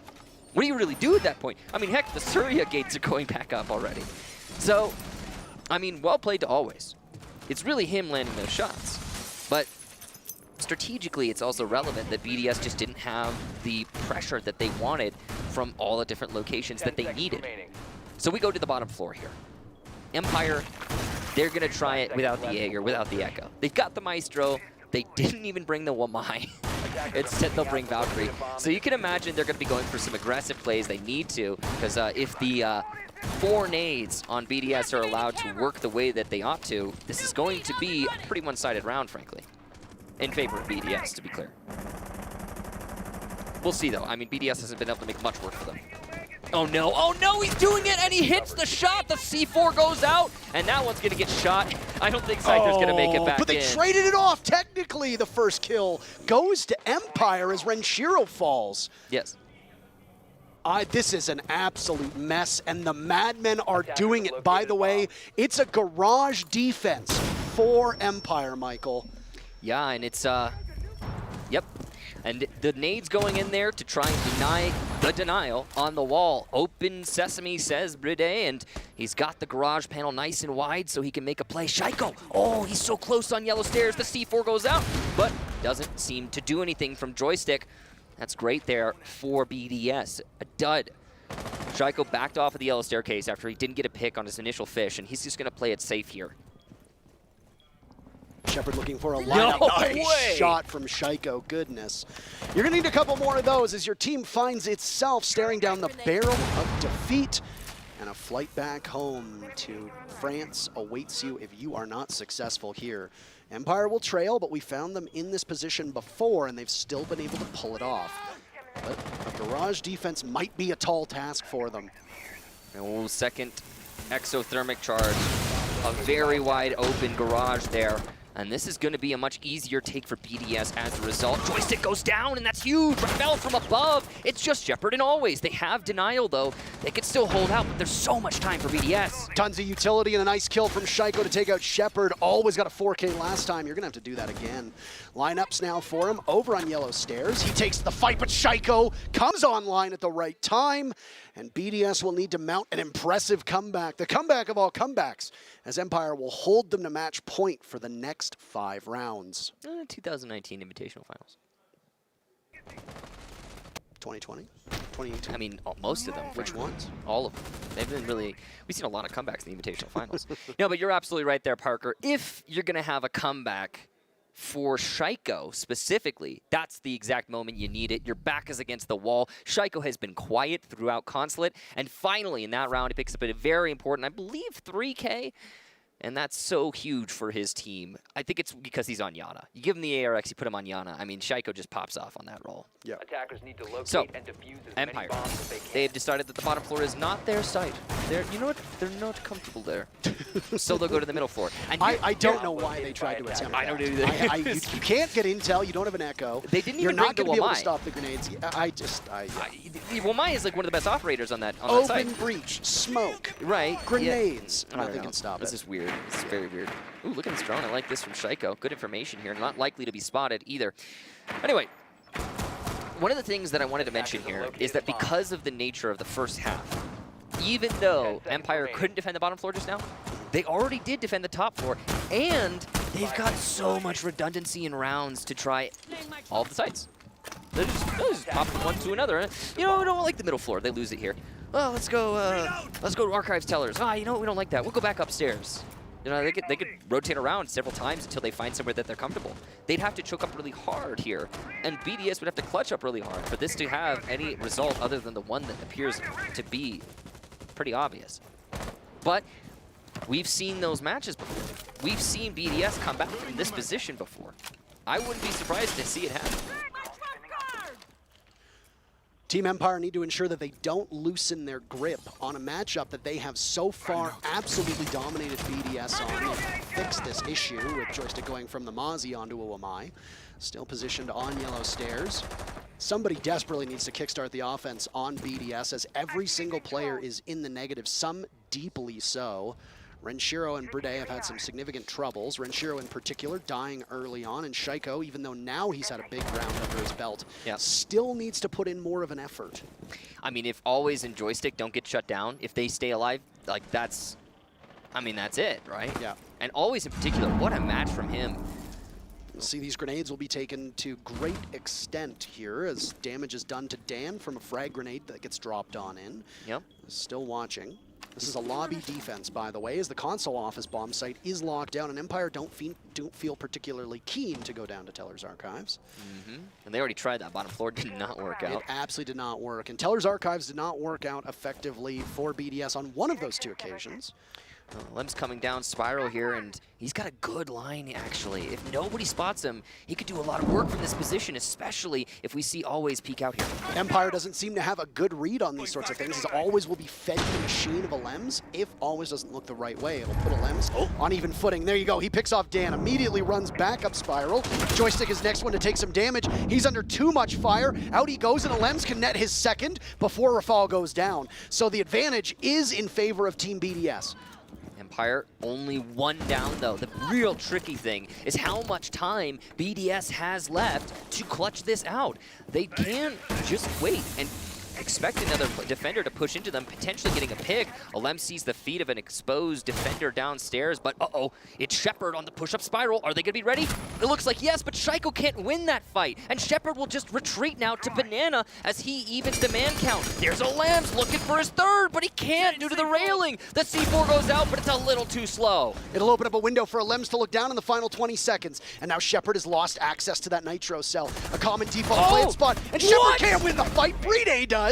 He drops on him. Always in a 1v3, and what can he do? Does he have a camera up? Yes, he does. Does it do enough damage? It does! 5 seconds left. Somebody from Empire needs to go in there, and more damage being done as well. But at some point, he'll need to get up. They lose the Maestro camera, and on Zero, Always will have to take the fight on his own. A long path back into the bomb site with the matchup on the line. He's had a couple huge rounds thus far, and he sees the sledge. Cannot hit the head of Alems as they just play a do-si-do.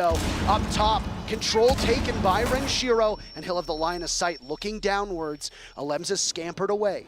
This is going to be tough for Alems as he doesn't know where any of them are. The diffuser at the halfway point. Great patience on his end. Waiting.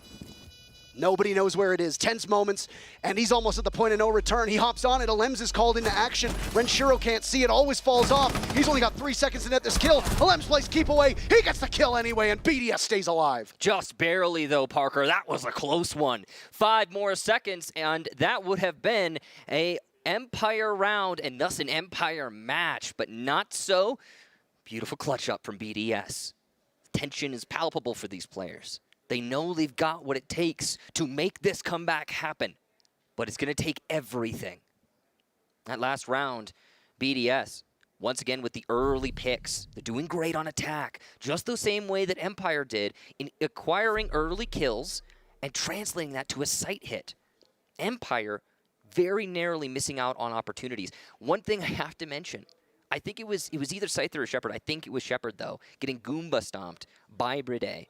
That's a problem. You can't be having that. SMG-11 at that angle, in that situation, you should win that. And had he won that, Empire loses, or sorry, Empire wins that round, and we're already done. It's 1 kill, Parker, that separates us from being finished and continuing on in this match. This feels like the grand finals. It kind of does. This absolutely feels like the grand finals. All of a sudden, out of nowhere, BDS are very much back in this. Now, we talked about the operator bans making it so that the attackers had a huge advantage. And Empire winning their very first defense has put BDS in an extremely tough spot. But if there's any team right now in this event that can claw their way back, it's BDS. They did it against Furia, and Furia proved to be a mighty tough contender. But Empire just right now look to be on another level. They can't commit mistakes. An early pick from Empire to regain some lost momentum could be the killing blow to BDS. As, for now, both teams still have their timeouts available, and Empire's buffer right now is 3 rounds before overtime. I was going to mention how a Valkyrie would be great for Empire right now, and that's exactly what they bring. Scyther's going to get some great information here, and he's going to mark the opponent. Here's the rappel, goes for the vault, and there it is! Scyther gets the kill that he wanted the last time he did that, but he'll die. But it's still putting the enemy on the back foot. I will say, Renshiro has been asleep through this map. So, not the most impactful kill. Third time's a charm, by the way, on that one. Yeah, he's done that a lot. he just keeps doing it. But anyway, you know, a kill's a kill. And, yeah, it's better than nothing. Now, Alem's going for the nade kill. He knows that somebody's going to be playing inside a projector. This is a good way to get that kill early on in indirect fashion. Not the greatest nade placement there. Shaiko will give away his position on Visa Staircase as he starts firing out the tracers, uses the Gon 6. Dan wants to play. He hears the nade, and he backs off a little bit there. Dan is wondering whether it's prudent to take the risk with Shaiko. Alems is getting the marks, and he messes up the nade, and it doesn't land. They can't collapse on Dan right now, playing by the table. Joystick picks off Alems. The Valkyrie camera's still above. That's the real deal. Shaiko walks in, annihilates always, but then immediately gets out of there, only shrugging off about 60 points of damage. Joystick, low profile, but there's Shaiko. He's in right now, outdueled by Shepard. 2v2, all this action occurring in the first half of this round, setting us up with Brede holding the case and Rafael to focus on helping him out. But these might not necessarily be the 2 players from BDS you want in this position. And now possibly the long pause as BDS just slow their roll. Valkyrie Cam's giving tons of information. They need to be concerned about that as the action starts to mount up again. Joystick stunned in his position, still playing around the deployable shield. There's some drones on in to give BDS information. And the 3 players from BDS who are dead, you know will be calling on cams. And if they're not successful, that's it for BDS's run. Empire are only 45 seconds away from the grand finals. They've won a major before. They're looking to do it again. They've got 2 targets to find. Brede breaches into the site. He's got the case in hand. He takes down Shepard, and it's Joystick, the most notable member from Empire. He needs to pick the right angle, left or right. He gets the case. That's it. And Joystick is stopped for Rafael at the last second. BDS have taken 3 rounds in a row. Just 1 kill, Parker, and we see it 1 round after another. Once again, it's Rafael with the big clutches for his team. And now we see Empire finally starting to sweat. So timeout being called by Empire, and probably the right time to do it. You have now lost out on 3 separate sites. You went to garage downstairs, and maybe, just maybe, going to that site killed your momentum more than you wanted it to. An unsuccessful defense on lobby and console office now leaves you in a position where BDS have assembled a very nice body of work here on attack. Empire still just need 1 successful round. That is it. But the light at the end of the tunnel is getting farther away. Yeah, that's the tricky thing, Parker, because 2 rounds is all BDS needs to get this to overtime. That is not a tall order for BDS, and they are definitely carrying the momentum right now. I don't think this tactical timeout is going to blunt that. They seem to be catching their stride. And the ebb and flow of this match has been that neither team can be in stride while the other is. So it started out with BDS. Empire got theirs. Then the flow back to BDS. Then Empire caught at the end of map number 2, Coastline. And here and now, Empire started this map so well. And now they're starting to get the shakes a little bit. I mean, 1 bullet there. I mean, I said 1 kill when it happened, but 1 bullet, 1 more bullet from Joystick onto Rafael, and we'd be done. We'd be gone. It's the same thing with Brede winning that fight against Shepard in the main lobby. I mean, it's so just close. These tiny So little, close. the margins are just microscopic. After a timeout is taken, you have an abundance of time to decide which site you want to go to, and you're going to go right back to where you were before. Given how narrow it was, it seems somewhat sensible. Big question for me, Is Scyther going to stay inside the building this time? Well, I hope he throws his Does cams. he realize he's on defense? I hope he throws his cams outside at least. But I agree, Scyther being alive at the end of the round could be very relevant. We don't know because we haven't seen that very much. I mean, I hate to say it, but he keeps trading out Renshiro on these attempts, and Renshiro has not been able to play the game. He's 2-9, and we haven't seen any real utility exerted. The Valkyrie playing in with her safe recoil MPX and access to a Nitro Cell, and Scyther just being an overall good player, could potentially go much better if you stayed in the damn building. Yeah, we'll see what happens exactly, Parker. And I also want to say that Shepard, Shepard's been not the same smoke that I'm used to seeing. I think a part of that has to do with the map. His placements in smoke have been good, but BDS are just flowing around that like water. So it's that I think it's Shepard trying his best and actually doing quite well, but not having the same effect that we're used to. Maybe it's just because of constant. The answer to the question, by the way, is yes. He's very much staying in the building. Yay! He's got a long range, and a vault in through the window could net him a kill here. Even though it is a P shooter, a single shot to the head with that low recoil could do enough damage. The good news for Renshiro is with 45 seconds off the clock, he's actually lasted longer than almost every round so far in this matchup. So he's going to be able to exert some influence on this round, Yay. too. Shaiko has struggled. He has not been able to carry rounds the way that he wants. He's had a couple big, impactful rounds, but still, the rest of the team has not been able to rally around that. As BDS are allowed full entry to admin and are going to start on Copier and onto the Visa stairs. This is setting up to be a very basic projector take here. And as long as that player on balcony does not die for BDS, they will take this round. They have the pressure. Ooh, it's known that Scyther is downstairs. BDS will have to deal with that. That's going to take time, and it's going to be a distraction. So either deal with Scyther or get C4'd from below. That's the question you have to ask yourself. Which one is better? I think he's still there, and he's on cam right now. They could take advantage of this quite easily. A grenade ready to go in, grabbed by a magnet, so Dan can stick around for now, but he is in a rough spot. Where does he look? That's the real question. Chunking away at Bride, and he's going to lose the Prisma to his left. Shaiko previously had just walked in and killed, and now the grenade goes down. Dan evades it, droned out again. Another grenade goes in. He's under siege. This is why the Jaeger ban is so influential. He needs to outduel Shaiko. Can't do it. Nobody can right now as Shaiko continues his assault, heading over towards Long Desk with BDS up by 1 in terms of man count. They also have firm control of Projector. This is going to be huge for BDS. They can turn this into a plant if they properly isolate the angles. They're still going to need that balcony pressure, so I expect to see someone there in due course, but it's just not happening yet. Nobody's covering Long Desk. They allow Alems to get towards the top of Spiral Stairs. He'll be on flank watch for the Valkyrie. Scyther will need to know this as he's still being marked. Down goes Always, and Alems will contest the duel. Sees the head. BDS are just crushing Empire on every single way, and now a breach into the site. But Joystick stops Bride. Diffuser down. He and Shepard hunker down in the same area, and a case will go down to cover it as Joysticks watches towards the vending machines. He'll scamper off. One of the clones goes by, and Alems will watch it.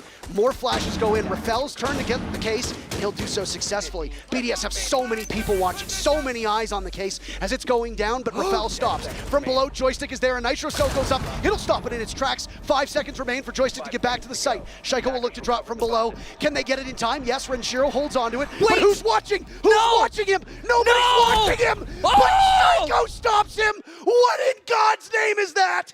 BDS takes the round. A huge mistake from BDS. 2 players drop, no cover whatsoever, and it's only Shaiko turning around on the drop to get the denial on the retake. What? I don't have words for what we're witnessing right now. This is a semi-final matchup. These teams have played each other countless times, and yet it feels like the weight of a grand final. Oh my goodness. And the thing is that Joystick could have gotten the kill without pushing it too. He didn't need to go in. He could have played farther back. He didn't know. He saw it, but he wanted to be safe. And by doing so, he walked right into Shaiko's waiting arms. And if Empire lose this, everyone will come right back to that moment. Joystick right now finds himself the top performer in the lobby without question. But the opportunity missed. Jeez. Empire have tried everything at this point, and they are going to go downstairs to Garage. This is an attacker-sided consulate where, Michael, we might as well only cast 5-1 halves for crying out loud. Yeah, it seems that way. It's been like that through most of this tournament, for you and I at least. I don't have words for what we're witnessing right now. Yeah, it's quite strange, Parker, and that last round, wow. Man, I mean, BDS counter everything that Empire set up, then Empire adapt to set up new counters, and it almost works. It almost works, Parker. Also, Shaiko has woken up. He was so quiet in the first half. He barely existed, and now he's starting to claw his way towards being one of the top performers. We discussed this. When he's on, oh, it's real hard to get him off again. Oh, my goodness. I mean, we're 1 round away from OT. We're also 1 round away from being done here. Empire could still lock this out. And imagine how much the BDS fans' hearts would break if after all of this, Empire managed to pull it off on the very final round. This is the 11th hour for Empire. All the momentum is in their favor. They've already taken their time out. There's no other way to stop this bleeding for them. I don't know, Parker. The way I'm looking at this right now, the lack of the Jaegers causing so many problems. It's also going to allow for this wall to get opened up. Brede will open it in due course, and there you go. Panel 1, and look, it's a fast plant. Brede is in, and he's just going for the plant. Where's the denial? The coverage is there for BDS as the diffuser goes down. It's a 5 versus 1, and always will have to get an ace clutch and a post plant. He gets 1, no flawless, but that's it. And the comeback might be happening here. We go to overtime. I cannot believe this matchup. 1 round for Empire, and it came at the very start. Since then, it's just been the Shaiko and BDS show. We are past the point of words. We are past the point of talking about this. BDS will have to settle themselves down. Empire are an absolute free fall. There is no way for them to right this ship. They need to pick up some big victories in the next round immediately. An early pick. Knock Shaiko out. Do something at this point. Anything, Parker. Anything. Just the runouts. I'll take the runouts again from Empire. Scyther, you could do that again if you want to. Here's the good news. BDS has to defend twice. Yes, yes. This is an attacker-sided map. Empire gets an opportunity to do it twice, but how many times do we see an attacker-sided matchup then skew towards the defense in overtime, or often, vice versa? Very often. Usually the defense is not the conventional sense from what we see in the regulation rounds. So the expectation here for me is not necessarily going to be contingent on what side you get in OT. It's going to come down to the miracle plays on the individual level as we go throughout these rounds. One thing worth pointing out here, Rafael, he brings Clash. That's going to cause problems for Empire, I guarantee you. That is going to be a serious issue, and unless dealt with swiftly, Empire will struggle with that Clash. 10 seconds to insertion. Top floor defense here for BDS. They feel like they can make this formula work. 5 seconds. I am... Oh boy, this is one of the most exhilarating matchups that I think that we've witnessed in a long, long time, Michael. A very competitive match. Map 1, 7-5. Map 2, 7-5. And now we are in overtime, of course. I don't know, I didn't really see it in the first 2 maps, but this third map's been really good. I mean, they couldn't get any closer without going to overtime. It's not about the closest, Parker. It's about the caliber of the gameplay. That's true. Out goes something. I don't know what that was. But, oh, it's a Valkyrie cam. There you go. Easily spotted and destroyed from Always. Usually you place those a lot sooner. Oh! Miscommunication on BDS, and that could have cost lives. But Always does not capitalize. He does not peek into it. And Empire and BDS will walk away from that unscathed. Opening picks are so critical right now, and, well, you have to be mighty strong in that category. Empire, and Dan in particular, had led the way for his team as they swept through that first half, but it seems like the well had run dry for them as we are at an absurdly staggering 10 wins for the attackers, 2 for the defenders. And for Empire, you hope that that continues onwards because you are the team that gets to do it twice. This is the tricky thing for Empire, though. They've been on the losing streak. They've lost the momentum, Parker. Now they're on the back foot, and they're scared. So yeah, the attack has been winning, but they've been winning with confidence. That's how they get it done. Empire has to get an early pick, or they're going to flounder in this round. Shaiko's also woken up. At one point, he was 5-7. He is now 14-9. That is a big comeback on his part. What a turnaround. The rest of the team has played around it too. Lems has been quite consistent. The rest of the team just continuing to do the things that they do best. Time is going to be a problem here for Empire. Looks like they're setting up for a CEO take, and ooh, this drone could be big. But he gets off it at the wrong moment, and Renshiro just gets into Visa right as they stop looking. Oh no, just the timing on it. Siege timing. Shaiko will continue to be the final boss of this matchup as Joystick goes down. You need a good performance for Joystick as these two go head-to-head. Identical score lines as they're both 15-9-4. before. Always funny to see that. Grenade primed and ready for Scyther now as he'll go to drop it in, but a Magnet clutches it out. He sees an arm. Shaiko absorbing a lot of damage, now pushed up towards yellow stairs. Somebody from Empire will have to capitalize off of that. It could be Shepard to do it as Shaiko continues again. Rafal comes to the rescue, and on the window he gets out dueled by Scyther. Dan inside a bathroom. He's only got one avenue. A Nitro Cell goes off from below, but it misses. Renshiro taking damage in the process. 30 seconds remain, and the assault will come onto console office, as you talked about. Always is downstairs. Will he be able to do something about Renshiro, who looks to retake from the top of Spiral? You've only got 25 seconds left. You have to go. Shepard, you have the case. Get in there. On the window, Repel, but he doesn't have clear access, as now Scyther goes down to a Lems from below. Rafal the Clash sees it, but what can he do? Provoking a fight, he wanders in, the gun out, Shepard stopped at the last second, they trade off, 10 seconds remain for Empire to get in and pick up the case. It's always to always, but he's gonna have to confront the Clash. They slow him down. BDS have Team Empire at their throats, and it's a killing blow. BDS on match point, series point. They need one more, Parker, for this amazing comeback, and it really has been something, but it's not done yet. It's Empire's turn to go on to defense. We'll see how they fare. I talked about it in the prep phase. If they didn't deal with the Clash, it would be a problem. And guess what, Parker? It was a problem. It was a massive problem. They needed to get that Clash out of the way earlier into the round. There was no other way they were going to be able to get the plant down. Also, Empire, even if the Clash is dead there, such little coverage on the plant. Almost none. Always is downstairs trying to deny a C4 from below. You've got some pressure by Bathroom in yellow, but the cut isn't there. The Clash just waltzes across the site. I don't know. Empire are falling apart at the seams here, Parker. They need right now to reset. They have to reset. They need to just yank all previous rounds out of their mind and play the way they were playing earlier, because they were giving us some amazing siege. Easier said than done. All they need to do is not lose. Just hit the heads, Parker. Just, shoot them in the head. Just stand still. No problem. I cannot believe what we witnessed so far between these two teams. It's been pretty incredible. It seemed like it was going to be a quick one after Cafe, but boy, did Empire have other plans. And then they were like, you know what, let's make it a quick one, actually. But then BDS had other plans. So here we are in the 14th round of this fateful third map between these two European powerhouses. The score at one point was 6-1, right? That is absolutely correct. And since then, BDS has put 6 rounds in a row together. Jeez. This is reminiscent of what BDS did to Furia. And boy, how fitting is it right now. The thing is that BDS just won only the 3rd round for a defending side.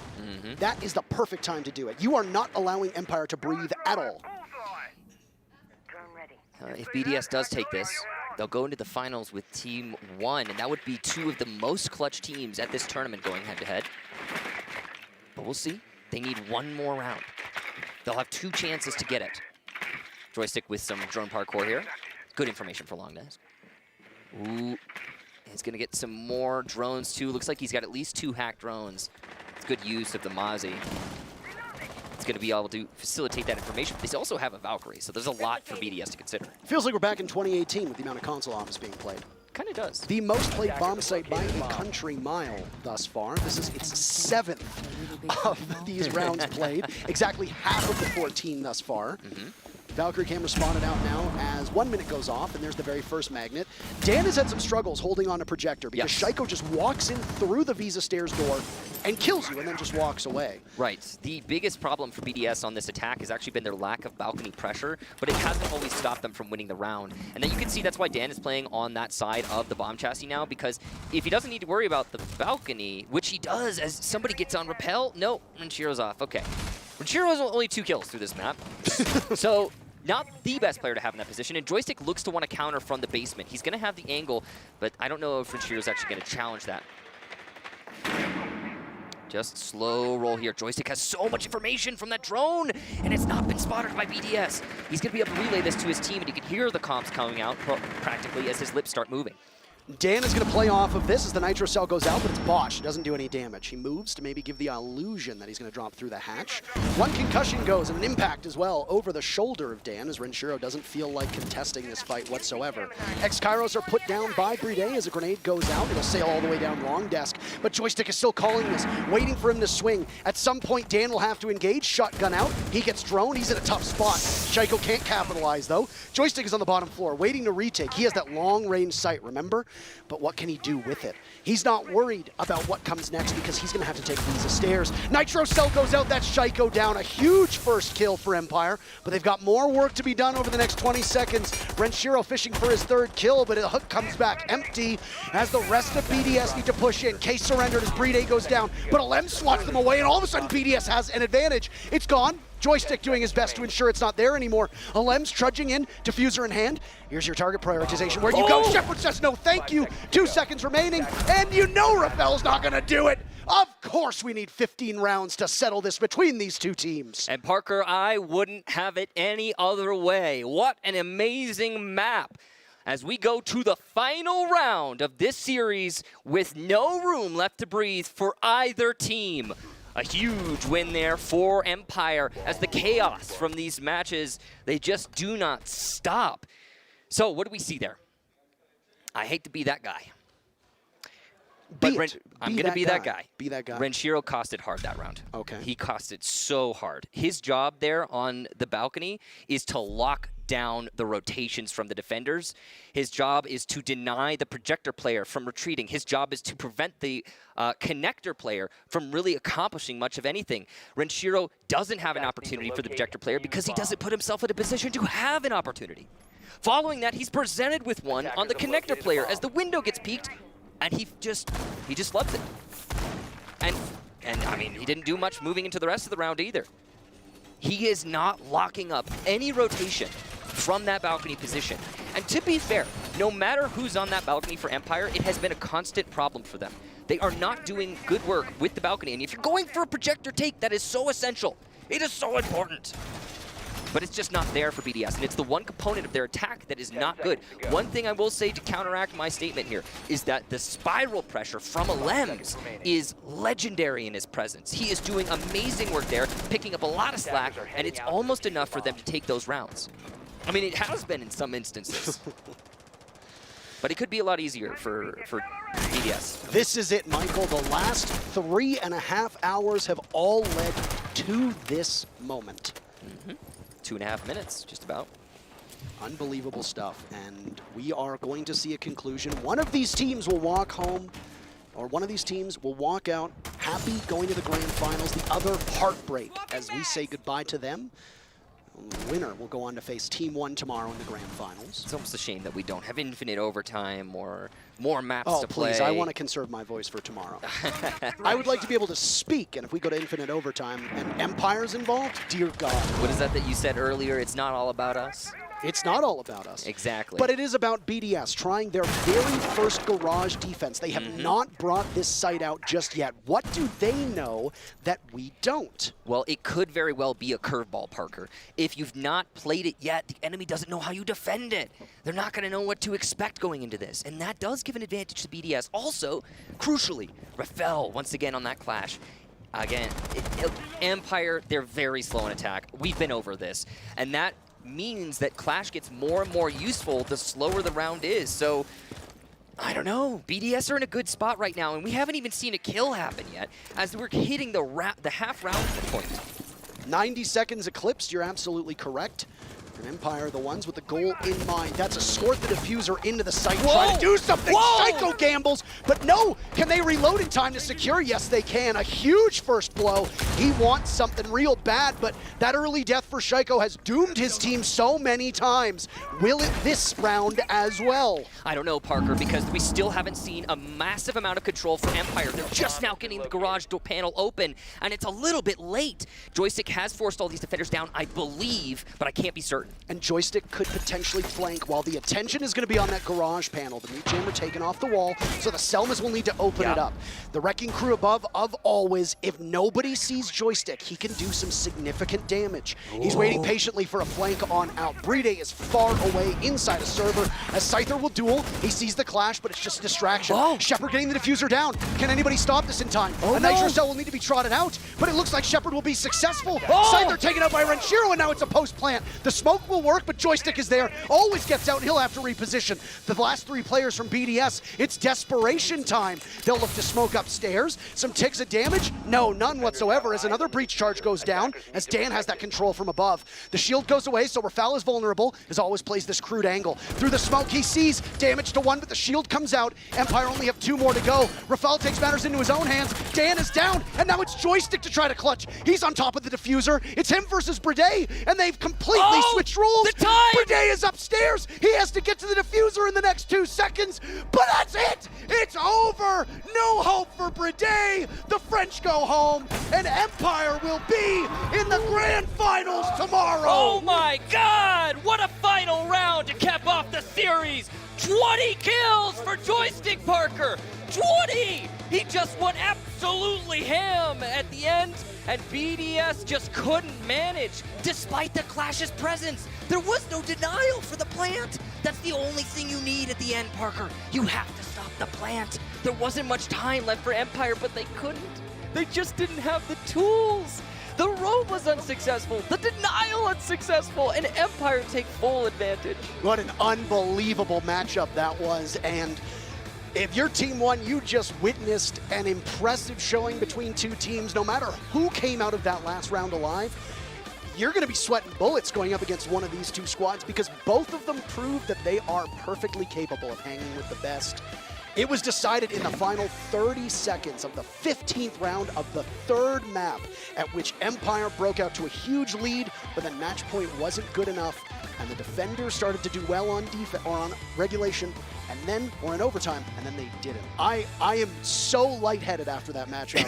I My don't know voice is dead. that was one for the absolute ages, and we just witnessed one hell of a show. Yeah, that was something impressive there, Parker. That last map, Consulate, was piece de resistance to cap off. What an incredible series. I don't know what to say. What haven't we said already? I mean, right, exactly. BDS, wow, what a heartbreaker. That is a crying shame, because is it possible to have 3 teams in the grand finals? Can we do that? Yeah. Can we do that? Just Because we'd love to see them all just take turns round. Can we just impromptu extend this into a best of 5? That is simply one of the most competitive last maps I have seen, and with the stakes as high as they were, there's a lot to break down. The good news is we've got a very capable desk to do that for you. I think we've got a capable desk, but we're all kind of still just coming down from the adrenaline rush of watching that last match. How many times was I out of my chair screaming at our television out the back? I mean, I've been in esports or in Siege specifically for years in multiple capacities, and I don't think I've almost lost my voice the same way me screaming at that television was. So that was one of the most exciting matches I've watched in recent times. In recent times, or one for the ages? There's 1 or 2 others, and I'm thinking, back BDS G2, you guys remember the toe shot on Theme Park? That's the other one where I screamed, and this one's a close second. Listen to me. The balls on BDS. Being down 6-1, and then getting it to 5-6, and they rush to bring it into overtime. Oh my gosh. I'm still lost for words. I'm lost for words. That's not only that, but they were managed to win that round, and then the next one too, putting themselves at the advantage in OT, and then Empire able to bring it back. They hadn't won a round in the last 7, and they bring back and win the final 2. BDS starting with 5 opening deaths in a row and then bringing it back like that. Again, this was a game of composure. Wow. All right. Well, we have Joystick to talk to right now. Sure, he's kind of stunned after that win as well. So first off, I guess we just have to ask Joystick, how did you bring it back after losing 7 rounds to win the final 2? How did you change your mentality, man? Because that's incredible. I don't know. We understand that we are really after 6-1 when we start to throw this game. We understand that we lose gunfights to the top Visa door. So we try to adapt and do something and in the last round it works because I C4 him from below, from the Visa stairs, and it works. I wanted to ask you specifically, Joystick, because obviously I get to watch you and had the pleasure in EUL of watching you many a times. There was a time, maybe in stage 1, you were sitting on the smoke, on Consulate specifically. Yeah. You've swapped around back to, let's say, the Mozzie. What is going on in the composition for you to be playing far more aggressive? Is it a LAN environment, or is it because you just want that operator now? I don't know, before I swapped the role and I have new experience, some fresh air, you know, to refresh and start to play more in this game. So when we understand that that I'm not so good at this role, so I swap again to the like open fragging and like Mozzie on defense, Jäger on defense, and yeah, I'm pretty confident right now at LANs and online events in this role. Well, I'm going to back up that question with another question, because you guys have just started to change back to the old Empire, the Empire that almost managed to sort of top G2. Remember, back in the Coastline game, you're playing everything really step by step again. Is this something we'll see into the future as well? I mean, you guys are pretty strategic again. Yeah, we have IGL Shepard, and he tell us that he don't like this playstyle at all, like random chaos playstyle. He don't like it at all, so we understand that we need to like hear him and understand. So if he's IGL, he need to tell us what to do. So we are doing that in his mind. I don't know how to explain. So when the game started creeping away from you guys were up 6-1, obviously, and the game started creeping away a little bit. What was the composure of the team? Was there anybody specifically that was keeping you guys held high to finish it out? I don't know what to say. Like we start pretty well, and after that we are really struggling in defense. So maybe we just feel more confident in attack than in defense on this map. So and I want to say that BDS are a really good team, and they just have really good rounds, like fast push. It's like match point, and it's the same as in our game versus Space Station Club. So it's so risky, and I really like BDS to play versus them. Well, I wanted to ask, sort of to back onto what Alex had just asked you, are you the kind of guy that hypes up the team? I see Dan, he gets quite loud sometimes as well. Who's the guy on your team that when you are getting reverse swept is the guy to get really loud and keep you guys hype? I think when I have like a good match, I can hype up my team, but I can't do it consistently, you know? And Dan is this loud man, but when I have like 20 frags per game, I'm so hyped, you know, to win this game. So that's all. All right. Finally, I'm curious about Consulate here, because this is a map that you guys struggled against Team Liquid on in group stages. Why did you want to go to Consulate here for Game 3? Because BDS have a pretty same map pool. And we know that they're really little bit struggling on Coastline. So after that, it's like it was 3 maps. It's Chalet. I don't know. We just expect that we will play Consulate because we played it a lot, and it's a good map for them. So we just prepare really good for it. But I think only in attack. in defense, it was almost throw.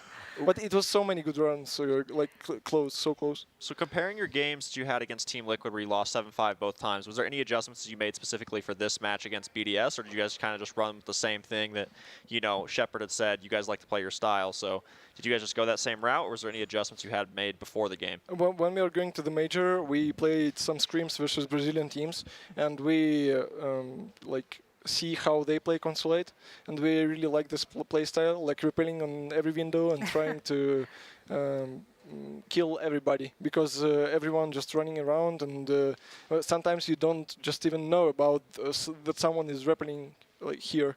So we try to play like that. Finally, you're going to be playing Team 1 tomorrow. First off, is this the opponent you expected to face in the finals? And second off, what do you think of their style? Because it's very different than your own. Honestly, I thought it will be like Team Liquid. But right now, we see that it's like Team 1. We didn't expect that. But they played really well, and we faced them in CI, in previous CI. So we know their play style. We know how they play. So I think we're ready. I'm hoping you guys get to play Coastline against each other, because that's been a pick for both of you guys. So that's what I want to see. All right. Anything finally that you would like to say, Joystick, to your fans in Russian? You know what to say, Joystick. Yeah, this is course, the guys. moment. Thank you all for the support, for your messages. Love you guys. Don't forget to support your teams, our team and others, and don't forget to turn on your stream tomorrow and see this epic final. I think everything about this tournament has been epic so far, so I have no doubt. No doubt it will be epic as tomorrow as well. Thank you so much, Joystick. Congratulations. We will see you in the grand finals tomorrow versus Team 1. Das Vidanya. Bye-bye. Das Vidanya. Well, it was fabulous, and we're lucky because, Joystick had an outstanding game. He said he was the one hyping the team up when he's got a lot of kills. He had tons of kills that game. I don't know how you fit this map into just a singular highlight reel here for a few minutes, because it was incredibly stressful. Incredibly stressful to watch. I did say that I got out of breath on the telestrator before, but I got more out of breath being out the back screaming at this map. I was so afraid we were just going to get another third map like we had earlier today, where Team Liquid just got blown out by Team 1. When it got up there to like 5-1 territory, started to get super nervous, and then finally we're able to get the big attempted comeback from BDS, and then just those final 2 rounds taken by Team Empire to close it out. Thrilling. Absolutely thrilling. That was some of the best Siege we've seen this whole event. Like I said, agree. Standard Siege, but it's played at such a high level. It's so beautiful to watch, so much more fun to watch for myself, and I'm sure the viewers at home. It was a game that I don't know if we're going to be able to mimic for this next final. I'm hoping we can. Yeah. But that was amazing to watch. And I mean, again, time and time again, map after map, we are getting FPS chess on your screen. The highest level of strategic play that has almost ever existed happened on your screens, and I was lucky enough to be here to watch it live. So, I mean, this is the kind of pleasure that you get. And I mean, me screaming out the back after watching probably hundreds and hundreds of competitive matches over the past few years, that's how much I love Siege competitively, and that's how much I love objective-based strategic play, because let's not forget, Siege is a tactical, objective-based FPS, and we got every single one of those keywords in this series. It's just so crazy. If you combine all the rounds, Empire literally won one more round in 3 maps. Imagine there was That's max crazy. OT, because we have had yet again another Team Empire where they just go 22+ rounds. Incredible. And I think it's also incredible that we're having multiple players on the side of Empire in the negative, mind you, but having a really high cost, for example, considering what they've done. I'm looking over towards Scyther, who obviously had quite a bit of a negative game, but his cost is incredibly high, and that would just go to show that him and his particular role is doing other things that we can't quantify with kills. Joystick has been kind of quiet, honestly, throughout the major so far, despite being hyped up as the star player of this roster. Finally just has a massive score line, dropping 20. Both him and Always competing, I think, for the MVP of this series. Oh yeah, the Cyborg was completely activated this whole series. He just came out of nowhere, but he always shows up when you need him. 20 and 9, 80% cost, 40% headshots, and 3 opening kills. Joystick was all around the map throughout the whole game, especially at the end there. I don't know how he snuck up behind the last guy. I don't understand either, and I mean, I'm going to have to go back and rewatch that multiple times to understand what happened, but something we could probably clearly understand is if you look towards the cost of Shaiko, for example, this is the complete opposite of Scyther. Shaiko was engaging in a lot of frags, and he was early dying multiple rounds in a row, and I don't think this is his fault, but in that bottom floor in that last round where he goes towards yellow door, decides to play hyper aggressive and dies without any possibility for trades, that is just the culminating domino effect of why that round went so sour. Yeah, we are going to get to our MVP discussion, but it would be shameful if we didn't look at a few of these rounds, considering how crazy good that game was. We're going to start with round 2, which is a Shepard plant, and we talked up both Shepard and Bride as being these spectacular support players, and you wanted to showcase Shepard's play here. Yeah, absolutely. I think when we are comparing 2 of the best support players in the world and we want to know which one's the best, look at what this man did. I'm glad it's slow-mo because you're going to need it. Man goes in for a default plant. As he's planting, Alems understands that he needs to get a default C4 up throughout a cubby onto default spot. Shepard knows it's coming. Here's the rip, gets off, shoots it midair. That man didn't need any assistance. He can shoot, he can plant, he can do everything himself, and yes, they were in man advantage, but it didn't matter because if Shepard had died in that gave the defenders an opportunity to come back into that round. So if we're comparing support plays, that one makes Shepard look pretty damn good. It certainly does. Shepard is one of the few players I feel like he always knows when to get off the plant. Yes. He knows when to plant. He knows when a C4 is coming. He knows when Echo Drone's coming. It's just like there's something about him, like he just always knows what's happening. It's like a sixth sense that he has. And again, it's every single time, every game. Sounds like you're a bit jealous, my friend. I wish I had that. So moving on towards the overtime, because we're not going to go directly into OT. We're going to go to round 11, and this is where it looked like it was really falling apart for Empire. The round kind of devolved into a bit of a fiesta. It put BDS in position where they could do the fast plant on the 12th round that you mentioned earlier. What happened at the end of this? Like, why did it devolve into such chaos? God, is this the Maestro Cam round where they're just zapping him? Is that the one we're referring so. to? God, we'll bring it up. Oh, it's not this one. This is the one where it almost got closed out. All right. Talk us away with this, Alex. I mean, in a 2v4 situation here, it's looking a little bit dire. Obviously, they have enough utility to stop the plant, but you can't clip smokes anymore, which makes it a little bit harder. Joystick rotates under with the C4. Shepard's doing the best he can to stay alive in sight and get his smoke grenades off. They're getting the ping for the plant. Joystick obviously hits it. Shepard goes down, so now Joystick is in a 1v3 situation. And they know he's downstairs. They know they're getting marked, so I think they assumed that he was going to get pinged for the plant. But somehow, some way, Shaiko still gets the coverage down from lobby. That is unbelievable. That game, that round had us all jumping out of our seats. It was mind-blowing. I would have loved to have known the HP of the planter at that moment, because I reckon it was probably one more bullet. Imagine he didn't have the Roni. Imagine he had any other weapon under the sun. That planter goes DB&O, that round's over, without a doubt. The fact that both of them dropped just means I think the comms were so cluttered and everyone was freaking out. But the thing is, Shaiko recognized that he went upstairs, and I think, honestly, I think a little bit of luck came into that. But I think at the same time, the communication was there too. Yeah, and had this match gone BDS's way, you could hear Intero and Kickstar calling that out. That would have been the one to remember, you know, or Empire's way rather. But yeah, it was really crazy. If really Joystick crazy. clutched that, I think that would have been the clutch of the year. 100%. Early call. Well, speaking of Joystick and the potential clutch of the year that he did not have, unfortunately, still pulled it out, though. He is going to be the MVP of the second semifinal here. And we'll have a debate, perhaps the MVP of the day. Oh, So, okay. do you think that he is better than KDS? First off, before we have that conversation, let's talk about his individual performance this game, because he was solid throughout the whole series, but this last game he seemed to hit another level. Yeah, absolutely. And I think he says it himself, you know, he hypes himself up as the kills start to rack up on the board because of his newfound role. I wanted to ask him about that because on this map specifically, he identified that role on the support side wasn't fitting him, so he managed to move into a role that helped considerably. And whilst his KD doesn't look too positive, each and every time he was getting a kill, it's felt impactful.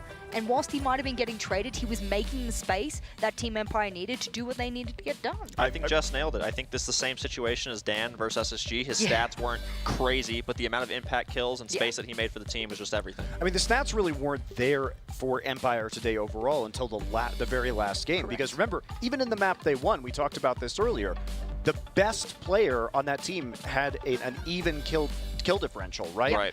Kill death differential, and then they were from -3 to -1 otherwise, and they won that 7-5. So really was a total team effort today, but Joystick shining in map number 3.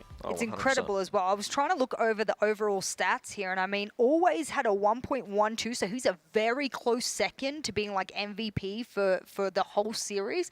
But I think Joystick's impact was a lot higher, but he also had a much lower SRV, which is survival rating, which makes sense for the role that he was playing. So when that KD is quite close, he's not surviving all rounds, but he's made the space earlier on. And if he dies, that's okay because he's done his job. So I think that's important to weigh up that the stat might look bad survival rating wise, but he did his job by the time he died. All right, let's measure it up then. We've got KDS from Team 1, who is the MVP of our first semifinal match. So take a look at him, and then we can compare it to Joystick. So some of KDS's plays from earlier, I think what Jesse and Jacob really liked about how KDS was playing was how he was kind of flexible in his positioning and constantly moving around the map in order to make some of these plays. Meanwhile, on the other side, we have Joystick, who drops 20 in map 3. Like you said, had a huge impact across the entire series.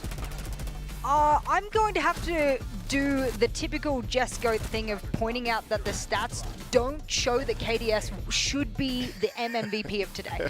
Just Okay. overall. I know they're not showing on the screen right now, but let me allude to what I'm saying. And I mean, KDS was actually the lowest rated player on the side of Team 1. Look, I didn't pick KDS. I'm just saying. We've got our hands in the air. We talked about this. He actually did have a -2 KD, I believe. I think it's Yes, 27, 29. almost. -1, yes. Yeah. So, but they decided on this because his With impact. a 55% cost? I'm not trying to question. I'm not the expert here. You go fight with them. I would say Levy on the side of Team 1 Oh, personally. God, yeah. But in this situation here, I'm going Joystick. Okay. Yes, absolutely. Absolutely. In every way, shape, or form. I'll have you guys fight over this tomorrow. It'll be fun. You know what? We should all get in the ring without masks and just absolutely battle it out. Do you have the mask there? I Can we do, get this I on do, camera? I do, Because I do, this, I actually. know we're bringing up Joystick stats, but you brought yours to the desk. You guys are in for a nice surprise. Once we get away from Daniel's beautiful face, you will also see a crazy version of what Ubisoft Mexico has provided us in the very beautiful nice. mask. What's their name? How do I? Oh, Lucha Libre. Yeah, the Thank you. Mexican professional wrestlers. So these are handmade masks for the major that were made. How beautiful They're are they? absolutely lovely. And we all got one. And now we have See? to put them on tomorrow and battle it out. On the desk, that's right. So thank you very much. Absolutely awesome to have these. Really special for our time here in Mexico City. Yeah, Ubisoft Mexico going above and beyond here since we've been here, so it's really good. Yeah, that's all we got. That's it. Except for the brackets, we got that. So let's take a look at those because now we have our grand final. It is a best of 5 tomorrow with $200,000 going to the winner, $80,000 going to the loser, 375 SI points to the first place team, and 300 to the second. So Team 1 versus Empire. Not the final anyone would have predicted starting this event. You maybe would have said Empire. Yeah. You definitely would not have said Team 1. No. I said Team 1 in my top 6. I certainly didn't expect them to get to the grand finals. So who's going to win? Oh, man. Oh, it's two completely different play Same styles, situation as I yesterday. know, isn't that exciting though? Isn't that Yeah. exciting that you see these two very different play styles going head to head? Are Dan and Joystick activated to be able to counter the mechanical skill of Levy and Alamau? This is my question. Either they're on or they're going to get absolutely obliterated by those fraggers. I think Team 1 is riding the momentum. I'm going to go Team 1. All right, I'm going to have to counter you and go Team Empire. I'm going to have to be EU Spirit here, and I'm going to just ride along the train that is Team Empire. And our grand final will be at 11:30 a.m. Central Time. That should be, let me do math in my head. I think it's 6:30 Central European Summer Time. So I believe that is the conversion. So if you are in Europe, you can look forward to that in the evening, but double check because I was doing that on the spot. And I'm not used to this time zone. So. I'm not used to the elevation, you're not used to the time zone, and Skies is not used to the suit. I just want you guys to know he hates wearing it, so he's doing it for all of you. That's very true. I just chose not to wear a suit, so there you go. I mean, you get away with it. I'd rather be wearing some sweatpants. I'm still wearing a tie, the tie of the bolo tie of my people from Colorado. So you come from cowboy states, you can get away with it. You live in Texas, right? I don't, but that's where I grew up. He got thrown out of there you Texas, go. Got remember? thrown out of Texas, but you can rock the bolo as well. You know it. Yeah, of course. All right, thanks guys. We will be seeing you tomorrow for that best of 5 grand final. This 6 major has been thrilling here in Mexico City, so you won't want to miss it. Till then.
What does it take to create a vibrant, thriving community? Join us on this third episode of I Call Next as we discover how to create inspiring content and hype up an entire gaming scene. PayPal. Press play.